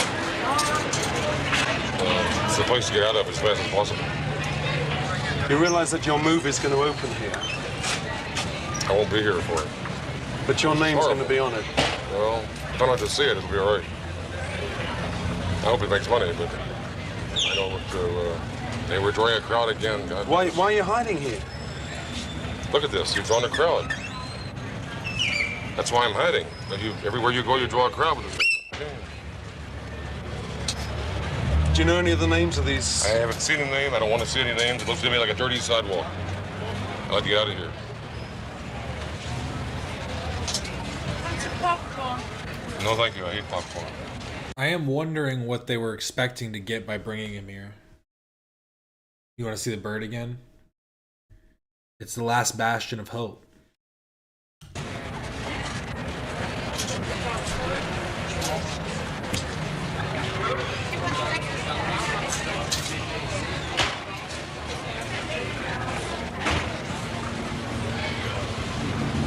You just said to figure out what you're going to do. I refuse to go out there in this thing until you know what you're doing. I just want you to... It seems to me that this is sort of the heartland of Hollywood. That's why I've avoided it for 50 years. But this is... It seems to me this is a really appropriate We're place. drawing a crowd. You know, it's like India. If I sit down here, God damn it, I'll be out of here in 13 more seconds if this keeps up. You may as well go to Bangladesh. Look at this. We've drawn a crowd for nothing at all. Aim at somebody else, Philip. Day 4. I am wondering how big the crowd is, and I don't know why they didn't just show it. Hollywood. The Sunset Give us a Marquis little Hotel. something. The appointment with a scriptwriter from Universal Pictures. Basically, the story's about two people. One, Hunter Thompson, Raoul Duke, Hunter's alter ego, begins with this character, with the journalist character, getting beat up by the Hells Angels, and it ends, the last 30 minutes of the movie ends on the campaign trail, either like 1980 or 1978 or already won a campaign trail that has, well, it's going to be a fictional campaign trail, but has Ralph ever flipped out around you? Has he ever like expressed his anxiety to a point where it just exploded? Oh yeah, he's tried to kill me. So he has a deep hatred for me somewhere down in his soul. But it usually comes out like the drawings, just like that at sudden moments, you know. Otherwise, perfectly passive, as though there's nothing wrong. I'm prepared to put up with any kind of insults that he might. Ralph meet is essentially out. greedy. He wants money. See, that can be actively done on film and be interesting. A guy that like, who just is overwhelmed by this kind of craziness and just acts it out real quick in a drawing. I shouldn't. I hate his drawing. Yeah. He always seems to be embarrassed by them. I can't understand why. I've been embarrassed from the very start. They always get an assignment though. I'm so reluctant to go under this whole circus. You know, the idea of going anywhere with Hunter's horrible. The idea, and I'm always trying to hide. You know, get away, hide in the toilet. But he always finds me. I'm trying to express that to you, that I am extremely dull, and somehow I got involved in this thing, and somewhere in me there's a little cubicle that lets out these drawings occasionally. That's all. The rest of them is intensely dull. I mean, yeah, you can tell how retiring Ralph is with the kind of work he does. Brings in money. Right. It's interesting to see what happens to a person when he suddenly realizes that being crazy he can't pay. It's got to be so done if people want to leave the cinema. I think just doled out the BBC. I think it's more fun to fictionally create it based on the reality. The reality is pretty simple, you know, which you've expressed. The idea that you remain like a passive passenger up to a point until your paranoia overtakes you and you don't get high.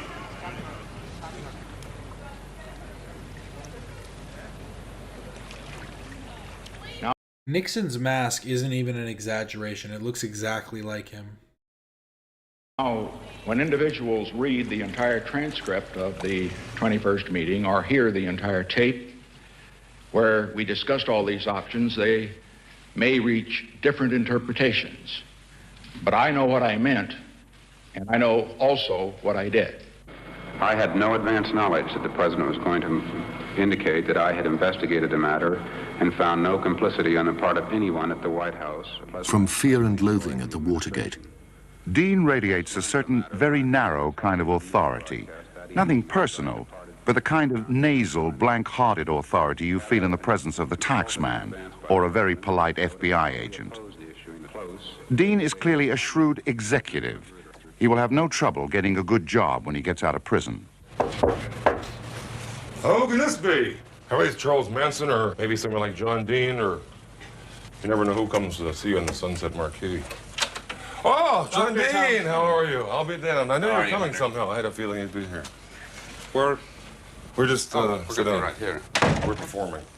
I'll have to cut this out. See, here's a wise man now. He brought his own tape recorder. I remember sitting on my porch.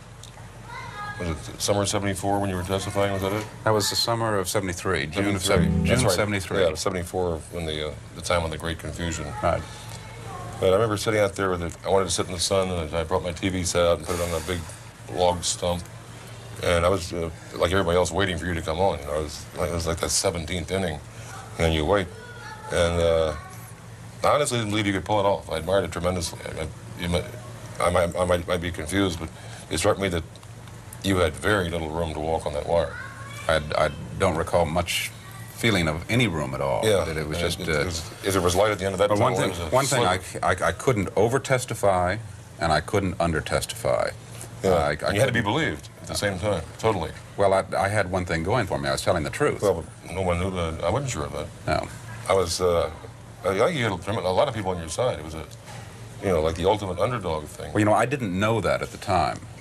I didn't know anybody was out there on my side when I was testifying. I thought it was started testifying. Then I saw it. It wasn't until I knew my wife was behind me, and my lawyer by then came to believe me. He had doubts and questions along the way, but by the time I testified, I thought, well, I know that at least two people are in my corner, and I didn't really know anybody else was there at all. Well, I wasn't until you started, but then the weight of the thing came down. It was one day of reading the totality of that 8 hours of straight reading to... What would happen to you if you hadn't been believed? I thought there was a likelihood that, say, Nixon, Haldeman, Ehrlichman, Mitchell, in other words, the top men of that presidency would all testify against me, and it would be my word against theirs, and that would mean about 186 counts of perjury against me. And until the tapes came out that verified my testimony, it was very lonely. I was hanging just like that on that wire. After the tapes were found... And you're talking about Nixon's version, or the... Well, that's what happened. You know, he released his version, which came close to my testimony, but nevertheless always had that gap about any problem. That was one of the damnedest documents I ever saw. I still have. That's a classic. That's right. So I was hanging out there by my thumbs. What would have happened though if you hadn't been believed? I don't know. I'm not sure why I believed you right away, but I was. I think after that, like 2 hours of the first day, I suspect things began to tip seriously. I mean, people began to believe you. I'm not sure why I did. I suspect that I might have spent a lot longer time in prison. What would Nixon? What would happen with Nixon? He'd have walked away. Let me tell you something that absolutely blew my mind the other day. A reporter said, "How do you think Americans would vote today, knowing what they know about Richard Nixon, if he ran against George McGovern?" And you know the vote was almost identical to what it once was. Well, who did this poll? It was a national poll. That sounds insane to me. The 37th President of the United States, Honorable Richard M. Nixon. Hunter's nightmare of a revitalized Nixon coming back into public life is confirmed by a network news item. Nixon comes out of retirement in San Clemente to open a sports center named after him in Kentucky. The standing ovation he receives from an uncritical public confirms Hunter's worst fears that the lessons of Watergate have already been forgotten. Acting in the spirit of Gonzo, he decides to launch the Re-elect Nixon in 1980 campaign with the idea of provoking some kind of public reaction. He calls in 2 friends, both actors, to help stage the inaugural rally. This man, it's fucking Bill Murray. Friends, both actors, to help stage... The fuck is Bill Murray doing? I don't know Bill Murray was friends with Hunter S. Thompson. The inaugural rally. This man got a raw deal. This guy. Who's the other actor? Got a raw deal. Tonight we're going to ask him to pardon us. Ask Nixon to pardon us. Ask Nixon to pardon us. Ask Nixon to pardon us. Ask Nixon to pardon us. Ask Nixon to pardon us. Now more than ever. The meeting in Beverly Hills isn't a runaway success. There's a total attendance of 3. Different years. 4 other years. You don't forgive Richard Nixon? When I came here, I'll be honest, I didn't forgive him. And why have you changed your mind? Your speech, the excitement tonight, everything surrounding my mind is being changed tonight. I think we're having an impact. Come on, we're having some impact here. But do you feel one guy shooting it in the right direction against something as big as Nixon, as big as the...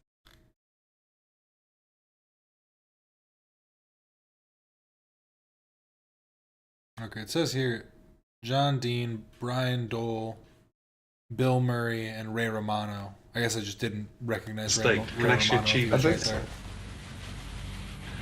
I think so, but I have to think so. You know that. Isn't Ray Romano Everybody Loves Raymond? If I didn't think so, I'd be dumb. Yeah. You know, I'd have to look at myself in the mirror and think, wait a minute. If this is all totally useless, then why are you doing it? I could get rich. There are a lot of things I could do. I was a good criminal at one point, and probably still am in some ways. But no, I have to think that a person can do something good, but I'm not sure how you'd... Maybe I might be just doing myself good in some way, I don't know. The 3rd president, Thomas Jefferson, had a vision of America.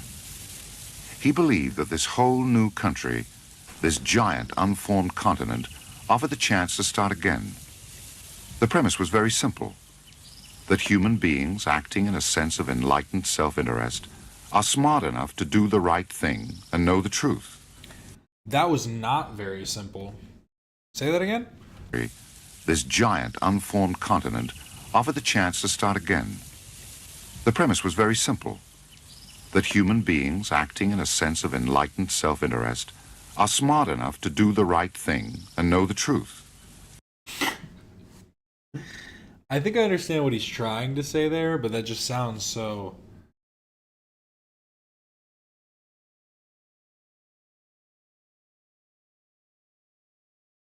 Acting in enlightened self-interest. What does that mean? Just self-interest that isn't to the detriment of others? I'm just confused as to what that part means. America could have been a fantastic monument to all the best instincts of the human race. Instead, we just moved in here and destroyed the place from coast to coast like killer snails.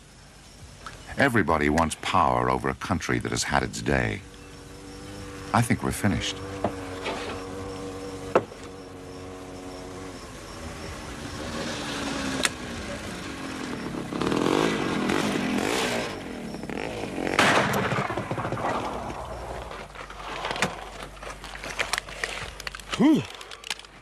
The final day in Hollywood, and our final attempt to uncover the real Hunter Thompson.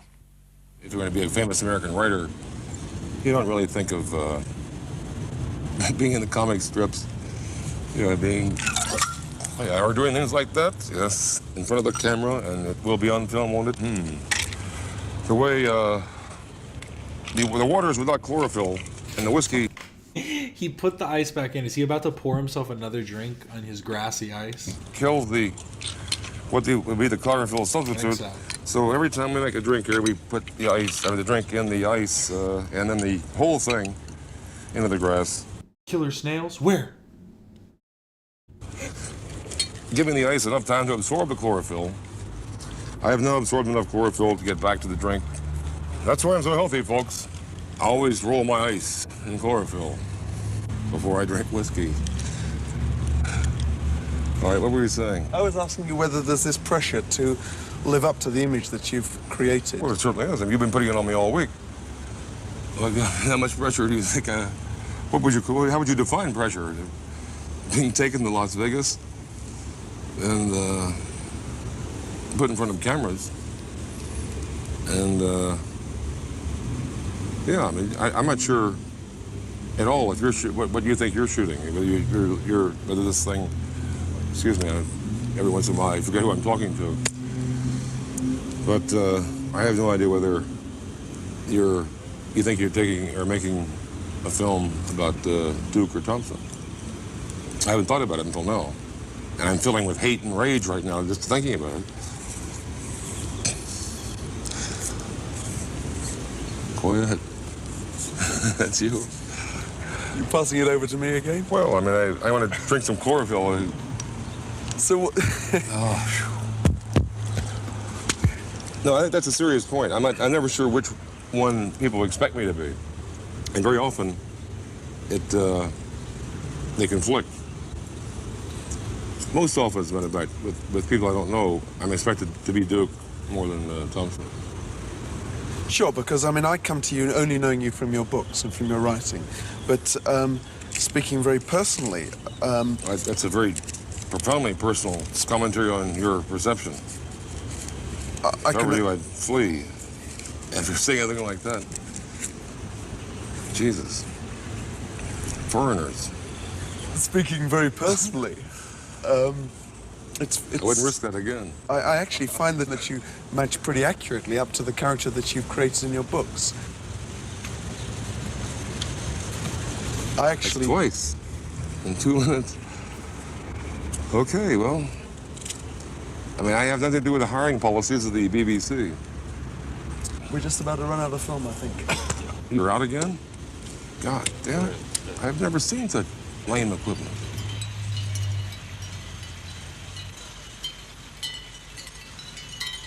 You know, I own a ranch in Colorado, and I have a wife and a child, and peacocks and Dobermans, and it seems I am living a normal life. Meanwhile, this right alongside me, this myth is growing and mushrooming and getting more and more warped, and Like when I go out to, when I get invited to speak at, say, universities, I'm not sure if they're inviting Duke or Thompson. So I'm not sure who to be. I suppose that my plans are to figure out some new identity. You know, I have to kill off one life and start another one.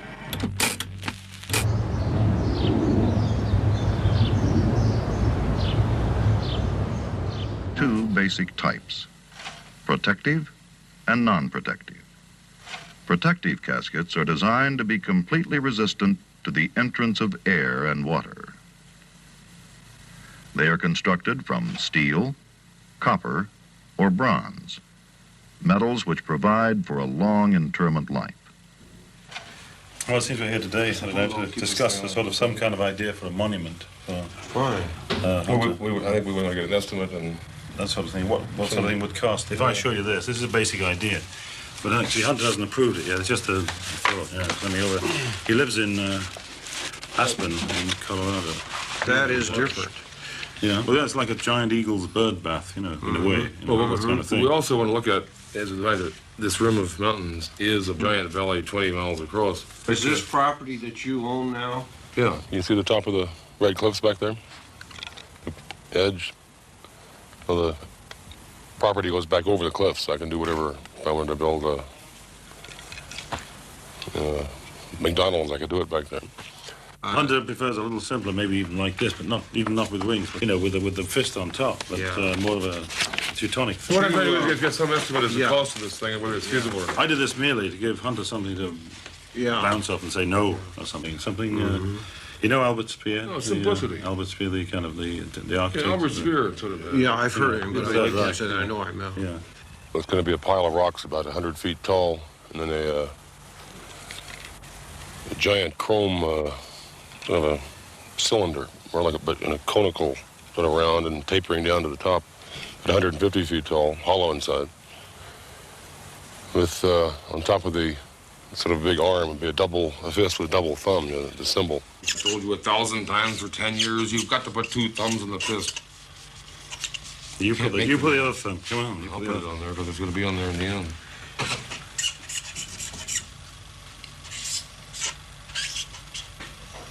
A twisted thumb. Well, I mean, it's better than no thumb, which is what you had. I can't count on my friends, you see. No, that's the problem. I've all my life I've made irresponsible. Is this something that you would want to do in the near future? It's written, well, I'm not sure. I mean, you're talking about something that maybe you want to do after you die, is what you're saying. Oh, yes, it's in the will. It's all described. It's going to be a little hard to do, particularly with me gone. But I think it'd be a nice monument. After the cremation, we put the ashes in a canister and shoot it out the top of the fist over the valley, and up, gets up about, say, 500 feet up, explodes, and the ashes drift down all over here. And that's it. That's my funeral. That I do know about. We place ashes in different areas. Do you actually spread it over the 7 seasons? Yes, we do quite a bit of that. Oh, you do that too? Mm-hmm. Yeah, we fly them out in an airplane. I happen to be a pilot, and we sometimes we have the family. Am I falling asleep? No. Am I not reacting as hard now? I'm low-key waiting for it to end, I'm not gonna lie. This last little bit, I'm looking up this aspect about his funeral, and I found some images, and I think I might have found a video of it. Okay. They talked about it, yada yada yada, what we just saw. And this is what it looked like. Did they do it in the film? I don't think so, because he's dead. He did die.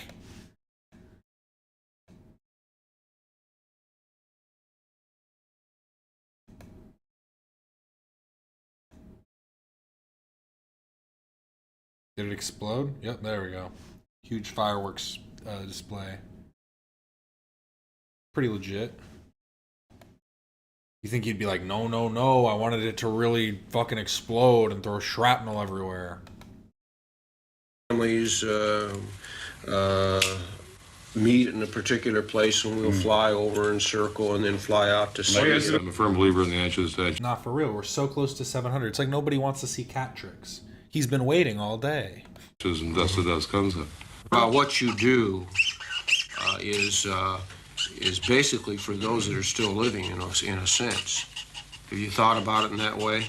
That's what I'm trying to do now. Yeah. That's why I'm trying to take it seriously. Otherwise, people that are related to you, your wife, and whoever, is sometimes whatever is done when someone dies. And maybe that should be taken in consideration, and probably it already has when you're thinking about what you want to do. I'm just starting to get serious. Doctors, again, give me like 6 months to live at swine, so this is every 2 years the doctor tells me I'm going to die. For all I know, I might somehow live for 10 more years. Well, that's something none of us know how.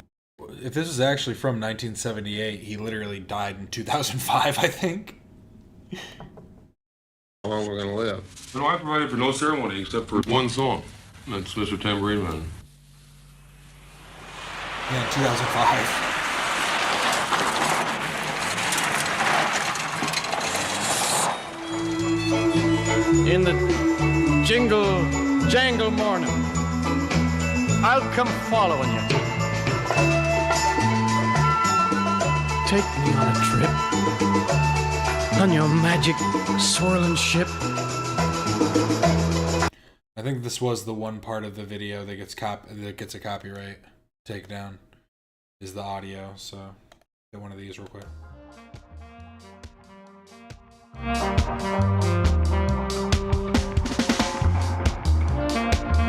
Low-key, this is a better outro song for me.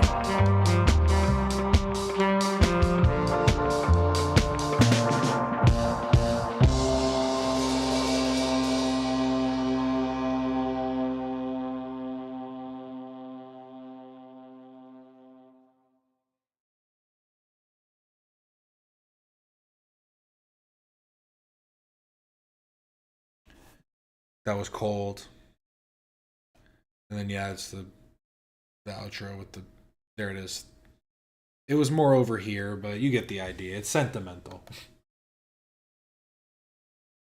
But that is it for Hunter S. Thompson. That's all I've got. It's, not much to say about him. Just a absolutely insane dude. Sloppy reporting by Finch. Hunter S. Thompson was not a member of the Hells Angels, just rode with them. If you already knew, now you don't have to comment. And then he's giving a thing about the music.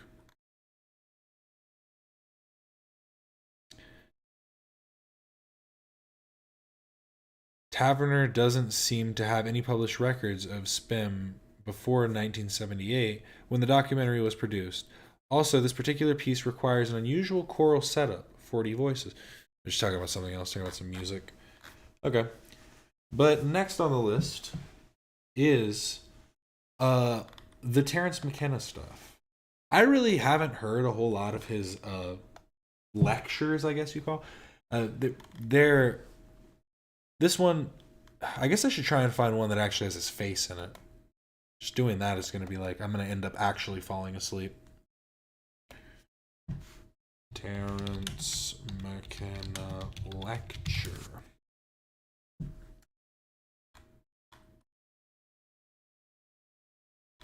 Ooh, not a 2-hour one. Maybe not that long.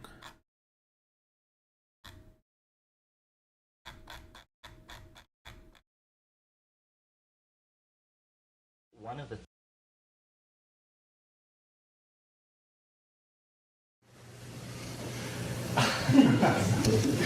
and I want to thank all the women who support me. I have wonderful support systems from women of all types. This part gave me a creepy vibe already. I don't know how to feel. It's already got me feeling off. You know what I mean? Oh, $6.99. Oh, we're right there. We could avoid this whole video with some cat tricks. One away. Pretty crazy. I feel like we're gonna do it. I'm gonna do the tricks, and it's immediately gonna drop down, and I'm gonna cry myself to sleep tonight. But regardless, it's about being a man of your word. So, one more, and we'll be there. I'm gonna try and listen to a minute of this, but if it feels even more creepy, we're gonna move on to my next video. All the women's. who seemed dedicated to the notion that Terence McKenna can always be improved. I'm extremely grateful for that. The frontiers are enormous in that dimension. Okay. What I want to talk about tonight is the notion or the idea of a psychedelic society. When I spoke at Santa Barbara at the Psychedelics Conference, whenever it was, last May, a year ago, my contact lenses failed me at a critical point in my lecture, and I simply had... I don't really like this white noise. This is like, you know, this static. Should I play brown noise over it? To wing it. And later, when I played this tape back, I heard this phrase, psychedelic society, and I had never used it consciously in a lecture. But because I had said it, and because there had been a ripple of resonance to it from the crowd of people there, I began to think about it.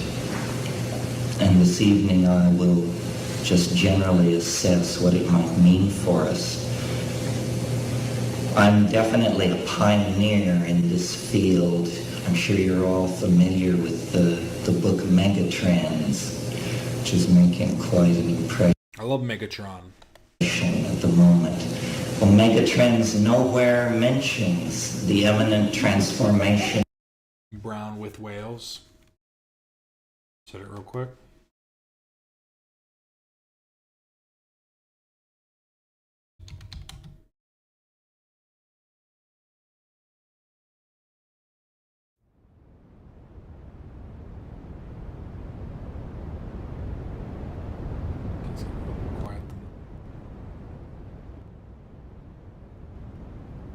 Of human society through Damn, but it's still too loud. the application of psychedelic drugs. That's just too many layers. I just think this video has terrible audio. I'm pretty sure this video is old, right? I'm pretty sure this one's probably older. If we destroy something. This audio is so much better. Should we just skip straight over to this? I can hit the same stuff, you know. But this is Manley Palmer Hall. The search for the essential meaning of life. In an hour, he's going to teach us the meaning of life. Don't you want to know?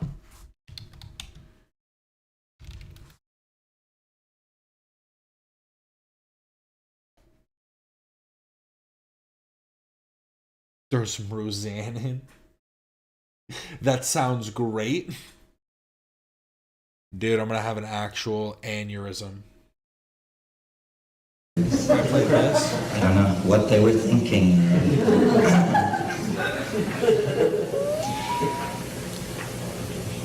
What I think a psychedelic society, what that notion means or implies to me in terms of ideology, is the idea of creating a society which always lives in the light of the mystery of being. In other words, that solutions should be displaced from the central role that they have had in social organization. And mysteries, irreducible mysteries, should be put in their place. The British enzymologist J.D.S. Haldane in the 1920s in an essay said, "The universe may not only be stranger than we suppose, it may be stranger than we can suppose." And I suggest to you that as we look back over human history, every pinnacle of civilization, whether it be Mayan or Greco-Roman or Sung dynasty, has believed that it was in possession of an accurate description of the cosmos and of man's relationship to it. This seems to go along with the full flowering of a civilization.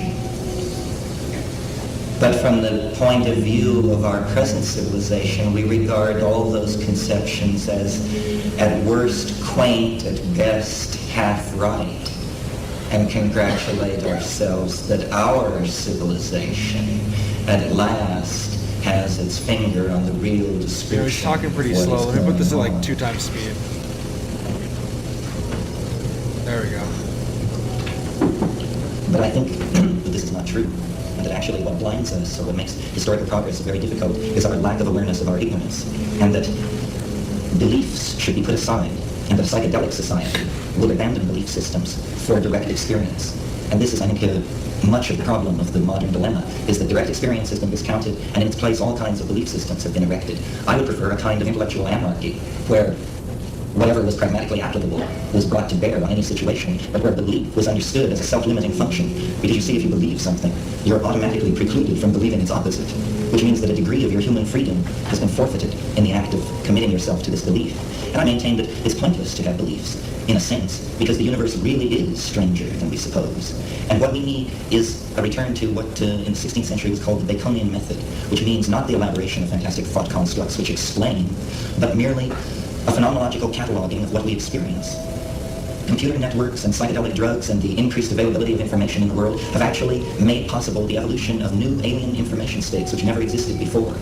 And we are processing these things, but at a very slow rate because we are hindered by ideology. Family Guy's one of the best. I mentioned in I keep moving it this around afternoon that the fuck did they switch to this camera? Jungian models of the psychedelic experience, which saw it as somehow a stripping away of resistance and a revealing of complex and hidden emotions and motives and belief systems, has been replaced in the last 5 to 10 years with the shamanic model of hallucinogenic and shamanic experience. Thanks.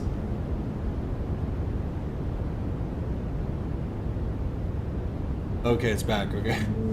I thought this cut out my internet because I had too many windows open. Have deputized special people to probe hidden information fields using psychedelic drugs, and that the information extracted from these information fields is then used to guide and direct the society. Now, I'm interested in the second model and spent time in the Amazon and am familiar with the operational mechanics of shamanism and shamanic personalities and that sort of thing. But I believe, actually, that the psychedelic experience looms larger than the institution of shamanism, and that we hold a unique opportunity, which is sort of the flip side of the culture crisis. Our ability to destroy ourselves is the mirror image of our ability to save ourselves, and what is lacking is a clear vision of what should be done. What should be done is certainly not the accumulation of ever larger nuclear arsenals and the promotion of all kinds of primate game playing, the sort that Tim Leary is well versed in denouncing. What needs to be done is that fundamental ontological conceptions about reality have to be remade.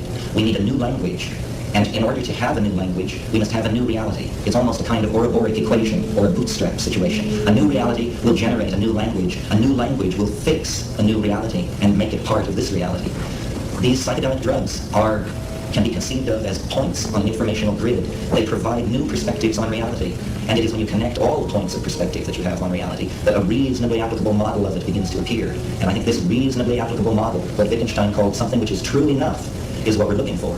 The true enough mapping of experience onto theory is what we're looking for. But experience must be made primary. The language of the self must be made primary. And anarchy carries this responsibility even when it's only political anarchy. What I'm advocating is that we each take responsibility for the cultural transformation by realizing that it is not something which will be disseminated from the top down. It is something which each of us can contribute to by attempting to live as far into the future as possible.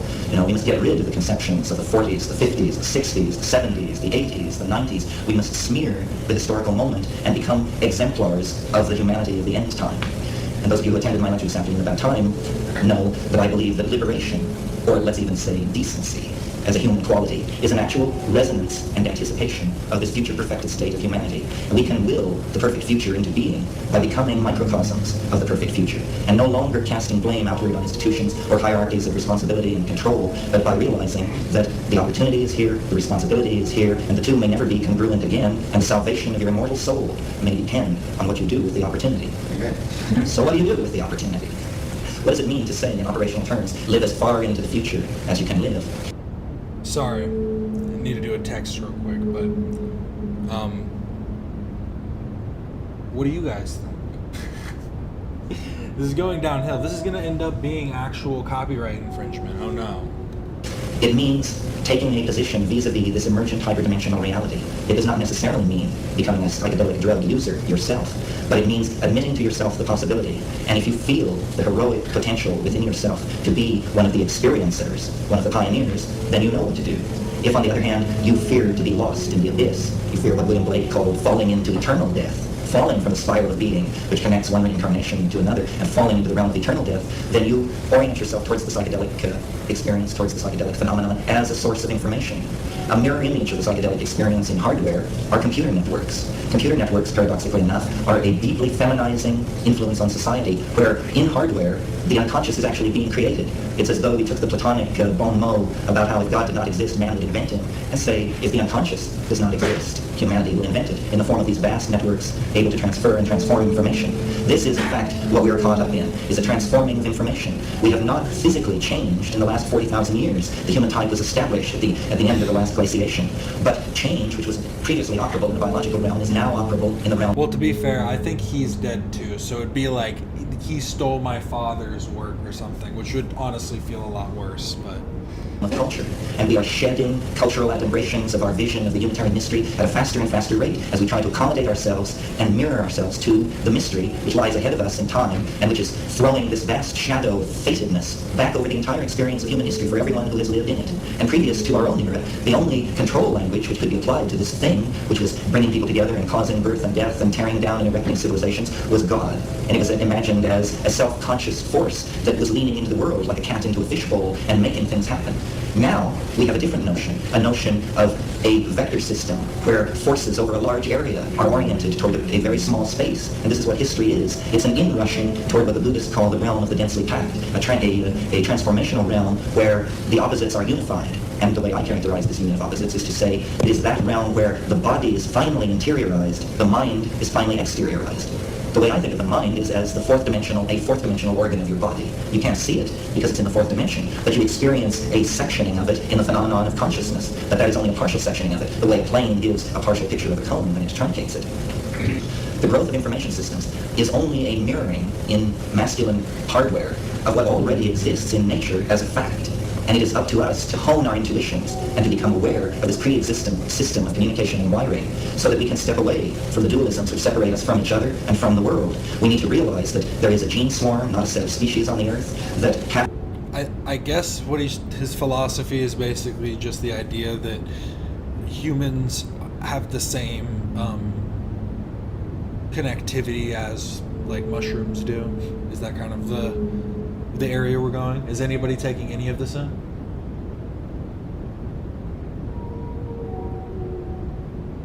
Half the time when you think you're thinking, you're actually listening, and that ideas are remarkably slippery things and are very difficult to trace to their origins, and that we really are one-on-one and all together in a dimension that is not as accessible as you might wish to be congealed, as the psychedelics are a red-hot social issue, ethical issue, whatever the term for it is, and it is precisely because they are deconditioning agents. They will cast doubt in you if you're a Hasidic rabbi, a Marxist anthropologist, or an altar boy, because their business is to dissolve belief systems, and they do this very well, and then they leave you with the raw datum of experience. What William James called, in talking of infants, a blooming, buzzing confusion is what they leave you with, the raw datum of experience. And out of that, you reconstruct the world.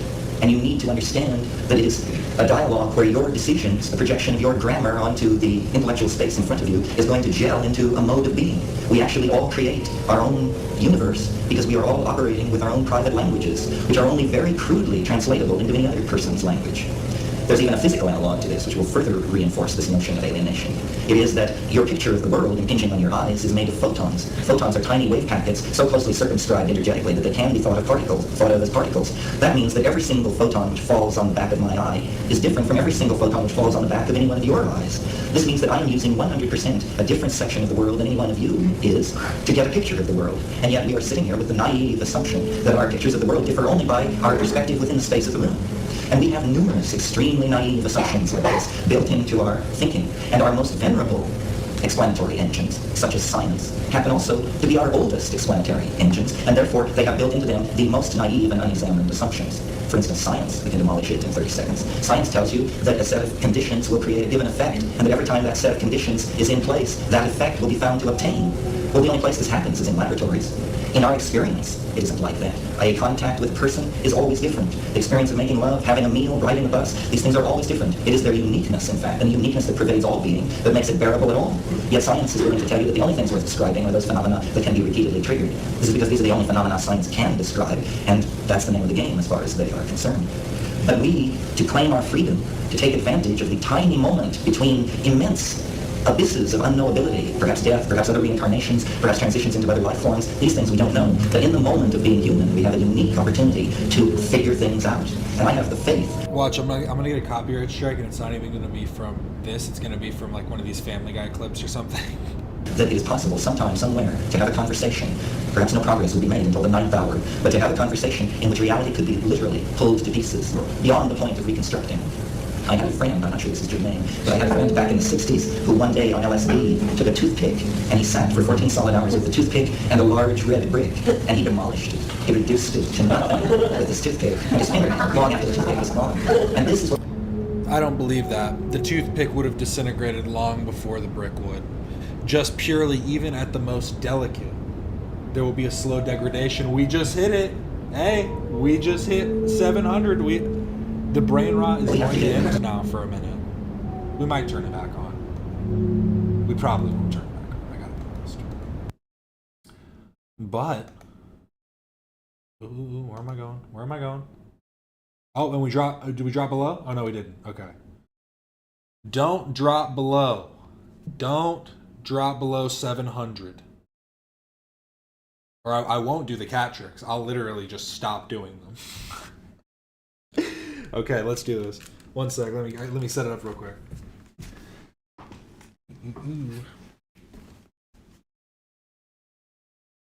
Oh, you were ready over here? Not yet. Let me move it first.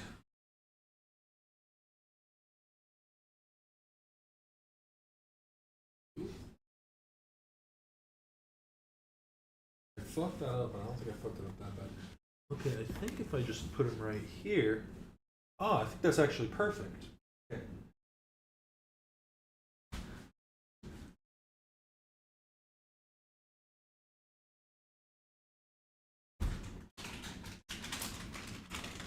Come on. Come on. I know, it's a weird spot. This isn't normal. Come here. You gotta come here. Come on. Are you literally gonna jump onto the computer? Come on, come up here. Yep, good job. Oh, get off that. Come over here. Good boy. No, come down one. Come down to here. This guy. Come down to here. Good job. Sit. Sit. Good boy. Okay. Let's see how many you can do on here. Okay. Let's see. Oh, you're already speaking? Come on, you already do that for treats. Sit good. No, sit down. Pause down. No, both pause down. High five. Good boy. Pause down. Go. Ooh, dropped it. Stay. Here, I'll give you another one. Stay. Come back down here. Sit down. Sit. Sit. Pause down. Good boy. He knows sit, pause down, high five. He knows rise. Let's see if he'll do it. Yep, good boy. Rise up. I know it's a weird balance. One more. Good boy. Oh, good balance. Good boy. I'm telling you, it's the food motivation. Oh, I realized I'm backwards. I went to the fucking virtual camera because I'm stupid. There we go. That's the right way now. Come back down. Come back down. Sit. Getting too antsy, boy. This hand. Yep. One more. Come on. Good one. Come on. One more. No, this paw. Pause down. You were just doing it. I know. That one. Good boy. He just goes crazy. What's the pink flavor of Temptations? I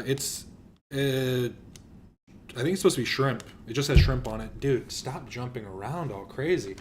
You're literally like going to end up like canceling ending the stream or something by accident.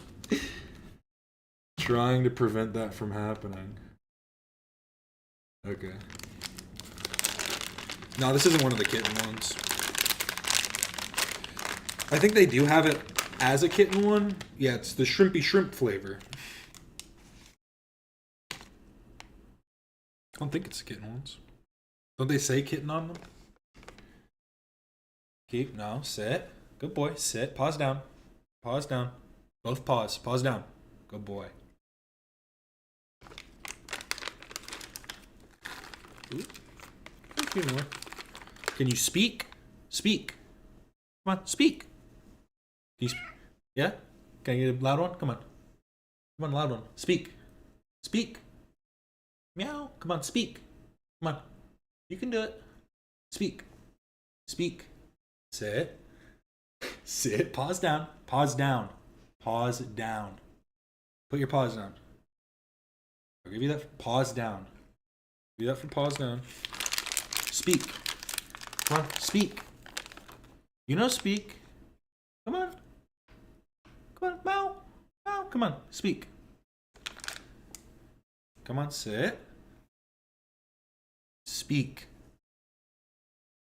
You know what's the most annoying part? Is he's usually really talkative. Like, he just talks about everything. Come on, you don't even have nothing to say? Come on, say something. Yeah, that's what you have to say?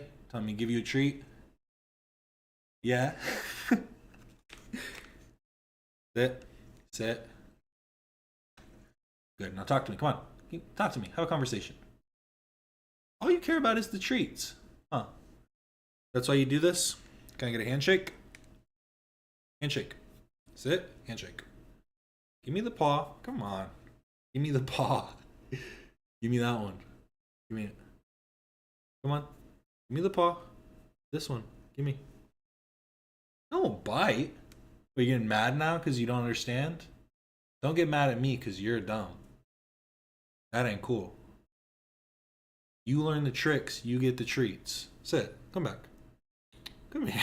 Why are you acting upset after you just bit me? Sit down. This guy. This guy. Got a few more in here. I want to give them to you, but you got to do good tricks. There's just not many. He can do like a stand tall, but I don't want him to try it on here, like where he goes on his hind legs. But if he does it on here, I think he's going to eat shit and fall back. Let's rise one more time. Yeah, hold it. Hold it. That's a good balance. That was a really good one.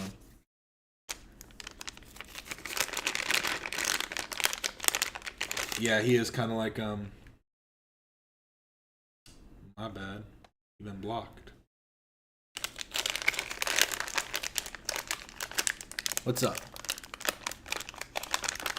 I think he likes this. He's pissed, but he likes it. He likes getting treats. That's all he cares about, huh? What's up? Calm down. You gonna bite me? What was that?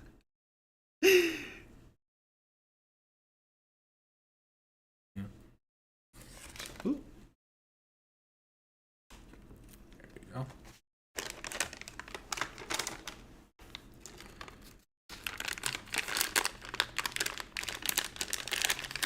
We've been doing this for a good little minute now. I'm just trying to give him the rest of these now because the thing on it, it's crazy. It says, I never do it. What does it say? For an adult cat, feed 11 to 13 treats per 10 pounds of body weight. He's like 15 pounds. So that means he could have like almost 20 treats. I'm like, bro, what? Back up. Jump. Here. Jump up here. Jump up here. Jump across. Jump to this one. I'm trying to get him to teach him to leap. I've gotten him. We have a bean bag that's like across from our island. And so he'll sometimes jump from that, like across that. The huff. The huff. Why are you huffing? You got high five? Boom. Big high five. That was a perfect high five. Good job. This is your last one. Your last treat you got. This is it. Which one you want to do? You speak for it? Come on, talk to me. Come on, plead for it. Plead for it. Say something. Hey, come on, say something. Say something. Come on. I want you to talk. Say something. He keeps making whimper noises. He literally was just chilling before this. You just want it? Get it then. Get it then. Get it then. Get it then. Get it then. Little meerkat. What are you doing, little meerkat? You don't want to speak for it. We're just gonna do that. Here, then take it. Let me get your boogers.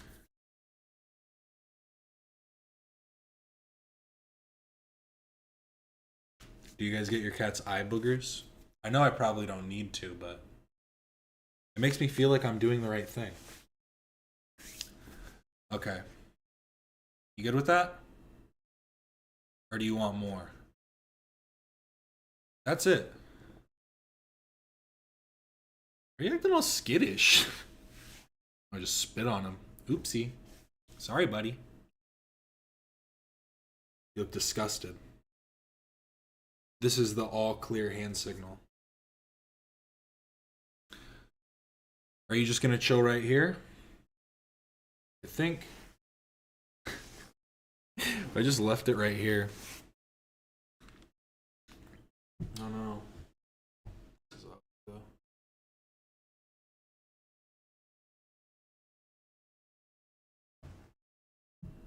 Oh, there we go.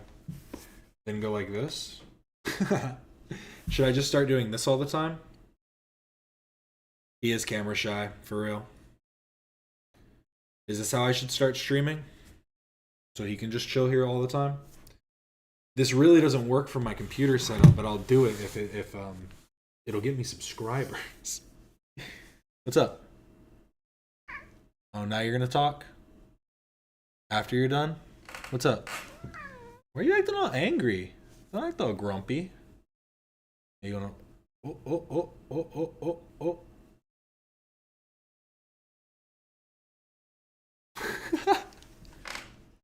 He just did like the craziest. He just keeps trying to get higher. He looks like he's about to jump down on me. You coming for me?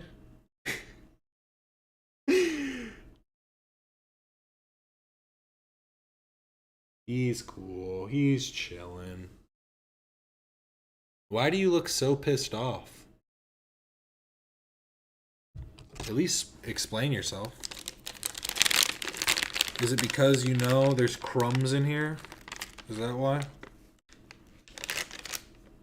Here, I'll give you this last little crumb.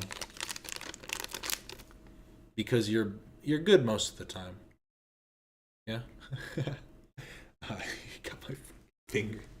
He was trying to get it so bad, he fucking got my finger. The bag's done. You have a treat down here that got dropped, but that's it. Can I get another high five, though? Can I get a high five? He said the treats are done. Why the fuck would I give you a high five? Come on, one more. He did that like he did not want to give me a high five. That was crazy. What the hell, bro? That was so fucking... That was cruel. But now I can finally do this. Look, I struck it through. Isn't that so cool? Now it has a strike in it. That means we hit the goal. We hit... Honestly, I'm surprised we even hit one goal.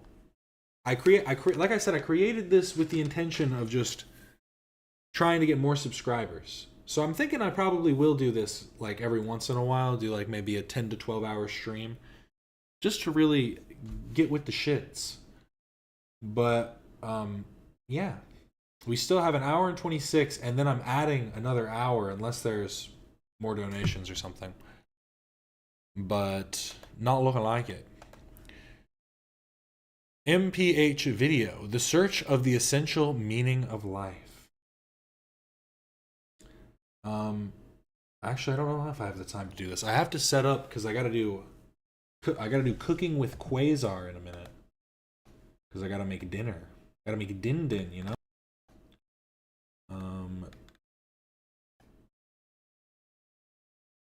Do I change this to... What do I change this to? I think I probably can watch this if I watch it at a little bit sped up.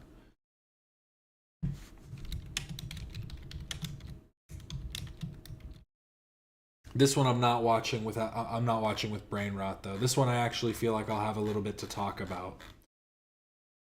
Because it's really funny, right? Every time I hear about like people talking about esoterics or whatever, that's some whack catitude. Nah, for real. Bro thinks he's hot shit. Dude, get in the camera at least. He's literally just sitting up here. Do I need to pull this part closer so this part's in camera?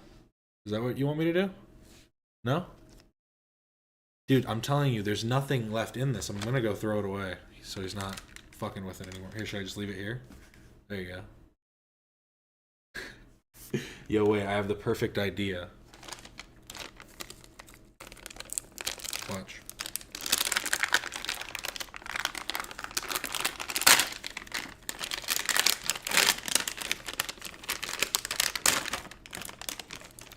There's a crumb right there, so eat that crumb. Eat that crumb. Yep, you can get it. You want to lick that? You want to lick the inside of the bag? Like a little kid? Yeah?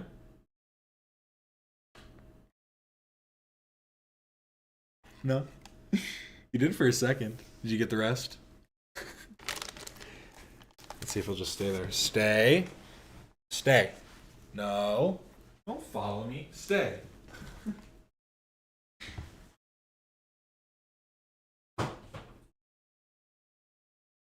Was it? That was all there was. Don't act all grumpy about it. We're just chilling. What? What's the matter? You don't want to learn about the meaning of life? It's important.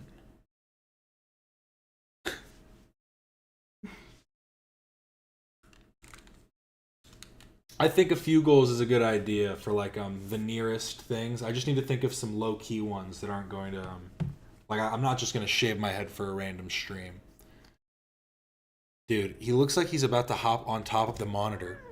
Okay, you're going to get I'm going to throw you in the room if you don't fuck off right now. You're acting too bad. You got all grumpy after I took the treats away. You don't get to do that. What's up with you?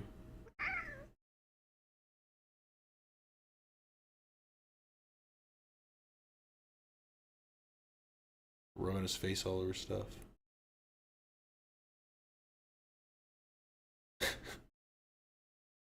He traumatized. What did I do? He's literally pushing himself. Yeah, they can see you. They can see what you're doing.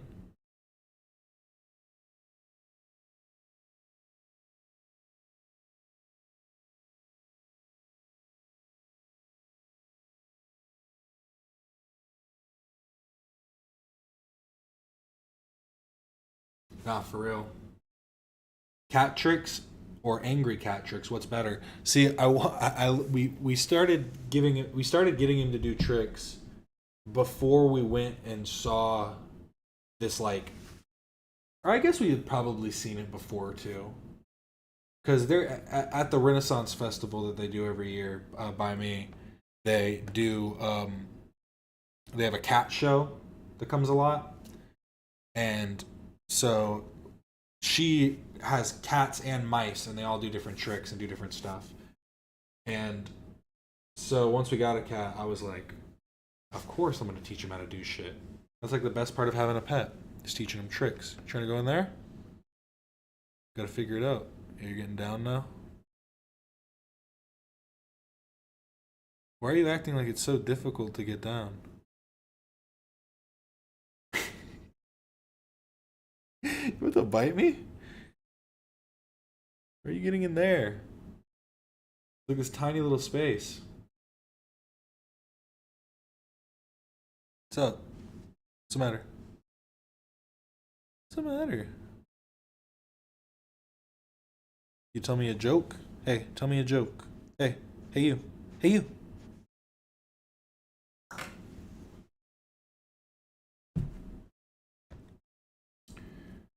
Well, anyways, this might just be a cat stream now. Bro's getting rowdy. Do I need to discipline you? What? Why do you act like you can understand me? Do I need to put your sweater on? Then he'll actually, like, scratch the shit out of me. Oh. Is your fucking nail stuck? Okay.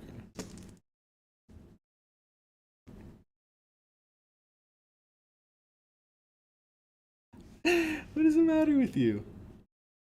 What's up? Oh, he's gone now. Yeah, that's your ball. That's your stuff.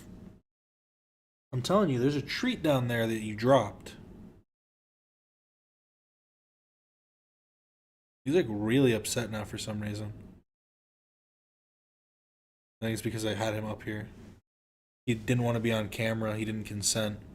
He feels like all the kids that were on scratching the shit out of his the tree part. But he's like a kid on Dance Moms. Or what is it called? Dance Moms? It's not about the moms.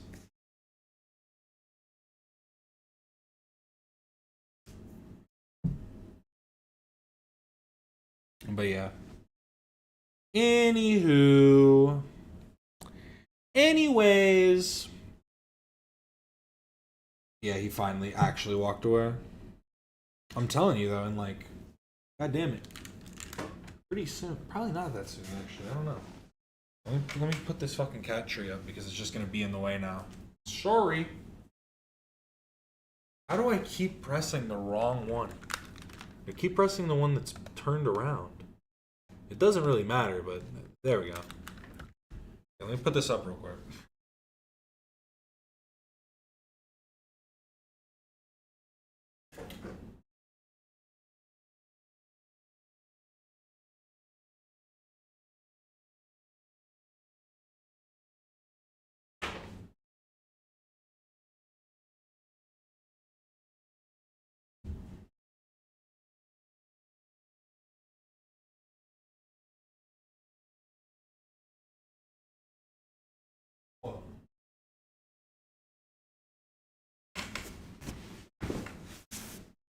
Woo! And we're back. So, like I was saying, I'll speed this up because he actually does talk slow because he's an old man. But this is Manley Palmer Hall. Whenever people talk about esoteric mysticism or different stuff like that, I'm always just kind of like, I don't know, people always like make it out as like a cult and like weird. And I guess it could be, but I've just always been into like philosophy stuff. And I bought this guy's book actually. Oh, I have it right here. The Secret Teaching of All Ages. The Secret Teachings of All Ages. Just a little read. And it covers everything from like the world's religions.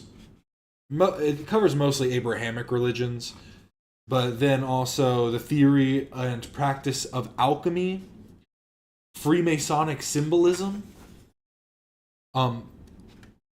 American Indian symbolism, the zodiac and its signs. There's a funny part. Where is it? Flowers, plants, fruits, and trees, stones, metals, and gems. Ceremonial magic and sorcery. The analysis of the tarot cards.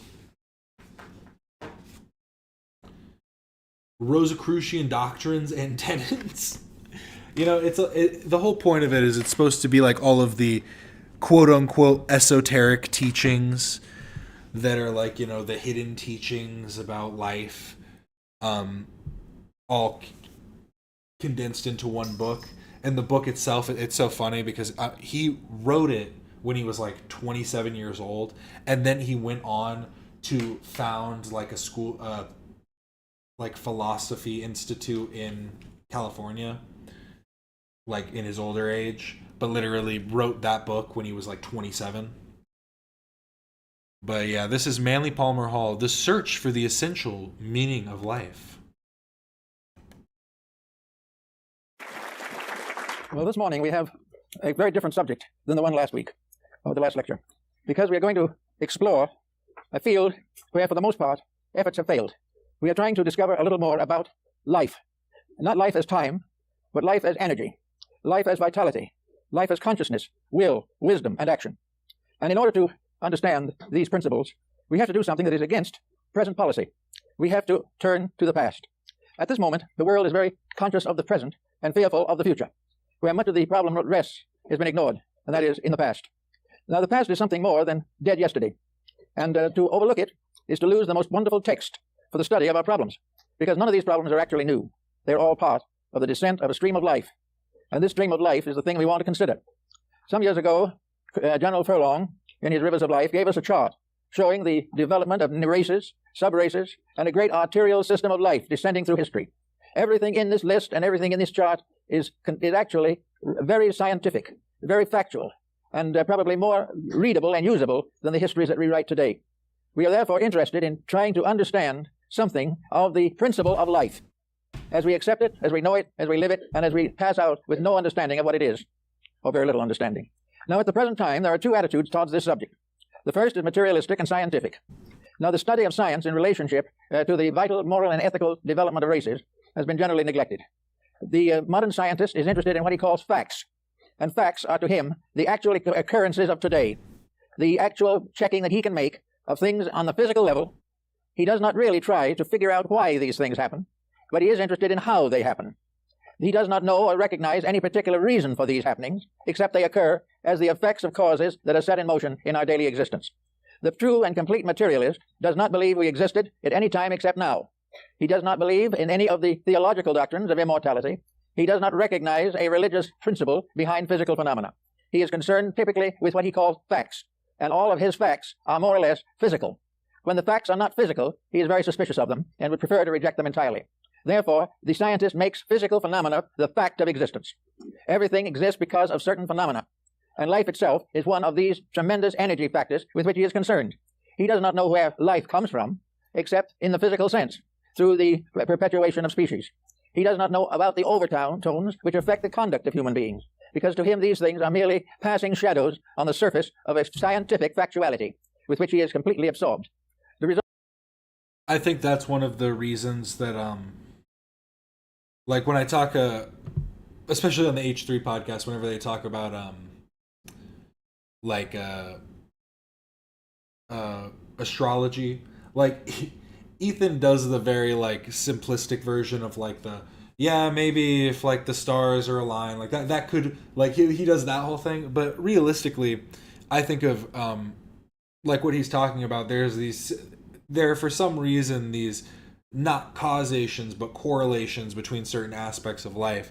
And like in astrology, it is not to say that because you were born in a certain month this certain thing is going to happen, but it is to say that why not, if being born in a certain place gives you a certain conditioning, why wouldn't that be true for every single aspect? The time of year your birthday is, the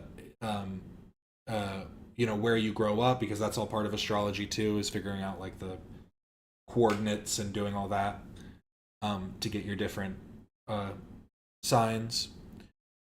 But so I just feel like there's definitely this like and I think that is what drives people towards religion, is this whole need to understand whatever this underlying truth is.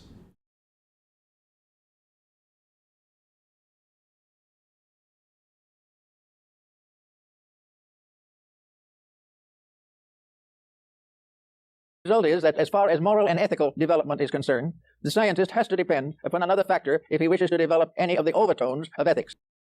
See, I don't think anyone needs to believe in anything, but in my mind, I'm willing to suspend the disbelief for basically anything. Like I think that realistically, if I'm going to if I am going to say that, no religion can be correct because they cannot for sure know what happens in the end, I think that it is true to say that we cannot know that anything is true.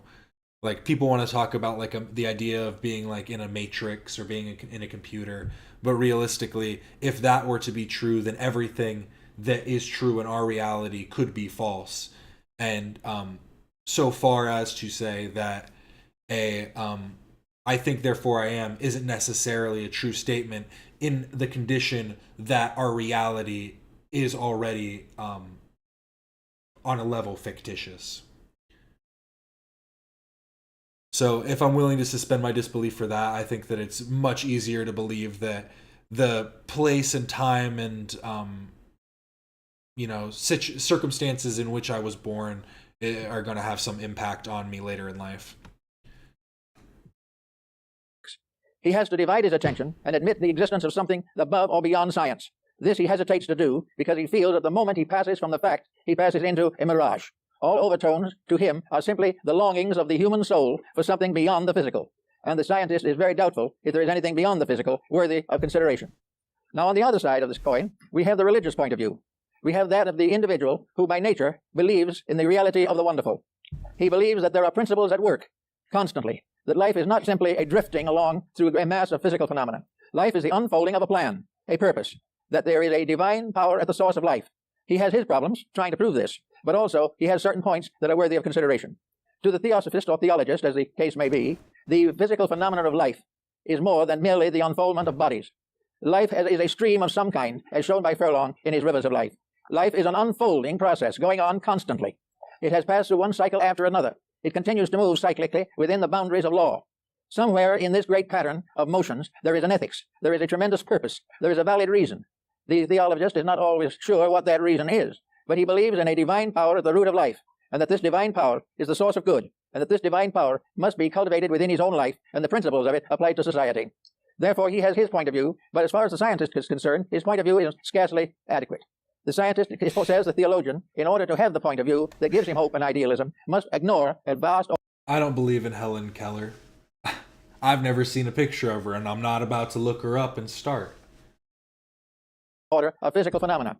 The theologian, on the other hand, says that to get down to the level of physical science, the scientist must ignore a mass of superphysical phenomena, which he cannot deny, which he cannot disprove, but he finds difficulty in accepting within the boundaries of science. Therefore, we have the scientist as a person actually moving in a physical environment. When he thinks of history, he thinks of physical history. When he thinks of the future, he thinks of a future of scientific historicity. He believes in the unfolding of forms, of the constant enlargement of human empire. He believes constantly that the human being is the master of all things in the material world, that the human being is the lord of all he surveys, that he is constantly being challenged, but that growth, progress, and unfoldment are the result of the pressures of human occupation and exercise, that the physical world is being built by material means, and that these material means are largely under the general supervision of the scientific concept. The perfectly scientific person, therefore, would be a perfectly lawful person, but he would live within a very narrow rule, a rule of materiality alone, because there's no place in his system for the immortality of the soul or the presence of a divine trinity at the basis or in the foundation of the material quaternary. Now, with these 2 points of view, we need history. We need to take something that is now being generally ignored. In fact, we are almost invited to ignore it. That, I was going to say, that's almost like the view that I've heard in a debate between Ben Shapiro and Alex O'Connor. They were talking about basically like where your ethics are based, and if your Ben Shapiro's whole basically his point was, if you, and I've heard this a lot from a lot of different Christians, but if you don't believe in some kind of religious truth, then where does your moral compass come from? And obviously that can come from philosophy. That's like a very simple answer that you can give. But I want to run it back real quick, because I feel like what he was saying was almost like the opposite of that. A rule of materiality alone, because there's no place in his system for the immortality of the soul or the presence of a divine trinity at the basis or in the foundation of the material quaternary. Now, with these 2 points of view, we need history. We need to take something that is now being generally ignored. In fact, we are almost invited to ignore it. We must not think of the past. The moment we think of past, we become involved in morality. The moment we begin to examine the structure of human history, we come into the presence of a tremendous ethical structure, a structure of moralities, a structure of laws, a structure of principles. I don't think I went back far enough. in the unfolding of forms, of the constant enlargement of human empire. He believes constantly that the human being is the master of all things in the material world, that the human being is the lord of all he surveys, that he is constantly being challenged, but that growth, progress, and unfoldment are the result of the pressures of human occupation and exercise, that the physical world is being built by material means, and that these material means are largely under the general supervision of the scientific concept. The perfectly scientific person, therefore, would be a perfectly lawful person, but he would live within a very narrow rule, a rule of materiality alone, because there's no place in his system. It was that part. So, constantly that the human being is the master of all things in the material world, that the human being is the lord of all he surveys, that he is constantly being challenged, but that growth, progress, and unfoldment are the result of the pressures of human occupation and exercise, that the physical world is being built by material means, and that these material means are largely under the general supervision of the scientific concept. The perfectly scientific person, therefore, would be a perfectly lawful person. The perfectly scientific person would be a perfectly lawful person. I find that to be like in opposition to what I was saying. Ben Shapiro's point is of the idea that if you don't believe in some type of religious truth, then how could you have any type of moral basis? But that's kind of an interesting perspective, that a scientific person, a perfectly scientific person, would be perfectly lawful. I don't think that's the reason he's bringing this up. I think that he's more bringing up the idea that nobody is perfectly scientific, and that you have, like, I've heard Ben Shapiro also echoed this point, that you act in ways that go against your beliefs in, like, facts. So even though, like, and it is like the basic argument of, like, if you just think that there's no point in the end, then why not just eat cookies every day? Like, that whole thing, which I think is kind of like a very vapid end of it, but I can see, like, where the perspective might come from, but I find that to be a decent counter.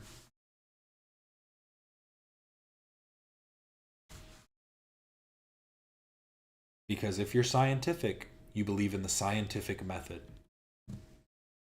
But he would live within a very narrow rule, a rule of materiality alone, because there's no place in his system for the immortality of the soul or the presence of a divine trinity at the basis or in the foundation of the material quaternary. Now, with these 2 points of view, we need history. We need to take something that is now being generally ignored. In fact, we are almost invited to ignore it. We must not think of the past. The moment we think of past, we become involved in morality. The moment we begin to examine the structure of human history, we come into the presence of a tremendous ethical structure, a structure of moralities, a structure of laws, a structure of principles. Most of these have been set forth in the great religious histories and philosophies of mankind.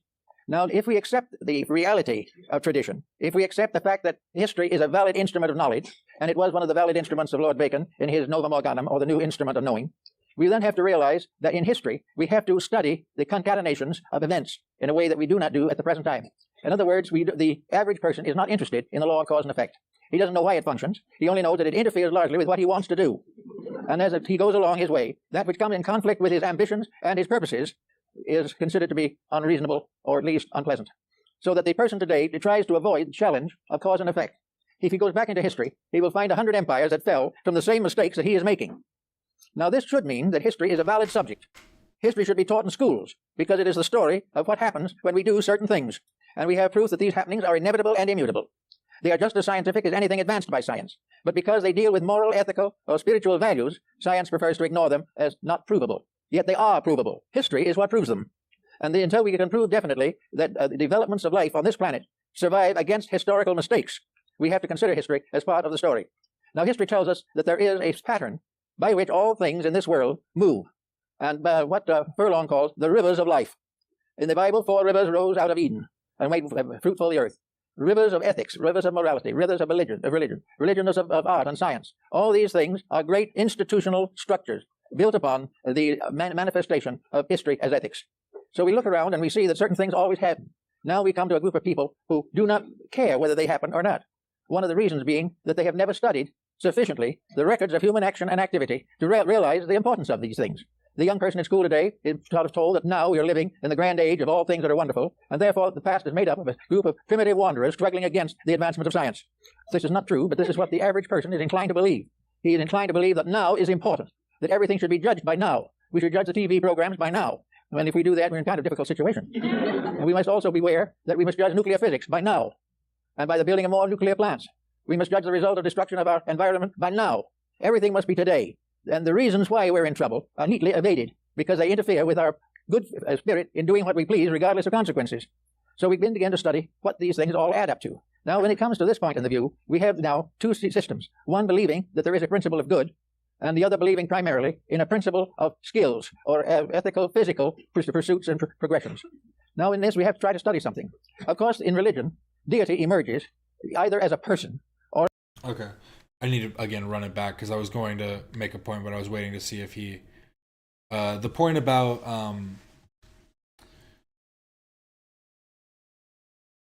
judging everything by today, I think is interesting because I think people are caught up in that when it's not only about thinking about the past and how that affects our current circumstances, but also how our current circumstances are going to impact the future in the same way that, you know, those impacts have happened in the past. Than physical. But the reason for it is the conveniences of physical life, such as, for instance, the end of poverty, the end of crime, and the end of many vices that arise which are against the common good of society. So now we have a problem that goes right back to this concept of deity. Deity is supposed to have been the power that created the human being. See, and this is an interesting thing because as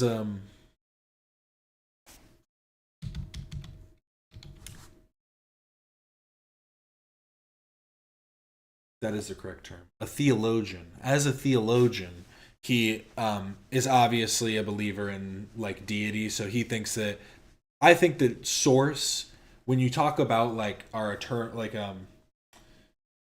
spirituality and like morality and the idea of a soul, I think that obviously you can never know if we have a soul or not. I have a hope for a soul, and my I think that is more so the driving force in the way that souls are kind of like unified in the goal of progression. And I think that my view on like the afterlife and souls and stuff probably don't fit into like any religion, but it's purely because I've stopped. What I realized was I think most religions are faulty in the idea that you have to derive everything from faith, when I try and think more about hope, because I had made this comment that you can't have faith in something that hasn't proven itself in some way. And I think that defining what the faith is in takes like an extra layer of like truth, or you know, like a reality, I guess. Like I can have faith that someone is going to get me a ride. I don't know what that ride's going to be, but if I have a car, I have faith that the car is going to work because it's worked.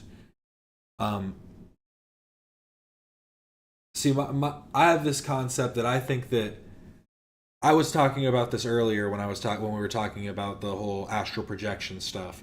That I think that personally, my hope would be is that our souls are merely like inhabiting a vessel throughout life. And I don't think that everybody necessarily has a soul, but I don't think that makes those people any less human or any less valuable, because I think that really our bodies are acting in like, you know, as flesh, as whatever, but then the souls would be a separate entity that works like interconnectedly rather than independent. So like the souls, and in my view, I guess I would hope for like a form of a reincarnation until reaching that like enlightenment and going to heaven, because I just think that there's no way that I could deserve to go to heaven or hell without being able to experience the vast array of truths on earth. And so my hope would be to see both the struggles and the glories of the different existences, to understand the truths in life. And then but that's why I would say that I would hope that the soul is in some way like an independent is interdependent the right word? Interdependent. I'm looking up every word today. Dependent on each other. Because I just think like they would be two things that would help enforce each other, like reinforce values or statements, where you would think the soul is merely reacting to the way that the body is acting, and then the soul could then have influence on that, the perceptions, the introspections, whatever. But I wouldn't say that, like, and that's why I don't, because my whole perception would also be derived on the idea that souls are neither good nor bad, and merely this perceptive force that's trying to learn. And that's also how I cope with good and evil. You can have a world with good and evil when all we are trying to do is perceive all of the rights and wrongs of the world. And it wouldn't mean that anything that's bad, like any evil that's happening in the world, is okay, but it gives solace to anything that's immediate in my own personal life. And I guess that's my main perspective. But aside from that's why I don't necessarily try and get too much into like the afterlife stuff, purely because I think that it's unnecessary in your greater philosophies on how to interact with the world. Because realistically, our goals should be to preserve the futures for our descendants, regardless of what your belief is in the afterlife. Your goal should be the betterment of humanity. But anyways, anywho, humanity is a projection of deity into manifestation.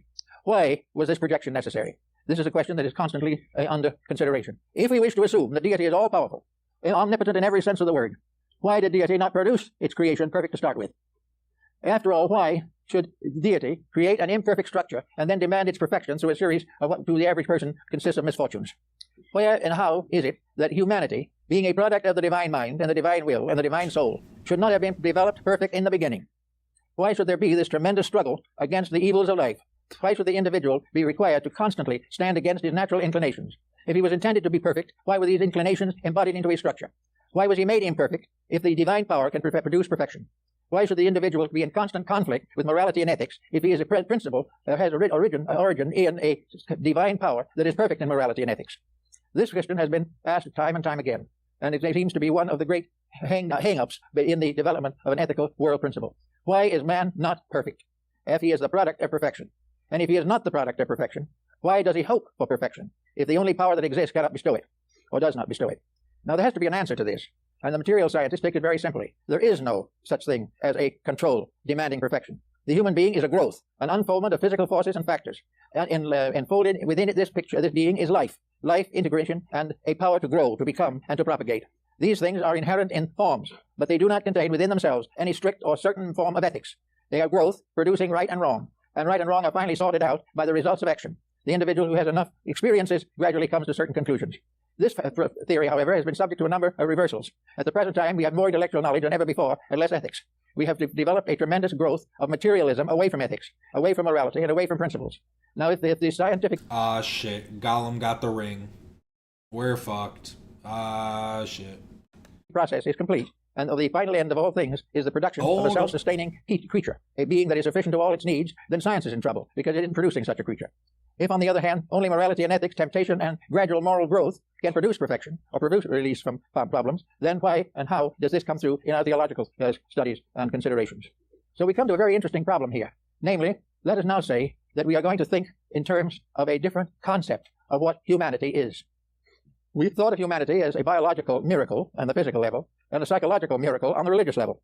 But perhaps there's something else to the thing. There's something more that we haven't investigated at all. And that is, what is the basic structure of life in this world, or in any other created sphere of life? What is life in this sense? Now, the ancients had another concept of this, which we have generally overlooked. One of the oldest forms of symbolism for life is a river. It is a stream. And in most philosophies of antiquity, this stream of life is flowing out of a cause. It is like a stream rising in a great mountain, and gradually drifting down the side of a hill, gathering small rivulets to itself, until finally, with a tremendous crash, this stream of life falls into the sea. And this is the great cycle of life. that this is life moving inevitably towards infinite differentiation and finally into ultimate reorganization and reintegration. That therefore, instead of thinking of life as simply an energy in the sense of humanity, let us think of humanity as an aspect of life. That life itself is a forever ensouling power. It is continually unfolding itself. And this great stream of life, which we call humanity, is one tremendous entity. An entity which is, according to some of the Hindu philosophies, composed of nearly 60 billion single entities. That what we call humanity is a vast energy, a vast concept and complex of motion, life, integration, and power. That what we call the human being is a member of this great society which we call humanity. Humanity is one structure, one being, one substance. And this humanity rises within the unfolding of universal phenomena. It arises not in materialism, but in the great process of nature and nature's labors, namely, be ye perfect, even as your Father in heaven is perfect. Therefore, we are thinking now not of humanity as a series of individuals alone, but humanity as the one being which we call the human being.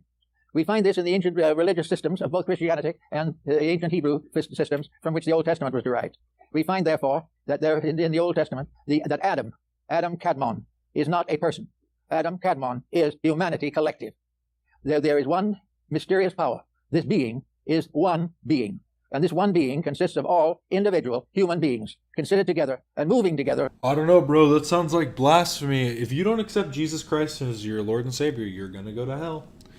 You want to unite all people instead of having individualism? Fuck that. In the great river of life.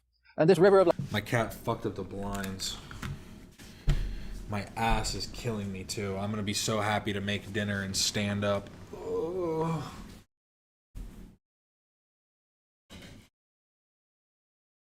Hit a squat real quick. Hit another one. There we go. Try and crack my hips. Let's see if we can get some ASMR going. I don't know if that got picked up. Cracks. Sorry if that made anyone want to unsubscribe.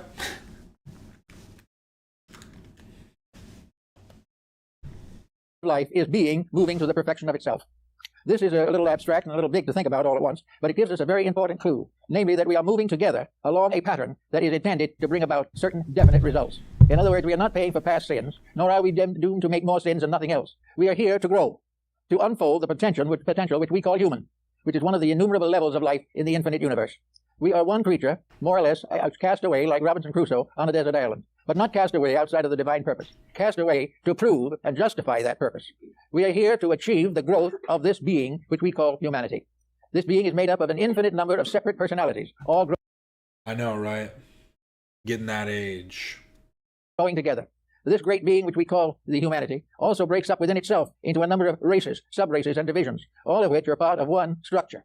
This one structure being a level of growth in the universe, a level that has become part of everything, just as much a justified fact as the development of solar systems, or the development of planets, or the development of various continents on planets. These things are growth symbols, and humanity is an entity growing, one entity, made up of an infinite variety of individualities. This was the point that was made by Herbert Spencer, that man is an infinite variety. And when we think of man, we think of mankind, not as a person, but as the person. Who is this old man? This old man. Here, since I'm probably going to have to end this real quick, not in the stream, but in the video and start on cooking, let's do a little Manley Palmer haul. This picture's so fucking hilarious.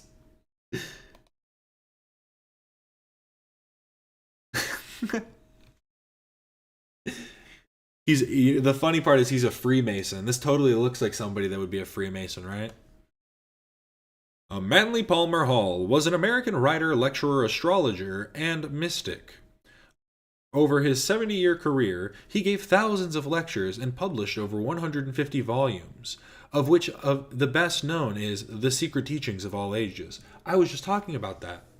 In 1934, he founded the Philosophical Research Society in Los Angeles. Hall was born in 1901 in Peterborough, Ontario, Canada, to Louise Antist, nee Palmer Hall, a chiropractor and member of the Rosicrucian Fellowship, and William S. Hall, a dentist.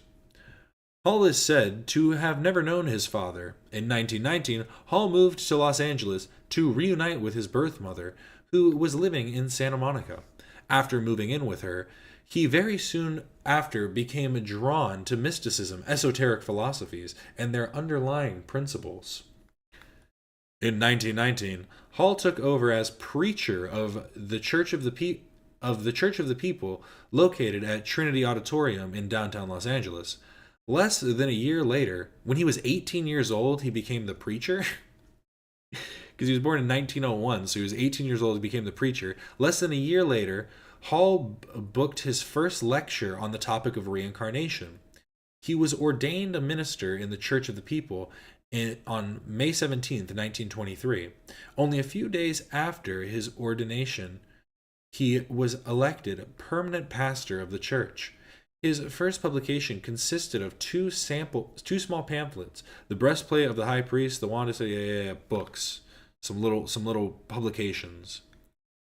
During the early 1920s, Carolyn Lloyd, this is the interesting part. The Secret Teachings of All Ages. By 1928, Hall had become sufficiently known and respected as an interpreter and lecturer in many ancient writings.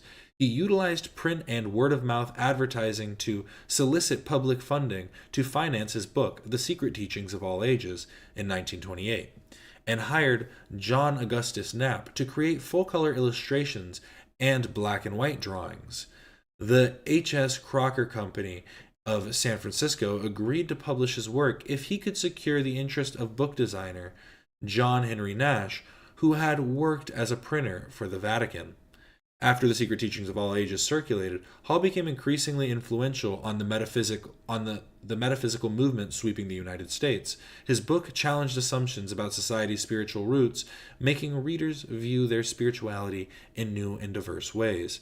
He subtitled his book to The Proposition that Concealed Within the Emblematic Figures, Allegories, and Rituals of the Ancients is a Secret Doctrine Concerning the Inner Mysteries of Life, with which doctrine has been preserved in toto among a small band of initiated minds. As one writer put it, the result was a gorgeous, dreamlike book of mysterious symbols, concise essays, and colorful renderings of mythical beasts rising out of the sea, and angelic beings with lions, heads presiding over somber initiation rites in torch-lit temples of ancestral civilizations that had mastered latent powers beyond the reach of modern man. In 1988. What was that?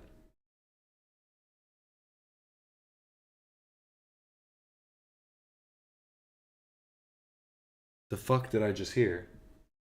Did you guys hear that?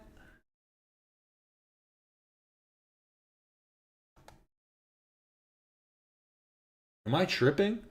The fuck was that?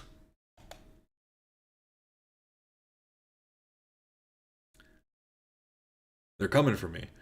In 1988, Hall wrote, the greatest knowledge of all time should be available to the 20th century, not only in the 1 shilling edition of the Bonn Library in small type and shabby binding, but in a book that would be a monument, not merely a coffin. John Henry Nash agreed with me. And then after The Secret Teaching of All Ages, continuing his career into his 70s and beyond, Hall delivered approximately 8,000. Oh, that's what it was. I need to do it right now. Sorry, I have a Duolingo I need to do. Fucking tweaked me out. It's a Duolingo. Need to do my Spanish. One sec. I'm not going to do it right this second, but I'm going to do it after I finish reading this part. Hall delivered approximately 8,000 lectures in the United States and abroad, authored over 150 books and essays, and wrote countless magazine articles. Hall appeared in the introduction of the 1938 film When Were You Born?, a murder mystery that uses astrology as a key plot point. Hall wrote the original story for the film, screenplay by Anthony Coldway, and is also credited as the narrator. In 1942, Hall spoke to a large audience at Carnegie Hall on the secret destiny of America, which later became a book of the same title. Through a series of stories, his book alleged that a secret order of philosophers created the idea of America as a country based on religious freedom and self-governance. In one of the stories that Hall cites as evidence of American exceptionalism, he claims that an angel was presented at the signing of the Declaration of Independence and inspiring them with God's words. President Ronald Reagan is reported to have adopted ideas and phrasing from The Secret Destiny of America in his speeches and essays for his allegorical use of the city upon a hill. Historian Mitch Horowitz has brought attention specifically to Reagan telling the story of an unknown speaker at the signing of the Declaration of Independence and America's assignation to fulfill a mission to advance man to further step in his climb from the swamps. Hall returned in 1945 for another well-attended lecture at Carnegie Hall titled Plato's Prophecy of Worldwide Democracy. And the thing that's interesting is he does a lot of citing of his sources, and he seems to have read. It's that thing that it's the thing that that Hassan said about fucking Hassan Nasrallah.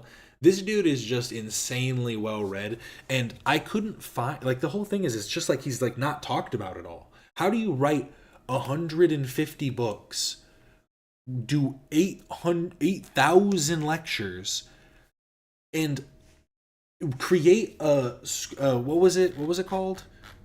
Create the Philosophy Research Society in Los Angeles, and somehow not get brought up in any like talks about philosophy. And when I looked up, like, obviously this stuff sounds crazy, right? Talking about the an angel coming at the signing of the Declaration of Independence, but I'm wondering where did he just make this up? What would be the claim that argues this? Because I'm wondering where he got this story from, because I feel like maybe there was some kind of that's the way I feel, is he's not saying that this did happen, or like the George Washington I'm gonna say George Washington. You get what I'm saying? When they came to sign the Declaration of Independence, nobody was going like, oh, look, there's an angel, but there could have been a story out there, and it's more about the symbolism than anything. I'm fucking tweaking right now. It's the Freemason lore. He also got murdered, like, at the end of his life. He was a recognized 33-degree Mason, the second highest honor conferred by the Supreme Council of the Scottish Rite at the ceremony held at the Philosophical Research Society.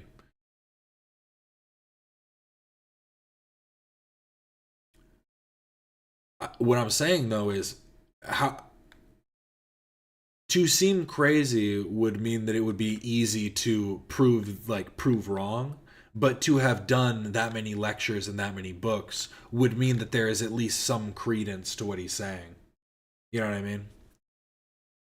And, like, obviously I'm not saying it's all true. That's not my claim at all. But I'm just saying, in terms of like what he was saying in the video, it's a lot about the symbolism and the overarching themes of humanity, instead of just purely a religious outlook. But he clearly is a very religious person. But now I'm going to set up my cooking stream part. So I got to do that. So this will take a second. Very sorry to anybody that says, ooh, so bad, gotta go, can't do this anymore, this sucks. Because I do need to turn this off for a second while I fix the camera. So, 1 second. Uno momento. Oh god, my ass hurts so much from sitting down so long.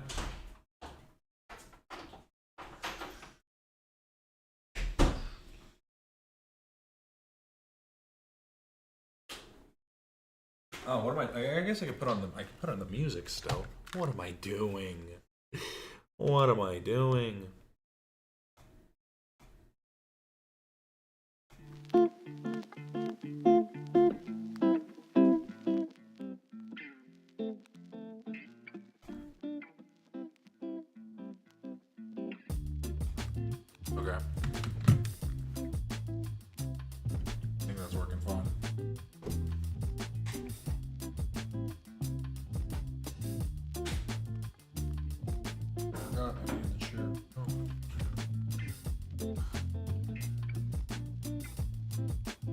this.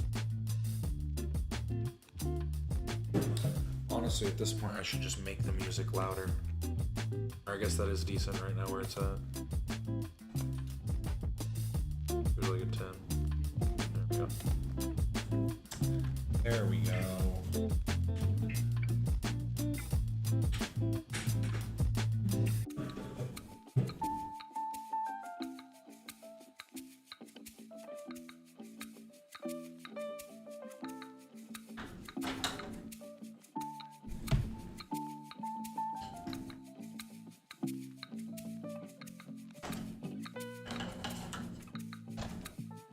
Holy shit. What the fuck is happening? Why is that caught in there? Doesn't even make any fucking sense. This. Yeah. God damn it. Here we go. Ah, fuck. I think it did disconnect.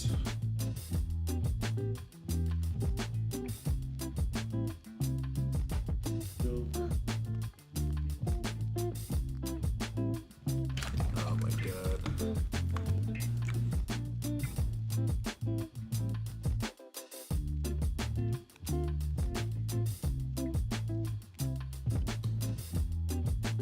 It's reconnecting.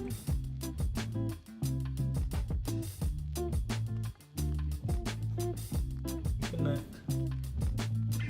It's okay, it might have. Okay, it did. Fucking hell. Scared the shit out of me. You dirty rat.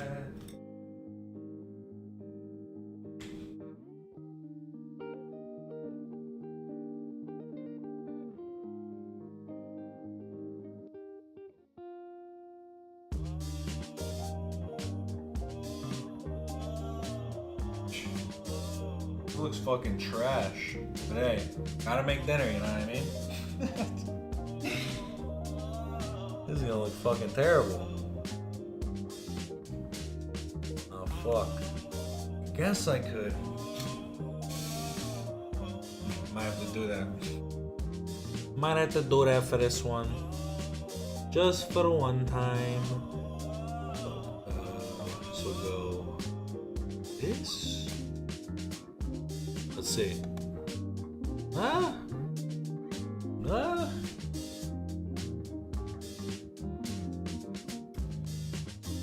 Ah! Just keep saying that over and over again. Ah! Ah! Okay. I need to change this up.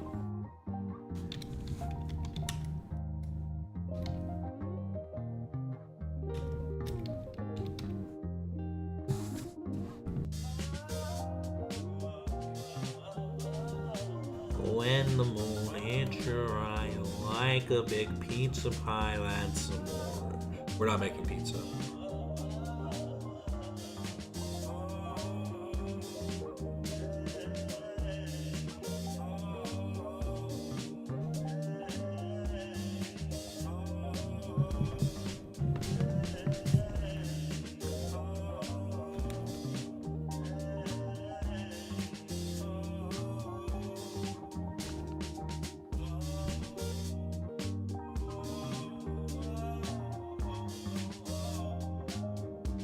Hey, I think that works.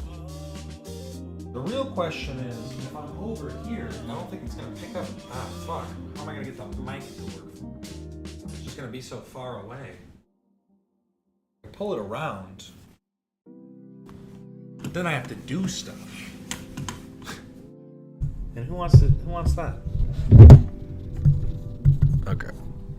I gotta bring the mic all the way around.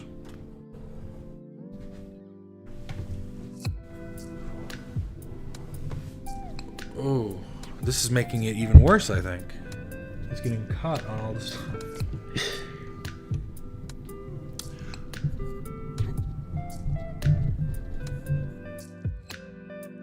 I mean, hey, it's better than nothing. That's what they always say, right? It's better than nothing. Perfect. How the fuck does this look? It seems like it doesn't sound the best, but I don't care. I can turn down the audio just a little bit on the music. We're getting fancy chef as fuck today.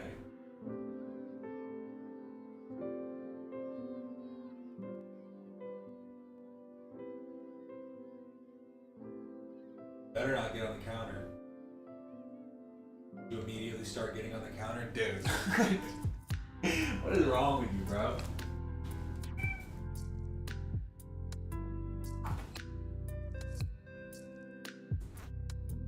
Okay. Ah, shit. I have to do my Duolingo real quick. One sec. Let's see. Let's do this. Duolingo.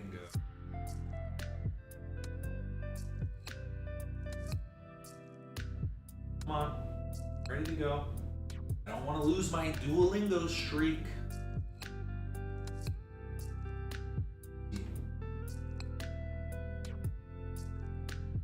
¿Tienes la maleta? Fucking cooked it. Tú no tienes el pasaporte. Dude, stop trying to get up here. Sit back. Sit down.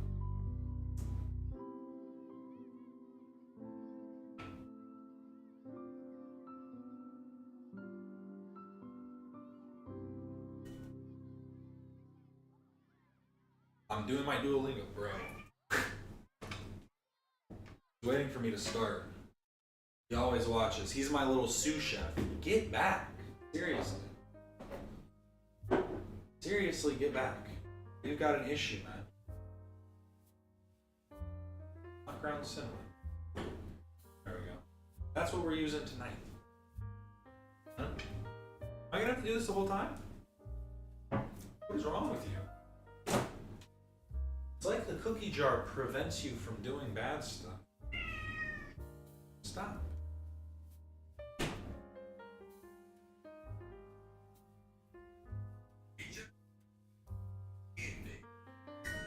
Trying to do my Duolingo. Isn't this a great cooking stream right now? Doing my Duolingo, got the spices out. Check it out, we got the coaster dabbing. He's a dog, you see? He is. Just saying. Just saying.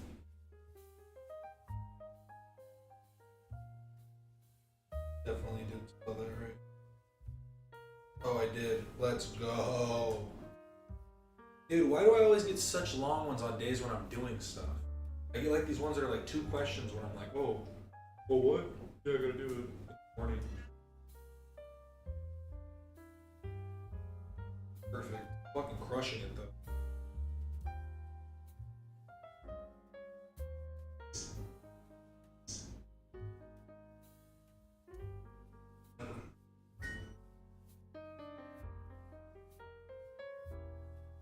Yes.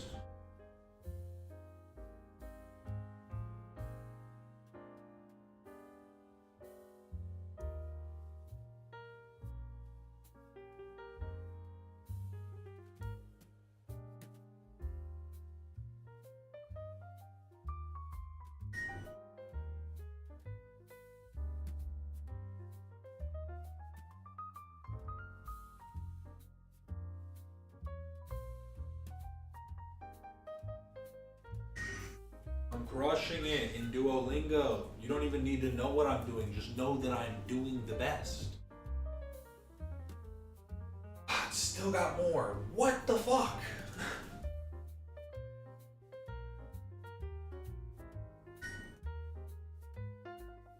Oh no, this is where I always fuck up.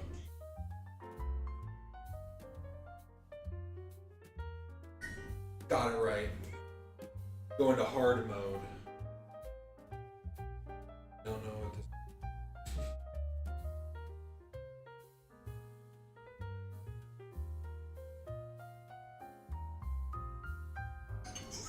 No, it was una maleta. No!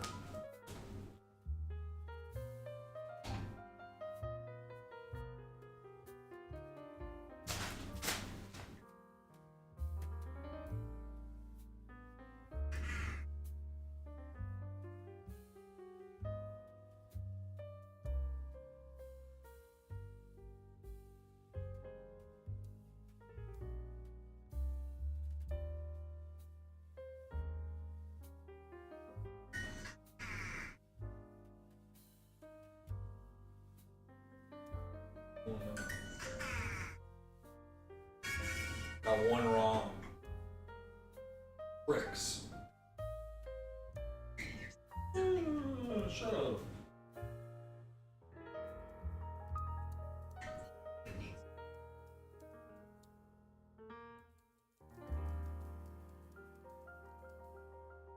Let's go. Streak continued. Whew.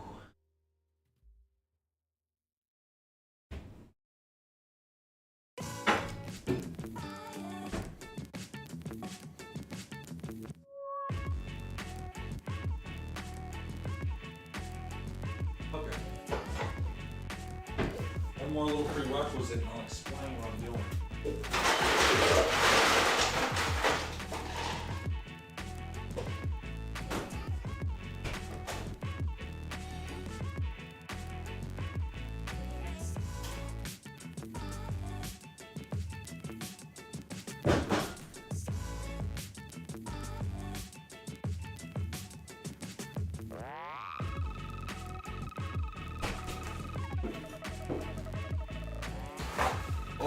Okay. Shit. I had chat up, but I put it away when I was turned on Duolingo. Give me 2 seconds. Oh, the best cooking stream ever. What an amazing chat. Thank you. Falling Water 42069. I really appreciate it. I'm sick. I suck on mobile. There we go.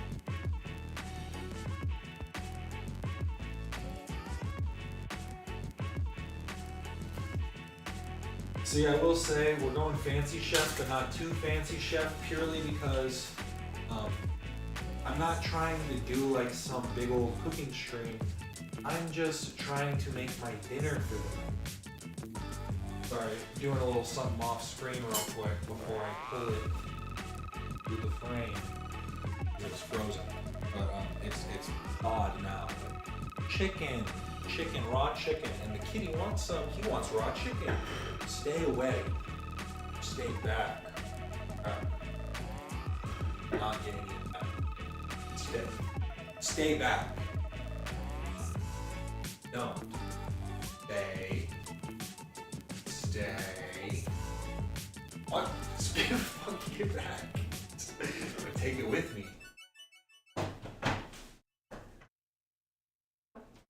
This guy. Okay. So basically, what I'm doing is making dinner.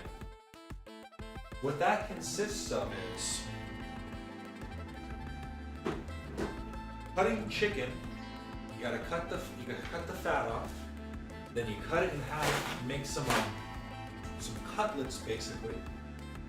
And then what I'm doing that is I am hand searing it for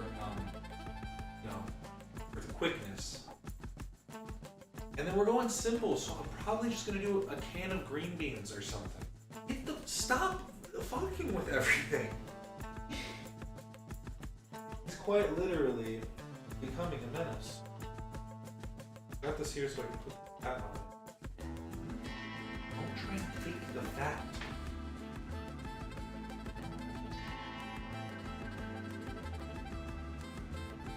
Watch this. I'm usually pretty decent, but watch me completely just cut my hand wide open. What do you guys usually eat for dinner? What are you eating for dinner tonight?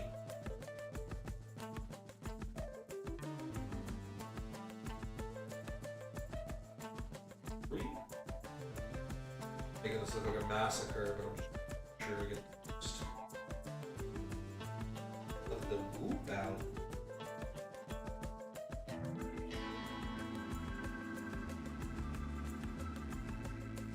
We go. Good. Stay back. Watch. Yeah, you're scared of the knife, huh? That's what works.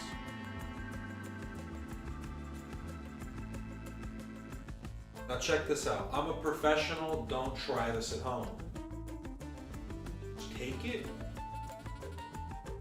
slice it right down the middle. Already almost dropped it, fucked it up. Okay.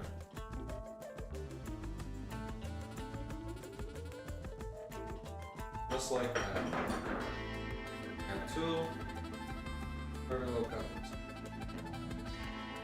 Perfect. A little thick, no, not gonna lie. You get it. Not meant to be perfect. It's meant to be dinner, and it's meant to be made with love, and that's all that matters.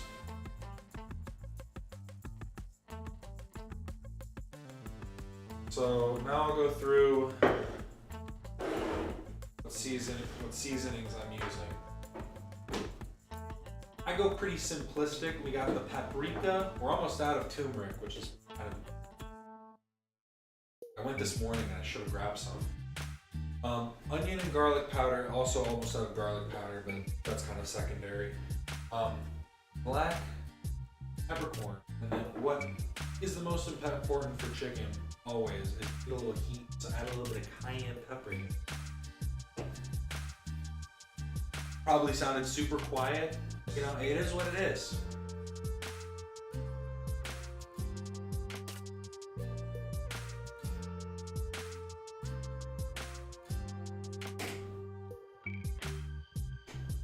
I will say, I'm a bit of a heavy seasoner, so don't come for me when you look at it and you're like, he fucking covered it!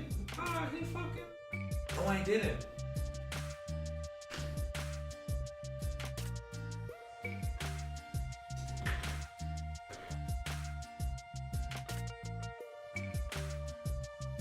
And the way I was always taught, when you're cooking, just fucking play it by ear. Probably tastes pretty good.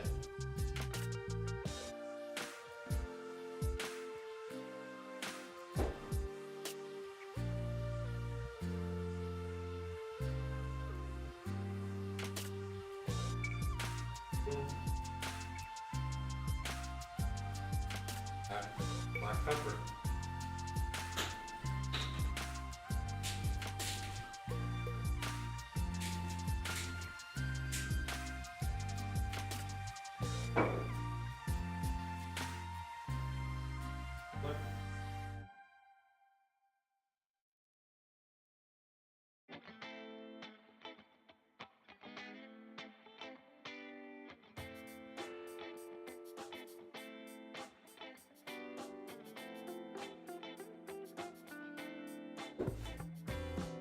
Dude, what are you getting into over there? Dude, it's literally inside the fucking desk. What the fuck? I usually keep my microphone like in a drawer. I like pull out one of the drawers and then put the microphone in it because I just have like an actual wooden desk. He was straight up inside of it. Like inside of the drawer, just fucking around. I don't even know what with. I don't even know what's in there that you can be fucking with. Turmeric's fucking pathetic.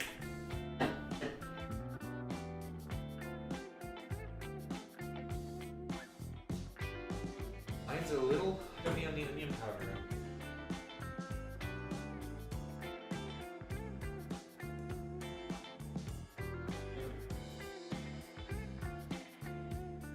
I like a little heat.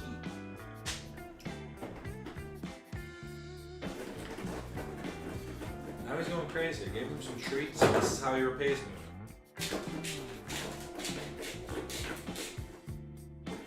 That was a little bit heavy on the pepper, I'm not gonna lie, but...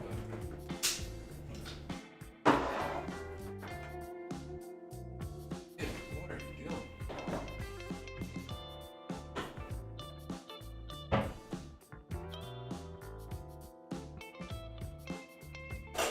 Turn.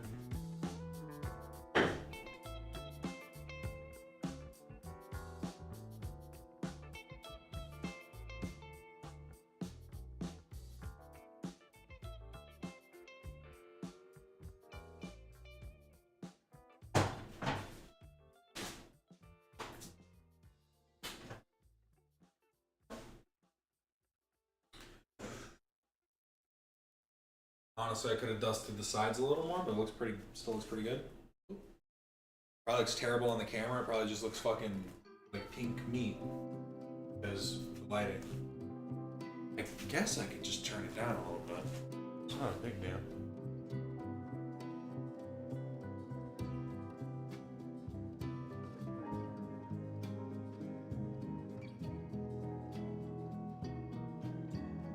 I genuinely don't know. But yeah, there it is. Probably all blown out still.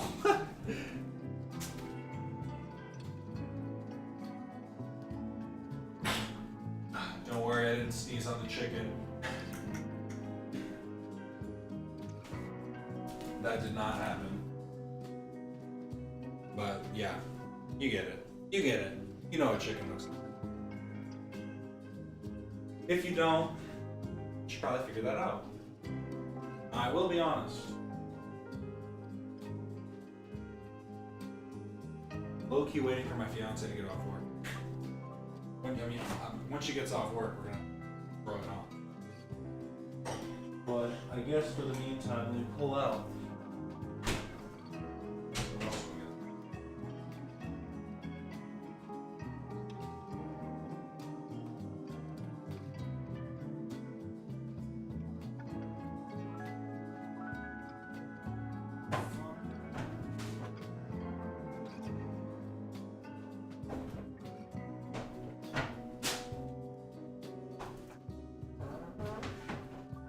Fucking rotten potato in here. Come in. Glad it was at the bottom. Didn't get on all the others. My God.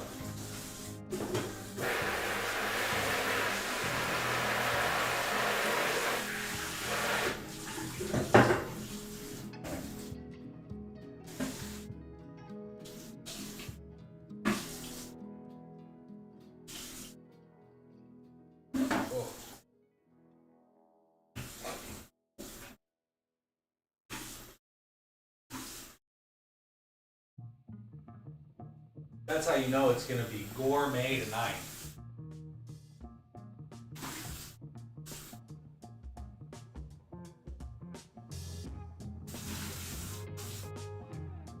Not a good showing, I must say.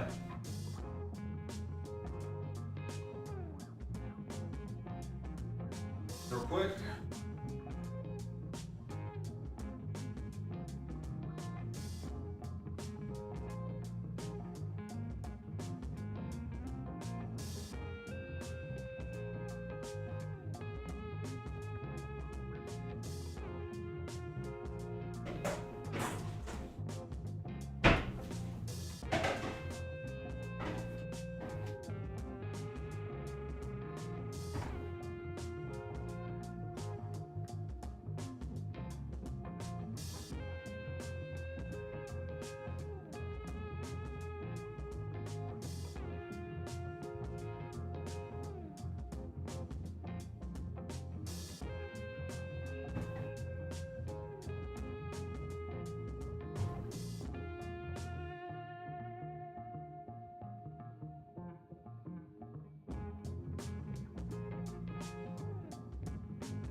I'm really hoping it didn't infect my other potatoes or something.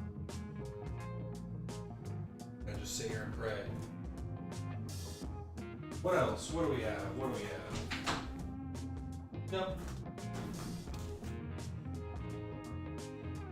We're doing the classic Winco 76-cent can of cut green beans. Good.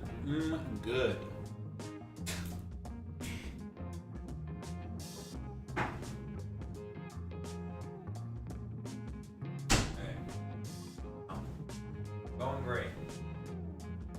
That's truly the beauty of this whole thing.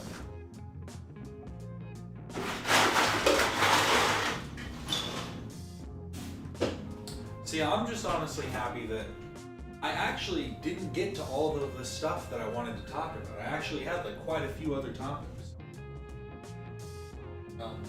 One thing that I want to get into is start talking about aesthetics. Just all the old school different types of aesthetics. I'm sure I've said this a few times on the stream. But aesthetics I find super interesting. Maybe that's what I'll end it off with once I'm done making dinner. I don't want to leave that in there for too long. Let her go.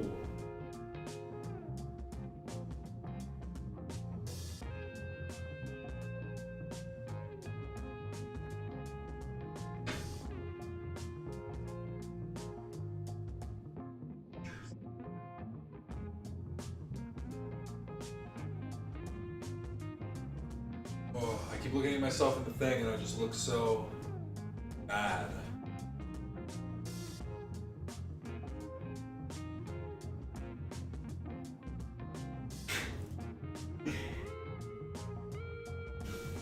I'm sick. I just have such a fucking bad slouch. Oh, it's because I'm tall.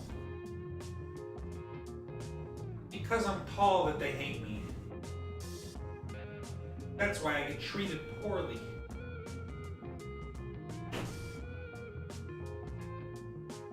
Like, you see what I'm talking about? Like, how the fuck am I supposed to look in the fridge?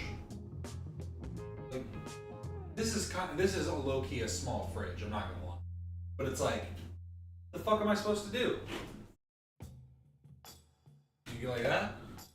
I felt my shoulder pop. What's wrong with me? Oh, okay. Well, thanks for telling me. It really does mean a lot.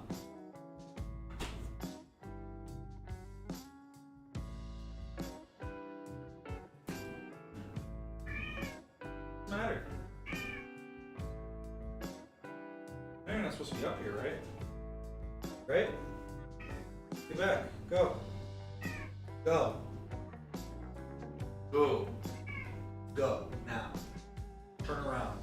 Go. Go. That's what I thought. Sit right there. You're the sous chef. The sous chef has his spot.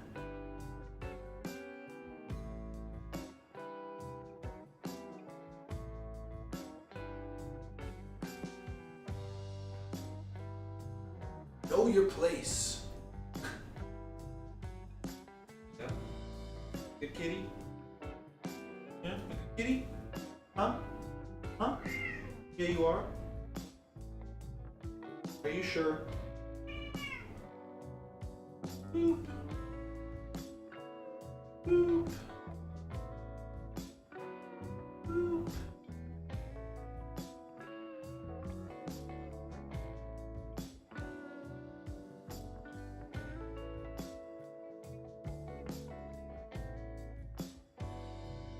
I really need to change this in just a second too.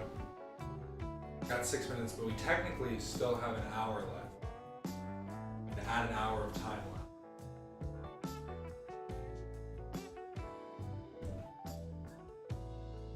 Goosh, goosh, goosh, goosh. Goosh, goosh, goosh.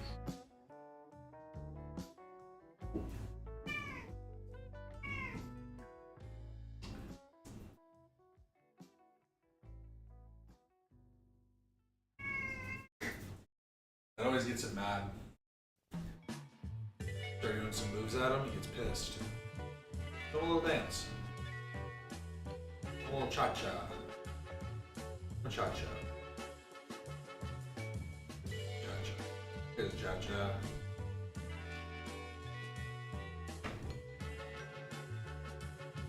Why do you act with a heart full of hatred?